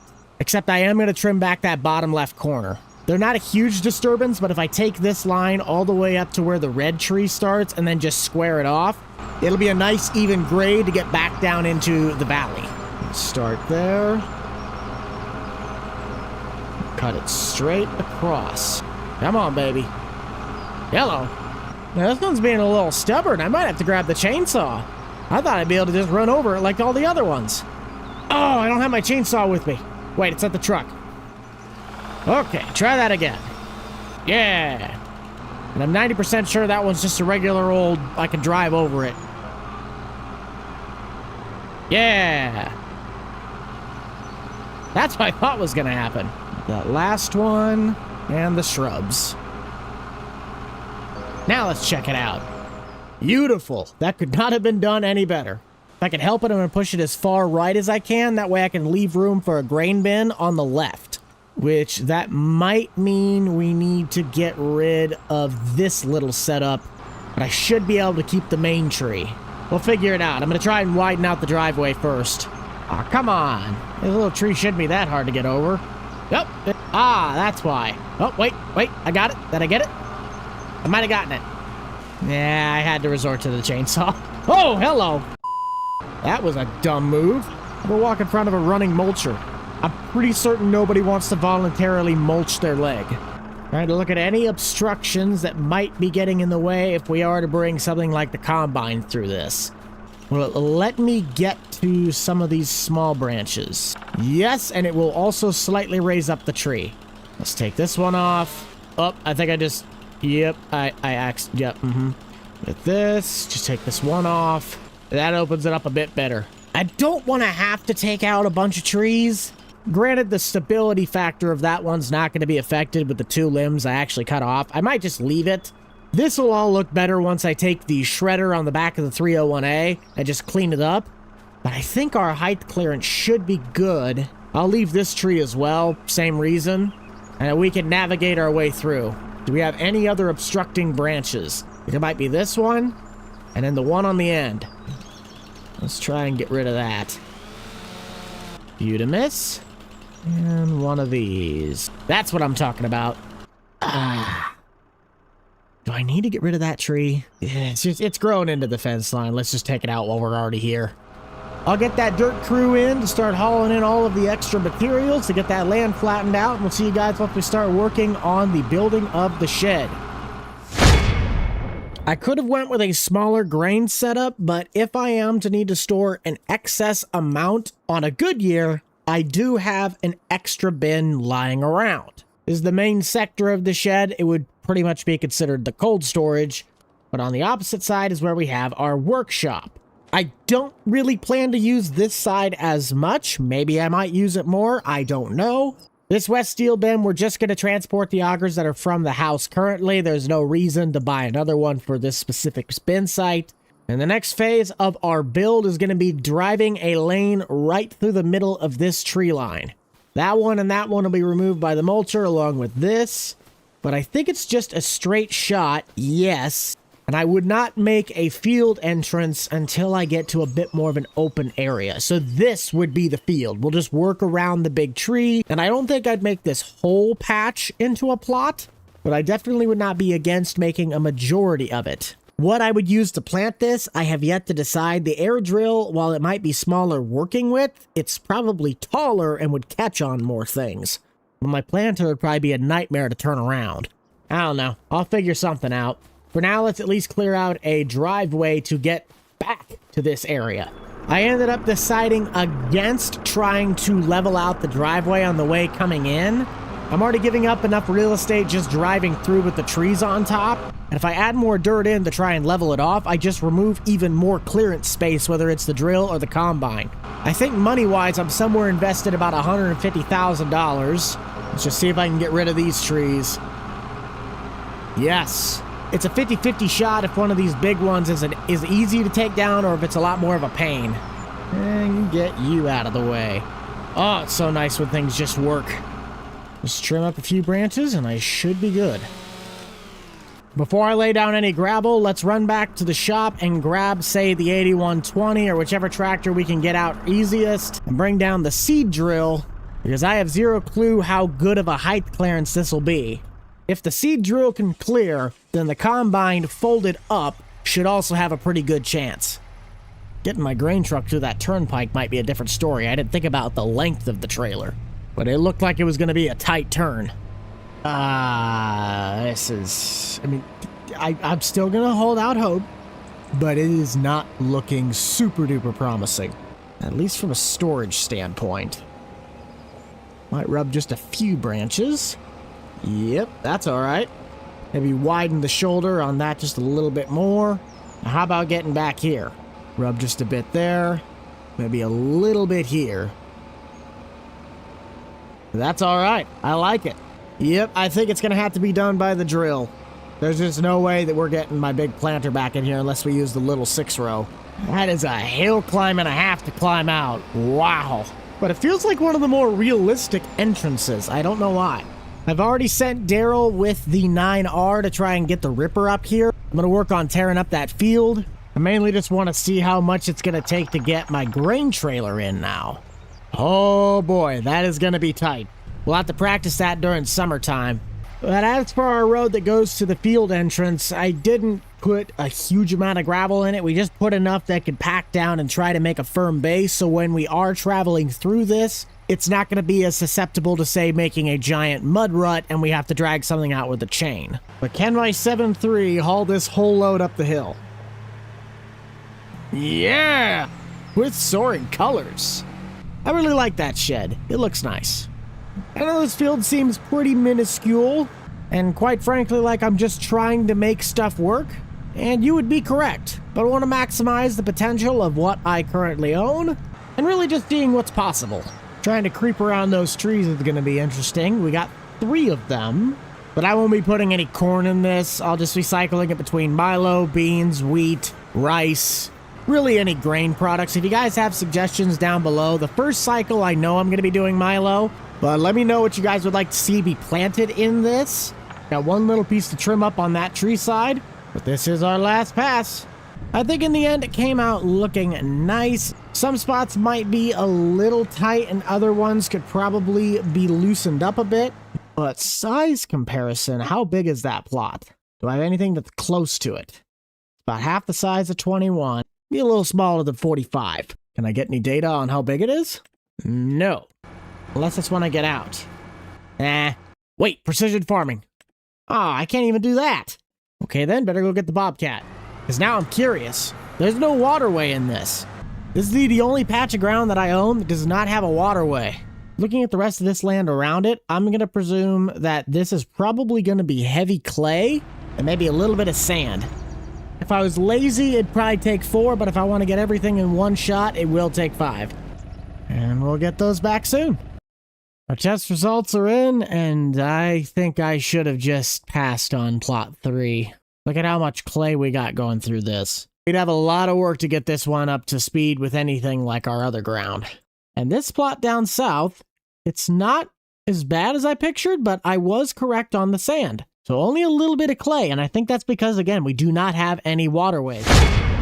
This here is my 2021 Ford F450 Limited. I love my 99 Super Duty, but it's starting to throw some more reliability issues, and I'd rather not keep dumping money into it when I could possibly upgrade and get something that's going to be able to take the loads that I'm going to give at it. Welcome back to Bucked Up Farming. We're going to go plant that field up north with Milo and unloading the seed boxes that are in Nate's trailer on the edge of the property.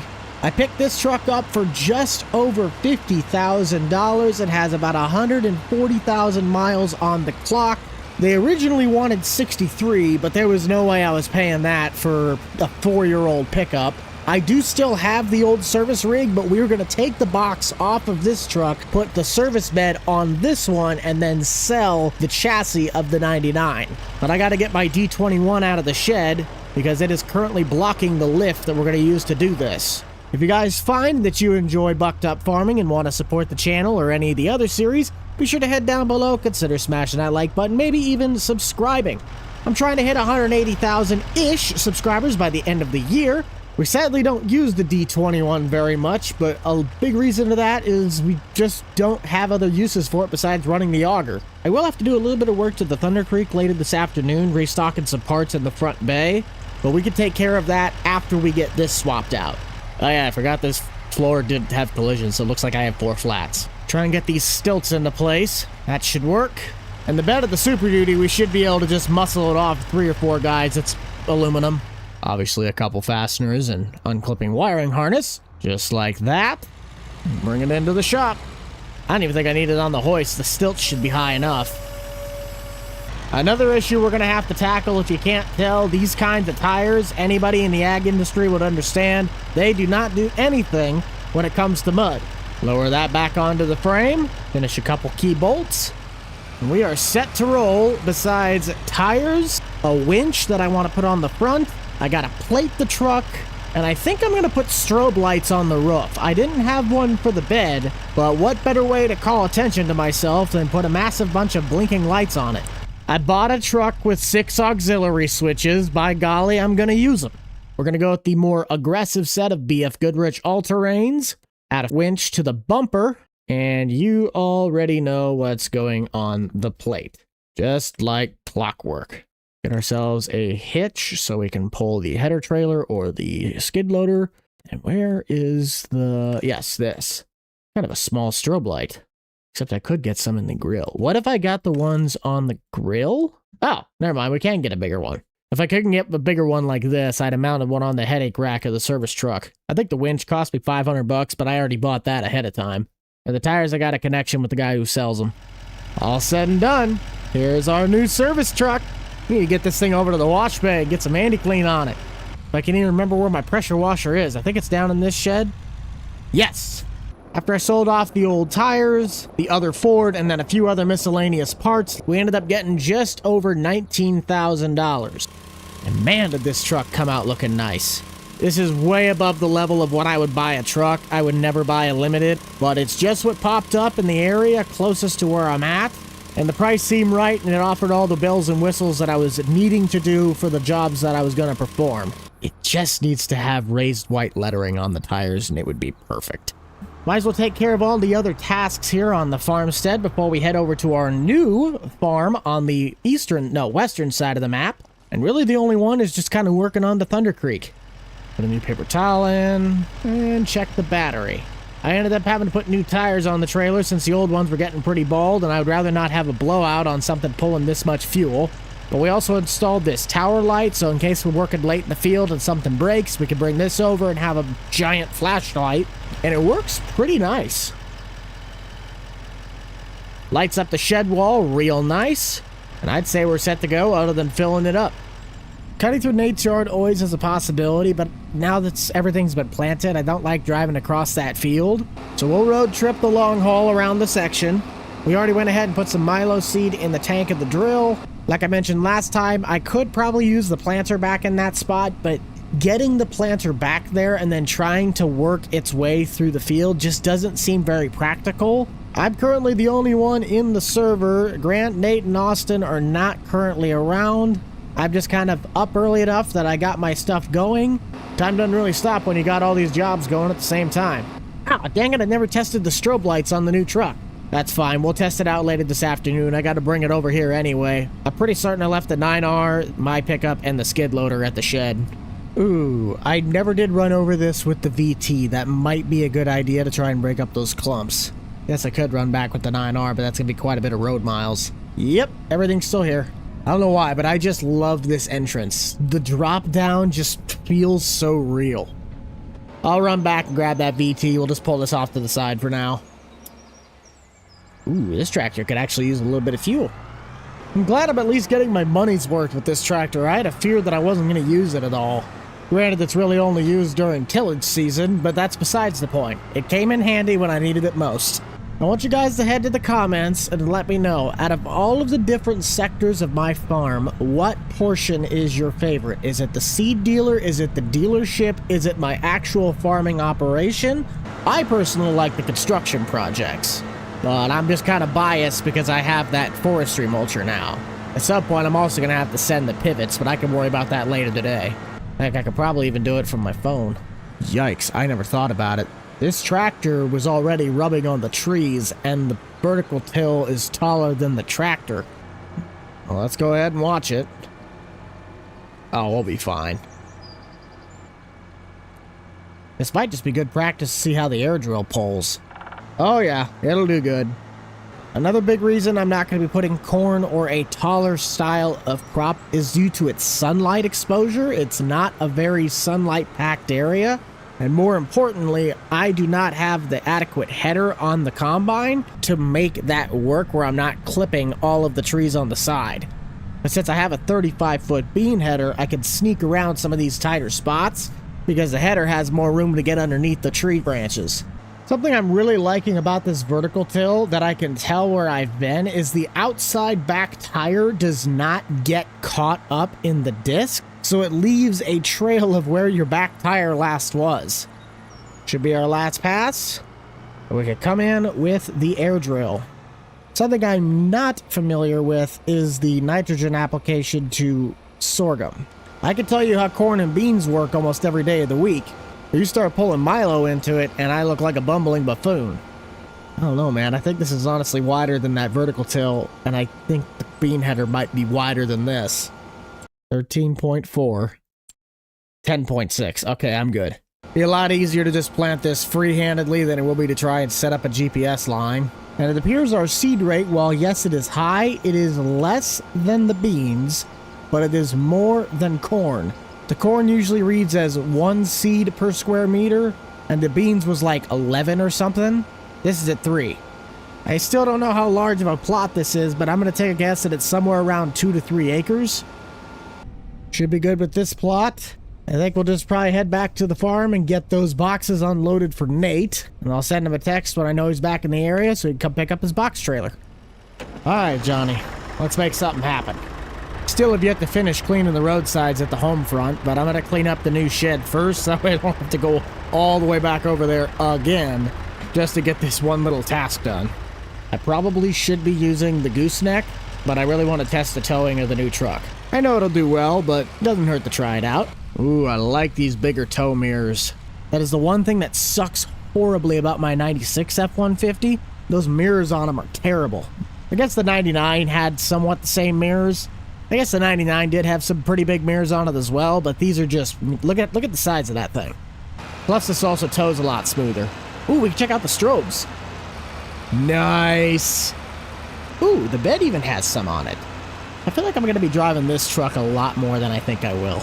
It sucks because the practicality in me says I should have kept the regular bed on this pickup and put the service box on the 7.3, but I just kind of want to keep the old 7.3 with the bed on the back. It's not like I haul a whole bunch of heavy cargo anyway.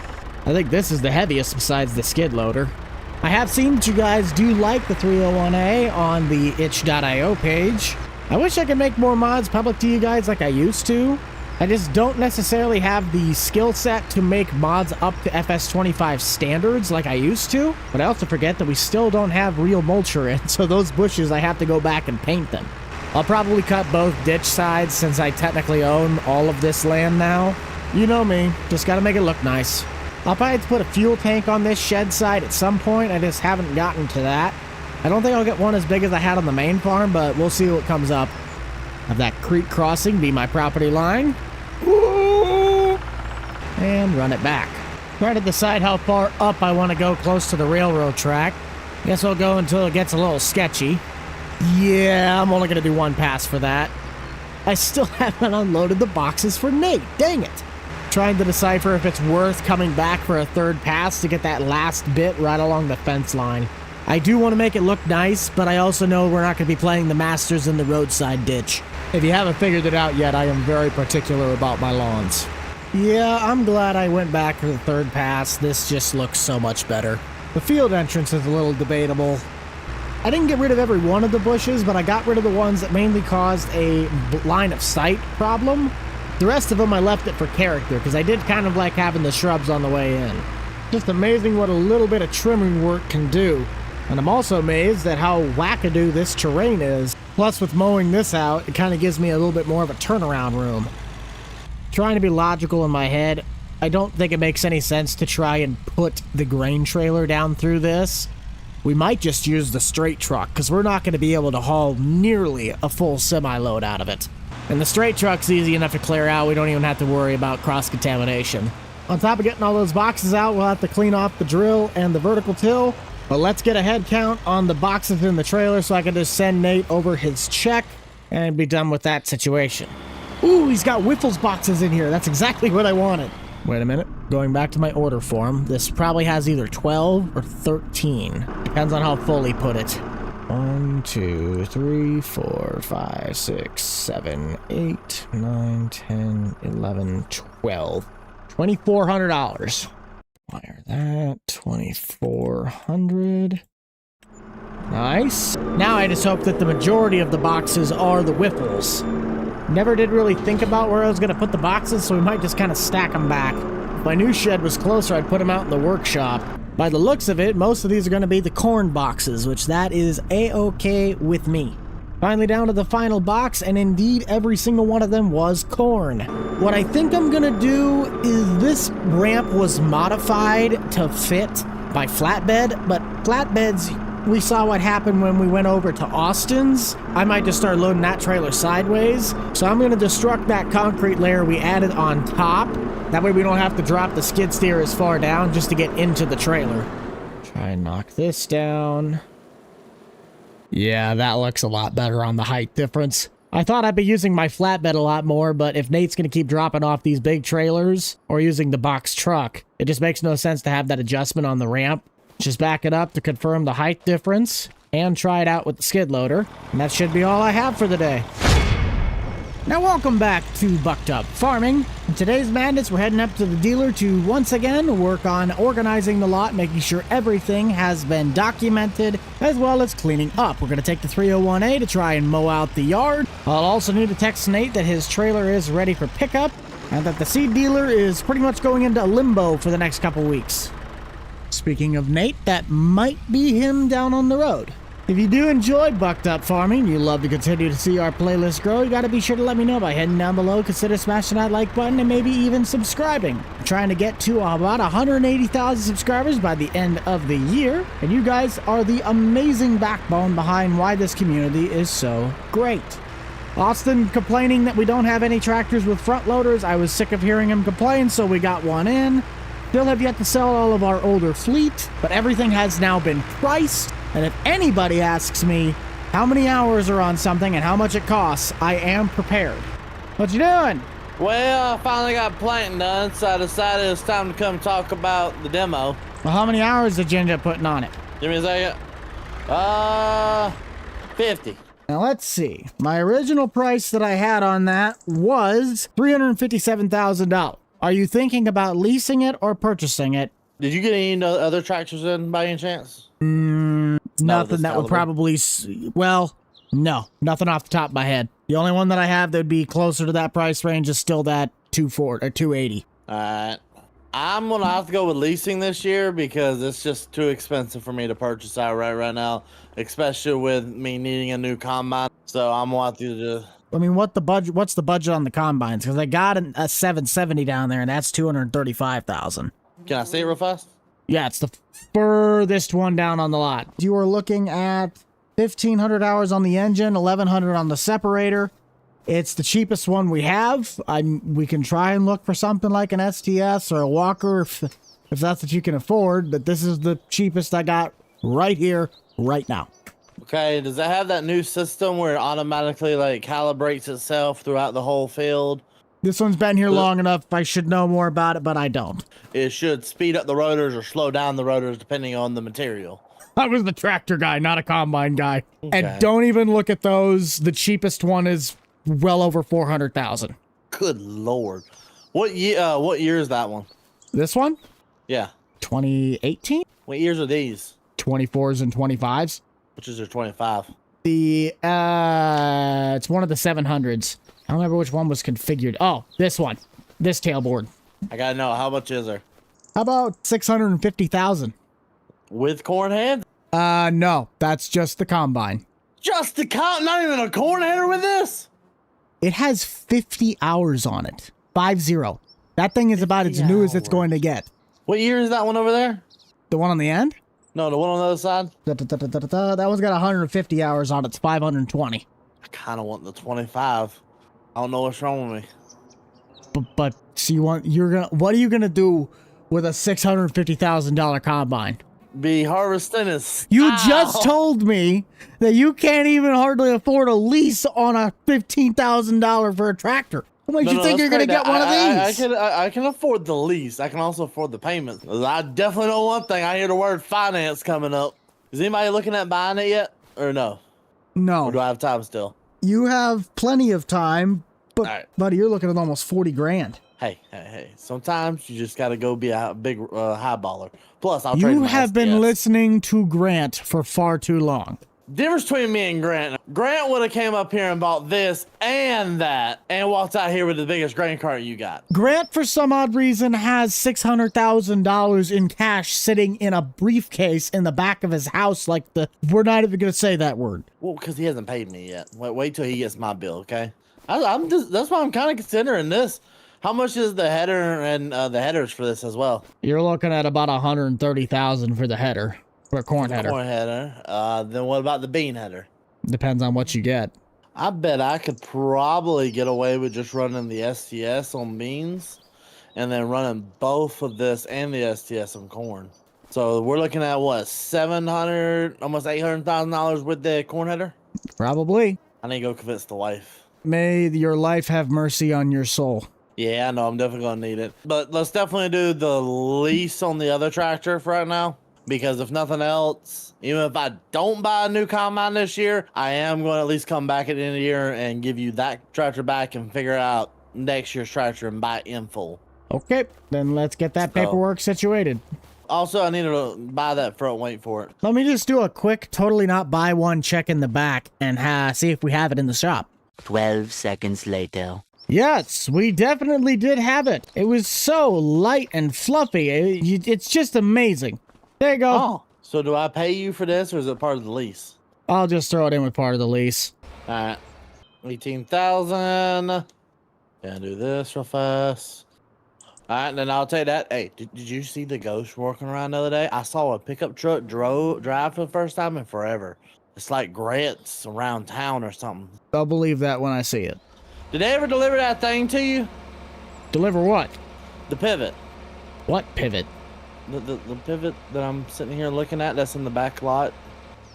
Oh, that's what that was. Well, yeah. When you're not going to be working. Huh? I said, when you're not going to be working. Well, I guess maybe I could get off at lunch. Okay, the reason I'm asking, I saw, you know how we have that pond in between my property and your property? Yeah. Well, that's a really good place that I could pull water from for a pivot. I'm not helping you set up a pivot. I set up for them, and no one helped me. No, I need to have lease the rights or something so I can run a pivot from that pond or a pump from that pond to my pivot. I would presume you could, yeah. I don't really use that pond. Okay, so I can hook my stuff up to it, and you're not going to work. You're not going to complain at me or charge me money for it. Got it.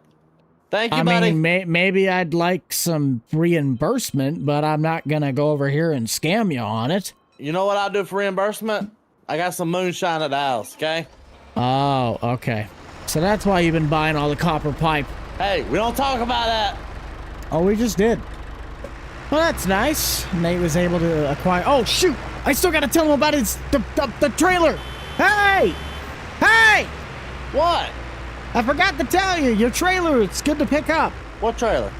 The box trailer. The one you had the seed boxes in. Oh, I'll remember that. I'll go pick it up eventually. Okay, good. Hey, you will still owe me the money for it eventually. That's right. I think I had 12 in there. Either way, I'll get you that. No, I already paid you. I paid you for those. I'm certain I did. Just making sure. As we keep on mowing away, we're working on the implement yard just so I don't forget it. We did find a seeder for Nate. It's the same 1990 that I currently have back at the farm. I'm not trying to make the grass of this place look like the Masters, but I am at least trying to make it look presentable. We had one of our planters that came in on the lot sell, and then the guy brought in a Kinsey to trade for it. We also received in a 2410 plow, which was a 5-section. I think it's more of a chisel plow. It's not an actual plow.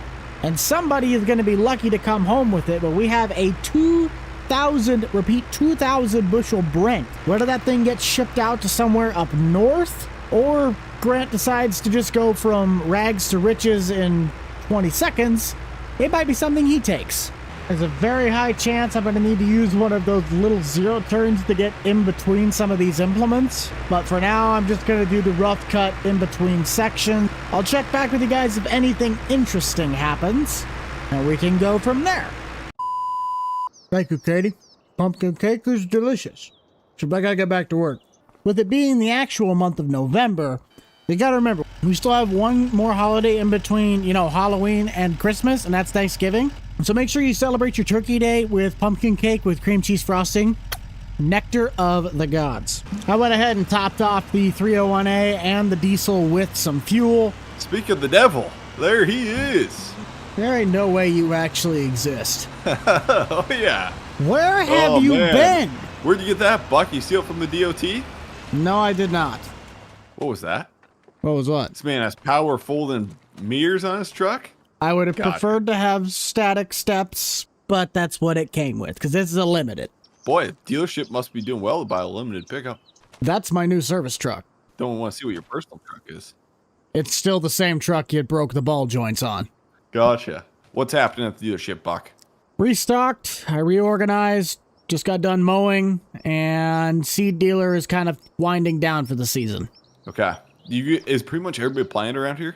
Oh yeah, we've all been done for a few weeks. Heck, we've even all sprayed. Yeah, I got to write Nate a big check for custom planting and custom spraying. He covered my butt while I was gone. Yeah, he did. Well, you got anything you want to sell me? Well, what would you need? Flash and sale deal on her? There ain't nothing with a flash and sale deal, but unlike previous years, unless it's in this triangle, I have a price tag listing for everything on this lot. Perfect. Because I kind of forgot about the small stuff. What are these 8RT 410s going for? Like brand new?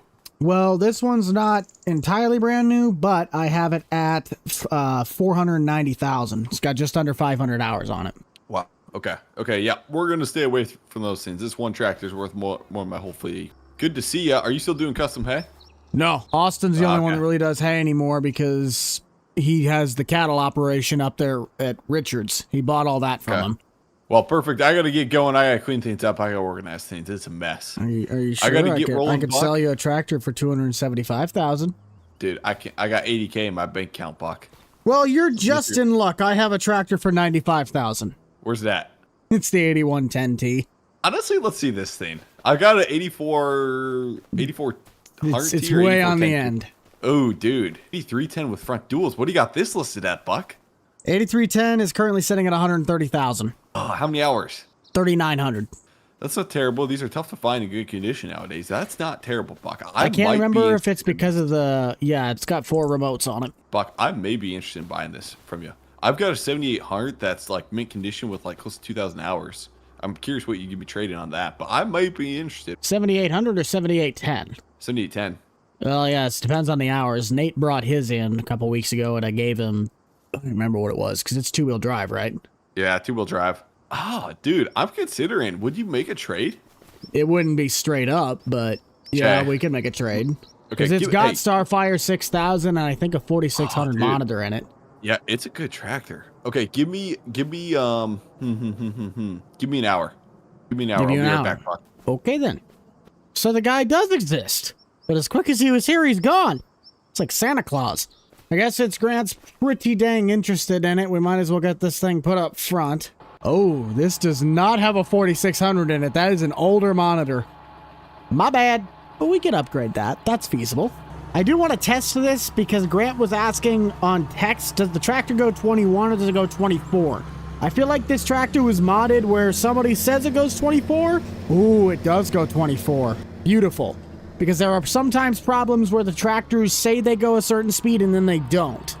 So we'll let him know that when he comes back. Yeah, I don't know what his thoughts are on this, but this only has the old 2600 in it. We could get him a 2630 for another $5,700, or we could upgrade him to a Trimble 750 for $5,000. But he can't run the Starfire globe. Who knows? We'll figure something out. Just bring it over here. Okay. What do you want, parked, Buck? For now, just back it in. It is a very clean tractor, but your hours are going to be what's going to judge the price tag. Super clean tractor. 2,000 verified hours. Bought it from 2,000? a guy that farmed close to 300 acres. We'll look at that in a little bit. You can't find one of these on Tractor House, Buck. Yeah, I know. It's a machinery Pete special. We'll look at this in a little bit. Right now, we got some issues with this. I told you it had the 4600 monitor. It does not. It has a 2600 monitor. I can upgrade you to 2 different models. A 2630 or a Trimble 750. We'll run the 2630. 2630 is not a bad monitor, and I've had a lot of experience with it. Yes, but the 2630 is another $5,000. Bro. You told me the list price, and then you told me it had a 4600 monitor in it. Now, do I have a lying salesman here? Stories are getting mixed up. No, it's miscommunication. How about this? I'll cut you a deal. New monitor, wire setup, everything out the door, $2,500. Let me know what you get for trading prices, Buck. We'll take this out. I did confirm that it does go 24. I'll do the investigations on the 7810 and I'll see if I can get you a price. Perfect. Plan on that. Okay. 7810, 2,000 verified hours. It doesn't have a quick hitch. No front weights, no front loader. Sounds good. Quad range feels great. Let's take it for a quick spin. I think Grant was saying these things can go well over 6 figures if they're in the right condition. But just like any business deal, we obviously have to find the medium of where we can make a profit and he doesn't feel like he's getting ripped off. I'll see what he thinks of 100,000. It's the 2-wheel drive unit, so that's my only concern. But if we were to try and relist this tractor for about 125, 130,000, I think that'd be a pretty decent number, because a 4-wheel drive one of this price tag goes for 160, maybe even 170. Well, let's just try 100 even and see what he thinks.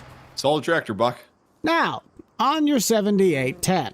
I don't want to feel like I'm ripping you off, but we also know business is business. If I were to give you 100,000 even, what would that be?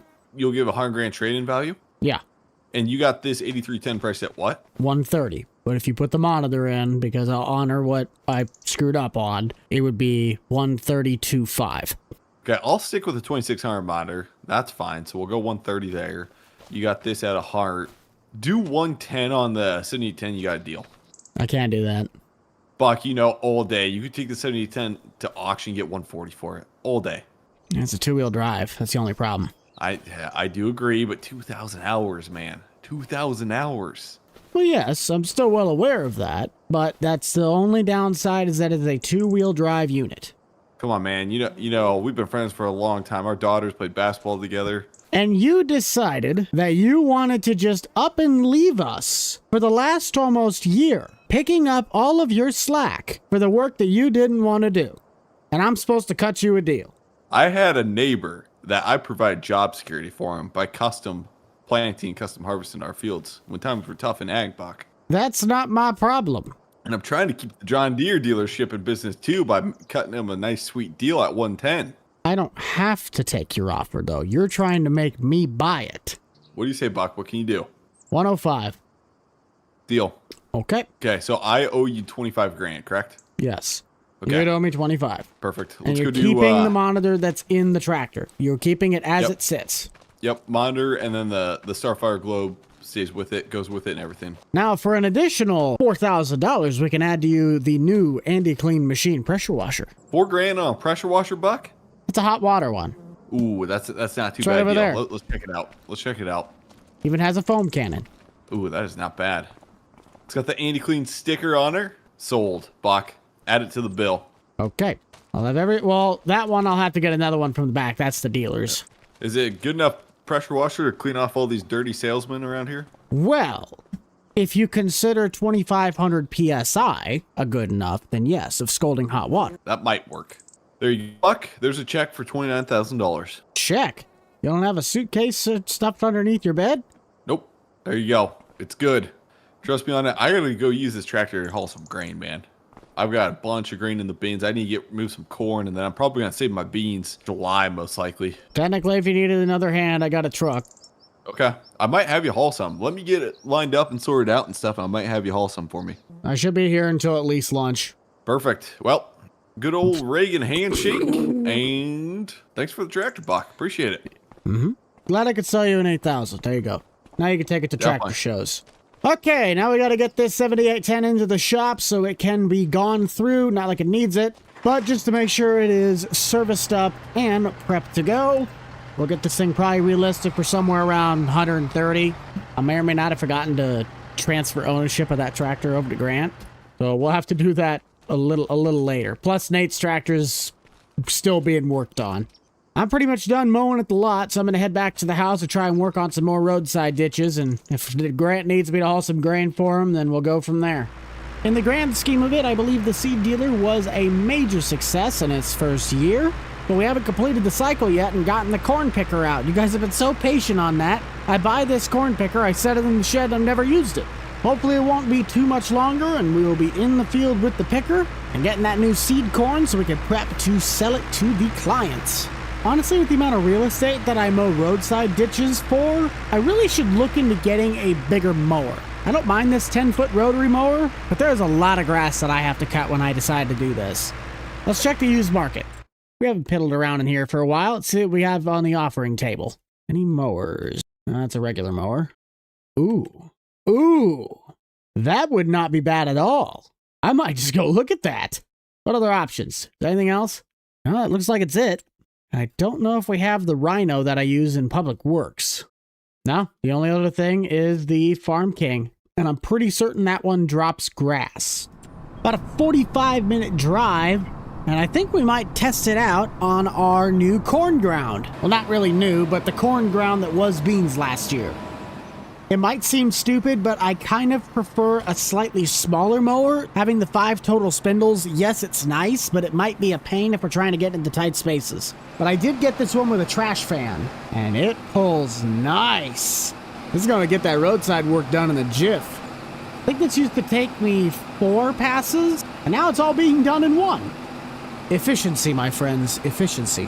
It looks like Grant is not going to be needing us for the trucking application, so I'm going to take this back to my place then I should most likely be done for the day. Hello. Hey, Buck, you still got that piece of tillage equipment over there at your farm? Which one, the vertical till? No, the ripper. You are gonna like me even more than you already probably do. Okay. It's not at my farm, but have you seen that new shed site that was built just north of your place? Yeah, I've seen that sucker. It's tucked right up against the grain bin. Oh, you telling me it's that close to it? Oh, I shouldn't Yeah. have called you. Should have went over there first and checked. No, just Alright. cross the railroad tracks. Be careful because it dives hard right into the tree line, and then you S-curve around and you can get right to the shed. Alright, I'll borrow, if you don't mind me borrowing it for the new water lines going down for the pivot. Nope, go right ahead. It's just gonna sit there till tillage season. Alright, if I break any points on the ripper, I'll remember to place them. That's fine. You do good work. I'll try at least. I'll send you a text whenever I return it, bud. Yep, we'll see it. It's gonna be a nice Joe Nichols day with sunny and 75, but our weed monitor is going off the charts. Not every one of these fields is going to need equal treatment, so we are going to go out with the service truck to go and inspect the crops and see what we need to do. That must be Nate's new pivot. I already went ahead and mowed around the shed. We'll get to the seed dealer and my own house at some point later on. But I hope you guys are having a great day. Nate is in the server, so in case if I do need some herbicide, I will be able to head up to the co-op and pick up a load. We need to get the mulcher off the back of the 8120 and then get that onto our sprayer. We're finally starting to see signs of life, and if you notice, the trees are no longer like fall colors. I might have fixed it last episode, but somebody pointed out, why does it look like it's the middle of September in the month of May? And I guess back in the day, we set it to a just visual fall month because the wintertime everything looks dead. Then I guess we just forgot to set it back. Our corn plots are looking amazing. I'll have to send the pivot around to make sure this stays hydrated. We have large weeds that need herbicide, and I guess pretty much all of these are going to need herbicide. Dang it, we did not get to it fast enough that we could just use the weeder, unless there's a couple spots. No. Well, shucks. Do any of these plots have the ability to use the weeder? What about the beans?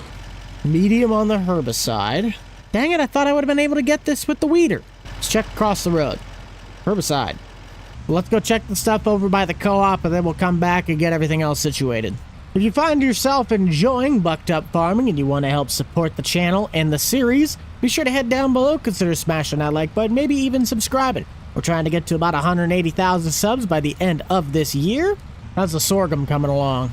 Ooh, it's popping out nicely. How about our big plot? Ooh, I could run the hoe in this one. That would take forever, but it does save me chemical, right? I guess we could just hop the fence. Oh, there's no weeds in this at all. The one thing I never did get to is I never rolled any of the land. I think that's only like a 5% increase in yield, but that's something we'll have to plan for next year. Plus, I don't even think I own a roller. All right, check the plots over by the co-op. Trying to think of what I'm going to use on the weeder because the 8120 is going to have to be on the sprayer. I could put the 8R, but that seems a little overkill. And these are also going to need herbicide. Dang it! I really did not want to have to spray these. But it is what it is. What you doing over there? Well, hey, I'm heading over here to do some anhydrous work, or side dress work, whatever you want to call it. Personal or for the co-op? Personal. Hey, personal's first, then the co-op. Plus, I ain't had nobody order no co-op work, so I get to do personal. Gotcha. I'm just out inspecting fields, seeing what I need to do, if it's herbicide or if I can get back into the field with the weeder. Yeah, a lot of the cornfields, I know from mine, the good old-fashioned herbicide because the corn's just too tall for the weeders. I got one patch, that big one on the far left side. That one says it can take the hoe. The weeds aren't the problem. My thing is, like, how big is the corn stalks themselves? Because you got to be careful. You don't want to be ripping up weeds and ripping up your corn at the same time. We'll figure it out. I just got to run and do all that today. Well, bud, I'm going to get back to work. I'll be seeing you later. Yep, see you, bud. Okay, that pivot's out of the way, but I think I need to send this one back over to the left because that's sitting right in the middle of the plot. Should take about 10 minutes to get it all the way over. That gives me enough time to head back to the house and get the sprayer set up on the tractor. Is that a chainsaw? I'll be dipped in stick. That's a chainsaw holder. Oh, I never even checked my own home front. I'd presume, yep, that needs herbicide. What the heck happened here? What the? Why on earth did that not get planted? That's going to drive me bonkers, but what can you do about it? If the vast majority of the plots don't need the weeder, I don't see a reason in hooking it up. I wanted to get to use it, but when we skipped ahead in our time frame from planting to now, I put us too far ahead out in the calendar, and like Nate said, you can't really use the weeder because you'll rip the crop out of the ground. I thought I cleaned this thing out. Nope, we still got fertilizer in this. I do apologize to you guys that the videos do tend to get laggy. That's just the amount of mods and the game itself. We can't really control that. I think I average somewhere around 23 to 25 frames every time we play on this save. And it doesn't really matter whose computer you're running. I think Grant's getting maybe somewhere close to 30. So for anybody that's asking what's the best computer for Farm Sim, it truly sometimes just doesn't matter. The game's going to be laggy regardless. Swirl it around nice and refill it with herbicide. Very nice. Ooh, even this tractor's starting to get a little low on fuel. That planting season kind of did a number. I still have not settled on the combine that I'm going to be purchasing for the next season, but I do know that the S760 will at least be rolling with us for this coming harvest. The S700 is probably going to be the most likely candidate, but I'm going to find a used one because I'll be danged if I'm spending $650,000 on one at the dealer. Nothing against Heritage, it's just combine prices are insane. This sprayer does not have spot spray, and I know that is going to affect me in the long run. So we might look to update our spraying system as well to try and become a little bit more efficient. The stuff we put in the tank is a pre-mixed mixture of 2,4-D. Guess I could get the auto track set up. That might help. Where's my lines? We should be ready to lock and load. Take a look at it from up above. Oh yeah, we're making progress. Man, I did not realize how expensive this was going to get. Look at how much we've already used, and this is just one lap on one of my middle-sized fields, like the middle of the pack. Give Nate a ring. Hello. Hey, how many herbicide tanks you got up there at the co-op? I mean, you need. So what's your policy on bundle orders? How big of a bundle order we talking? I feel like there's about to be some payback here. Maybe 5 or 6. How many? 5 or 6. 5 or 6. Gotta stop tracking. Let me take a look at the prices online. Herbicide, correct? Not liquid fertilizer? Yeah. They're $2,400 per container. I'll knock $100 off. You're looking at $13,800. For 5? Oh, you want 5 instead of 6? Oh, so that's what 6. Yeah. We could do 6, yeah. Now, how do you want it delivered? Do you want it? I could come pick it up. How do you want it though? Do you want it in a liquid trailer? Or do you want it in pallets? I'd say just let's do it in pallets in case I'm overlooking this, because I just did one whole loop around one of my middle-sized fields, and I'm already a quarter of a tank down, and that was one tank. Well, I mean, if you need to, we can, I'm trying to think. We have plenty of, like, trailers and stuff like that you can just hook up to. Give me a minute, let me call you back, okay? Let me head to the co-op real fast. Yeah, that sucks, but what else are you going to do? You have to have the supply, and if you don't have the supply, you can't get by. I didn't realize this was going to take this much chemical, and I guarantee you I would not be spending as much if I had a spot spray system. If I do have to take one of the semis, I'll just take the International. It's been a while since it's moved. What's the verdict, Chief? Alright, so you got options. I can go load a semi-truck trailer full of product, but we also have our own holding tanks here, and we have a spray trailer. I can let you borrow that full of your chemicals so you can just unload directly into it. How much is that going to cost me? We're just going to charge you for the chemical. We're not using it right now, and we're not close to using it. As long as you kind of get everything done within like a week, I'd say a little bit of a bonus for being such a loyal customer to the co-op. The one time I've used you. More than anybody else. Okay. Well, I'm on my way now at the International. So whatever you want to ring that up as, we'll just get it taken care of. And if I have to come back and fill it more, then we'll just worry about it later. Thank you, bud. See you in a second. Well, that's good. But that means I'm probably going to have to look into investing into one of those. But first and foremost, next season, spot spray system. Heritage, I'm relying on you. Which I can't remember. Does that Haggy have the spot spray system? I'll have to ask Nate. I don't remember if it does or not. Holy cow, you got this place packed. Hey, busy co-op. What do you expect? More customers?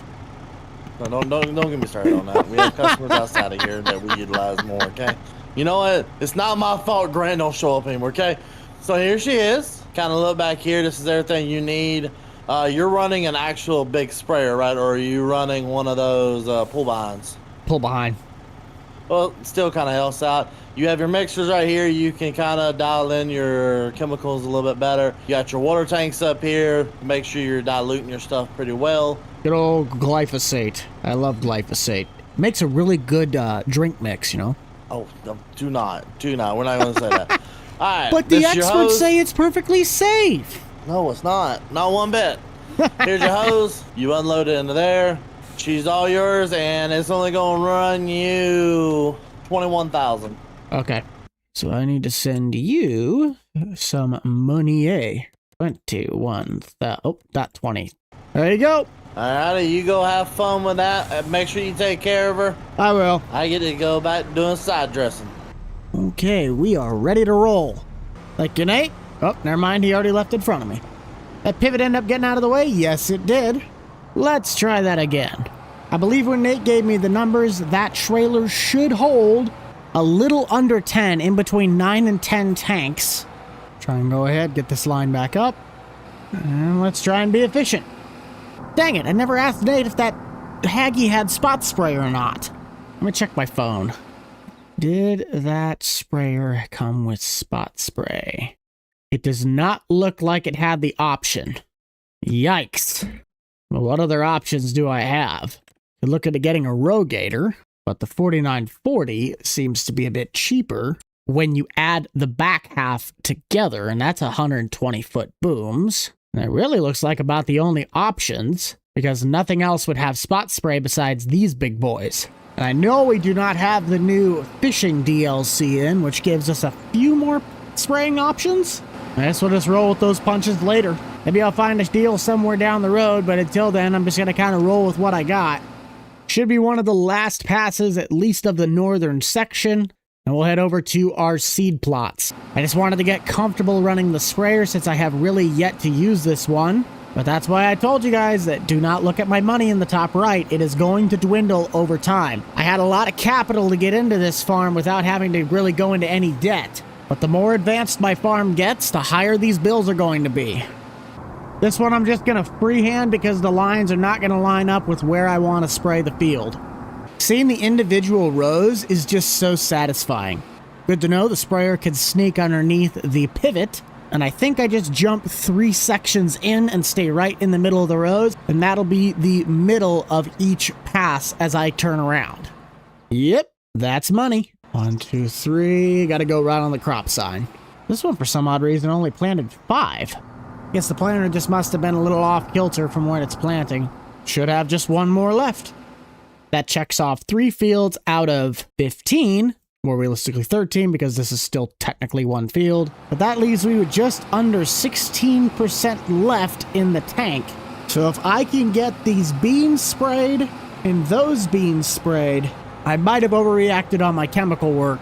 I tell you what, this 8120 really has been a brute force workhorse for the farm. I think it split the 8R's workload in half, and I'm not even joking. It doesn't really look like it, but I could be wrong. Ooh, maybe I stand corrected. Come on. That is all. Did we get it? No! We had like 2! I can just pull these by hand. Says the spot I missed is somewhere back in this spot. Aha! There it is. Next DLC in Farm Sim, walking the beans.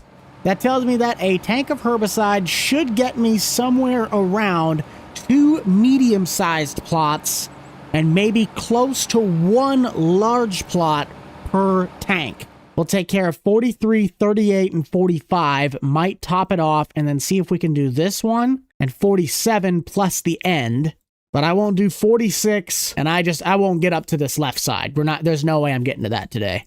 But this stuff, I will at least try to knock some of it out. Get the last plot done, and we will send the pivots. Plot 38 I never really mentioned anything about. We purchased this one over the winter time before they got the crop cycles through. And I believe this was a field that I had Daryl go ahead and plant, because I do not recall planting any beans at all. I just know I wanted beans in this plot. But that means we're going to have a lot, and I mean a lot of soybeans come harvest time. I don't know if that one bin on the south side of the farm is going to have enough to store it, so we might have to utilize that other bin on the west side of the map, or maybe even look to build another bin site over by the current bean bin. Which, price-wise, what does sorghum sell for? $579, well, $600. $843 in December. But when is its harvest window? August, September. And what would the price be if I sold it in September? It would be on the up. Go ahead and split the plot in half.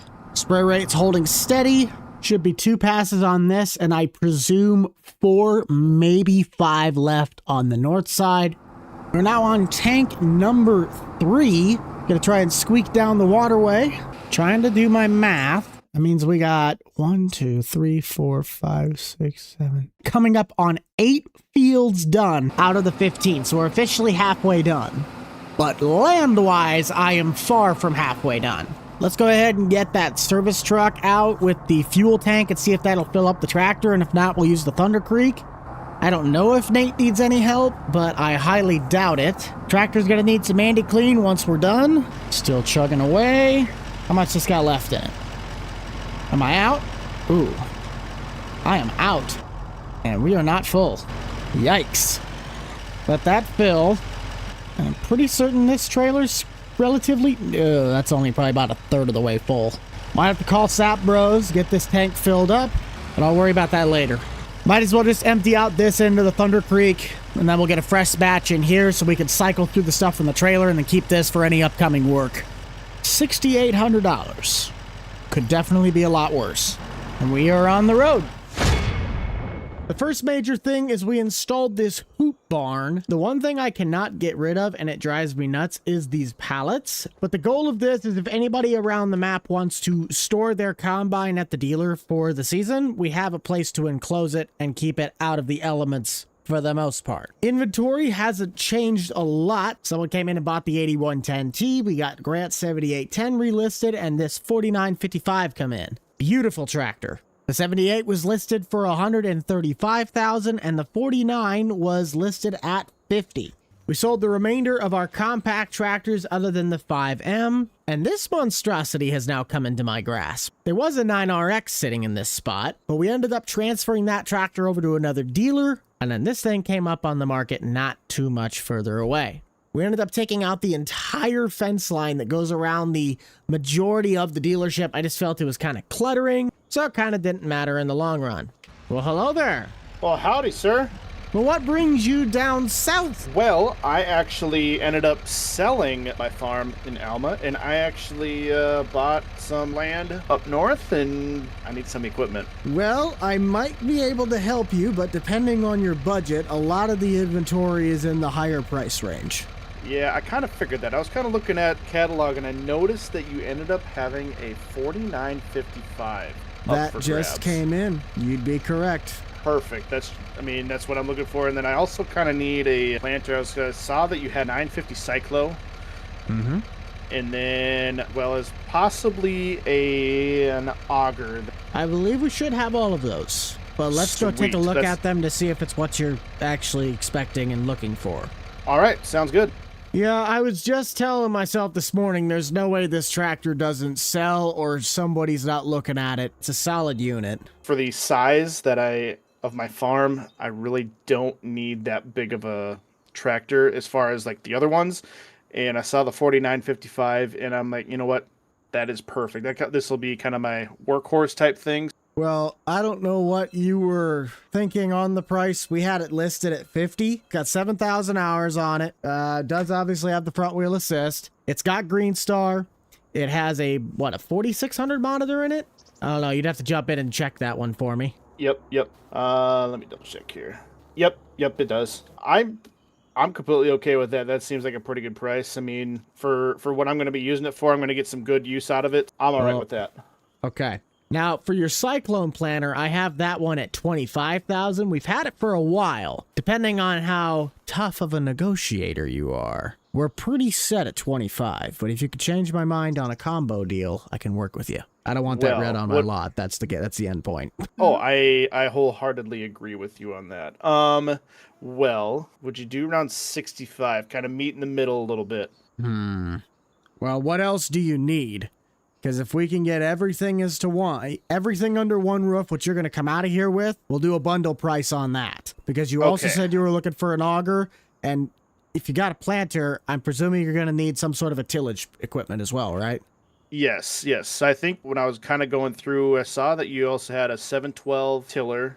And then do you guys have, and I'm not going to run any like auger wagons at all, but gravity wagons would work just perfectly.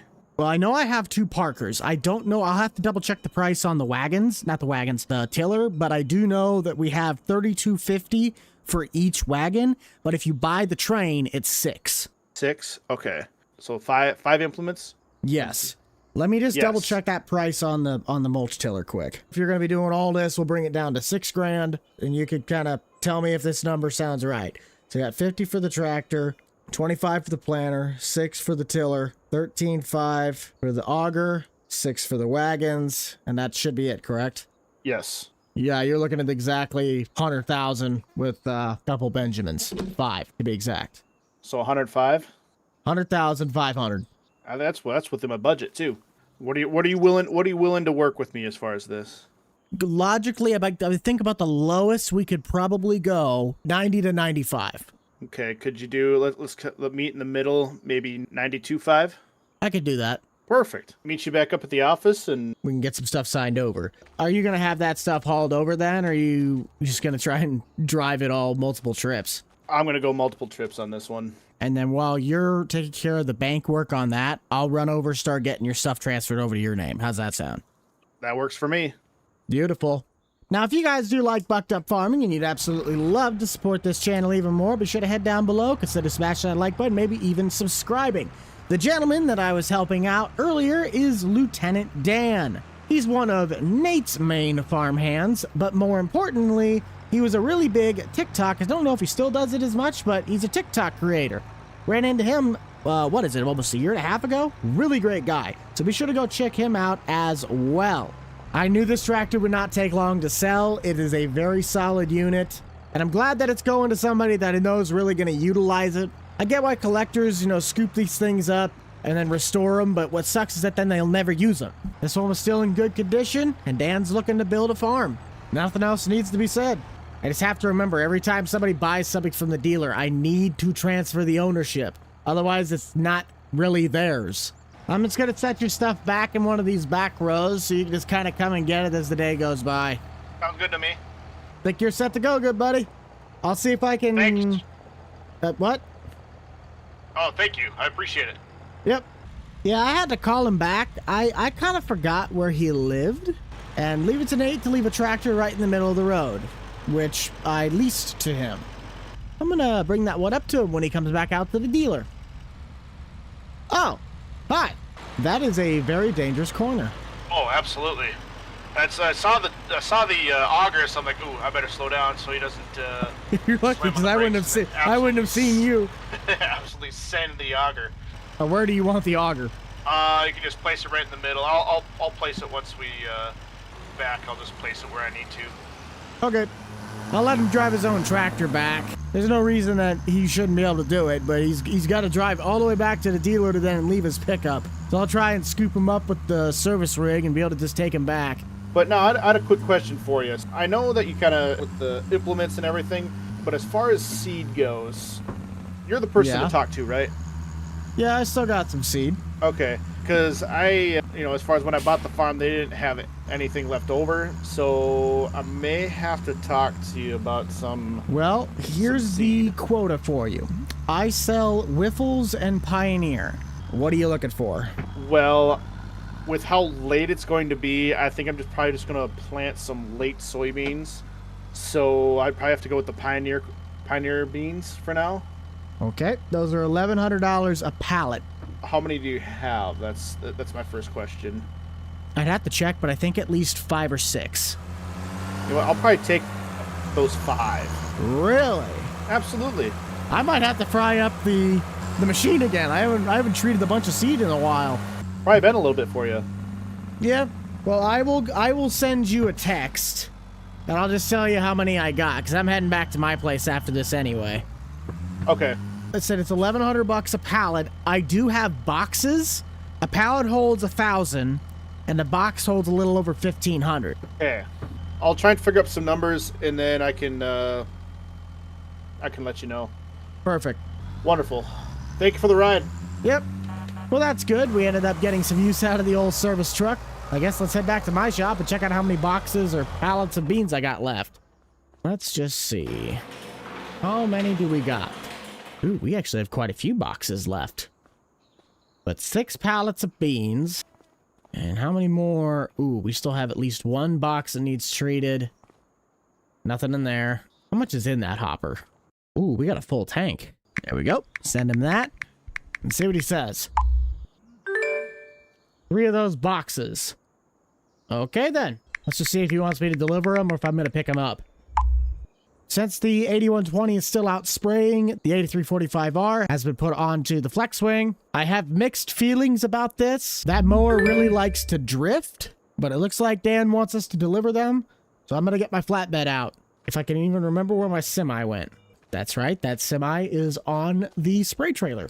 I'm just going to put this on my skid steer trailer. No reason to get the semi out when we're only hauling the 3 boxes. Yeah, let's take the Diamond C. I like this trailer better. Should be there in about 5 minutes. I don't think he has a way to unload these, so I'm just going to take the skid loader with me, which is a perfect reason to, take the gooseneck.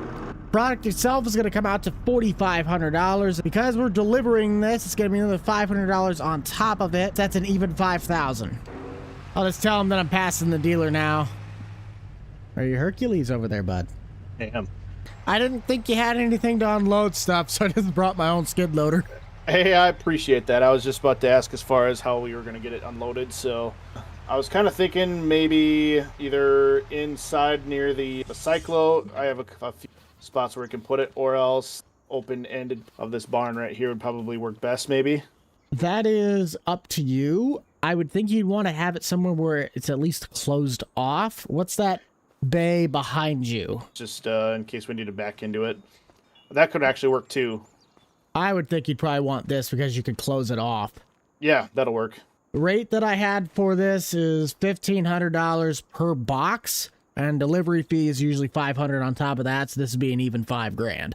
Even 5, perfect. That works for me. And then I will start getting that stuff unloaded. Sweet. You ever ran one of these teleskids before? I have not, but I've heard great things about them. Oh, hang on. That one just apparently decided to go sideways. No, I love this thing. It is a gem. It has been the best purchase I've made on the farm so far. Talking to other farmers actually bought one. They have said as far as the field of view when you have the double arms, but as far as the one that you have, like you can actually see a lot better compared to the other skid steers, which is nice. Now that I think about it, do you want it anywhere other than where I'm putting it right now? Because if you have them up against this wall, that might be a pain in the butt to back your planter up to. Plus, you got to find a way to get it up off the ground. True. Because I could probably back my planter up into here, so I'd probably set it about right there. And if you want to get a credit back, you get $250 per box when you bring them back once you're done with them. Sounds good to me. I don't really have another use for the boxes, so once the box is empty, I'll return it to you. All right. Want to give it a go and unload the last one? Sure. Take it for a spin. See if you like it. All right. She handles really nice. I wanted to get thicker tires on it, but they're only going to be more expensive to replace. And to be fair, those things cost, I think I got that for $50,000, and it's almost 10 years old. These things are not cheap. Oh, absolutely not. Beautiful. A telescopic boom. It seriously is no joke. I love it with a passion. Oh, absolutely. You have to try and reach, if you have to get in tight spaces, this works amazingly. If you ever needed any help sometime, you let me know. I got a bunch of stuff still sitting at the house for seeders, planters. I got the spraying rig out right now for spraying season, but help's everywhere. Perfect, absolutely. If I get into busy season, I give you a job helping load and treat the seed. Having to load, unload as far as bales, this would be perfect. Well, thank you, Dan. Appreciate doing business with you. Of course. I'll make sure as far as send the word out. Make sure you get more business, and you'll definitely have my business from now on. Perfect. You have a wonderful day, sir. You too. See ya. Well, I think with Dan being fully taken care of, the only thing we really have left is just to go and spray with the 8120. Dang it! Why would I drive my truck all the way here because I just need to spray the 2 fields at home? Whatever. I'll come back and get this later. Wouldn't be the first time this truck was left in this field. Last time it was broken. And I think my truck is still down at Nate's. Yes. But I should have enough left in the spray tank that I could get the Dorito at Austin's done. And if not, then I'll be cutting it close. Hello. Hey, how you doing, Bubba? Just finishing up spraying, or at least trying to. Oh, I feel that. Hey, do you mind if I come over to the dealership? I need to start getting prepped for tillage equipment. Why do you always call me when I'm off my shift? It's not fun if I don't call you off shift.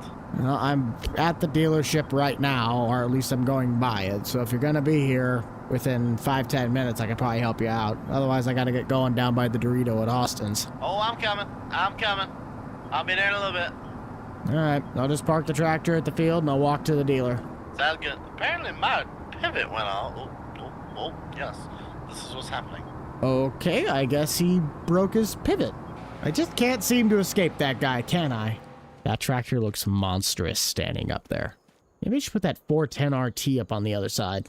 Problem is we had 2 tractors sitting up there already. I think I'll keep the wheeled ones. Still running the old 20 series, aren't you? Maybe. Maybe. Hey, at least it ain't as old as that. Hey, don't you dare be dissing on the 17, okay? That's a classic. I ain't dissing. I'm throwing complete diss marks right here. How you doing, buddy? Currently working on doing some inventory. Oh, perfect. What can I help you with? Trading this in, getting something that's a little bit more abrasive on the ground, and that'll mulch it up a little bit better. Also leave a nice smooth bed at the back. So something a little bit better all the way around. So a heavier piece of equipment. I mean, are you looking for a vertical till or are you looking for a chisel plow? What do you recommend for this soil type we have around here? Well, the problem is you got rolling baskets on the back of the DMI, which that's already the best of the best.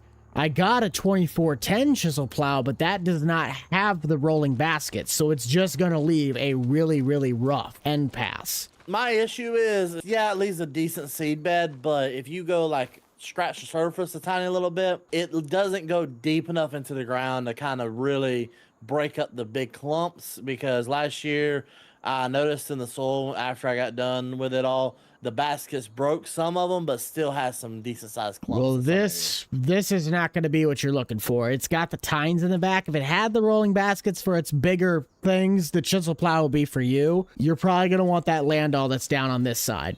This does the most amazing job out of a lot of stuff. I'm for my own vertical till from Deere, but this thing is second to none. Okay. Not actually. What's your width here? 33 feet. 33. You know, it doesn't look bad actually. How many owners? I think 2, 1 or 2. It's not very many much. acres? I don't know that. So we don't know a rough estimate of like how many acres she's been ran through.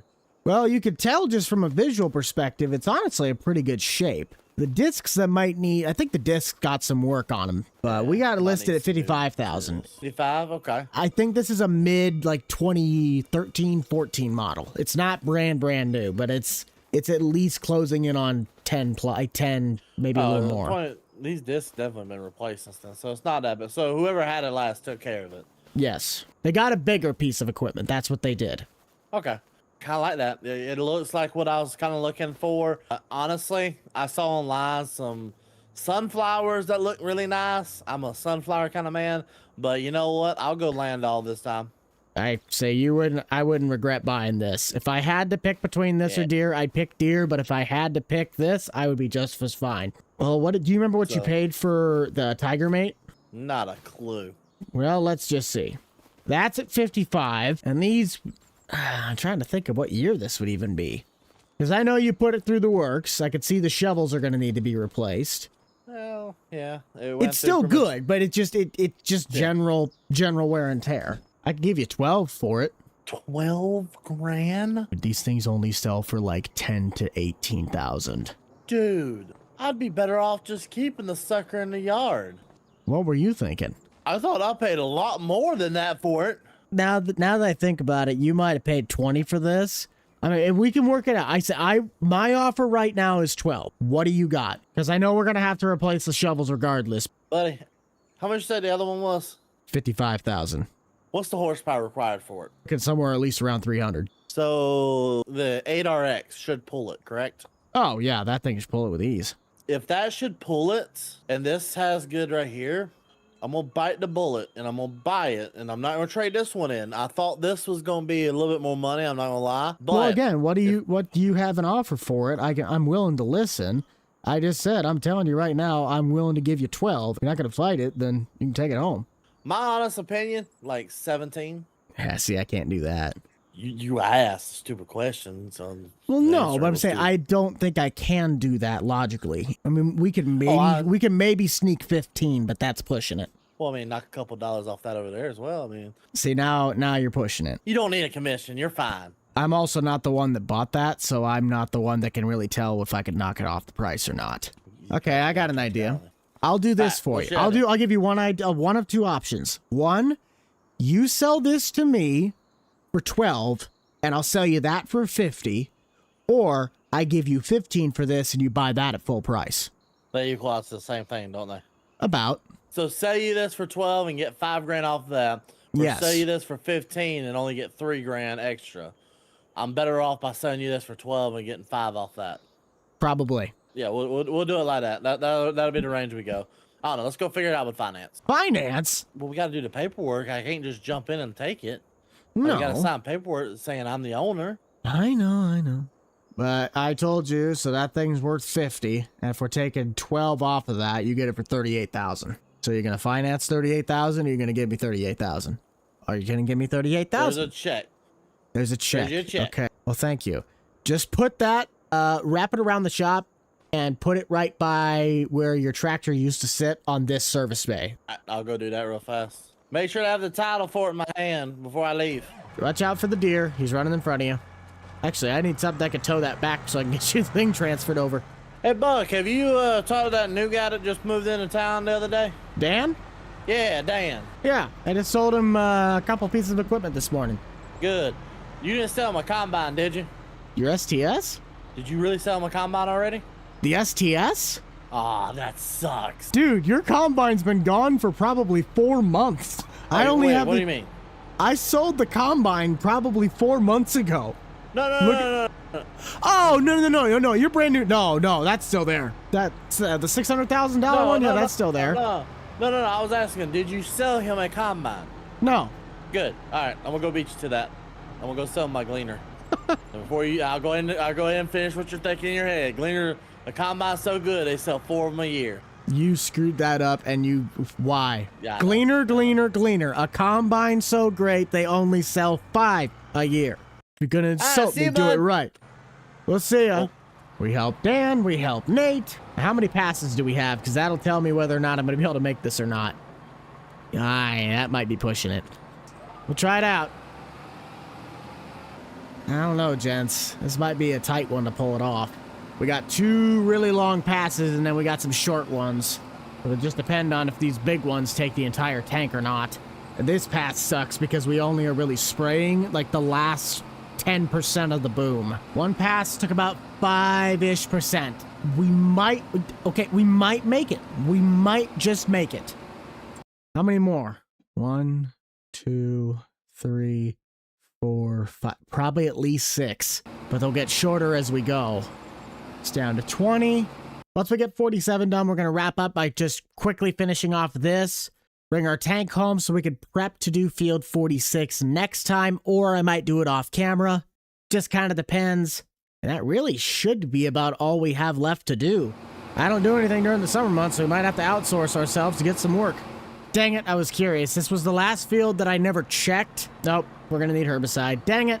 But I did finish Austin's Dorito with quite a bit still left in the tank. I think I can honestly get this done without even having to refill. Oh, yeah. With ease. Ah, there he is. There's Uncle Buck. What do you need? You got a half-ton pulling that corn head? Just shuffling it around. It's nothing. We got new headers in. You know, what is it with these half-ton trucks? Like, these corn heads must not weigh that much because I've been going down Highway 30. I've seen a lot of half-ton trucks pulling these. I'm like, that seems a little sketchy. All right, what are we doing? I need a smoking hot deal, Buck, on something. I need to buy something. It's an You addiction. need to buy something. Well, that you could buy your tractor back. For how much? 130, What'd I sell it to you for? 105. Okay, you're the John Deere salesman. I need drama that's happening around the neighborhood. Tell me something bad about my neighbors. Make me feel good, Buck. If you want to make Nate mad, you could buy the combine on the left. I wouldn't do that, though. He got scared. He thought I sold it to our new neighbor, Dan. Wait. What happened? So we had a new neighbor, Dan. He lives up on the northeastern side of the county. Okay. He came down here. He bought some tractors, but Nate came back later that afternoon. He's like, "Hey, have you sold him a combine yet?" I'm like, "No." I thought he was referencing the old STS that he got ripped off on at the auction. Yup. He's looking to buy this thing on finance. This is a brand new combine without the header, with nothing. It's got 50 hours on it. $650,000. He thought $650,000. But he's like, "I'm gonna finance that thing." He thought I sold him the combine. Wait a sec. If you financed it, you bought the combine. I don't get he this. hasn't done anything yet. Oh. He just He hasn't says that if he started. does, he's going to do that. So this thing's still up for sale. Somebody who wants to spend the money or finance it before him. Now, I'm not the guy that wants to sell it out for Hold on. because You he have seems two serious. S7s, though. Yes, but that one has 150 hours on it and only 500 something. I have to check my book on it. I'm not gonna do that to my neighbor. I just wanted you to spill some tea because you get all the tea around here. I was just messing with you a little bit. I'm gonna stick with my old gleaner, the pheasant feeder. We do have some tillage equipment. I just got in a DMI cultivator from Nate. That's Okay. gonna go back up. It's got rolling baskets in the rear, but he said it didn't do that great when it came to just roughing up the top. It still left a bit of clumps on the back end. So he bought the Landau that was sitting over by the old Kinsey. Boy, that's some old money stuff. I don't got any old money, Buck. I didn't inherit anything. Dude, this is the cheapest tractor I have on the lot. How much is it? 90 grand? 90. Yeah, I can't afford that. That's the collector's edition, Buck. I don't got that type of money. I think I'm gonna stick with my sunflower, Buck. Even though the rolling basket's really nice, I think I gotta stick with the sunflower. That's Okay, that's about all I got to offer you right now. Unless you Yeah. want to buy a sprayer. I'm good for now. I better get moving. I gotta go annoy Nate a little bit, and then I'll get started with the day. All right. Well, I should be here for maybe another 20 minutes getting the header stuff figured out, but then I'm going to be out spraying this afternoon. Okay. Have fun.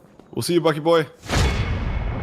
I completely forgot to change into my work clothes. Welcome everybody back to Bucked Up Farming. Grant was trying to sneak a quick deal off of me, and I hate to say it, I don't really have enough stuff to help him with that. If you find yourself enjoying Bucked Up Farming and you'd love to see more on this series, be sure to comment down below and consider dropping a like, maybe even subscribing. I pretty much have explained all of the stuff that I gotta do today, and we're just gonna put this stuff back on the lot, price tags on them, so the customers can know what they're gonna be buying, and we'll be off to spraying. This one we kind of screwed up on. When we got the header in, we thought this was a regular 16 row, and it's not, it's a folding, so we have a trailer for a folding corn head. But these are all brand new, which is why they have the trailers, and this is a used model that came in when we sold the S770 on the end of the line. Somebody else came in and bought the S7800, but that one they already had a header for. I still don't have my work clothes on, but at this point it doesn't matter. I can do what I want. Let's get that sprayer topped off with some herbicide, and we will be on to spraying 46. One more trip and we should be halfway down. I also realized that I forgot to spray the seed plots up on the co-op ground, so I will have to make a trip to do that. Let's see how this routes the lines. Yeah, that'd probably be ideal. I want you guys to head down to the comments section. Let me know, how are you doing? We've been starting to speed up our seasonal pattern ever since Grant has kind of been popping back in, meaning hopefully it won't be too many more episodes and the corn picker will be getting out into the seed plots. I still haven't really found a sprayer that is within my budget. There is one that's sitting out at the dealer that is an older Deere, but that does not have the spot spray system that I'm looking for. I don't know where Nate's at. He might be taking a little trip. Hard telling what Grant's doing. At this point, I'm just trying to stay busy. Still have yet to sell my beans. We're about a month out from its selling high point. And I don't remember how much it's supposed to get me, maybe 50 grand? My finances have been taking a hit. Okay, well, I guess if I really wanted to sell it, it's only going to be an $8,000 difference. But $6,000 means the difference of can I afford fertilizer next year or not. No point to go all the way around the waterway, just cut right through the little end part and keep going around the headland. One loop around puts me at just over 60% left. I know I'll have to refill at least once, but maybe I'll use less than I'm anticipating. I wanted to believe I was getting closer to halfway done, but that is not even close to the case. I don't know, it should be this pass or the next pass that's the longest one of the entire plot. If we're not counting this, then yes, the next one should be the longest. The tank hasn't seemed to be dropping as fast as my other plots, but maybe that's just because I've been, keep rolling, don't really stop. I'm a little bit more efficient with the tank. Might as well go refill. It's kind of pointless to get maybe a quarter of the way down and then just run out. I'm not sure where a puddle might be, but for some odd reason, both of the mud flaps are covered in water. I don't remember it raining last night, but maybe I just wasn't looking at the rain gauge. Before we head north, I've been putting some thought into it. You guys gave me some ideas over last weekend or whatever weekend stream. I think I'm gonna end up selling that flex wing. I just have a problem with how it runs in the ditchways. It glides, it doesn't cut very well compared to the little guy on the 301A. And if this tractor is tied up doing other tasks, I don't want to be putting hours doing pointless work with that tractor when I could possibly using the D21 Alice that's sitting in the shed on the auger. Get a Rhino or maybe even the Farm King one, and then we will run that on the Alice, so in case this tractor can't be pulling the flex wing, the Alice can. That mower's too big for the Alice to handle. I won't be doing that till probably later summer, but it's just a food for thought. I'm also going to need to get this tractor in for some servicing. It's dropping down to 18 as its top speed. Usually when that happens, it means that the service bar is getting a little low. Well, clearly spraying with the rows is not going to be an option on this. They all decided to just go that way. I think this might be 3-4 passes. Still a shame that I never cleaned up that field edge when we took out the tree line. But it is what it is. Oh. Well, I guess Nate's currently on the job. I guess I could tell him that I'll bring his trailer back this afternoon. We'll just dump the rest of this back in the tank and send it back to him. We really only used about half of the trailer. But that doesn't matter. I'll still pay him full price. Hey, Sunshine. I got some news for you. What's that news? I just finished spraying, so I can bring your trailer back this afternoon. I used a little under half a tank. All right. Well, I'm just doing some paperwork right now, trying to get stuff figured out. I'm about to take some of our John Deere equipment over to the dealership to let it get worked on. That's fine. Should have all the bays open. I don't think we have anything we're working on right now. Did you want to sell that old 8R of yours that's just sitting in the back right now? Remember, we sold it for cash, and I leased the new tractor. Oh, that's right. Anyways, I will... Yeah, don't worry about that then. I'll just have your trailer back momentarily. All right, I got to do one more fill with the sprayer, and then I'm going to take the sprayer over. Every single one of our sprayers over here, all three of these have got to go get maintenance. Yep. I've actually gotten approved to come to the dealership and buy 2 new John Deere tractors. Okay. Well, we'll figure that one out.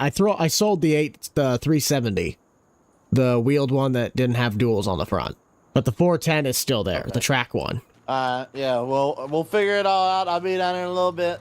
Okay. Guess I could just get this untagged. Red dot was driving me nuts. If he's getting all the sprayers in, that means I'm going to be working at the shop for a bit, so I might as well just get my work done on this tractor. Sprayer tank's been offloaded. We'll get this thing cleaned up later this afternoon before we get to servicing. I'm going to head back up to the dealer and try and get that paperwork done with Nate, alongside with the semi. We'll just take the gamble if he's at the co-op or not. Doesn't look like he's here. The door's open, but I don't see his pickup or anything. Buck. There you are. Yeah, sorry, I was down there at the other shed. Go ahead and take it down there to the lower part, and there's a spot for it. There's a bay. Well, I still got half a truck full, so where do you want that? Oh, you still got half, so you didn't use it all? All right. No. Then run it over the scale real fast. All right, I'm just going to pull around. You need me to probe it? What are you going to do, punch a hole in the top? I don't even know if I can reach over the top. Oh, turn radius is not great. These internationals aren't the best for turning. No, not at all. Oh. That's a really good scale reading. I weigh 0 pounds. Hey, you have been laying off honey buns. I know, right? You know, I had just over 10,000 liters in the tank. Whatever that converts to gallons, You got, yeah, that. Pull forward. No. Whoa, hello. My bad, I was looking somewhere else. Straight. No, I don't want to go straight. Too bad. It goes right where it goes. I get yelled at if it don't go back over there. Try not to clip your low boy. This probably don't need to go to the service, but Well, it's better to stay ahead of the maintenance than to get behind. yeah, I mean, we do we do the majority of it, but You wanted me to take a spreader wheel off the back and put a new one on at the dealer. Don't tell me you do your own maintenance. we do some of our own maintenance, okay? Buddy, you wanted me to do 2 screws and a flapping wheel. And you got paid for it. No, I didn't. I told you to go figure it out with a crescent wrench. All right, you done paid up your 21,000? I did. Don't worry about, like, reimbursing. That's for your dealer stuff, your seed stuff. I help you, you help me.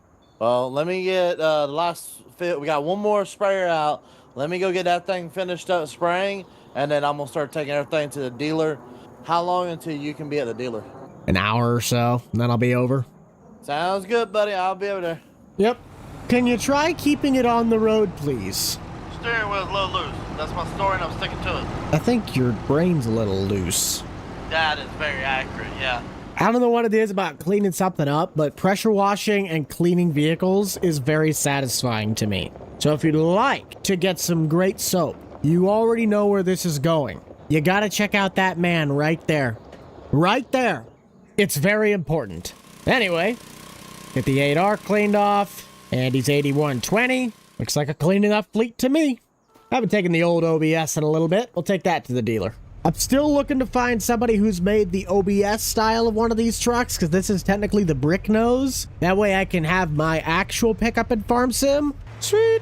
Looks like we got some sprayers. I don't think you could have timed that arrival any better. Oh, you know how it is. And the best part is, it's the last of 3. I know, I seen the other 2. I was looking and like, oh, looks like Nate's even coming down the road. I guess I gotta park in employee parking. I can't park here. So do you have an idea on what all needs to be done? I heard you say one of these didn't maybe need as much. Are they all just general maintenance, or one of them needs something heavier? Top to bottom, go through everything, make sure there's no leaks in the hoses, make sure everything is up to date. I mean, we just bought this one. Make sure all the nozzles are good. Little odds and ends. Do me a favor, please go through this one, the tracks on this one. We ended up going through a lot more mud than I thought this year with it. Yep, we'll check, make sure they're all packed. Yeah. So, on to money.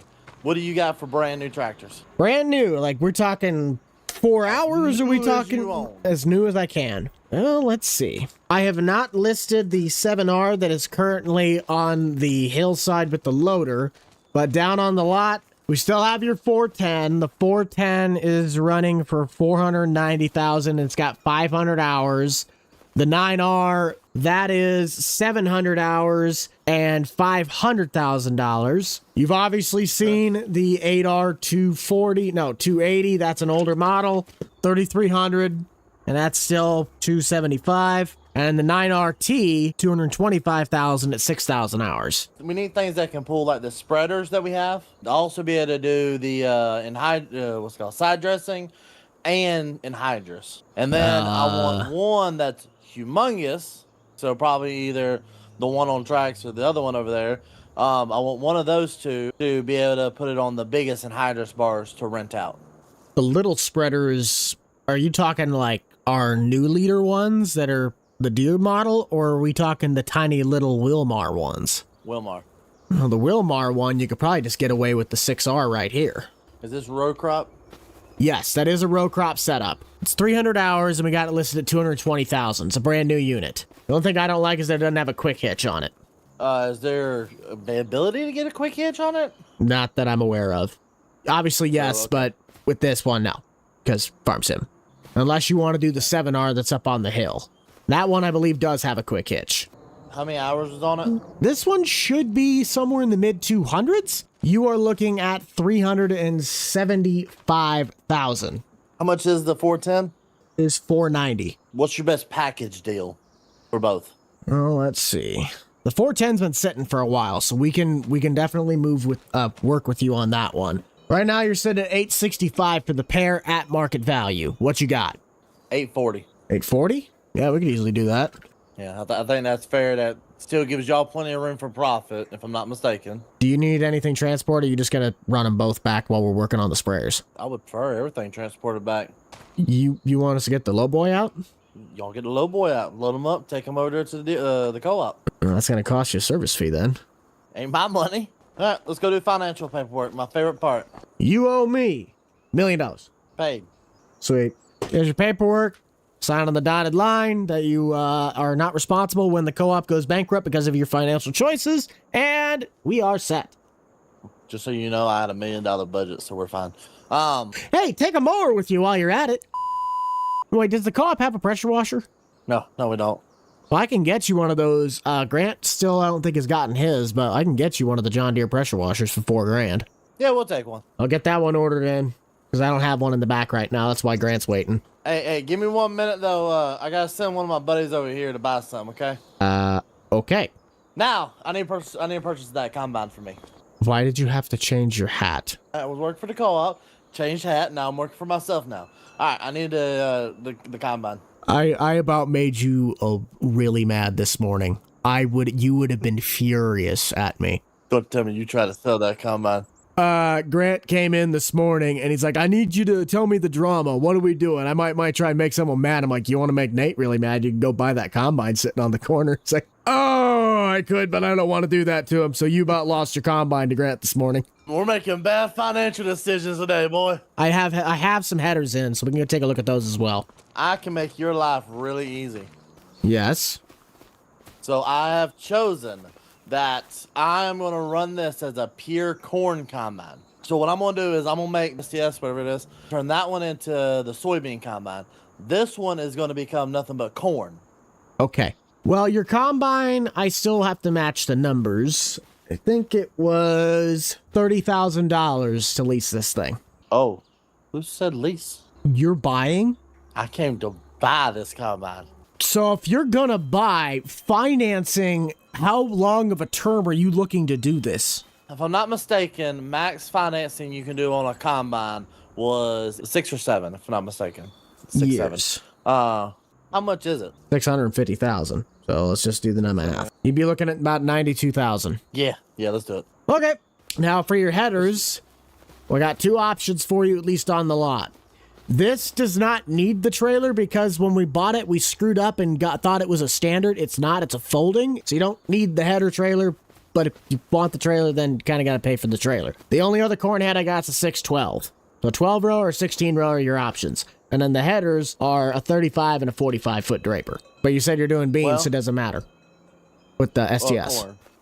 Both the corn headers are Stockmasters. This one's just folding in the newer model. If you don't mind, let's take one of your dealer vehicles into my house and pick up the corn head. Okay. Because I need to trade that in. We'll just take the service truck. Why are you going this way? Because I'm used to habit. Everywhere I go goes this way. I'm about to say, I put in that whole grass strip for this reason. There's been a road that connects us this whole time?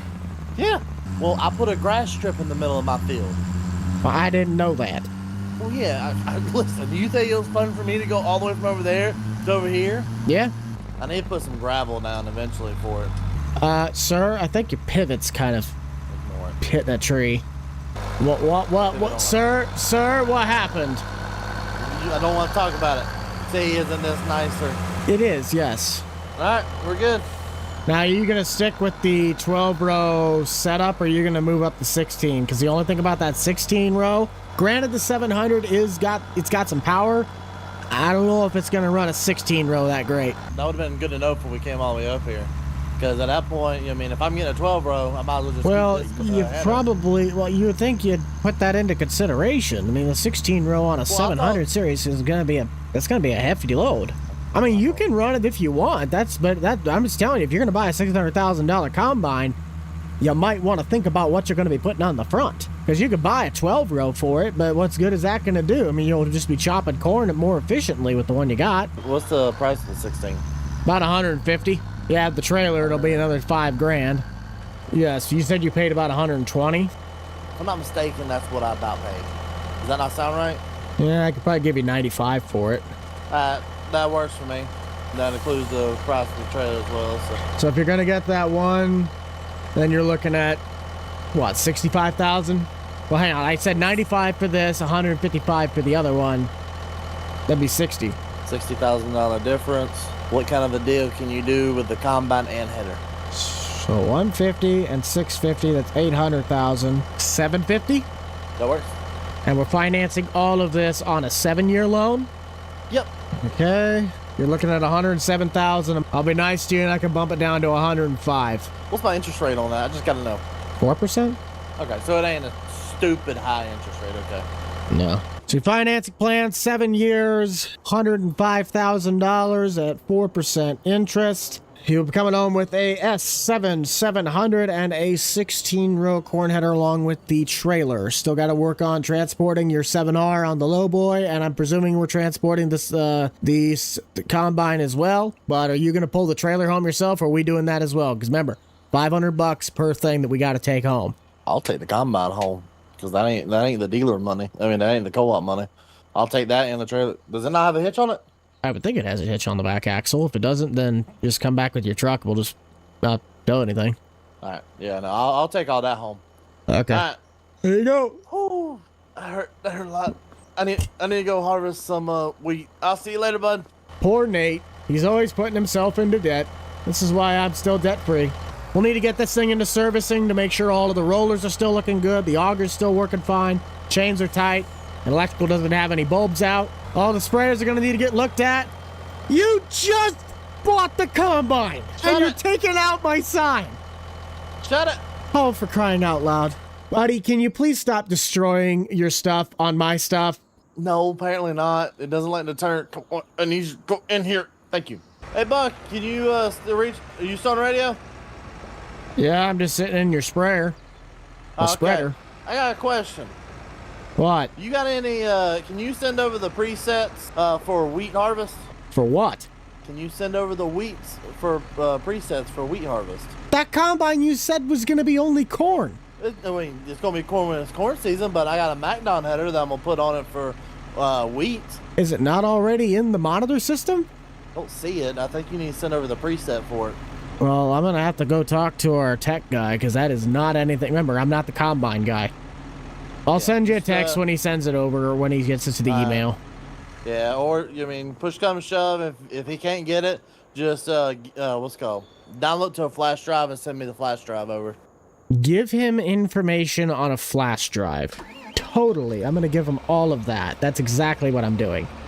We'll get this one in first since it's the oldest of the three. Doesn't look like it's going to cost him much, maybe a couple $100. Mainly just fluid changes, checking the pipes, and running a scan check. The older sprayer is now in the shop, currently getting tweaked on. We haven't really washed it yet. Spreader's about the same as the sprayer on the other one, just kind of needs cleaned up. I understand from the compaction, I get that it sometimes will ride smoother than a wheel, but I prefer a wheel. Everything seems to be checking out. Let's get those repairs done. We'll get this one ready to be sent out and get cleaned. I don't expect this one to cost much, but it is the newest of all three, so I could be wrong. Oh no, that's dirt cheap. All the components are looking nice, all the nozzles are checking out, and the same could be said for the frame. Now we just gotta get it all clean. Start with the old girl, looking good. This one really wasn't that dirty, but we do want to make sure that we are cleaning in the tracks. Tracks are something, if you do not keep clean, the wear and tear will be immense. Plus, it can also cause a derailment of the track. You could break the track, you could damage the track, the list just kind of goes on and on and on. The spreader wheels are still looking good, so can't believe you technically asked me to replace that. And lastly, the new one. It'd be nice to own one of these, but I just don't have the excess money for it.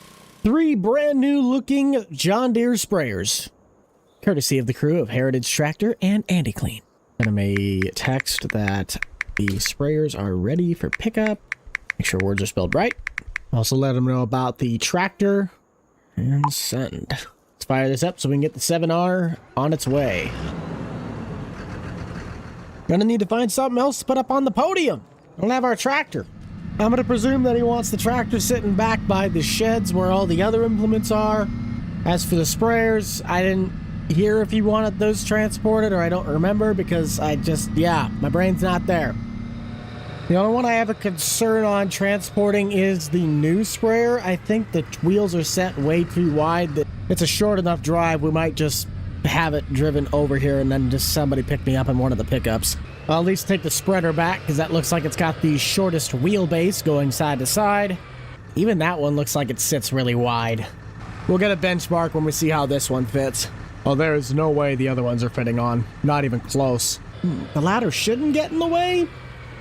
I don't know. It's close enough. One of my favorite things that I have done to the dealer as of recent is we pretty much rocked the entire entrance coming from the north side. So now, instead of only really having the ability to enter from the middle and the far left, we can now come in from the north side and have a bit more accessibility for bigger trucks. The only downside is we can't store anything that's really long right on the edge. That pivot's looking good.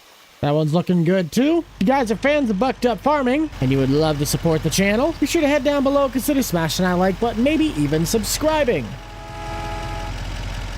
Do I dare ask how fast you were going? 70. Really? Only 70? Actually, yeah.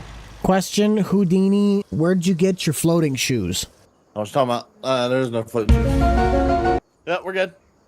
Just hops away. See you later. Okay, Peter So how Rabbit. you doing this morning? Good. Fill up the fuel tank, fill up the transfer tank. Yeah, how's the crops looking? Looking pretty good. Just went out and checked pivots. Crop's pretty nice. It's starting to tassel a little bit. Yeah, I've seen that on some of my corn as well. I know it should be time for you to start harvesting, at least on the grain crop. Oh yeah, I gotta start today on wheat harvest. I need a grain cart driver to get some semi-truck trailers. I don't have anywhere to store the wheat. I got a bin, but I don't think it's going to hold very much for what you're looking for. I ain't really worried about when it sells high. I just need to get rid of it. 'Cause I also have this thing called a lease payment. If I don't pay it, he tries to take the 8RX that I got. It's Oh yeah, I mean, you got your bills to pay. What the heck is that? that's a second ghost. Yeah, but why is he driving a stock truck backing into the gas why- pump? Bro! Hold on. We need to be careful. I don't want to see a GTA moment right now. I wholeheartedly think you are worse at driving than Nate. Probably. That's really hard to do. Yeah. Are How's it you going? having, are you like off balanced or something? Because that is way too stock of a truck it's been for a you. rough morning. All right, look, the gas pump's fine. That's why the railing's there. Did you start consuming beverages at 4 a.m. or did you go to bed? I went to bed. When? 4 a.m. That's a true statement. That is actually a legitimately true statement. And I woke up at 4. Bed at 4 a.m. last night. Okay, well, Nate, I can help you. I need to go unload a load of grain, though. But what are you doing? Huh? You need extra bins? No, I don't need extra bins. I'm just going to sell He needs it. extra hands. Yeah, extra hands. Oh, are better. okay. I'm trying to I finish can up come our help. wheat I mean, harvest. I can come help. All I got to do is cut some hay at some point. That means I need another bean header. Buck! Why would you go get another bean header when you could just borrow somebody's combine that has a bean header? Yeah, Buck, can we borrow your combine with the bean header? Yeah, I don't really see a reason why not. I just have to get it set to, what, wheat? Yeah, wheat. I can do that. All right, then I'll head back, get the grain car hooked up, the monitor put back into the tractor, and get ready to roll. Well, then what are you going to do over there? I don't know. I'm waiting for Nate to tell me. Oh, Well, just come I know on mine's down going to take a bit, so I'll just get started. I'm about to say, Buck, you go ahead and do that. Can someone please see you explain in to the me house why... in an hour. Yeah, but can someone else explain to me why, out of everybody here, I have the most expensive and newest truck when I'm the basic guy? Have you went up to my farm? Fair You argument. know you've seen what I paid for a combine, okay? With the bank's money, mind you, Exactly. I gotta own something outright. you don't own anything. Man, it sounds like we got ourselves a full day ahead of us. I don't think we've had a small crew together to harvest in a long time. So I need to get the combine out and the auger on the side. No, I don't even need the auger for that bin because the little guy has his own engine. And we got to dig the combine out. We attached to the header? Yes, we are. Okay, see if we can squeak it out. Might actually call my wife outside, see if she can get the combine flipped over. She knows how to do that. I just gotta pull the header trailer with the service truck, and I'm 99% sure that this should all fit in one trailer. Soybeans, soybeans, soybeans. Ooh, it is over one trailer. It's not by much, so I think I'll just go grab the grain truck and we'll haul it in that. I think this is the first time I've actually used this truck. That makes me so sad. I had such great plans for it. Looking good, baby. There's some money. Which, speaking of money, how much is this going to bring me? Probably should have checked that before I started dumping all of it. If 7,800 is worth 12 grand, and we have just over 40, we got to be looking at close to 85,000. Why does it still say I have? Oh, that's the seed treatment. Duh. Well, let's go take this in and see what one little truck gets us. Let's also dial Nate up and just see if he does need a truck at all. Yeah. Hey, do you happen to need any other trucks at all? Or do you just need the cart driver? Oh, cart driver's fine. We have 3 semi trucks over here. And I doubt, honestly, with me, you, Austin, we're gonna knock this out so quickly. There's 3 fields, dude. That's true. I just wanted if you needed extra storage because I got the straight truck out right now. I'm taking stuff into the co-op. Yeah, no, I'm good on that. All I need is your combine, and then we can start rocking and rolling. Okay, my wife's I'm currently already- working on switching it over right now. Alright, sounds good. I went ahead and rocked and rolled and got it opened up a little bit. and Which that's plot all are you done at? so Are far. you the one that's just south of mine? No, I started in the 2 smallest, and then we're gonna go to the biggest. Okay, well that still doesn't help me. Where are you at? What farm? Farm 34. Oh, the one that's tucked back in the tree line. Got it. You just go through the middle of my farm and go through that little water ditch, and it's right there. Okay. Alright, see you in a little bit. Yep, see it. Yeah, give me the money. 6,000 gets me... Ooh. Maybe I'm a little closer to 60. Full grain hopper number 1. Ooh. Yeah, a little over 43,000. And that would put it at about, yeah, somewhere around 70. Huh? Huh? What? Oh, that's right. Those are 2 different drop points. I'm dumb. I just lost my money to the train. Hang on, we got a drop spout. I might still be able to get my grain back. No! What if I'm in... Yeah! I switched over to the co-op account. I just need 1 front hopper. Now I can sell it. Nate's probably wondering where the heck I'm at. There we go. $76,000. That's some decent money. Nate was still messing around working on the headlands. I feel like it's kind of sagging off the side of the trailer, but I kind of can't really fix that. What's nice is this trailer has brakes. Some header trailers, they don't have brakes, so you can just feel the dead weight pushing against the back of your pickup. Cavalry has arrived. I'm just doing Watch one of out, those little watch hand out, I'm tests. backing up. Or you could just drive around me. Can this guy not back up a trailer or what? Clearly you got in my driving lane that I tried to signal to you on the radio. I think you need to get hearing I didn't aids, have my old radio man. on. Exactly. Here, I'll move. No, I'm Settle good down. now. I just needed to be able to get the header on. Well, good news. Moisture percentage is 14, so we're good to go. I gotta get my truck out of the way. Oh, you're taking the tractor. Okay. My combine. I can't even tell what I'm doing anymore. You might need to reset the trek on that thing, Austin. I don't think it's set up the same way his is. Well, I guess it doesn't matter. It's weak. Is yours going the way I am, Nate? No, his Yeah, is going the opposite way. It doesn't matter though. It's weak. Just go. About to say, just go, but do yourself a favor and just go jump on the small field.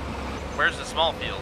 If you look in front, if you harvest in front of you, there's a field you can see in the distance. Oh, 35? Yeah. Oh, okay. Yeah, just I'll go just take the start over headland there. until I'm over that way. It just makes it a little bit easier because we have different size headers right now. And me Well, who and do you Bud want me to figured out that. follow? Well, I guess it depends on who fills up faster, because I got a smaller header, but I also have a smaller hopper. Well, I don't think you have to worry about following me anytime soon because this wheat is so bad. So the moisture is great, but the crop isn't. This crop is terrible. It's red. Like, I don't understand it. I put 2 applications of types of nitrogen in it. All the money in the world in fertilizer, nitrogen, and all that good stuff, and you still can't make a good wheat crop, Nate. What the heck? He's forgetting one key Is that one ingredient. bad too? No, he hasn't gotten there yet. I'm about to get there. I know I'm on the headlands and they don't yield great, but I was expecting a little bit better than 51%. That'll happen on them big Well, how many trees do you have on that side? Because it looks like it's nothing but trees. The roots could be taking all the moisture on the ends. It might be. That might be what's happening here. You have any of those, Austin? Or are your fields mainly open? Mine fields are usually pretty open. I mean, there's some trees on the edge, but like nothing crazy. Oh, Austin, don't forget to turn on your swath. My swap. Oh, we're doing straw. Oh, shoot. That's, yeah, my bad. Yep. No, that was my bad. That's, I didn't no, realize we were that's doing my straw. bad. I tried setting it up. Yeah, no. I want to do straw. That was the whole point of this because I got a cattle operation in the back that needed. This cut in the middle of the field is going to tell me how bad this field really is. Hold on. What the? There's the good crop. It took me all the way to the dead middle, but we're seeing 120%. Did you know your tractor has working GPS? Yeah. What the heck? Sophistication. It's a GPS, Bubba. Have you not seen those ever? They never work. Nate, honest question. Why do you have a cat bulldozer and a triaxle dump trailer just sitting in the creek bed? Because if you notice, that area, it has no trees now.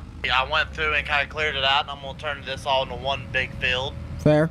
I'm just going to go and tell my parts supplier to restock the entire thing full of shovels and a bunch of tillage pieces, because you're going to be snapping them on them tree roots. Oh, God, yeah. Well, that's why I haven't bought the actual tillage yet. No, I'm going to go rent yours over there. About my thing to let you borrow that, no. Come on, you said I can borrow whenever I need it. I didn't know you were going to be ripping the shanks through tree roots for 3 miles long. I don't know what you're talking about. I'm sure you don't. Just get it back. There ain't a single shovel or anything like that on it. Just straight metal. What's the yield looking like on this side, Austin? I think the monitor's calibrated in it. It's looking better towards the middle, but still looking not that great. What are you at, Nate? Middle is fantastic. I'm getting a 120-ish in the middle. The outskirts, I'm getting 50. How about hopper levels for both? I can't see anything on 36. top of mine. I can't even see the top of the pile on yours. 53. We will probably be able to take everything we got, dump it on you, and you'll be able to take it to the other semi-truck in the other field. Oh, you already have the truck stationed. Yeah, in the last field that's bigger, yeah, I've already stationed, put that one out there. Okay. And what I'll do is I will meet both of you at the... Well, no, you're going to be done here in a second. I'll just wait for you, Austin, and then I'll just shoot all the way to the end. All right, Buck. Here is last stuff. All right. If you want to take that on the header trailer or the combine, I'll just follow you in the other one, and we'll take the truck back to come get the wagon. All right. Hey, Nate, you leaving a big old snow catch here or what? What? Snow catch. What is a snow catch? Oh, yeah, that's right. This guy doesn't live in cold climates. What is a snow catch? Crop that you leave unharvested to, catch some snow in the field so you get more moisture in the crop. As I'm supposed to be getting 5 inches of snow in the next, 4 days. Brother, we're supposed to get a couple feet. Get further south. I've been wearing shorts for weeks. Get on our latitude. Get on our latitude. Here, Buck, I'll let you go around. If you keep Alright. coming. I am. I'm just trying to get through the creek crossing. Don't want to pop a tire. Nate, why do you got a weigh scale? So we don't, when we send the trucks to the co-op, they're not overweight. That's why you don't tell anybody. Yeah. Buddy, you live on the most back of back roads on this county. Why on earth are you worried about getting pulled over? You know, the one time that you aren't legal, that's going to be the time you get pulled over. Nate, you have a back road right to the co-op. No, I don't. Yeah, you do. What is this guy so paranoid about? Bro, my only way to get to the co-op is on the main street, and I don't even have a scale. Listen, it isn't illegal if you don't get caught. Yeah, but a cop's only got to get lucky one time. He's afraid he's going to have a bogey on his back. All right, Shooter McGavin, let's go. Shooter McGavin, where'd you get that from? Happy Gilmore. Yeah, I know it's from Happy Gilmore. Why are you calling me Shooter McGavin? Because you think you're so cool when in reality you're not. You eat pieces of for breakfast. This guy. Where are you going? The other side of the semi. Mr. Freaking Know-It-All. Again, where are you going? I'm harvesting the dang field. Oh, do you need? All right, then. Okay, you need a ride. Okay. I was gonna understand now. Come on, Shooter McGavin. Listen, it's been a Know-it-all. long day. It's been a long day, all right? No, it's Like I not said, been I a went to long bed day. at It's 4 been a.m. it's been a short sleep. Don't even give me this. Hey, did you see my my last video? Local dealer rips farmer off on tractor deal. I'm sure that's exactly how you titled it. Hey, we should That's jump the exactly train. how I titled it, because that's exactly what happened. Oh, I probably could have hit the train. Hello. Oh. Good. We're playing train, Buck. What is this? 6,000 ways to die farm sim? Hit by a train, jump a curb on gravel, and get almost head on with a combine. All right, you take the pickup if you want. He got access to it. Holy cow, this is crazy. Instead of parking it more like on his side, he'd rather park it on mine. Exactly. You two complaining about me again. That's what we Yes. do. And what could I have possibly done wrong this time? Park the trailer, the headler in a really inconvenient spot for Nate. That's why you cut the headlands, so you have places to turn around. What do you think I'm doing? But you needed a ride. I'm talking about the bozo going through the middle of the plot. We have GPSs that are set to different deals. That's not my Simpler this problem. way. You just want it to be my fault 'cause it's funnier how I react. Partly why, yeah. But now you're starting to understand content, buddy. How to get millions of views. Make Buck mad. Put Austin and Buck in a video. They all work. You want to know how to get millions of views on a Farming Simulator video? Copy Austin Farmer. It works every time. Yeah, look at me. Yeah, screw you, Nate. Hey, just because I took your concept and changed it and made it multiplayer. Took my concept and changed it? Changed it? Okay, buddy. I took it and went multiplayer with it. That is a change. You can say it's not, but it is. Buddy, you are playing with fire on that one. Nate, I swear to God, I will copy strike your Ain't. I don't use your stuff. I made chocolate chip cookies, but instead of using their same recipe, I used dark chocolate chips. Now it's a different recipe. Yeah. Oh, I'm dying. I'm good.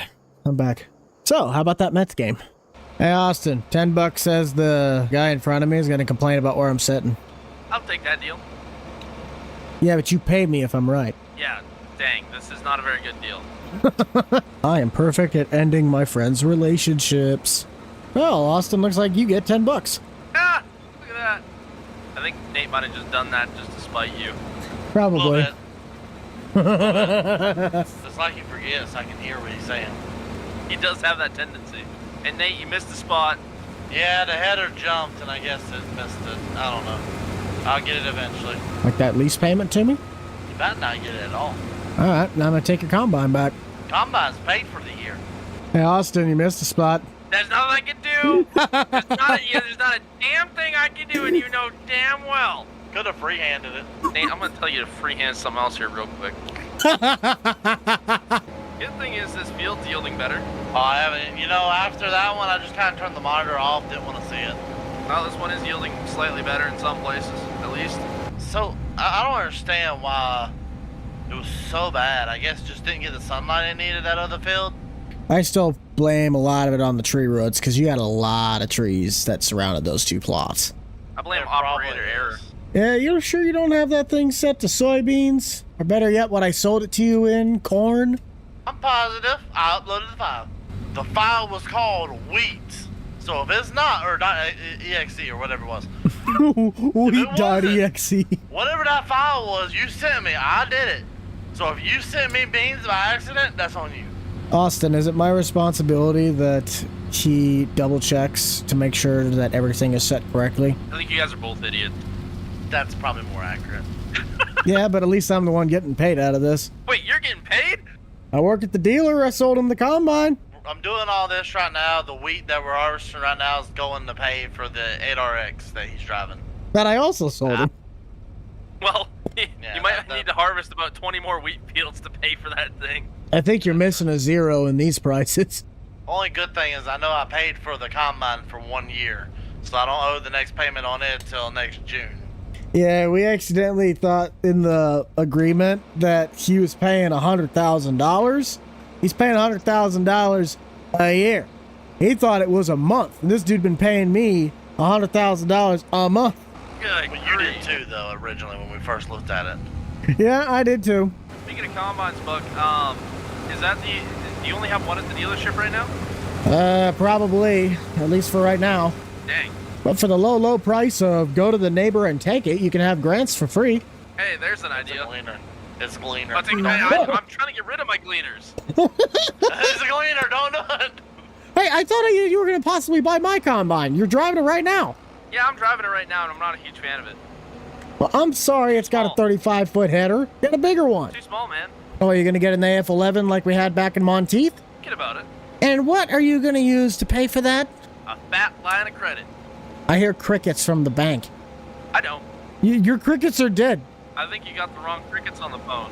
Wrong crickets. Are you sure I didn't pick up the help hotline for Washington, D.C.? I'm going to swing around here quick. Watch it out.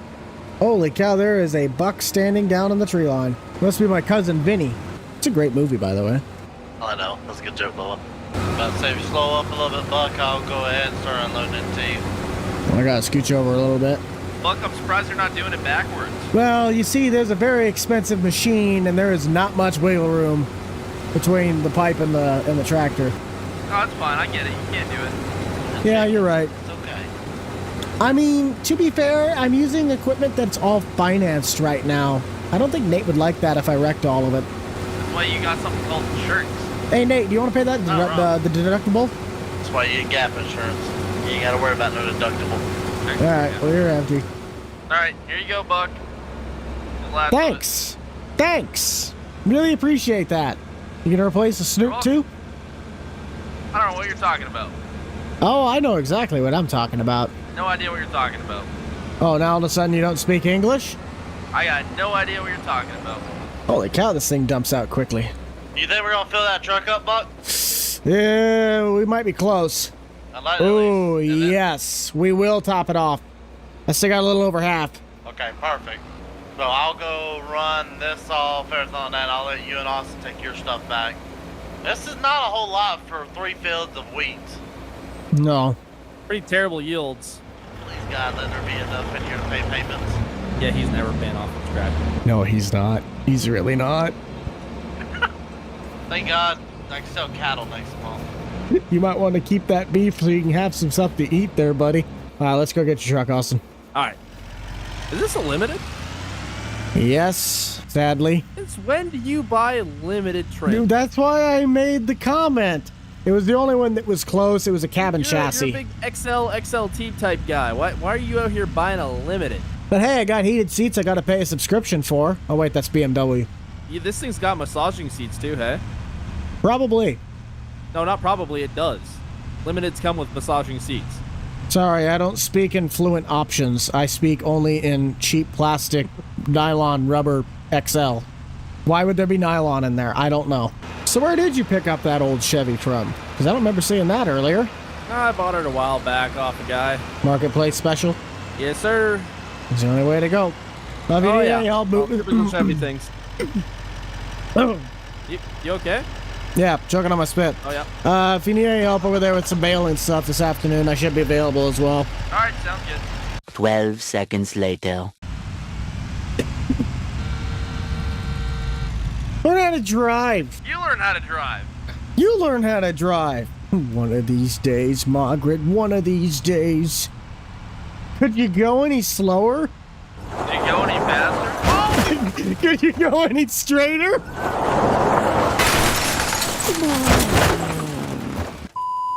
Well, I think that's going to be about all the time we have for you guys on Bucked Up Farming. Thank you all so much for tuning in. That was an amazing video. That was probably one of the most fun recordings that I have been a part of in a while. My yard is looking horrendous. I don't know why I have let it get this bad. I've completed everything on my checklist, so at this point we just need to make sure all of our hoppers are emptied out in the shop, and then we can start hauling in new material and get it prepped to start treating. Nobody else is currently in yet. They got a good chunk of their work done a few days ago. So if you guys like Bucked Up Farming, I need you to let me know by heading down below. Consider dropping a like and possibly subscribing. Or I could just get stuck on the bin. That works too.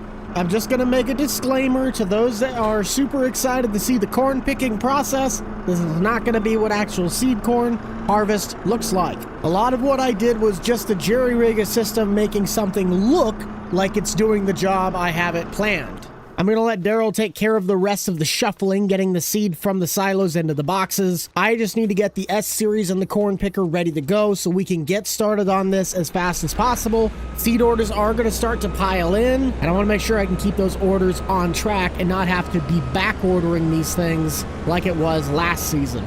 Oh, snap. You know how I planted that sorghum plot? I never got to that. Please tell me that's okay. It's still good to harvest. When we jumped ahead to harvest Nate's plot, this was getting pretty close, and I don't remember what the harvest window is. Huh? The math isn't mathing. Whatever, we're still fine. All of the pivots should be out of the way. It's pretty easy to move them if they are. Kind of like that one over there. Feel like I keep jumping around the point like a congressman answering questions. But I also understand what you guys are here for, so let's not sugarcoat it and get straight to the corn picking. If you've done anything in the seed corn picking industry, you'll know this is not what an 8430 Oxbow looks like in the slightest. However, this is indeed a corn picker. The goal was to work on modding in an actual one for the following season, but with the stability of the server, with all of our schedules not lining up, that might be subject to change. That doesn't mean I'm going to completely give up on that idea of trying to make a legitimate Oxbow corn picker, but the likelihood of that happening on this series does not look very likely. We have the accurate dump carts that will be used to load seed corn, but this auger just does not reach high enough up to dump into the wagon. If I remember correctly, this combine was a little bit of a nightmare to get started. So we need pipe out, harvester on, we got the header, and there's the other pipe. Now we should be good. We are picking seed corn. For those that work in the seed corn industry, how much do you produce for seed corn and for what brand? I don't know if that's a non-disclosure agreement, but for those that do it, I am kind of curious. We still don't have unit convert, so I can't confirm what our yieldage is, but the fact that I've already put 15% in the back of what I think is a 300 bushel cart, that's pretty good. That yield monitor states we're a little all over the place, but for the most part, I'm not too concerned as we're taking the whole husk, not the kernels themselves. For seed corn, I don't know if that matters as much. Yes, I understand you want a full ear of corn, but when you're taking the full cob and not shucking it, then I would think it doesn't matter as much since it's going to weigh more anyway. Here's our first full 4 rows. I keep trying to squeak past this pivot. We're just going to have to move it. That won't be an issue until we start harvesting the beans. So while that swings its 10-minute duration to get back across, we'll try and get the other combine shuffled down this way and not get started on beans, but at least get prepped. I know it doesn't look like the combine's super clean. That's kind of on me. It's just external. The internals, we did all the work to. I still have yet to fix the monitor sitting sideways, so we're just going to keep that up. I took a closer look at those pivots. This one could have actually went against the tree line further. I just didn't want to have to put up with trying to squeak around it. It might not look like I'm pulling in that much crop, but you have to remember, each box is worth $1,500. We already have 4 pallets worth of seed that's going to be treated and then sold. We still have another whole field, the rest of this one, and the one all the way up by the co-op. This is going to add up pretty quickly. Comes our first waterway.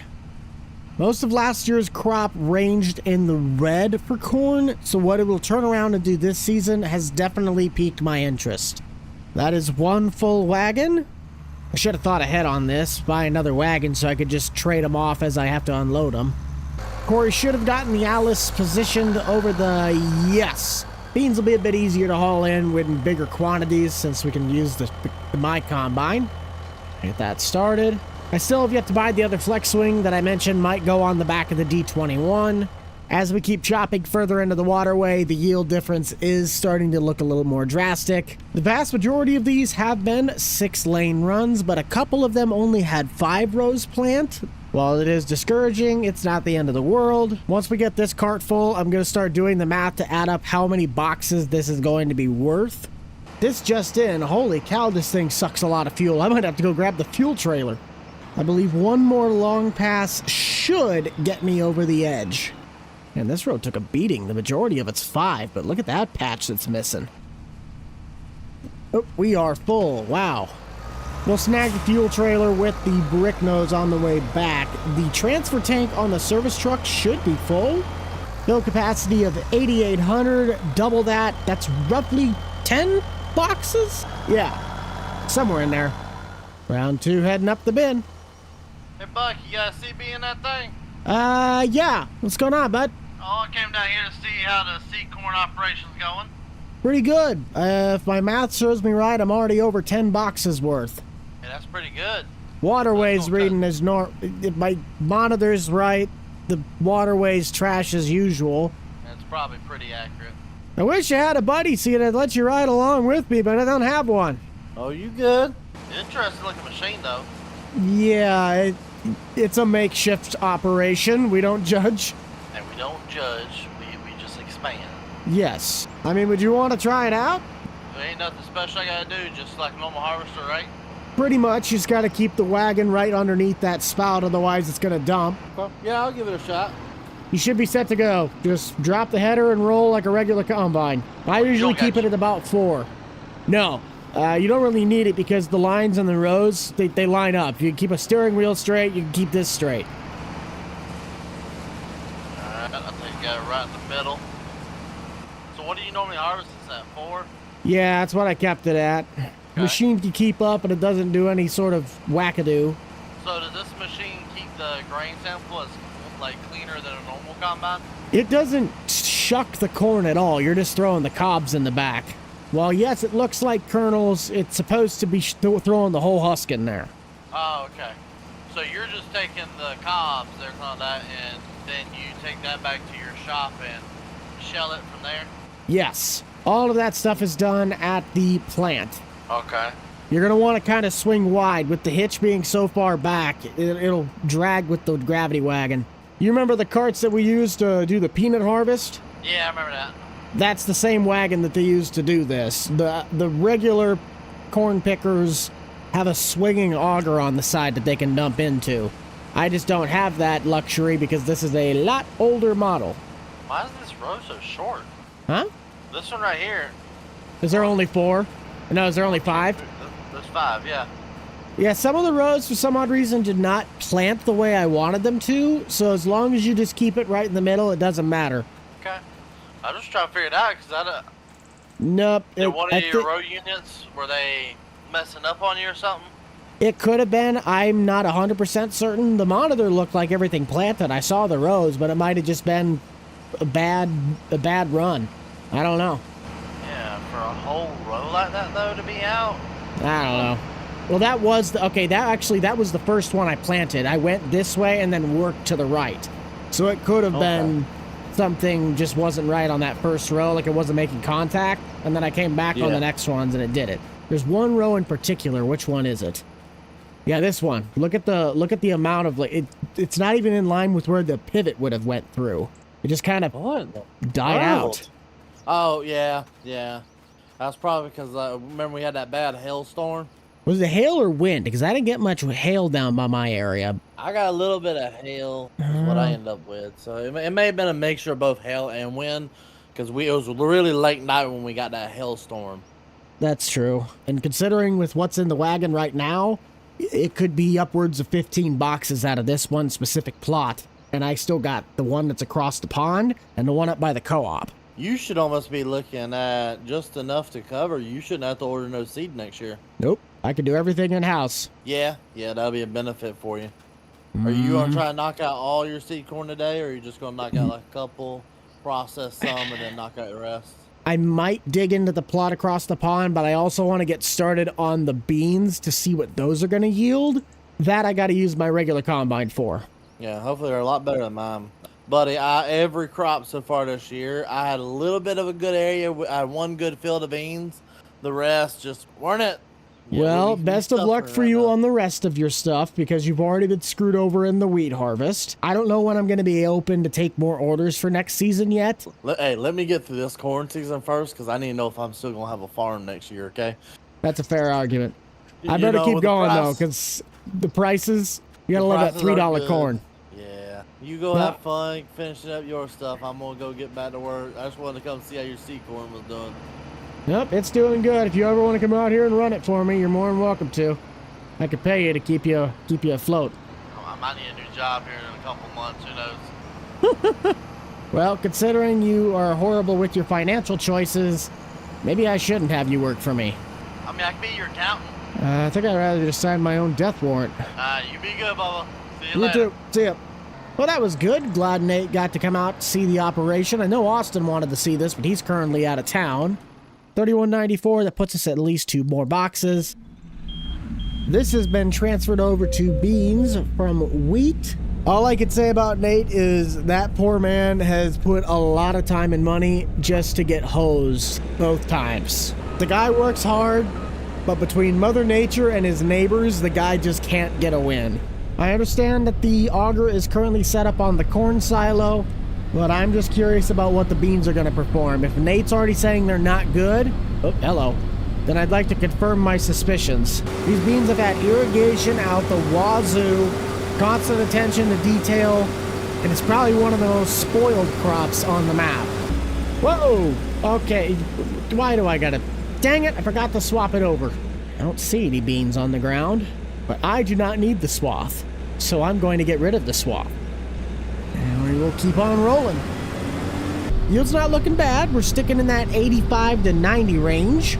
Up against the tree lines where it's going to be the worst because of those tree roots, but we really only have the one little loop. Is it going to do it? Is it going to do it?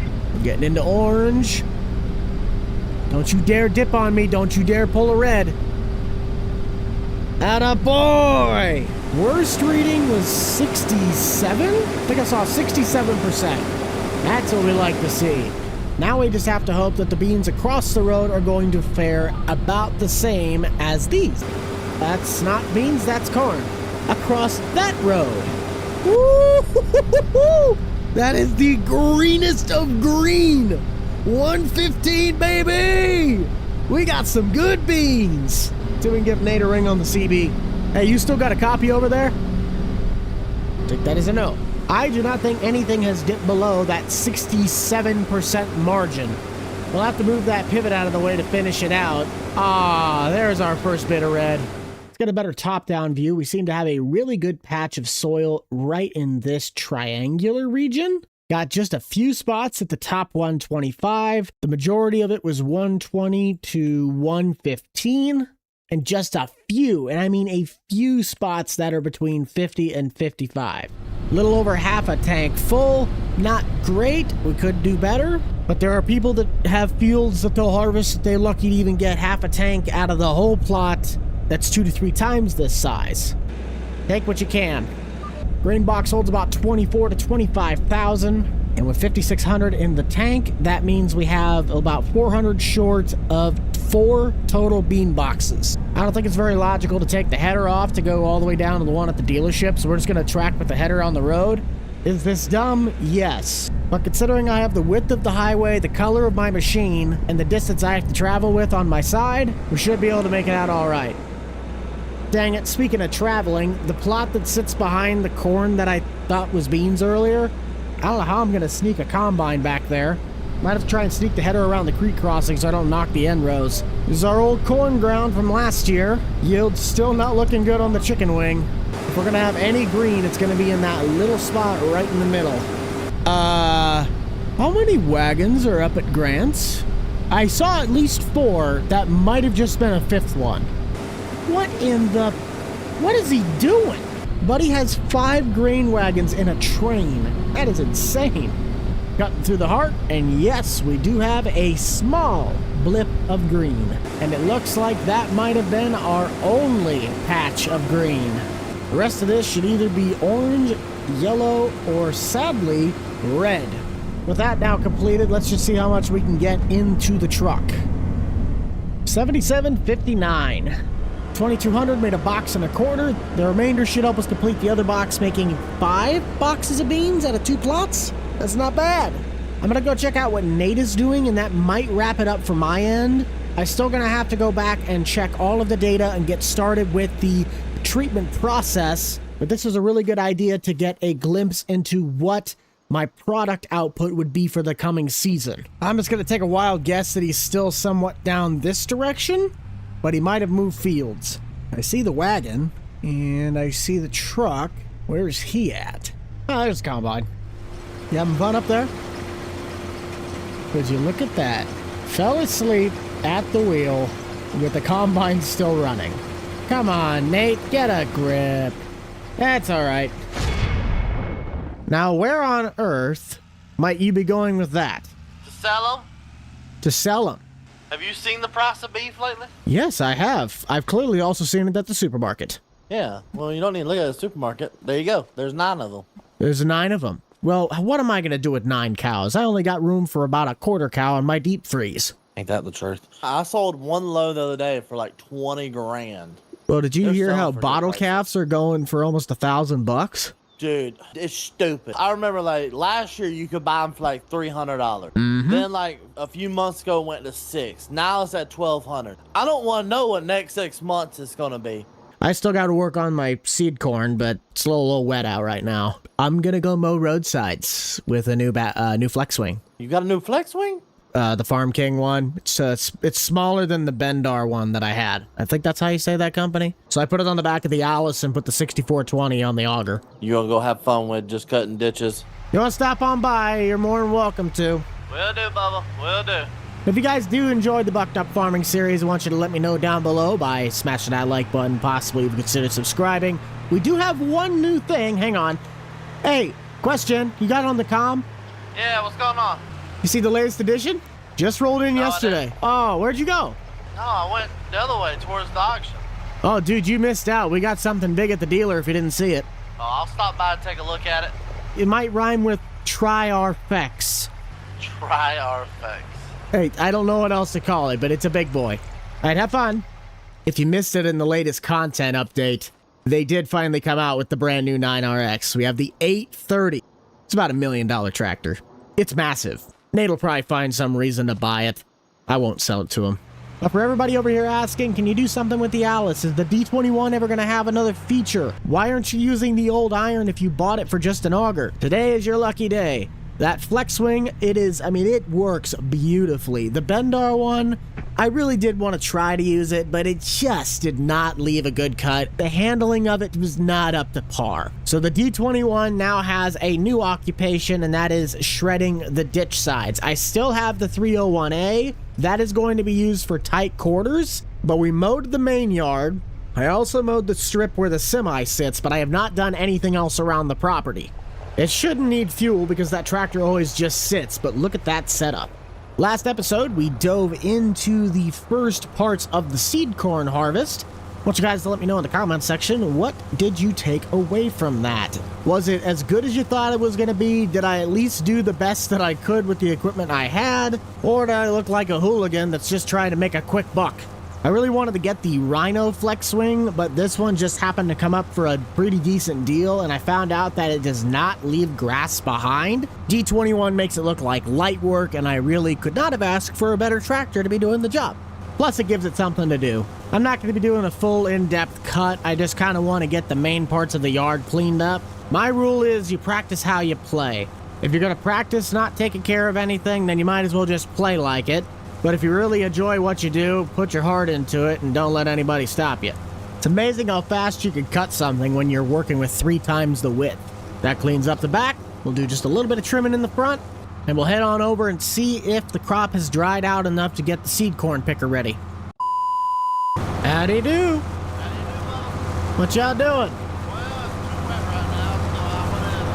I'm not gonna lie, I can't really hear you. I don't know why I put a CB on a tractor that doesn't have a cab. Yeah, you go. Good job. This is just my sanctuary, mowing grass. Mowing grass and blowing snow. 2 hours later. Okay, maybe I got a little carried away. I may or may not have, gone all the way down this street and, almost down to where Nate's at. But hey, the ditch sides look good. All right. We'll head over to the corn picker. I'm going to take the S-Series to the back half of the bean plot. The pivot's currently sitting towards the south, so I'm going to take out the top so I don't have to worry about it once I get it done. We swung this pivot over so I can grab the residue from the last episode we never got.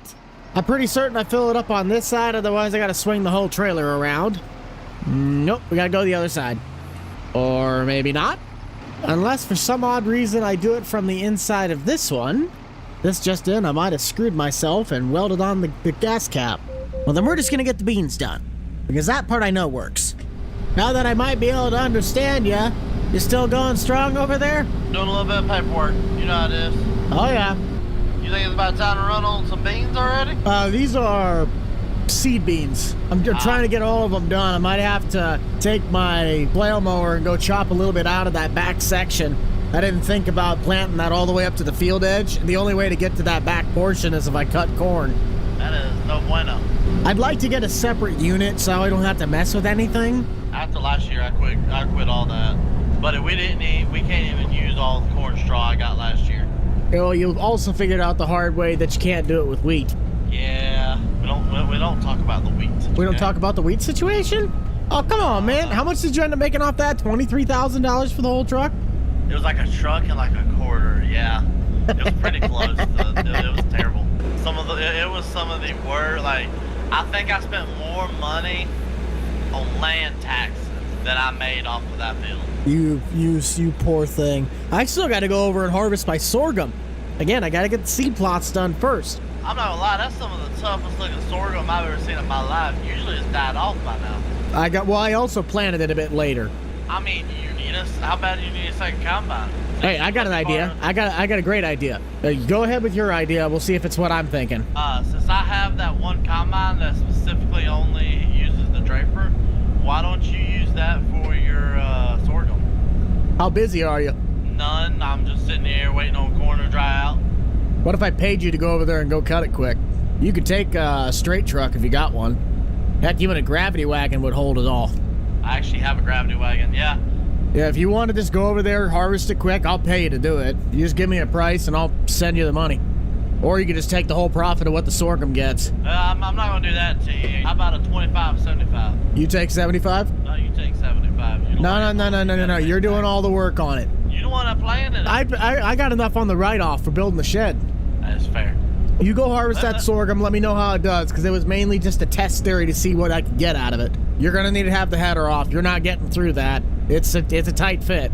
I'm actually a little concerned about getting through there with this big of a header. You might be able to use mine. I got a 35-footer. I'll just drop it on the trailer. Yeah, we'll do a quick swap out because my MacDon's 40. Perfect. I got an air compressor on the truck, so I'll blow it off. All right, I'll be over there in a second. Sounds good. Thanks, bud. Dang, that's probably one of the biggest deals I've done in a while. It doesn't really matter if I just let that sit for just a bit, because I got to go send the pivot and wait for it to come around. That's going to take at least 10 minutes. I wanted to get my sorghum harvest on camera, but the timing didn't really work out. Hey, I did not get it off the truck, so you're going to have to take it off there before you take it. 10-4. Hey, remember that this one isn't sitting on a trailer. It has its own trailer in it. I'm 90% sure that the hookups for that header should work for your STS. It just kind of depends on if it had the plastic sides or the metal sides. I've learned over the years they all kind of hook up to one another. Well, either way, if you got issues, let me know. I got to get going. Will do. Okay. Yes, this is going the right way. I am just amazed at how much fuel this thing used. Granted, it's not a big fuel tank, but still, half a tank in one plot? That's insane. But we should be good to chop. Do I have all of the pipes out? Ah! This could be a problem. I slightly missed a row, and now I'm trying to race the pivot. Please don't clip the wagon. Please don't clip the wagon. But we're finally hitting the green. 90% of that just has to do with the waterway and the way the plot's laid out. Can't do anything about it. And every pass from this one should be shorter. The corn picking, I don't think we're going to get very many live streams out of, but the main harvest, once I get done with the seed corn stuff, will be done over stream. We have plenty of land, plenty of ground, and I'm certain you guys would love to see some action in the field. If you also haven't heard yet, we are going to be bringing this series to a close after the end of this harvest season. All of our recording schedules just aren't lining up the way they used to. And we don't want to keep wasting everybody else's time when we can't get the group that you guys really want together. We have other ways we can do this efficiently, whether that's me working with Nate or me working with Austin. Definitely are options, but we just have to find what works best so you guys can continue to get content that will hopefully be able to satisfy your needs for what we can provide. I think I'll take that wagon back with the service truck, as my straight truck's all the way on the opposite side with the beans in it. Would it probably be smarter to put a tractor on the front of the gravity wagon? Yes, but let's be honest, if you were to put all of the weight this truck has, it probably weighs as much as the tractor. Plus, it pulls beautifully, and that is why I bought this thing. I also made my life a heck of a lot easier. I put the swing bar further out, so when I swing around, I'm not trying to almost back the wagon in to get it to unload properly. In you go, baby! If you missed out on the explanation last time, I do understand that seed corn production does not take the kernels off and then stores it in a silo. You actually grab the whole husk, and that is then sent off to the treatment plants where the corn do what it needs to do. But for the sake of what I had to work with in Farm Sim, this is the best that I can do. But speaking of making things work, I wonder how Nate's faring. How's it going? Hey, not too bad. You got an idea of what it's looking like over there? Is it horrible? Is it good? I've gotten started, but I'm having a free hand everything. That's fine. I didn't expect it to go any other way. Yield monitor-wise, for what it says for sorghum, you're not looking great in a lot of areas. You're not looking terrible. Well, to be fair, it's first year. It's in a place where there is a boatload of trees. And then you're also looking at the sunlight. It's not getting hardly any sitting back in that tree line. I should have just kept it grass to do bales. Yeah, I would definitely recommend next year grassing it, because this thing, do you eventually plan to get a bigger head? Well, I'm planning on getting a whole new combine with a header. Okay, so I can help you out right now. You won't be able to fit it in this field. This 35 foot barely fit. Oh, I'm well aware of that. You should have seen me when I had the seed drill in there. I think that's almost a 40-foot width.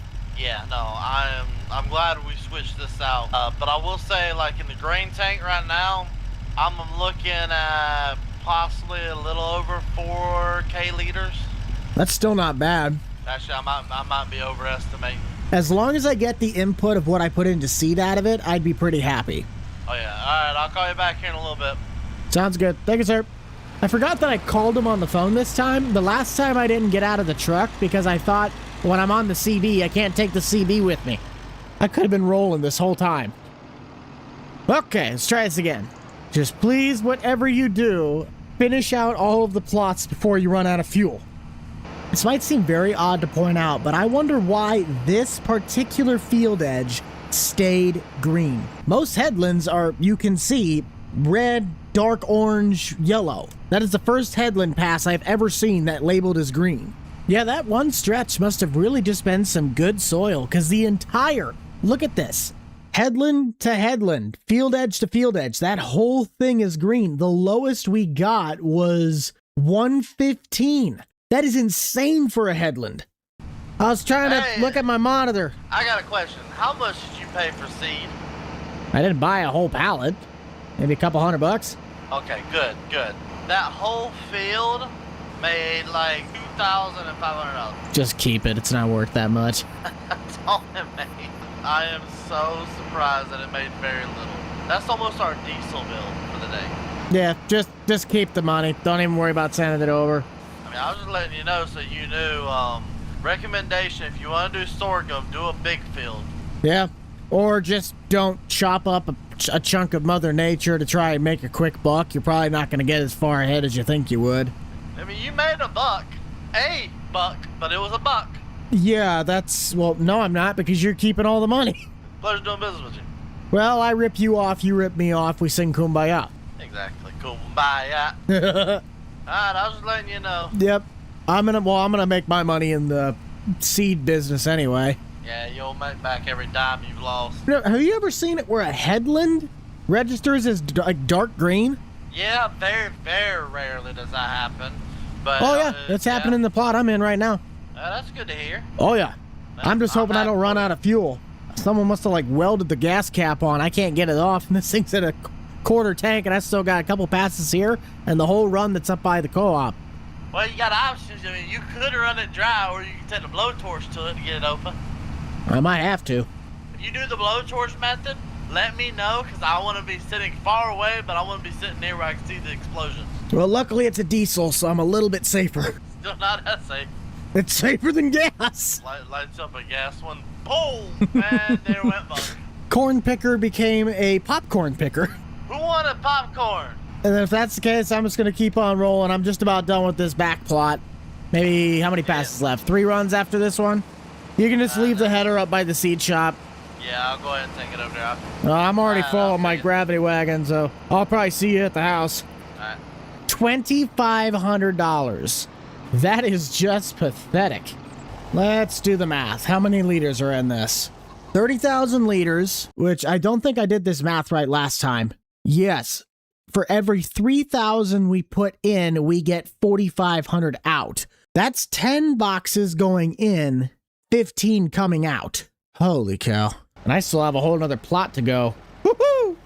Buddy, I might have gotten a lot more corn than I thought. I mean, that's a good thing, ain't it? Yeah, but I did my math as for every 1,500 I put in, I get 1,500 out. No, it's not. I put 3,000 in, I get 4,500 out. So I got a little over 10 boxes in that silo right now. That's 15 once it's done. Hey, you'll make some good money this year. Yeah. Is my bean header good to take back? I never even hooked it up. I almost want to trailer this thing just so I don't have to waste any fuel. Finishing out this seed plot, we'll empty out the wagon. I really do not want to have to stop. I'm 90% sure I could fit that whole plot in one cart. This thing is about as empty as my bank account. By that I mean my real one. There we are. About quarter tank. Oh, for crying out loud. You have to turn on the engine to this fuel trailer to get the fuel trigger to work. That's probably why I couldn't get the corn picker filled up. While that's filling, we're to get this thing blown off. The goal for today is pretty dang simple. Try and knock out as much land as physically possible. Once we knock this out, we're going to move to the south portion of 46 and then move north to 47. Save 46 for the live stream because that is a big plot and it's just going to be constant back and forth. Beautiful. Maybe I don't have as much ground as I thought I did. Combine's nice and blown off. I swapped the auger wagon out for the semi. There's no reason to bring the auger wagon out when beans don't yield as much. If I can't fit this plot and the one that's just south of my house in the whole trailer, then we are going to use the back half of the straight truck and the header cart will be put on the service rig. With the conclusion of Bucked Up Farming, if you are asking where and what will you be doing next or what series will be coming in after that, I will be working with Nate on a southern farming series. Austin and I have Grandpa's farm. And then what will hopefully be coming after all of these get going is the beloved Nebraska Farm Series. I'm super excited to try and get that series back up and running. But if you guys remember the Throwback Thursday video we made, I did mention the uncle who owned the farm suddenly passed away. And then as of like this morning at the time I'm recording this, apparently they're starting to sell off some of his equipment. So my actual Nebraska's family farm is no more, but I will be continuing that series legacy in honor of that farm. I guess today's motto besides harvest is history and drama. As long as my AI is functioning properly, I'd love to get you guys some authentic drone shots. I think my bag for it's in the back of the service truck. So let's get back there and we'll have Daryl or my wife in the cab and we'll just keep on clicking.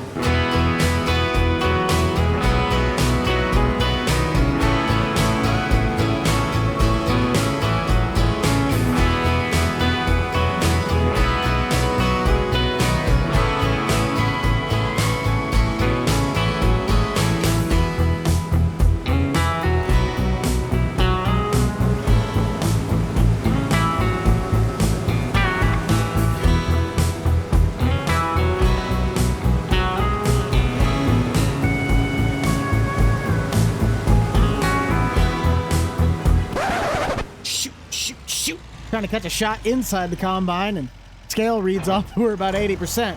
I'll just run it on the go with the grain truck. I would think the combine can make it to the end of the run, but I could be wrong. It's not as cool because it's not an auger wagon, but we'll do an unload on the go in reverse. That is a full hopper of beans. Holy cow. Okay, I guess it is a little harder because now the truck is completely static. You mess up your direction, it's not the trailer that has to guide back. You have to guide the whole truck back. S-Series will migrate to the south side of the plot. I'm going to go ahead and get the 6420 online so we can get the auger shifted over to the south bin. I'll have to do the math again. I can't remember how many boxes of each crop we have in said silos, but I certainly have my work cut out for me when I do start treating. For you guys that have these top load bins, I want you to hit the comment section. We're going to see whose farm has the most amount of these. The straight truck's easy, you just gotta back up and dump. But the hopper bottoms, it's sometimes can be a bit finicky. I had problems with this thing last year. Are we dumping? Yes, indeed. How are we looking on finishing this? About, what, 2 passes left? While we're at it, I guess we could check out the data to see how the plot's performing. Not too bad, we got quite a bit of it, ranging between 110 and 125. Let's give Nate a ring and see how his stuff's doing. Hello. How's your harvest holding up? It's holding pretty good. We're hoping to get about 5 loads of corn out of this next field. And let's see, I've already got 4 or 3. How much do you think you got left? They're going to be going for about a week, or are you closing in on the end? I'm pretty close to the end. I've got 1 field of beans and 1 field of corn left after this last field. Lucky. Hey, I remember when we first got up here and started running. Everybody's like, oh, you bought too much land. Look who's done first. Yeah, well, look who's also the one that's the most consistent with their work schedule. Yeah, that pays off sometimes. I got stuck doing all the stuff with the seed dealer, so that's my excuse. Don't worry. Once I get done, I'll probably come over there and give you a hand or two. I don't have to worry about it right now. I honestly don't think I have as much land as I thought I did. I just finished out that one plot south of your pivot ground, and I'm going to track to the south side of the homestead and then move north to the Dorito I traded Austin some ground for. Okay, that ain't that bad. Is that all you got left? No. This is my first plot. I just started. Oh, so yeah, you got a lot. Yeah, I'm gonna get my wife stationed in the combine again so I can just keep running the trucks back and forth and getting things switched over. Well, if you need me, I'll be flipping in the trucks. Alright, Bubba. We'll probably see you. We'll probably pass each other at some point. Yep. Don't say, bud. Have a good one. Wow, I am really behind the ball. Buddy's just about done, and here I am still sitting on field number 1. Open up the headland myself, and then we'll get my wife back in the driver's seat. Let's see. How far did this get full? Ah, sweet. It is full. Last year we only had about a truck and a quarter we took to the bin. I'd like to see at least 4, maybe even 5, because we have the big plot to the north. But 5's probably going to be a decent sized stretch. Making pretty good headway on the southern plot. Ended up missing a little bit, but I believe that's mainly due to the waterway. Yes, indeed. I found hardly any bean pods on the ground. The combine is locked in. I guess while we're waiting, we could take the Alice and mow back around the back pond. I never really did finish the yard, I just kind of got it started. Still trying to figure out whether this mower is an actual mower or it is a mulcher. I hope it's a mulcher, but it's labeled as a mower, it's bought as a mower, and I think when I run over grass that was not planted like this where it's a meadow, it just disintegrates it like it's scalping.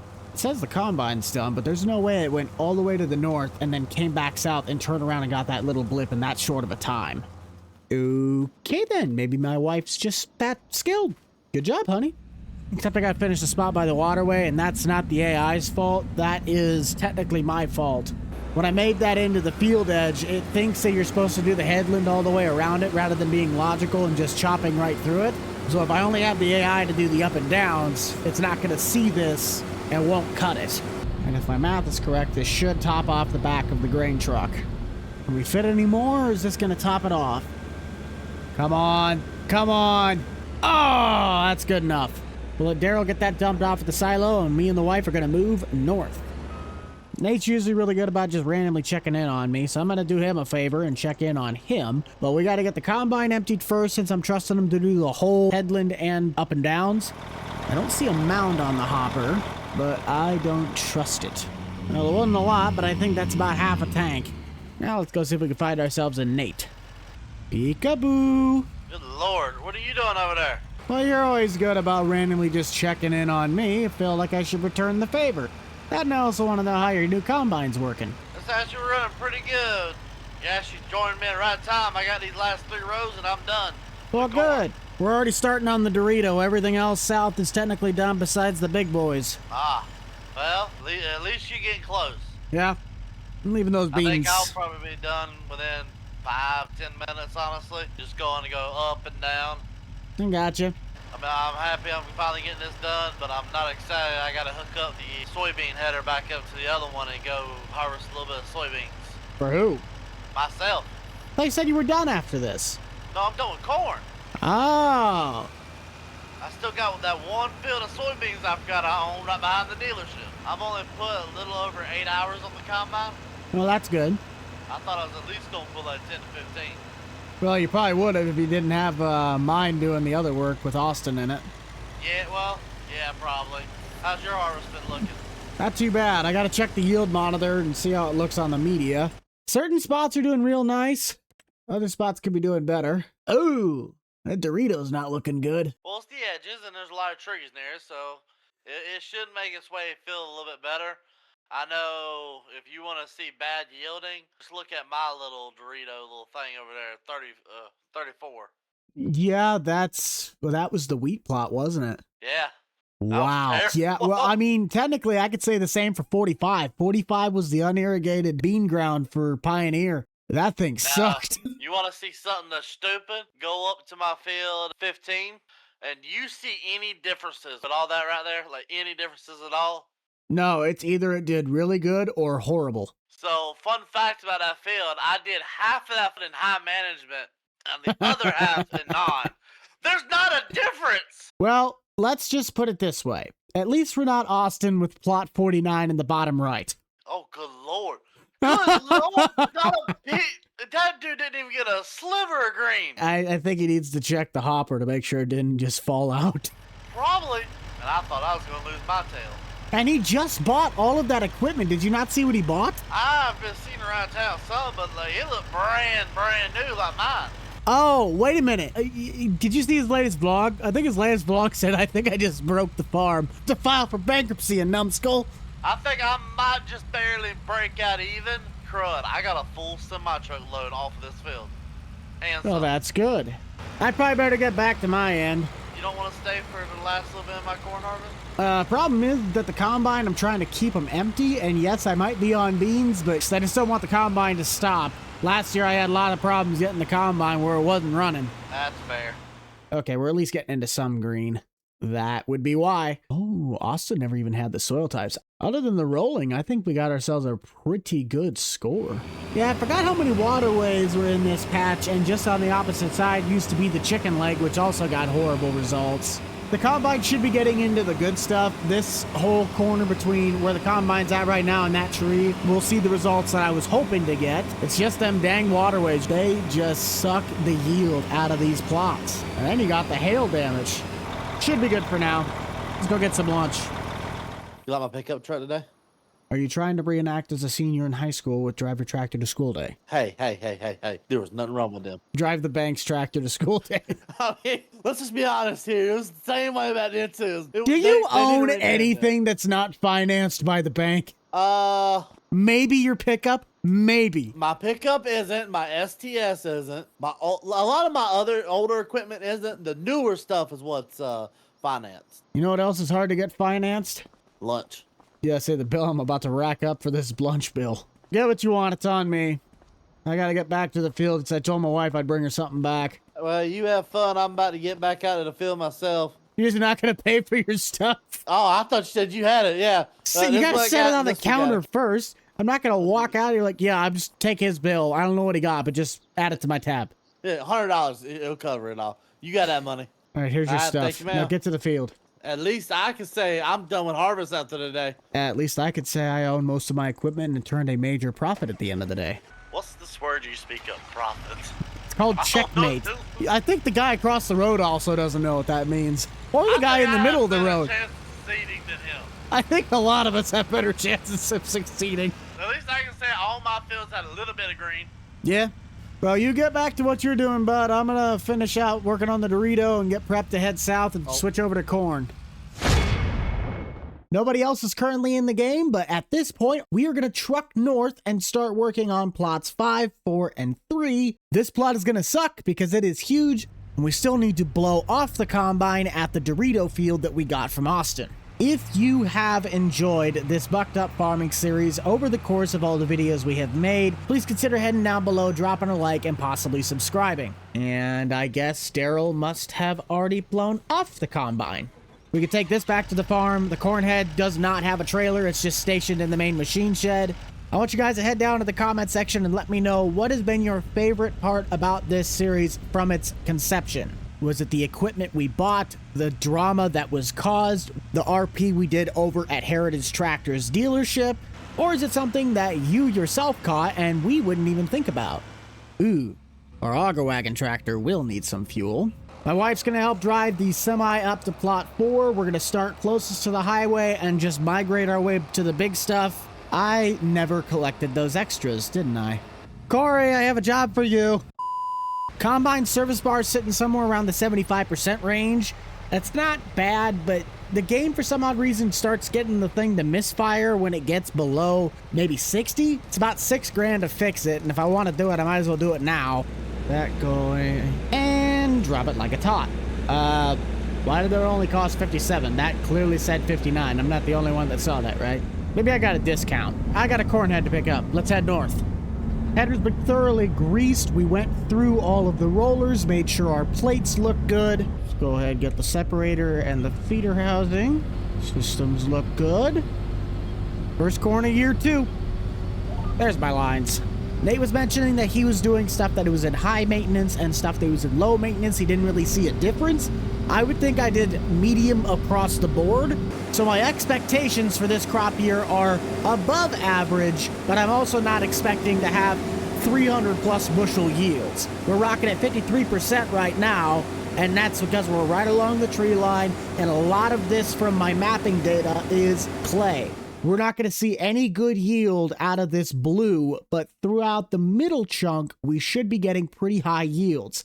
This plot is going to be a nightmare to keep up with when we get into these big pockets. I can't see it on this screen, but our moisture is reading out at 19%. That's a little high.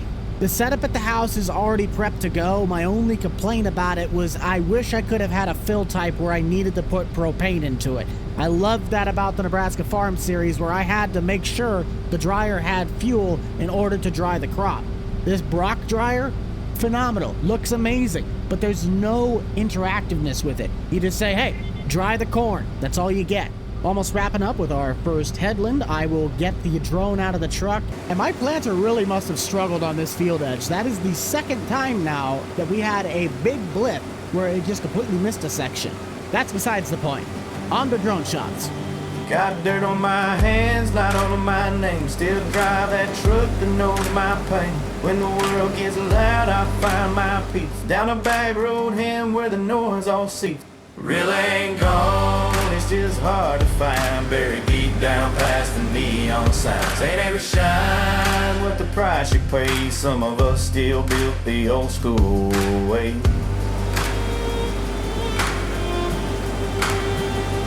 Ain't about likes, it's about life lived. Not a post to pose, but the love you give. Mama said truth don't need no stage, just a good word and a little praise.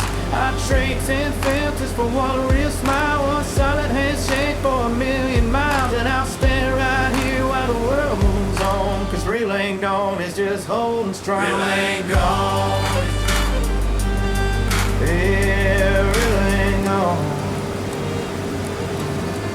Yield maps are turning out just as I predicted. I really thought breaking up some of that waterway with the ripper might have helped our yield, and it might have on this orange sector, but I will take this as a great start to our corn harvest. Field 5, we're going to have some really good pockets, but Field 3, I am really holding my breath that we did not just waste money buying that plot. The main thing is trying to keep the combine empty. Last year's problems where I didn't get the AI and the combine to function properly really slowed me down because I had to do every last bit of work. I'm not exactly sure why the pipe has been staying out. That is something new to this season. But as long as I can keep the combine moving and grain is being transported, I could care less if the pipe stays out. This is some of the best ground that I'm going to have all day besides big plot number 5. Scale's reading about 70,000 pounds, which is just shy of 1,300. This will definitely fill my truck. We're just going to load whatever's left in the field into the cart, and we'll take that over to the next plot, and we'll take the truck back to the farm. Oh! Hi! Morning. What you doing up there? I thought you were on vacation. I can hardly hear you. I'm sorry, Grandpa. You got to have your hearing aids. What? There we go. Much better. Well, I thought you were on vacation. What are you doing? Vacation? I've been harvesting corn. Well, clearly your phone's buzzing saying you missed your flight. Yeah, apparently. I thought you were done. Oh, no, that's Nate that's done. Yeah. I still got a ton of beans left. We felt horrible for you. We looked at that yield map. Dude, your bottom right plot did horrible. Dude, trust me, I know. Oh, well, your machinery, I think that covers what? Maybe the combine? Maybe. That covers the new equipment. I bought used 2015. Okay. That makes a little bit more sense. No, man, I'm kind of getting started on corn this morning. Okay. Wife's getting ready to move the combine over to the big plot. Ah, got you. How much do you got left? I'd still say at least 75-ish acres, 75, 80. So what fields are still left? 5, 3, and then 44 across the road, and then we got beans on the big plot around the house, but that was the last thing planted. So I'm going to let that mature a little bit more before we get to it because the stalks are pretty tough. Oh, okay. Gotcha. Well, did you need a hand? I mean, you're more than welcome to help if you want. I might need you in 5 because we got some really good ground that's right in the middle, and it's going to be a pain to keep up with those long passes. Really, it's just transporting grain. Here. It's way over by Nate's. Oh, Wait. shoot, that's a ways. Mm-hmm. We're already up at plot Is that 4 right beans or now. corn? It's corn. I got my corn set up all on my combine right now. Did you want me to rip over with it? We're going to need a second truck. I could keep up with 1 cart, but if we're running Hey, 2 I can combines, bring my we got to Super have Bee over. that. Yeah, if you want to bring your semi over, and if you want to bring a combine, you're more than welcome. Yeah, if I bring my semi over, you can just give me a ride back. And Well, let's do it. If it's already set up and I can just give you a couple bucks to fill your troubles, you can just use my fuel trailer. yeah, that'd be fantastic because I have all of $12,000 in my bank account right now. Yeah, I'll pay you. Also, do you have a bale trailer kicking around? How big? I don't know. It's just some sort of flatbed. Well, I got a flatbed, but I think it's only a 25-foot Diamond C. Okay, I was wondering if you had one for a semi or something. I was looking at buying one, but I don't have the cash right now. There's this. It's got straps. Yeah, I don't know if it's gonna work. I might have to sell a tractor. Wait a minute. Hang on. Do I still have the flatbed on the back of the International? Oh, yeah. I got a Load King on the back of the International. Does that Oh. work? Yeah, that worked perfect. Then we can do that as part of the payment. You can fill your tractor and semis or whatever it is out of the trailer if you're harvesting with me, and you can use this. Okay, perfect. Sounds good, because I got to get the corn stalk bales off my field so I can get it tilled up. Okay. And that is good for you whenever you need it. Then what all do you need from me? Because I got to unload this, but where do you need the ride at? Once you drop stuff off? Yeah, once I drop the semi off. Okay. See you there then. All right. Well, that was a pleasant surprise. I didn't know Austin was going to be in here. I would think my wife should be tracking to get started on the headlands of 5. Oh, good. She is getting started. You ready? Hello. Go. Who was dropping you off at your farm then? Yes, sir. So what'd you end up getting for a combine? I seen it was an S series, but what number exactly? You know what? Mailbox. I can't even remember. I'd have to look. Yeah, you just screwed up my mailbox. What the heck? Well, don't put your mailbox so close to the road. There's guidelines. I've turned in there with a Super Bee with 0 problems, and you hit it with this thing. Because your Super B's shorter. No, it's not. All right, you get started. I'm gonna go run back and get the cart. Sounds good. With Austin helping us out, there is no way we don't get this field done today. I don't know if I'll be able to keep up, but it'll definitely get this plot done a heck of a lot quicker. You got a reading on what you're at right now? That should be one of the really good patches. Yep, I am getting 21.2 tons to the acre. Woo! Yep, dang good yields. Wow, I'm already at like 43% over here. Mm-hmm. But when you hit the waterways, it goes from... Pipe first. That's true. Yeah, probably go do that. When you're in the red, don't even worry about looking at the monitor. When you're in the green, you gotta have a cart, otherwise you ain't getting 10 feet. Yeah. I got one more plot behind all of this. That's not gonna perform very well. A lot of that's clay. Oh, okay. I have a feeling most of my land's clay because it's all been producing like crap. Yeah. I just got so much of it this year that I'm sitting a little bit better. Hey, just so you're aware, there's a waterway where I just went past. You are gonna have to tweak your way through it as slow as possible. I even had troubles picking up cobs going through it. Okay, yeah, I'm just clearing out this little section over here.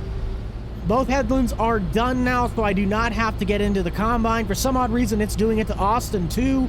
We just don't know why, but the pipes are staying out regardless if you want them to or not. Well, that's dumping. Let's get this set back up.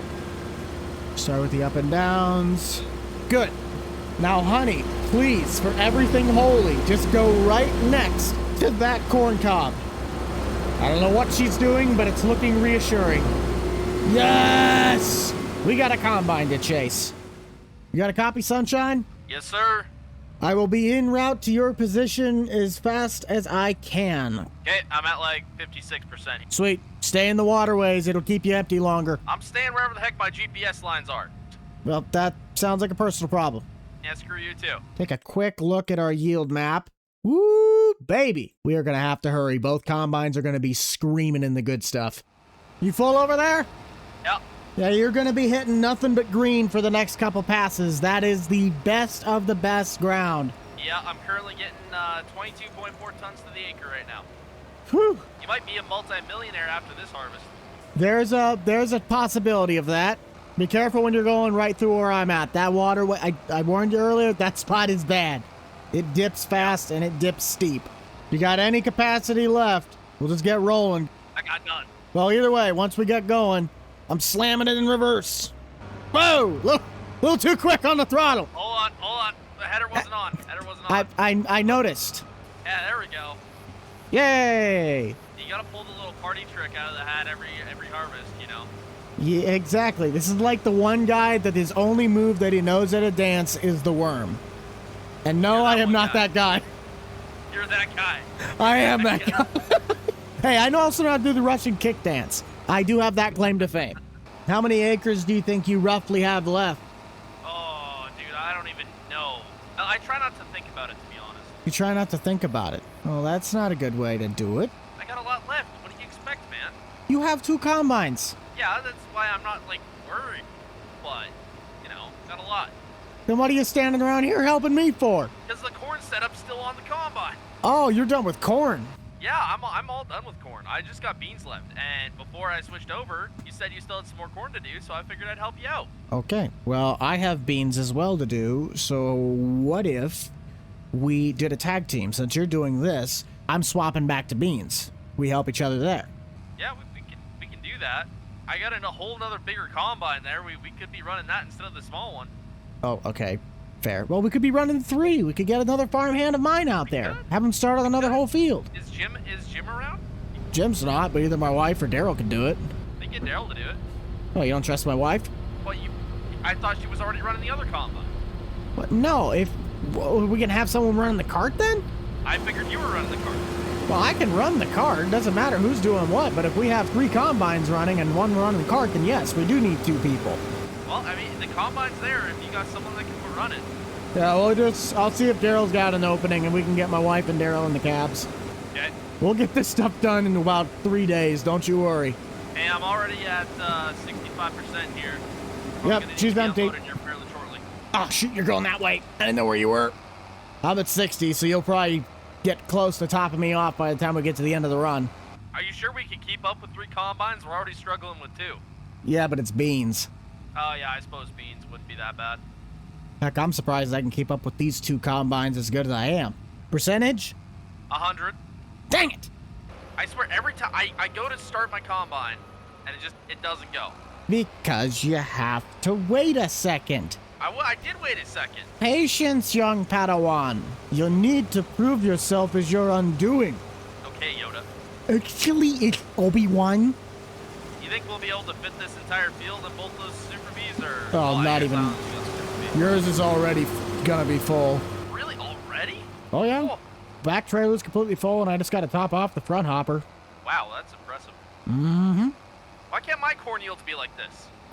Because you don't know how to look at land. Plus, you never bought the data. BTO, man. Don't matter. Well, clearly it does, because you're here complaining about the small guy getting the better. This is what we like to call maintenance. Maintenance? Oh. Putting extra effort into your land. Well, if you unload everybody one more time, you might have enough time to go and pick a semi. Your foot would have to be to the floor, though. I don't think the floor is even good enough. I think it has to be through the engine. I mean, if you leave the grain cart on my side when you leave, could be fun. Oh, please tell me she makes it. That is a big mound on top of that hopper. Oh, come on. Don't you dare stop. Gap corn. No. No. No. I'll probably be able to make it to the end of this row here, but when I flip around, I'm going to need to be unloaded. I'll catch you. If I could catch her one more time, I'll then go take the trucks in. Man, you are going to be cutting right through the heart of the good stuff, and it's not going to get any lighter for you. Nope. I'm currently getting almost 23 tons. Oh, shoot. I may not make it to the end of the row. That is a very long pass. I might just. I don't know, Maybe Haas. not. Maybe not. I'm at 96%, 97. No, there's no way. There's no way. No, I'm not making it. I'll take enough off the top so you can get to the end. That should be plenty. You see that patch right between the trees? That's the last one we gotta get. Oh, okay, yeah. It's all fun and games till you back up into my header. Or somebody tries to get out and from the buddy seat and to film the cart, but they run behind the cart. Don't ask me how I know that. Alrighty then, let's see how well this Peterbilt handles a full-on Super Bee. Turn radius is definitely something to get used to. Usually I choose to take the semi around the loop so I can turn easier, but this one I think I'll have to. Watch the stack, watch the stacks. Silo's filling up quick. We'll just top up whatever I have in my merit at the field, and the rest is in the bin. Holy cow, they're literally about done. We're gonna have nothing to do in about 20 minutes. Let's get this emptied out, empty her out, swing back, collect Austin, and then we'll take the Kenworth in. Scratch that, he's gonna need me now. He's currently went radio silent, so he must be on a phone call. Man, that thing is a monster. I don't see a mound on top of his hopper, but might as well just empty him out, so that way it gives me enough time to run back to the farm and empty out the Kenworth. What? Why did the pipe? When did that fix itself? I'm not the only one that just saw that, right? What the heck? Well, that would have been nice to have when the combine was doing the headlands. Yeah, good call. There's that mound. I don't think this will fill me up, but it'll definitely get close. But he might have to play chicken. Never mind. He's getting started on the back plot. Austin should need to do quite a bit before he needs to dump, and I left the cart close enough to my wife. If she needs to go and run over, she can. I'm gonna do my best to get both semis dumped before they need to get dumped. With easy dev, easy. Real life, not so much.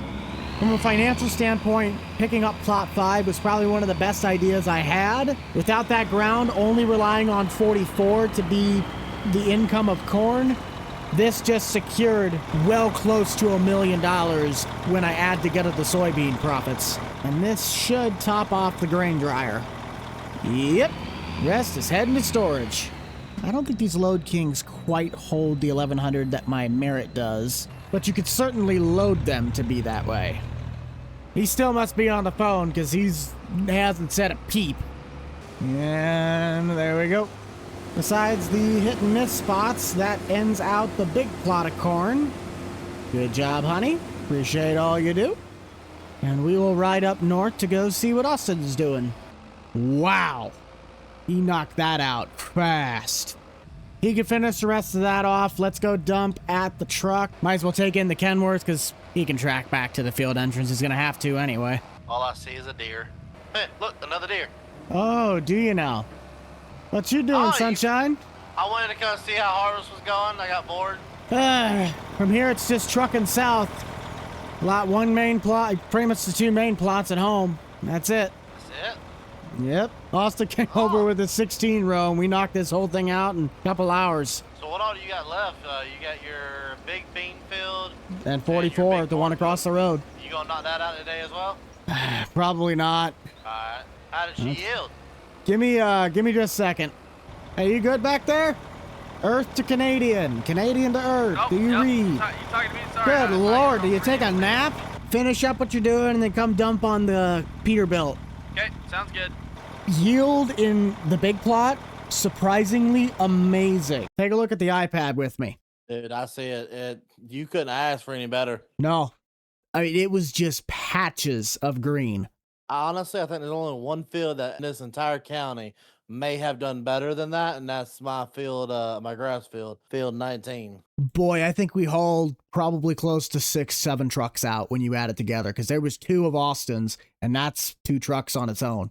Good Lord. That's nice. Back plot, I wasn't thinking. I knew it the way the layout was and how the waterways ran with the clay. It wasn't going to do anything. There was nothing I can do about that. But no, plot 5, man. When I pulled that sample out and I saw all of that loam, I knew it was going to be a nightmare to harvest. I think the only thing that would have benefited you a little bit more, how much nitrogen did you have put down? None. I bought this field fairly straight up. Did nothing to it other than applied a fungicide and then as well as did a passive, just some fertilizer.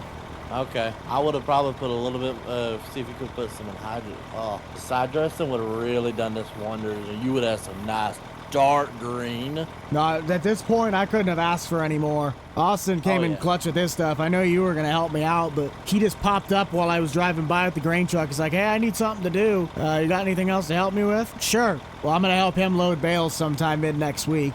Yeah, I ain't gonna lie. I've been stuck at the house moving corn from the bin to the grain dryer. I don't doubt it. You good over there, Pipsqueak? Yep, she's all done. Hey, I appreciate that. When do you want to grab the flatbed from me? Well, it's probably unhooked. It's unhooked from the semi there, so I can probably just grab it whenever, hey? Do whatever you need on that. Are we working on any other fields here? I thought we were working on something else. Not right now, because I got to get the combine and everything swapped back over to beans and prep to do the big boy, because I'm knocking out every last big field I can. Don't you have one more cornfield? I do. It'd be smarter to do that. If that's the case, we're just get trucking both stuff. 16 rows on there, and we'll knock it out. No, not yet. All right. Fair enough. I mean, I can go grab my combine. We really not at the 3 we combines. can knock it out. We can knock that down in a minute. I still got to organize the bin situation. The dryer's full, and I'm dumping in the main bin now. I think we should. We got all 3 of us here, and your wife's over there somewhere. We could knock that out in no time. We got all our stuff set up for corn right now. You guys make a hard bargain. Let's head south. All right, Buck, where am I dumping this? Second station. Skip the dryer. My house is looking like a co-op. A little bit. Everybody waiting in line. Can I just get out of my truck and leave it in line to be more realistic? No. I'm dumping corn, dang it. And I assume we're going to this field right here. Yep, just park it along in one of the seed plots. I would have loved to save this field for you guys so we could have fun with it on stream, but let's be honest, we know that plot is going to take a lot of work on its own. So thanks to the boys for coming together and knocking out the final stretches of this massive corn harvest for the second and final year of Bucked Up Farming. I'm ready to lock and load when you guys are. All right. Holy cow, Okay, did you buy that tractor from me? Yeah, I leased it. Okay, I was like, that thing looks way too familiar to not be the one that was at the shop.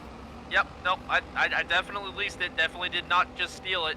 I'm sure you did, because I have that one written down how much it costs, so I better see that money in the account. I leased just wait till I sell my corn, all right? Just wait till... Just wait till I sell my corn. No payments for 6 months, all right? Did you try and get that tractor off of Temu? No. All right, who's running what? Because that's my question. Like, we currently have 2 people in the combines and 16 row heads. That's going to knock this out instantly. So you run the inside row, Nate, you run the outside row. We don't even need the third combine. No, like you run the outside pass and Nate follow behind you and do the other one. You do 2 headlands. Set the GPS for 2 headlands and just go. I'll keep up with the cart and the trucks since it's so close to the farm. Sounds good to me. Okay, now quick question, Buck. What did I do again? Come over to here, set your GPS to 2 headlands. Do the second headland next to Austin, and then you guys just do your up and downs, however they're set, but try to make sure they're set at the same direction. Doesn't matter which way you go, we'll just cut 2 lanes around. okay. I'll give you guys an advisory on what you're going to be looking at for the possibilities of yield. When you get to the middle half, from the middle going north, it is going to be nothing but straight green. Anything south of that, you're going to have one big waterway and then another half on the left horn. So be mindful of your hoppers. Turn the weather channel on. Currently overcast with 57 degrees. It is October 3rd. If you'd like to hear more, you can shut the heck up. Buck, I think you're in the wrong profession, bud. You should be a newscaster. You know, the weather guy. Well, I also have this thing called data that I paid attention to, so I kind of know what my land's gonna do. My agronomist kept just showing it to me. I just said, do whatever you think is necessary. Yeah, unlike you, I pay attention. No, here's the correct question. Why are you driving forward? Aren't you the man that drives backwards? I've driven backwards twice today, and Austin can confirm this. He did. He did do that. All right, you're good to go. Austin, I will try and meet you down by the horn. Okay. I'm at 50%. This could be close. You should be riding in pretty bad stuff, so I don't think you'll have a problem getting there. I'm bouncing around between 10 and 13 tons. And as if I can even get around all of this, I might not have enough room. Ooh, think skinny, think skinny. You hear the cart scraping.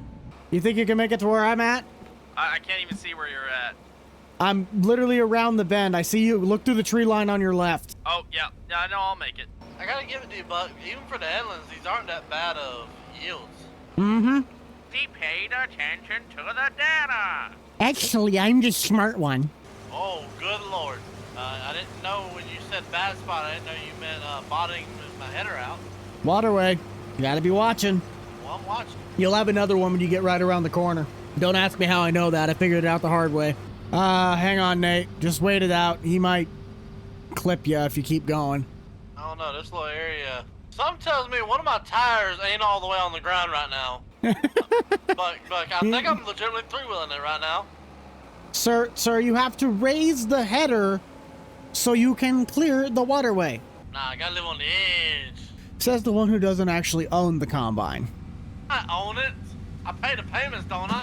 Yeah, but the bank has the rest of it. Until you have over 50% of that financing, you don't own it at all. I should have gotten a bigger tractor. This one has a struggle bus pulling up the hill. Try out my definitely not stolen tractor. No, this one's got more power than that. I should just go grab my 9R. Are you sure? Yeah. I mean, if you're gonna steal a 9R, can we at least go steal a 9R That's at a- the dealership? No. Although that... You wanna? Hang on a minute. Let me call Marty. A few moments later. Boys, it's official. We're renting a 9RX for 2 hours. Yeah, renting, he says. By renting, he means we're gonna When demo you it. get connections with a guy at a dealership, you can then tell me all of your fancy stories. But until then, stop complaining. Last I checked, I'm the only one that actually has money here. I think it's time to bust this field open. Careful now. All right, boys, I will be right back after these commercial messages. Do your feet smell? Do you have random Canadians helping you? Well, we got the perfect solution for you. Canadian, a Southerner, and a Midwestern. That is a trio right there. We are. The Three Stooges, if I've ever seen them. Get on my snow fence, Nate. Why? I mean, hey, listen, I get good weather. It was 72 degrees today. Yeah, screw you. My truck wouldn't start today because of the cold. Hey, look on the bright side. I got weather today that included both of what you're talking about, except mine was wind. 65-mile-an-hour wind gusts, baby. Nebraska. Buddy, that's a daily occurrence where I live. That's a normal weekday. Just wanted to make sure the cart was empty before we went ahead and set the jack down. I will be right back to grab something a little special. One last hurrah for an amazing dealership. I think this one speaks for itself. Holy cow, this thing's got 11 reverses? We can't pull up the hill with this. We got problems. Where's the 3,000 bushel cart when you need it? Is he back? Is that big green machine over there? Buddy really folded up his corn head just so he could dump it in the truck. Is your pipe too short? Reach from where I was, yeah. All right, here we go, Austin. Oh, look at that thing rolling in the field. Ground compaction. You think he's compensating for something, Nate? He's been compensating for something. Look at his harvester compared to his corn head last year. That's true. Okay, what did he run last year? It was like an 8-row corn head? Well, last time I checked, I didn't have two bozos volunteer to do my work. I was completely content running my 8-row header that I still run and have done most of my harvest with. Yeah, sure. Yeah, I guess we'll just go screw ourselves for helping you out. You guys offered your services. It's not my fault I have connections. Exactly. And then you're giving me heck because I'm using the nice things that people are giving me. Oh, yeah, giving you. Once you got connections, You can keep mouthing off to me all you want. Both of you signed up to do this. You know, Nate, I think this is the last time we'd be nice because I'm not feeling very appreciated at the moment. That's sadly the truth. You want to go on I strike? think you're both idiots. Hey, let's go on strike. Where's the matches? Congratulations. You'll burn the $3 worth of corn that's in this field. $3? Once you dry this stuff's worth big bucks. Have you seen the price of corn these days, Bubba? Man, I just love this really spacious cab and all the room. I think another one of your tractors is going to come up missing here very shortly. And which one would that be? I got a lot to pick from. The one you're riding in? Okay, it's not mine. I've already gave Marty the call. All I can say is I got some new tillage equipment I need to test. Hey, you guys can get the demo all you want. It's sitting up on the riser. Yeah, I just need to borrow a piece of tillage equipment there, Buck. I'll let Marty know he needs to get one in stock. No, I want to borrow yours. I got an area that I really I'll need sell it to you. I'll sell it to you. No. I just need to borrow it for like a week. No. You can go get your own. I'm not gonna. It wouldn't tear it up. Right. Only every other root. Well, thank you, gents. I really do appreciate your services today. This has been an amazing end to what I thought was going to be a 2-week nightmare. Yeah, it's a 2-day. I don't think I'm hearing him right. Is he actually saying thank you? I mean, I can What'd revoke you it do if with you the really real want me mug? to. I can revoke it anytime if you want me to. Who'd you replace him with? Some scoundrel from Louisiana. Oh, I'm sorry, Georgia. Hey, watch it. Look at that, boys, coming in side by side. To the line. Finish this field off Go in no finish time. Woo! Bring home the gold, boys. Bring home the gold. Calling the dogs, bean put out the harvest fire. No! This dude wants to go on vacation already. Buddy, don't you have corn to be shuttling? I don't know what you're talking about. You just told me in the gator 20 minutes ago. Don't even act like you don't know what I'm talking about. I got some corn that I need to move around, but that's just moving it from the wet bin to the dryer, then the dryer. Well, then get to it, buddy. You could also go help Austin with his baling. No, I finished baling. I just got bean harvest now, and I gotta go pick up a ton of bales. That's all I Exactly. gotta You do. go help him out with his bales. Yeah, to be fair, Nate, I would decline to help, you know? Look at the time. I mean, No! Oh, yeah. No! Oh, yeah, I see how it is. If Yeah, you got time to sit here and say you're going to go harvest my beans, you can go pick up some bales. Now shut your mouth and get picking up. I'm using Buck's trailer. Oh, okay. As long as we're using bucks. Oh, yeah, we're... You two buffoons have fun. I gotta go make some phone calls. Okay. Here is the plan. We're gonna go ahead and dump off the 2 semis at the grain bin. Once we get this stuff situated, we're gonna toggle forward, get ourselves the grain sold off, and that is it. We're officially done. So this setup you guys will see on the bean harvest, and none of this stuff because they'll take all of their things back. And I will just start prepping to get the harsh winter underway. I'll see you guys when we are ready to start selling.